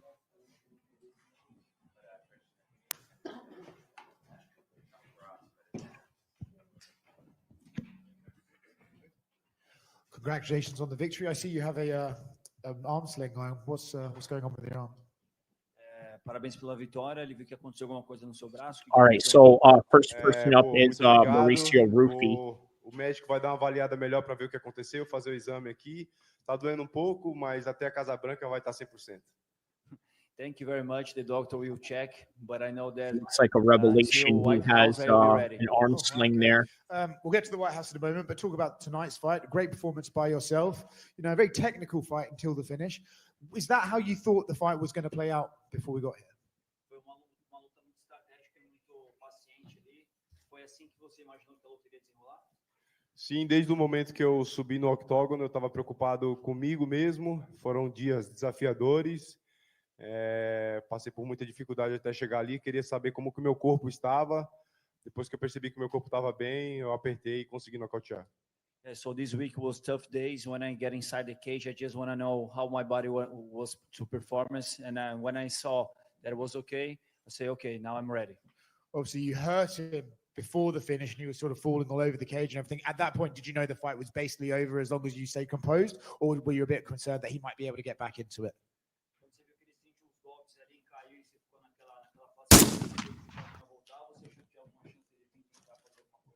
Não, eu sabia que era o momento certo de apertar. Usei o tiro certo. I knew that it was the right moment, so yeah, I did what I did, and you guys saw. You mentioned the White House. Give us your pitch. Why should you be on the card, and who should you be against? Você falou sobre a Casa Branca. Faça o seu pitch aí. Por que você deveria lutar na Casa Branca? 13 lutas, 12 nocautes. É o que as pessoas querem ver, o que os fãs querem ver. Quer ver nocaute? Então me coloquem lá e vamos fazer a galera gritar. So 13 fights, 12 knockouts. The fans wanna see strikers like me. So yeah, I need to be there. Congratulations for your win. You just finished one of the most ferocious fighter in the entire division. Does it make you the best striker in the top 15 on your thought yet after this win? Você acabou de vencer um dos melhores strikers da divisão. Isso faz com que você seja o melhor striker do top 15 da divisão dos leves? Seguimos trabalhando. Eu trabalho para isso todos os dias, para ser o melhor. Mas como eu falei, eu agradeço a Deus por ter me capacitado. Não era para mim estar aqui hoje. E se eu contar para vocês a história, vocês nem acreditam que eu passei para estar aqui. So I work for this every single day. Just God knows. If you guys know what happened to me all this week, you guys will be surprised. So I just want to say thank you to God. But of course, I'm going to work to be the best striker at the top 15. And last one for me, I have to ask you the same question as Monday. Just Benoit Saint-Denis won his fight, you too. The revenge is something you have in mind to show what you can do another time against him and maybe do better. Sorry, can you say again? If you want a rematch against BSD, who just won against Dan Hooker. Ok, se você tivesse uma revanche com o Sanderlei, te interessa uma revanche com ele? Agora que você ganhou, ele ganhou também, ou pouco importa com você? Não pela revanche, mas pelo fato de eu querer enfrentar os melhores. Eu quero enfrentar os melhores, eu quero ser o campeão do UFC. Estou trabalhando muito nisso e na hora certa terei a minha oportunidade. Se ele estiver lá, com certeza vai ser um prazer subir e lutar contra ele de novo. Yeah, so not for the rematch. I want to fight with the best of the division. So if he will be there and will be my time again, okay, that's cool. Let's do it. Just another one down here. Obviously, you're such a high-level striker. That's kind of been known about you. But if I'm not mistaken, I think wrestling was kind of a big focus of this preparation. How did kind of the grappling go out there today? Claro que você é um striker muito, não precisa nem falar, mas ele viu também que você treinou bastante wrestling, grappling. Isso significou para você como foi essa preparação? Treinar com o Volka foi muito especial para mim, aprender com o top 4 peso por peso do mundo. Ele não é só o campeão, mas tem uma história incrível. E ter ele do meu lado, me dando todas as dicas que eu preciso, me fez evoluir muito o wrestling. Vou para academia, não vejo a hora de voltar para academia, treinar, quero melhorar, quero ser o campeão. So training with Volk all these days was amazing days for me, learning wrestling with him. He's the number 4 pound for pound. So it was super special. I can't wait to come back home, come back to gym and keep training wrestling and grappling, and that's it. Talking about, obviously, the training with Volk. Along with that, you obviously have the great team you always train with. But also, Colby Thickness was in the corner for you tonight. How did Colby do in the corner? Colby estava no seu corner, como que ele acabou indo parar no seu corner? Nós treinamos juntos. Ele era o cara que estava sempre ajudando o Volka e me ajudando nos treinos. E fizemos grande amizade. E quando eu convidei, ele 100% topou e estava lá comigo. Foi muito bom ter ele do meu lado. Yeah, so we was training together with Volk. He was helping Volk and helping me. Then after I met him, I say, Colby, can you go to my corner? He say, of course. So yeah, that's what happened. Congratulations on the win. Over here, Mauricio. There's been lots of talk this week about what fight camp you're going to fight out of moving forward.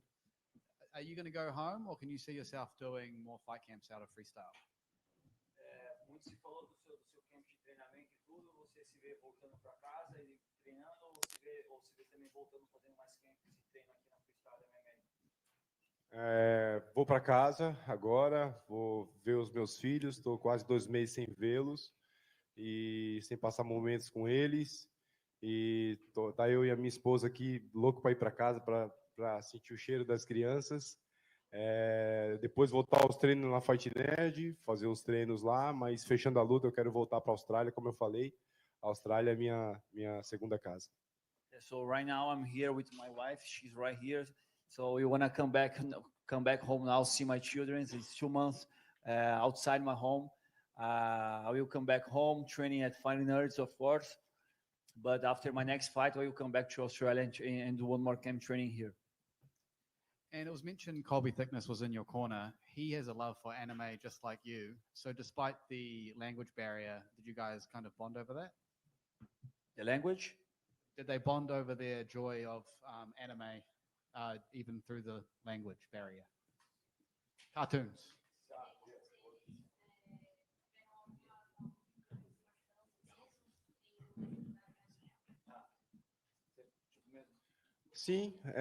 Sim, o Volka sempre se dispôs em me ajudar o tempo inteiro.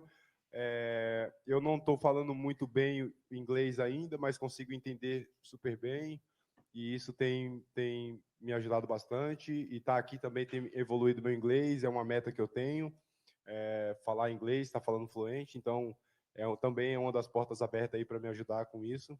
E o relacionamento com o Volka aqui, com toda a equipe MMA Freestyle MMA foi incrível. I can speak English, but I understand English. So with Volk and Colby was fine. I understand everything the guys was talking to me. So with this friendship, I'm learning, and I have a goal to learn English. Of course, you speak in English too. So I'm gonna focus on this right now too. Congratulations.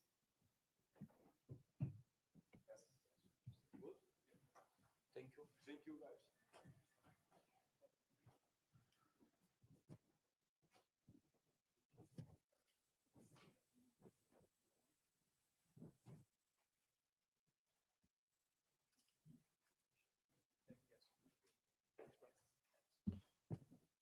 All right, so that was Mauricio Rufy. Obviously, a very big win for him here. I knew that Mauricio was going to come in here and win this fight. Uh, I just felt like he does less mistakes than Fiziev, right? And I think that when you fight at this high level, right, sometimes it just matters with, a few inches, right? Just a few inches. And so usually the guys that make the least amount of mistakes or are very meticulous to preventing themselves from mistakes, usually, yeah, they would be the ones that rise above the cream of the crop in that particular level. So I think that's what we saw out of there. So great win on his part.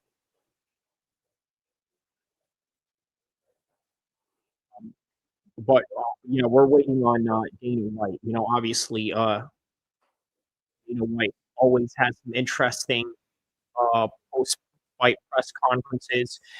Usually because a lot of people ask him very interesting questions, usually questions that he'll try to dodge and walk around with, kind of one of them things.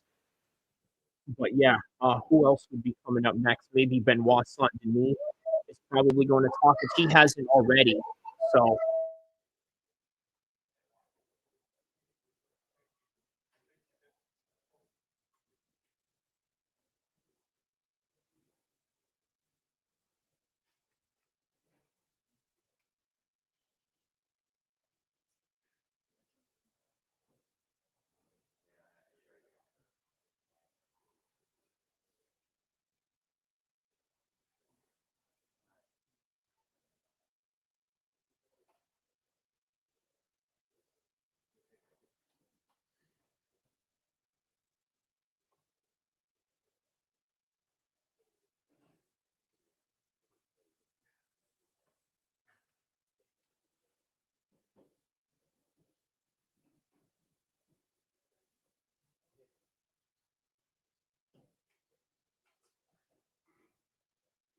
all right, so Volkanovski is not in the press conference room right now, but he's being asked in the Paramount desk who he would like to fight right now. So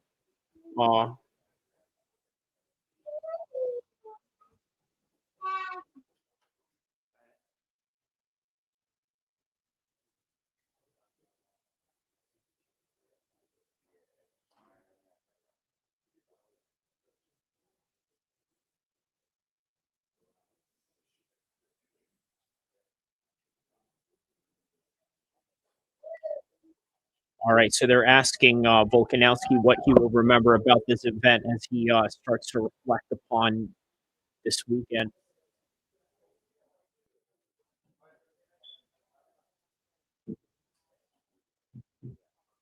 He says that he's going to remember all the sacrifices and hard work.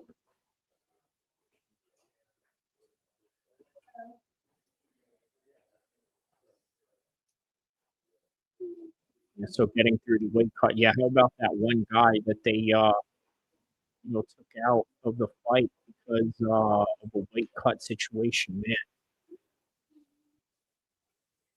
And then one guy that they had to get rid of because of weight cut little scandal. At least they canceled this fight.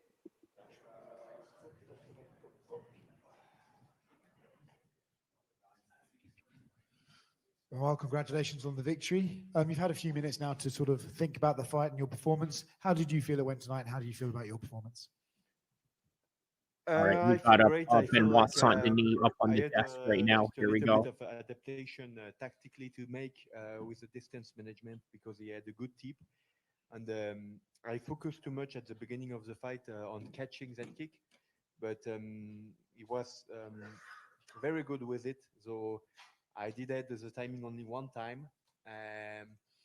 So a couple of time I was waiting too long on that, and then I was okay. Fuck that! I'm gonna be on my English boxing little steps, and I'm gonna break the distance and bring him more. And I'm not gonna accept the kicking distance. And I'm gonna bring the heat. Was that kind of what you expected Dan to bring tonight? Was the kicking at range? Yeah, I was expecting it, and we had been working on it, but he was such good with it that I think Salkilld did the same mistake. He tried to catch it a couple of times, and 1 or 2 times he defended well, and it was a bad focus, and we had to switch during the first round and to focus on more English boxing, lead to steps, breaking the distance, bringing me a little bit heat before shooting the takedowns, which worked perfectly and a lot better. And just bring him the second destroy machine to bring that on. I had to a little time off before switching my mind inside inside war territory, inside what I love to do. And when I was inside of it, I knew it was going to be my fight. Were you a little bit surprised that you weren't able to get him with the choke in the second round? Yeah, I mean, so the problem is he's a great competitor, and he just got submitted by this choke. So I think he has been working on his defense on it, and I have been feeling it. He worked a lot on it, like just the basic defense, you know, like getting on his side and protecting his neck and trying to push my body upwards. So the choke is not very tight. It was tight. It was close, but he worked on his defense. He's a hell of a competitor in the top 5, top 10 since 10 years, over 10 years. I mean, when he was top 5 in this division, I was still fighting in Mali, in Timbuktu, you know, my first mission outside the country. So, whole different job, and I had absolutely nothing to do with MMA. I never had a pair of mitts on my hands, so a lot of experience, and he has been learning from his mistakes. So I had to bring him to the hospital with some vicious ground and pound, and this is what I did. You did get the finish, and then you staked your claim as the top of the division, calling out the bigger names in the division. Who would you like to fight next? And it seems like out of the guys you mentioned, Arman's the one without an opponent. Would you be happy to fight him for that #1 spot, or do you want to just go straight past him and get into title contention? I'm fully focused on anybody inside the top 5, but the undisputed belt and the BMF belt are what are my first interest. My first point of interest is to fight the winner of Charles or Holloway, or the winner of Justin versus Ilya. But if it has to happen, I will fight Arman, of course, and I will take a spot. Benoît, félicitations. You said it all in English, so I will go in French with the same question. La première, est-ce que tu peux nous parler maintenant un petit peu de l'avenir? Tu étais un petit peu discret sur tes ambitions sur l'année 2026. Maintenant que la victoire est faite, c'est quoi le but? On parlait de 5 noms, Charles Oliveira, Max Holloway, Ilia Topuria ou Justin Gaethje. Est-ce que tu peux un petit peu revenir sur tes ambitions après 4 finishes d'affilée en un an, en moins d'un an? So now I think I have the most finish. Donc je pense que j'ai le plus de finish depuis 2021, je crois, tout combattant confondu, il me semble. Donc ouais, j'aimerais affronter. Je pense que la BMF, c'est quelque chose que j'ai en tête depuis longtemps. La ceinture lightweight également. Je pense que mon caractère, mes ambitions, ce que je fais en dehors de la cage et dans la cage font que l'UFC peuvent me faire confiance. Il y a beaucoup d'aléas que j'ai su taire, que j'ai su accepter au profit de l'UFC plusieurs fois en carrière et pour assurer le spectacle. Et j'estime que j'ai gagné ma place pour avoir ce type de combat. Merci. Est-ce que Dan t'a surpris quelque part? On parlait de quel point il a résisté à ton étranglement bras-tête. Tu as dû lui mettre des dégâts pour l'envoyer à l'hôpital, comme tu as dit au round 2. Est-ce que voilà, il y a eu un endroit où tu as été surpris, inquiet peut-être pendant le fight? Je me suis trop entêté sur la saisie du front kick. Et tu sais, quand tu t'entêtes quand vous vous entêtez sur une technique en particulier, bah, c'est là que ça marche le moins. Et donc, je me suis entêté. Je l'ai attrapé une fois, mais j'ai pas fini le takedown dessus. J'ai mal travaillé là-dessus. Il a été très très bon là-dessus. Il l'a mis subtilement.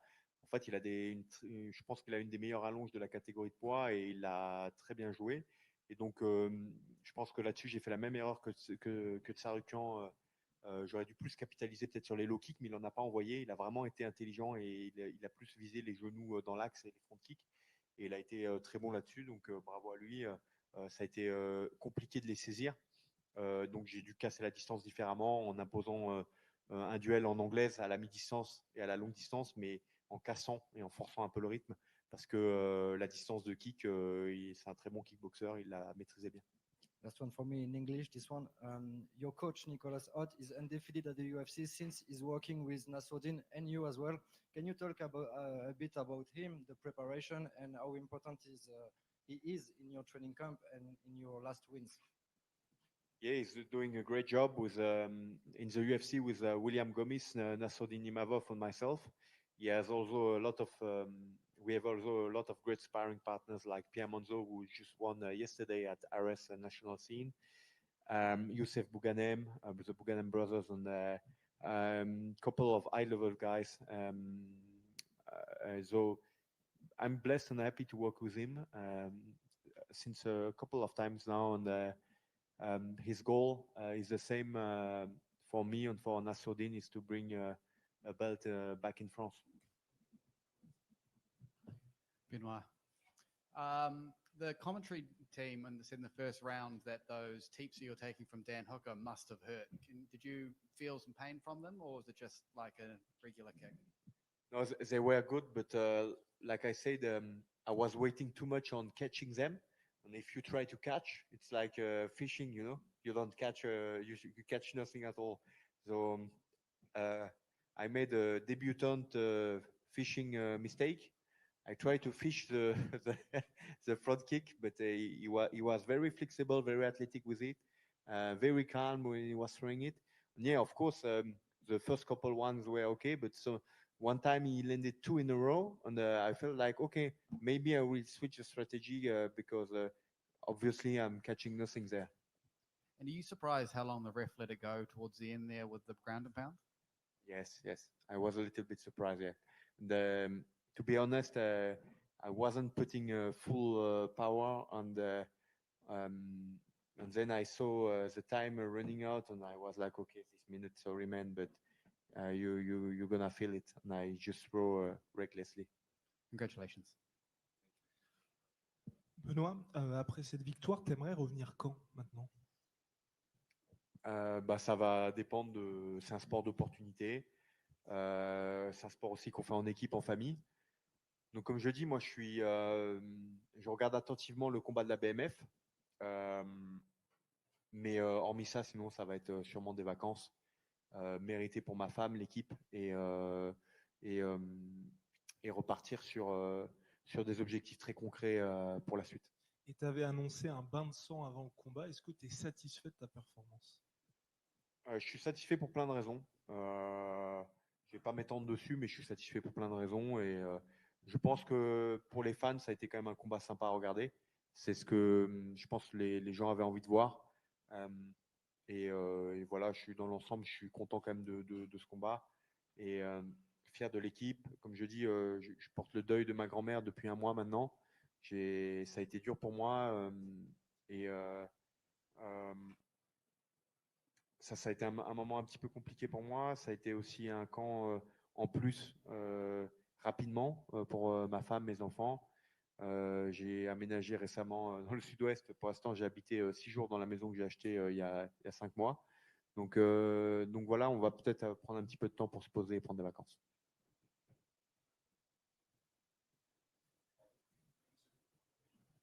Thank you all.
We just lost Saint Denis up there.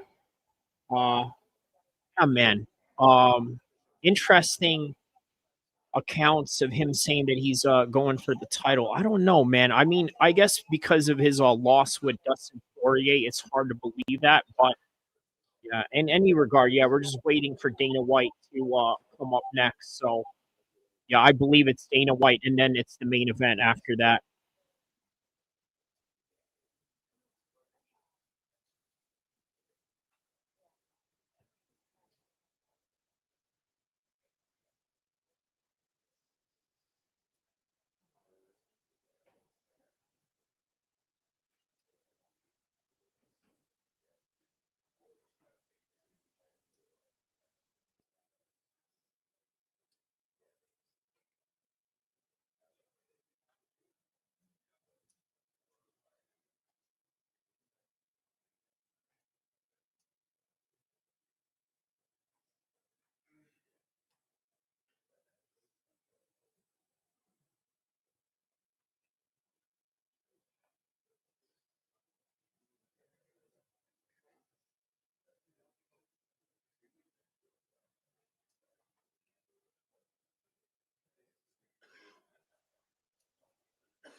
All right, I feel like I can hear Dana White down the hallway with his mouth breathing. You know that Dana White, the way that he breathes, you can hear it down the street.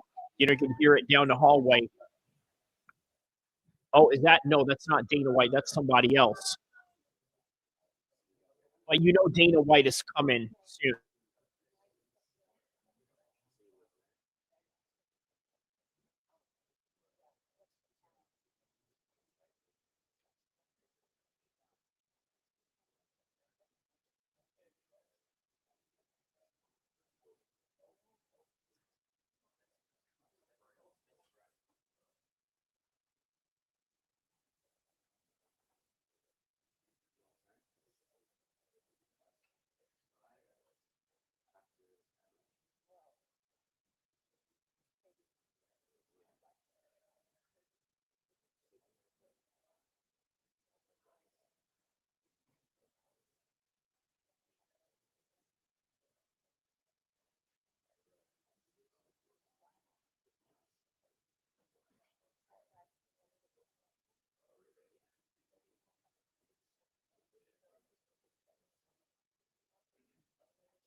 All right, so still waiting on Dana White.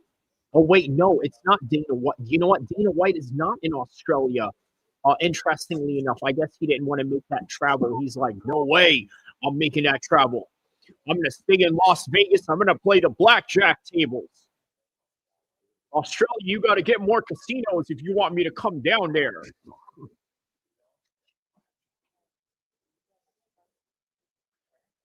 So if it's not Dana White, more than likely it's probably going to be one of the matchmakers, maybe Sean Shelby or one of the international representatives for the UFC.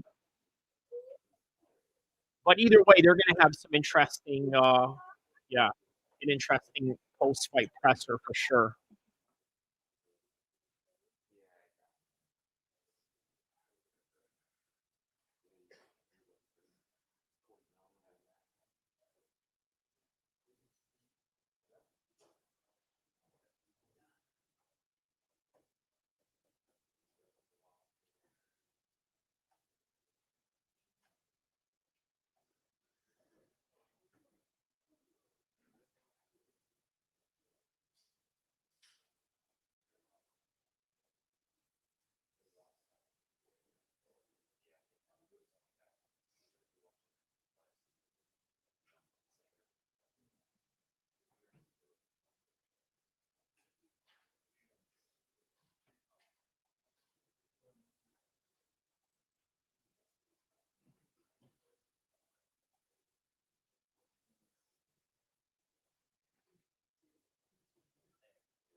All right, so right now, here's what we got for the lightweight rankings, right? 6 to 15, Dan Hooker, Gamrot, BSD, Rafael, Renato, Dariush, Chandler at number 12, Manuel Torres, number 13, Mauricio Rupi, number 14.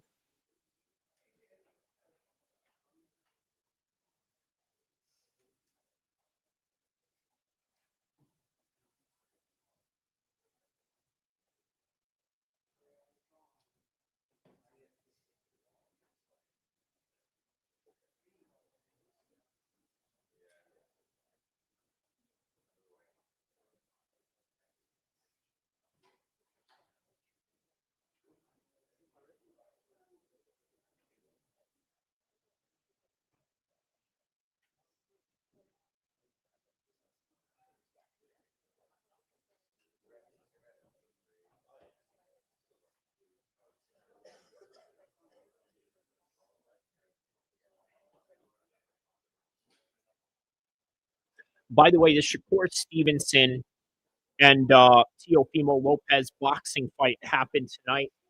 I don't know what happened. I'm not sure if it's still going on or what, but I will catch that replay any way that I can. So that's also a good fight of the night as well.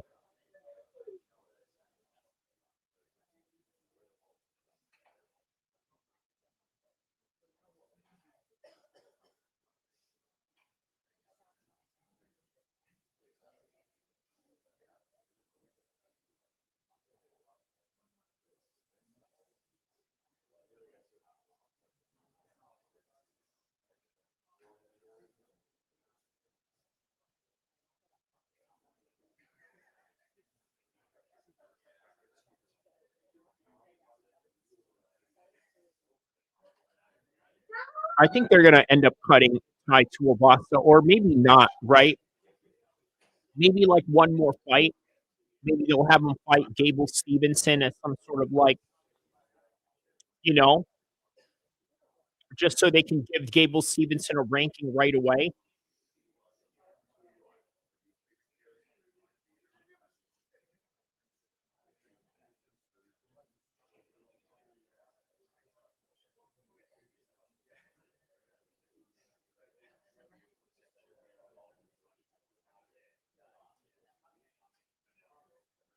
Yeah, I think probably Volkanovski is going to be up next, if it's not Dana White or you know, the one of the representatives for the UFC.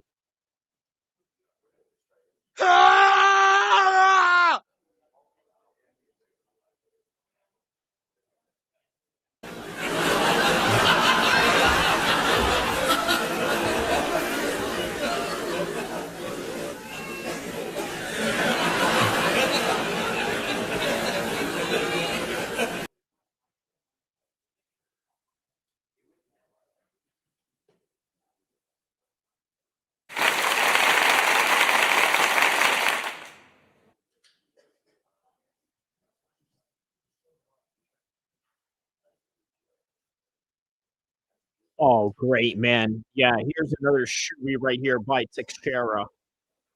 Right, usually done by Bam Bam, but because he lost, they're like, all right, you know what? We're going to have Teixeira do it for the sake of the local culture. Yeah, man. So now we just await the next.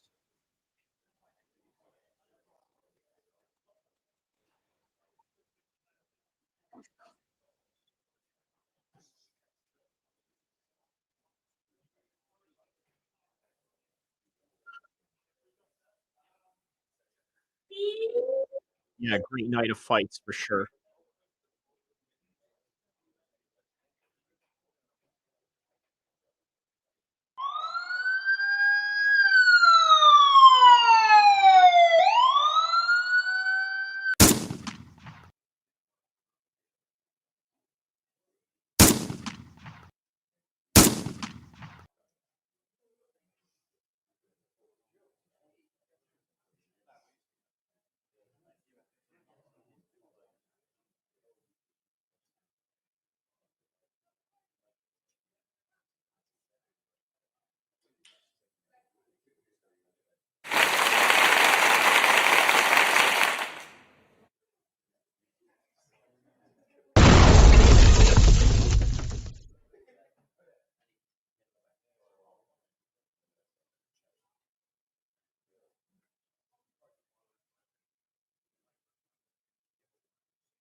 All right, so still waiting on either Volk or some sort of representative of the UFC to give us, some updates on, maybe even the gate or whatever it is that they want to give up the views on Paramount, because obviously there's no pay-per-views anymore. So yeah, we'll see.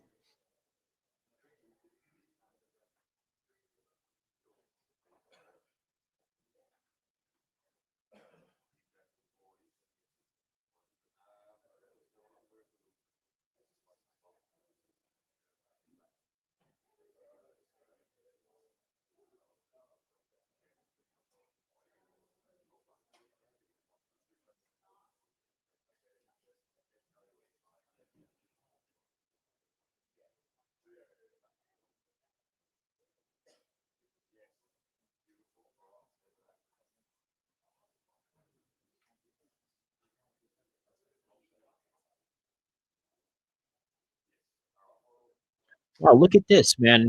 Looks like Robert Whitaker is sort of hinting at whatever it is that he has going on in June, maybe a White House card or something like that. But yeah, so the post show just ended right now, so now we're just awaiting the last of the press conference. So that's all that we got going on right now. So. Oh, okay, another Apex card next week. Okay.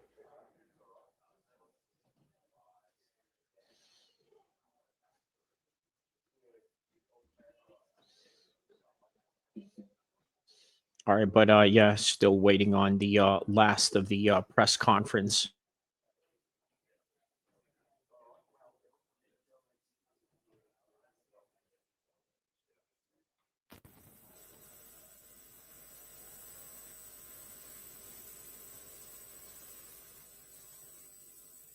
Look at this. I love how they end this with like the octagon is closed. See you next time. Like very interesting.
Congratulations on the win and a great performance. Thank you. When you look at this fight and the first fight, how did it play out differently? And were you surprised at anything that happened in there tonight?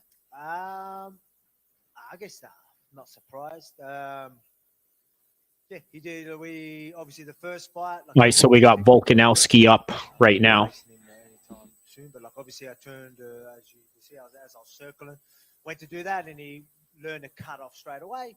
But again, everyone's just like, oh yeah, he's got to learn to cut off. I said, okay, well I'll just go the other way. You know what I mean? Or I'll do something else. So he ended up struggling a little bit going the other way.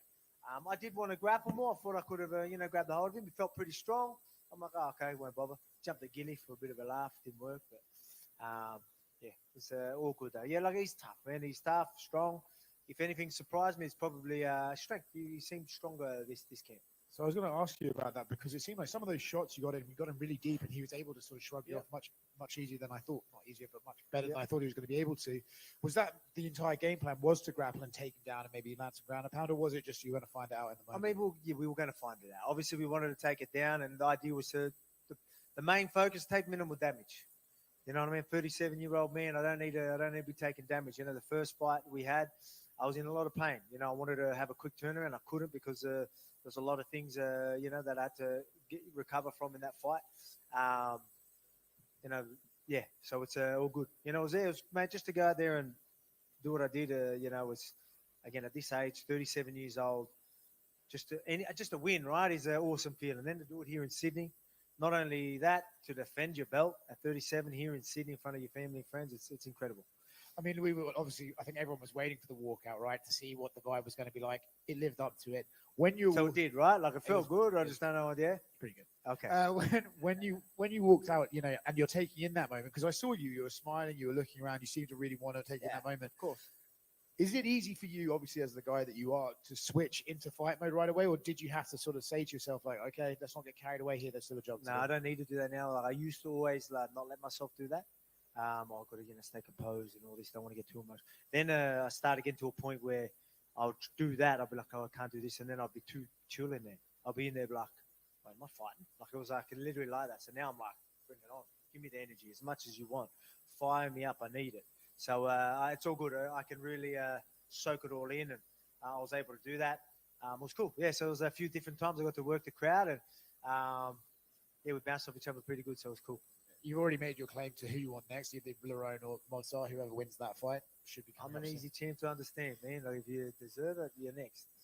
You mentioned that last time you wanted a quick turnaround, but you were a little bit sore. How are we feeling today? And do we think maybe you can convince those guys to turn around quickly and get in there? I mean, I took way less damage in this one. Obviously, he still had some of these moments.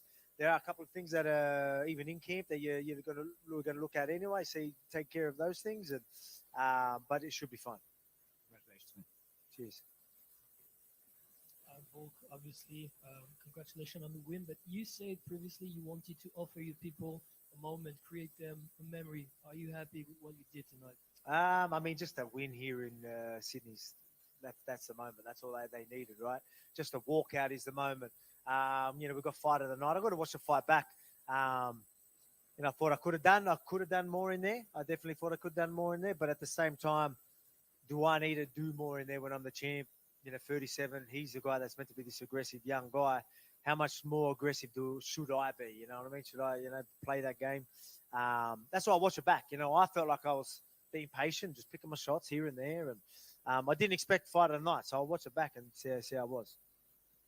You told me this walkout would be better than the one against Islam. How did it feel? I don't know. I'm going to have to watch it back. I don't know. I couldn't tell you. I don't know. You were there. What do you reckon?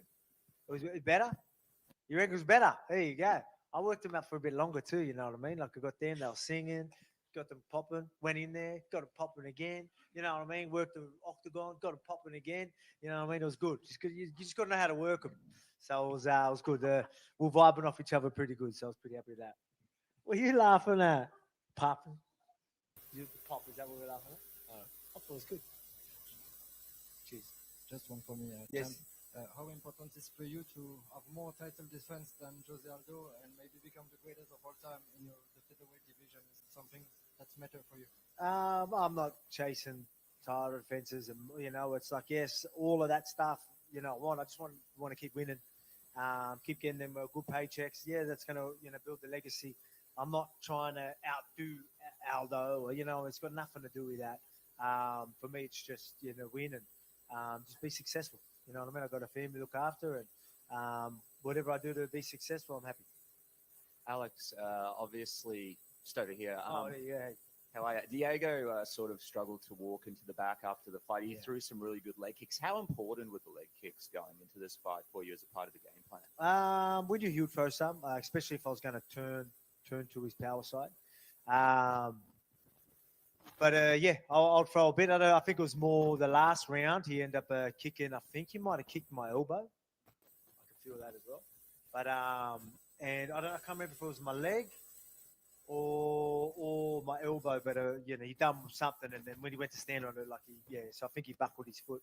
Obviously I was already ahead, but I knew we needed that round, and I seen him buckling. He's struggling to pull weight. Could maybe do more here, but then I'm like, I think it was his front leg, his lead leg. So I was like, he can still sit. I'm pretty calculated. So I was like, he can still carry his weight on that back foot if he really wants to sit some big shots. So I was like, I won't get too carried away. Like I was thinking, can I capitalize on that? I'm like, I could by doing what I'm doing.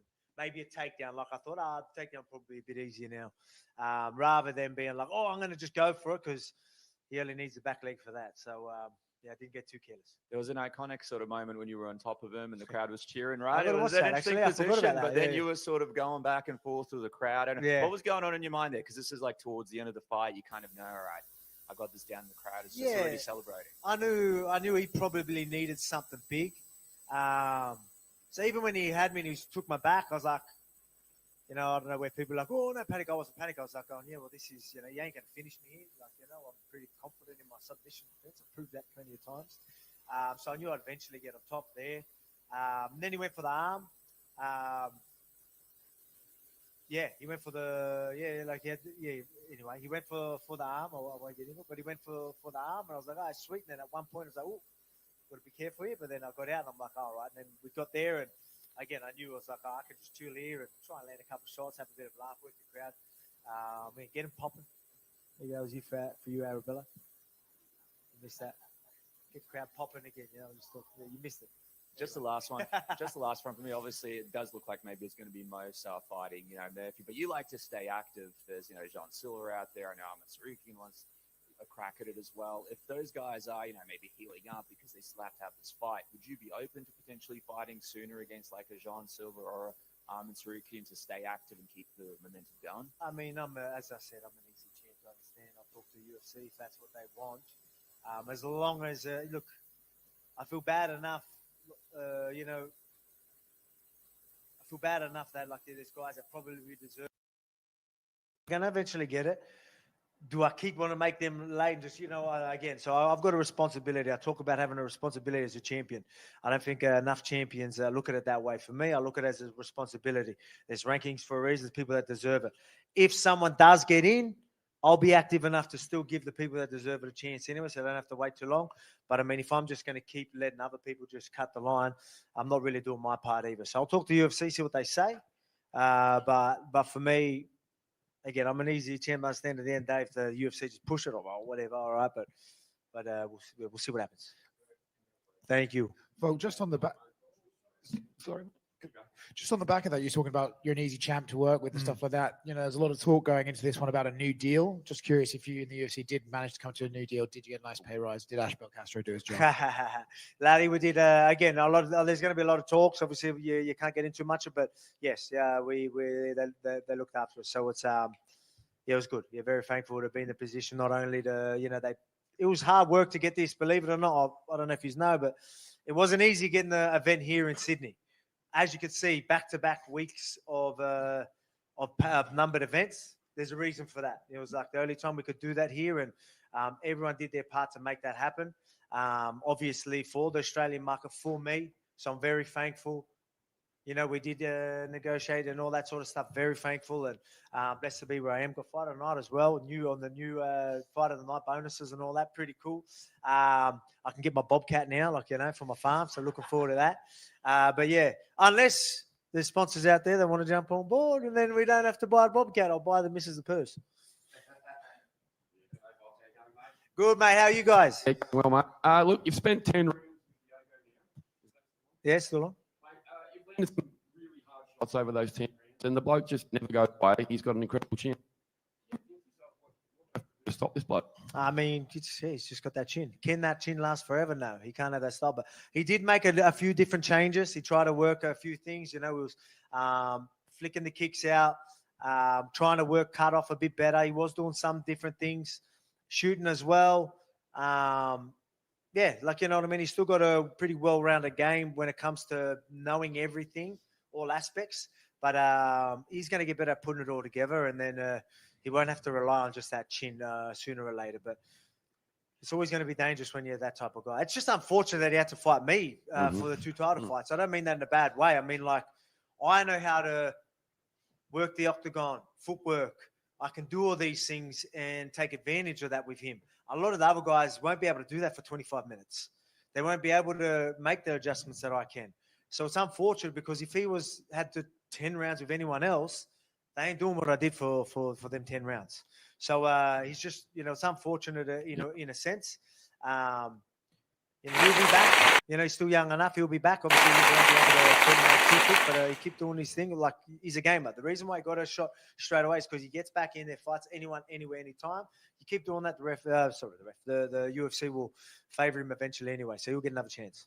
And we've seen you in the back with Colby on the beers already. You look like you're in better physical shape than you were in Miami after the fight. So are you looking forward to finally celebrating with the friends and family tonight? Yeah, for sure, man. Like, I guess I can. Last time I was in some pain.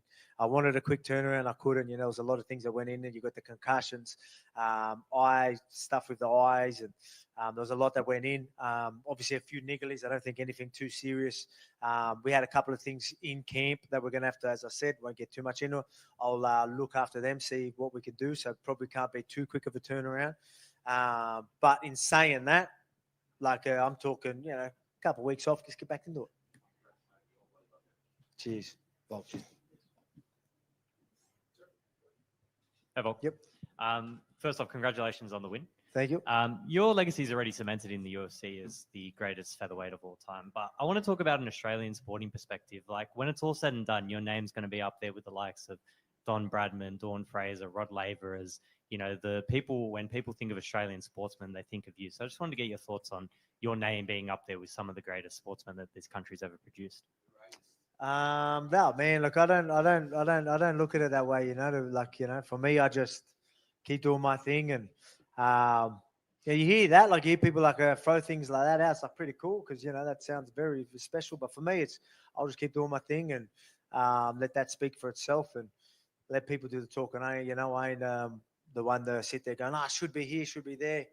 You know, people have, as I've said, I've always been the underdog. I've always looked at it like everyone doubts me and counts me out. And when I hear people say these things, it means a lot. But for me, it's just, I'll just keep doing what I do. Very, very blessed to be where I am. And I'll just keep doing my thing. You all good? Yeah, you hot or something. Like, look, I was like, you look mad, or I didn't know if you were angry. I'm like, am I saying stuff that's revving him up, or I didn't know what was going on? And just on fighting in Sydney, obviously, your next fight, you're not sure when it's going to be, but how hard are you going to fight to try and get another fight here, or at least before your career ends? I mean, to be able to fight again here in Australia would be incredible.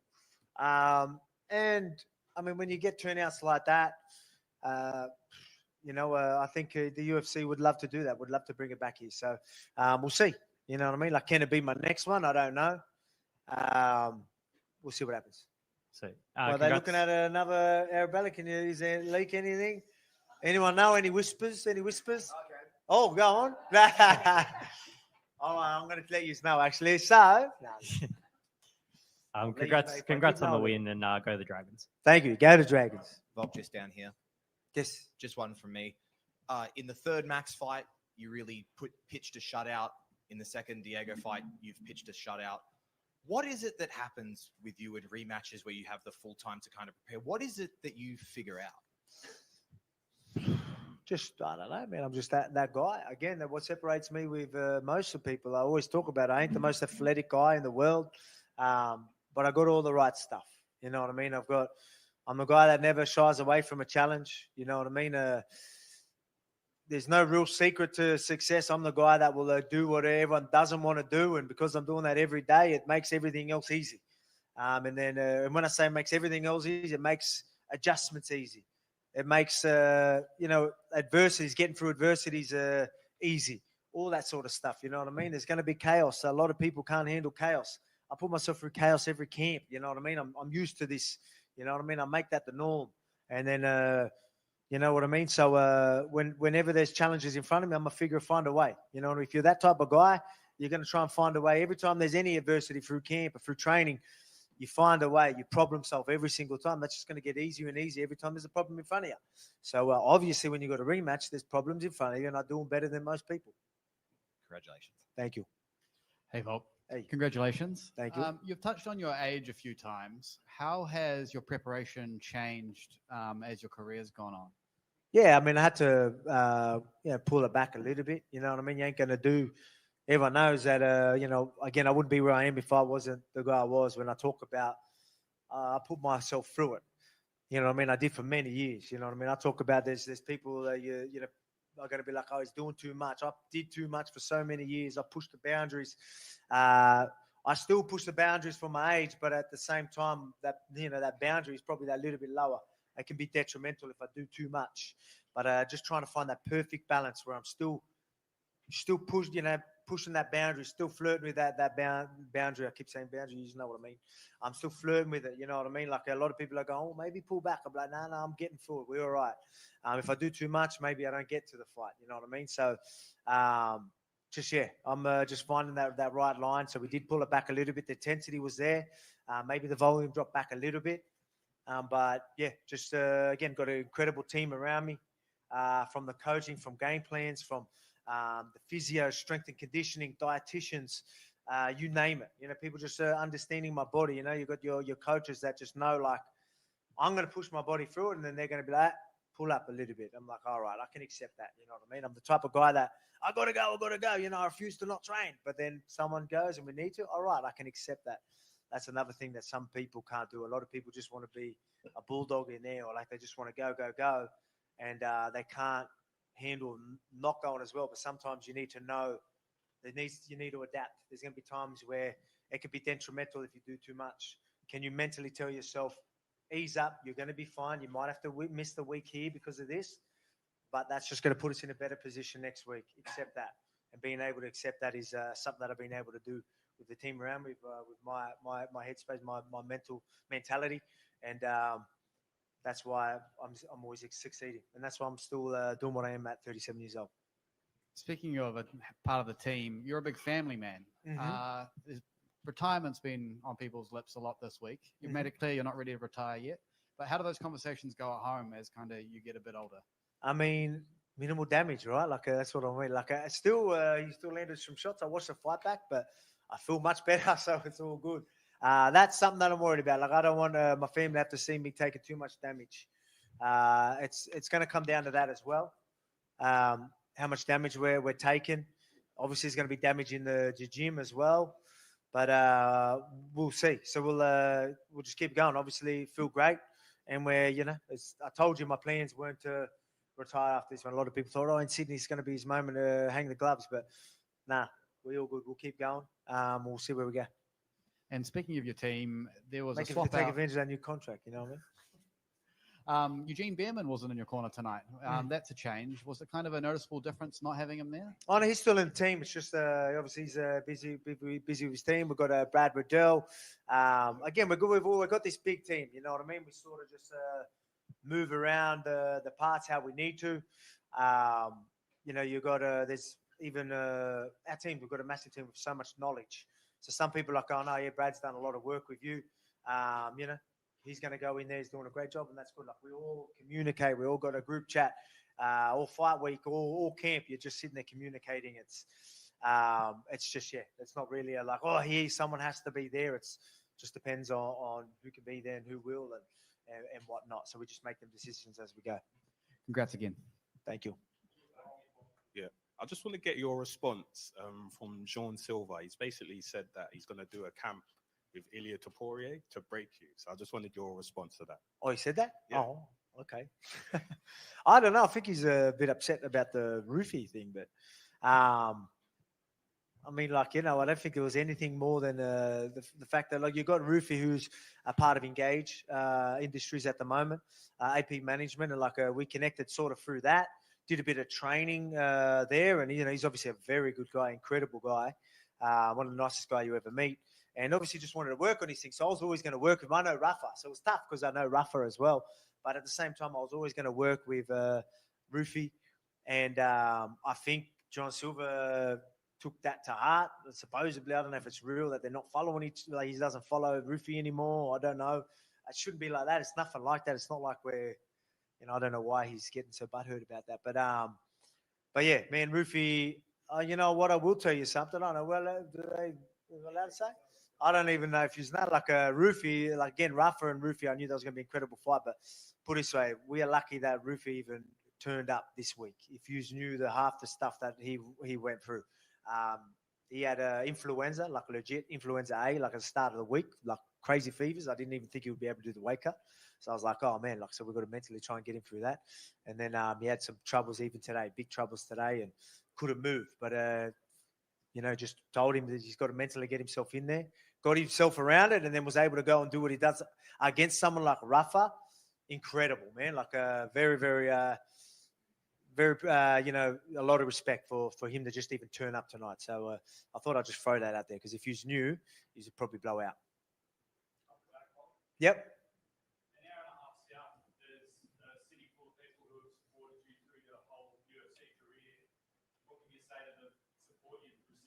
For the gong, I reckon half of them are here tonight. I reckon they travelled, yeah. Yeah, obviously the support's always been incredible over there. I love it back home. I'll never leave the place. But yeah, it's always good. It's always good when you hear him out of, I don't know, what they say? They say Wing Dang today? They did say Wing Dang, yeah. You know, out of Wing Dang, you know, stuff like that. It's pretty cool, you know. And even just a fight here in Sydney, it's pretty much around the corner for everyone back home. So I know the tickets were expensive, but and I apologise to everyone back home that did make it. But yeah, hope you enjoyed the show. Hope it was worth it. Volk, can I just ask quickly? Obviously, he had his one moment in the third round where he caught you there. Can I just ask what sort of was going through your head in that moment? I was all right. I was all there. You know, it wasn't like I was like, oh, where am I? So it was all good. I think obviously catch, whether it's just that flash and your feet just lose it a little bit. I think I seen the replay actually. So I seen my feet sort of get caught. Obviously, it wasn't a trip. It was from the punch as well, but I think it was just a bit of both. So obviously, whether it was a bit of a flash, but I was all right by the time. I didn't even think much of it. I remember feeling it, but knowing that I was all good, I was like, shit, that ain't going to look good. And that's all I thought of it. Was there something you did wrong there that then you had to readjust? So I'll have to watch. I'll have to watch it. You know what I mean? I can't remember. So yeah, just a part of the game, man. And then do you think Armin Saryukian's call out is legit, or do you think it's just part of his? I think, probably, I don't know. I don't know. He's not too tall. He's a solid dude. Can he make 145? I don't know. I'm not sure. But again, if for me, you know, everyone knows I'll fight anyone, anywhere. You know, he's obviously would be a great challenge, but I'm not taking that serious because, you know, maybe it's just, you know, he should be fighting for the title, right? Like he's the one that's should have probably been there. So maybe he's just thrown out there for a bit of a laugh. I don't know. But yeah, I don't know. I just don't think I'm not going to pay too much attention to that till I know it's serious. I know I've got two serious guys in Lerone Murphy and Movzar. So I'll just really worry about them until someone says otherwise. And who do you think wins that fight if they fight those two? Lerone Murphy got good, got good footwork. Can fight the right fight.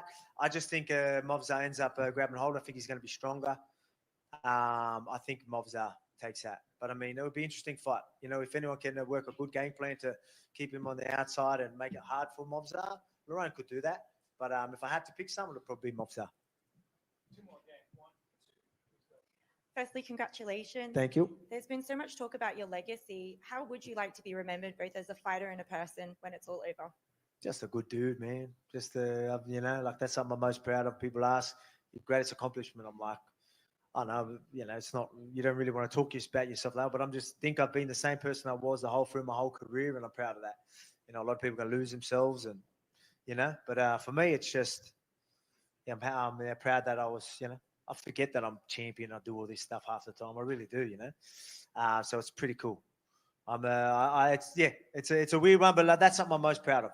It hasn't really gone through my head. I forget about it sometimes. So I think that's something I'm most proud of. Phenomenal. Thank you so much. Thank you.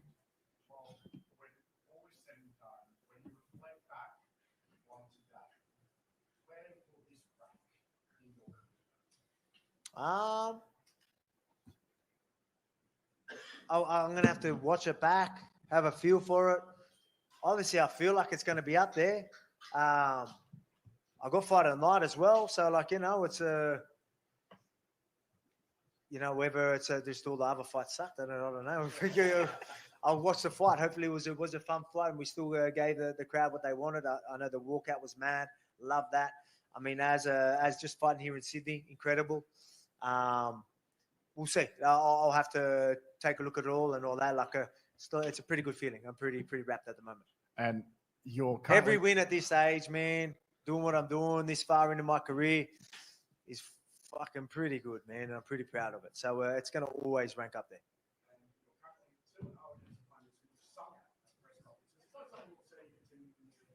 Yeah, maybe, you know what I mean? Why not? I don't mind dropping a note here and there. Congratulations. Thank you. Is that us? All right, well done.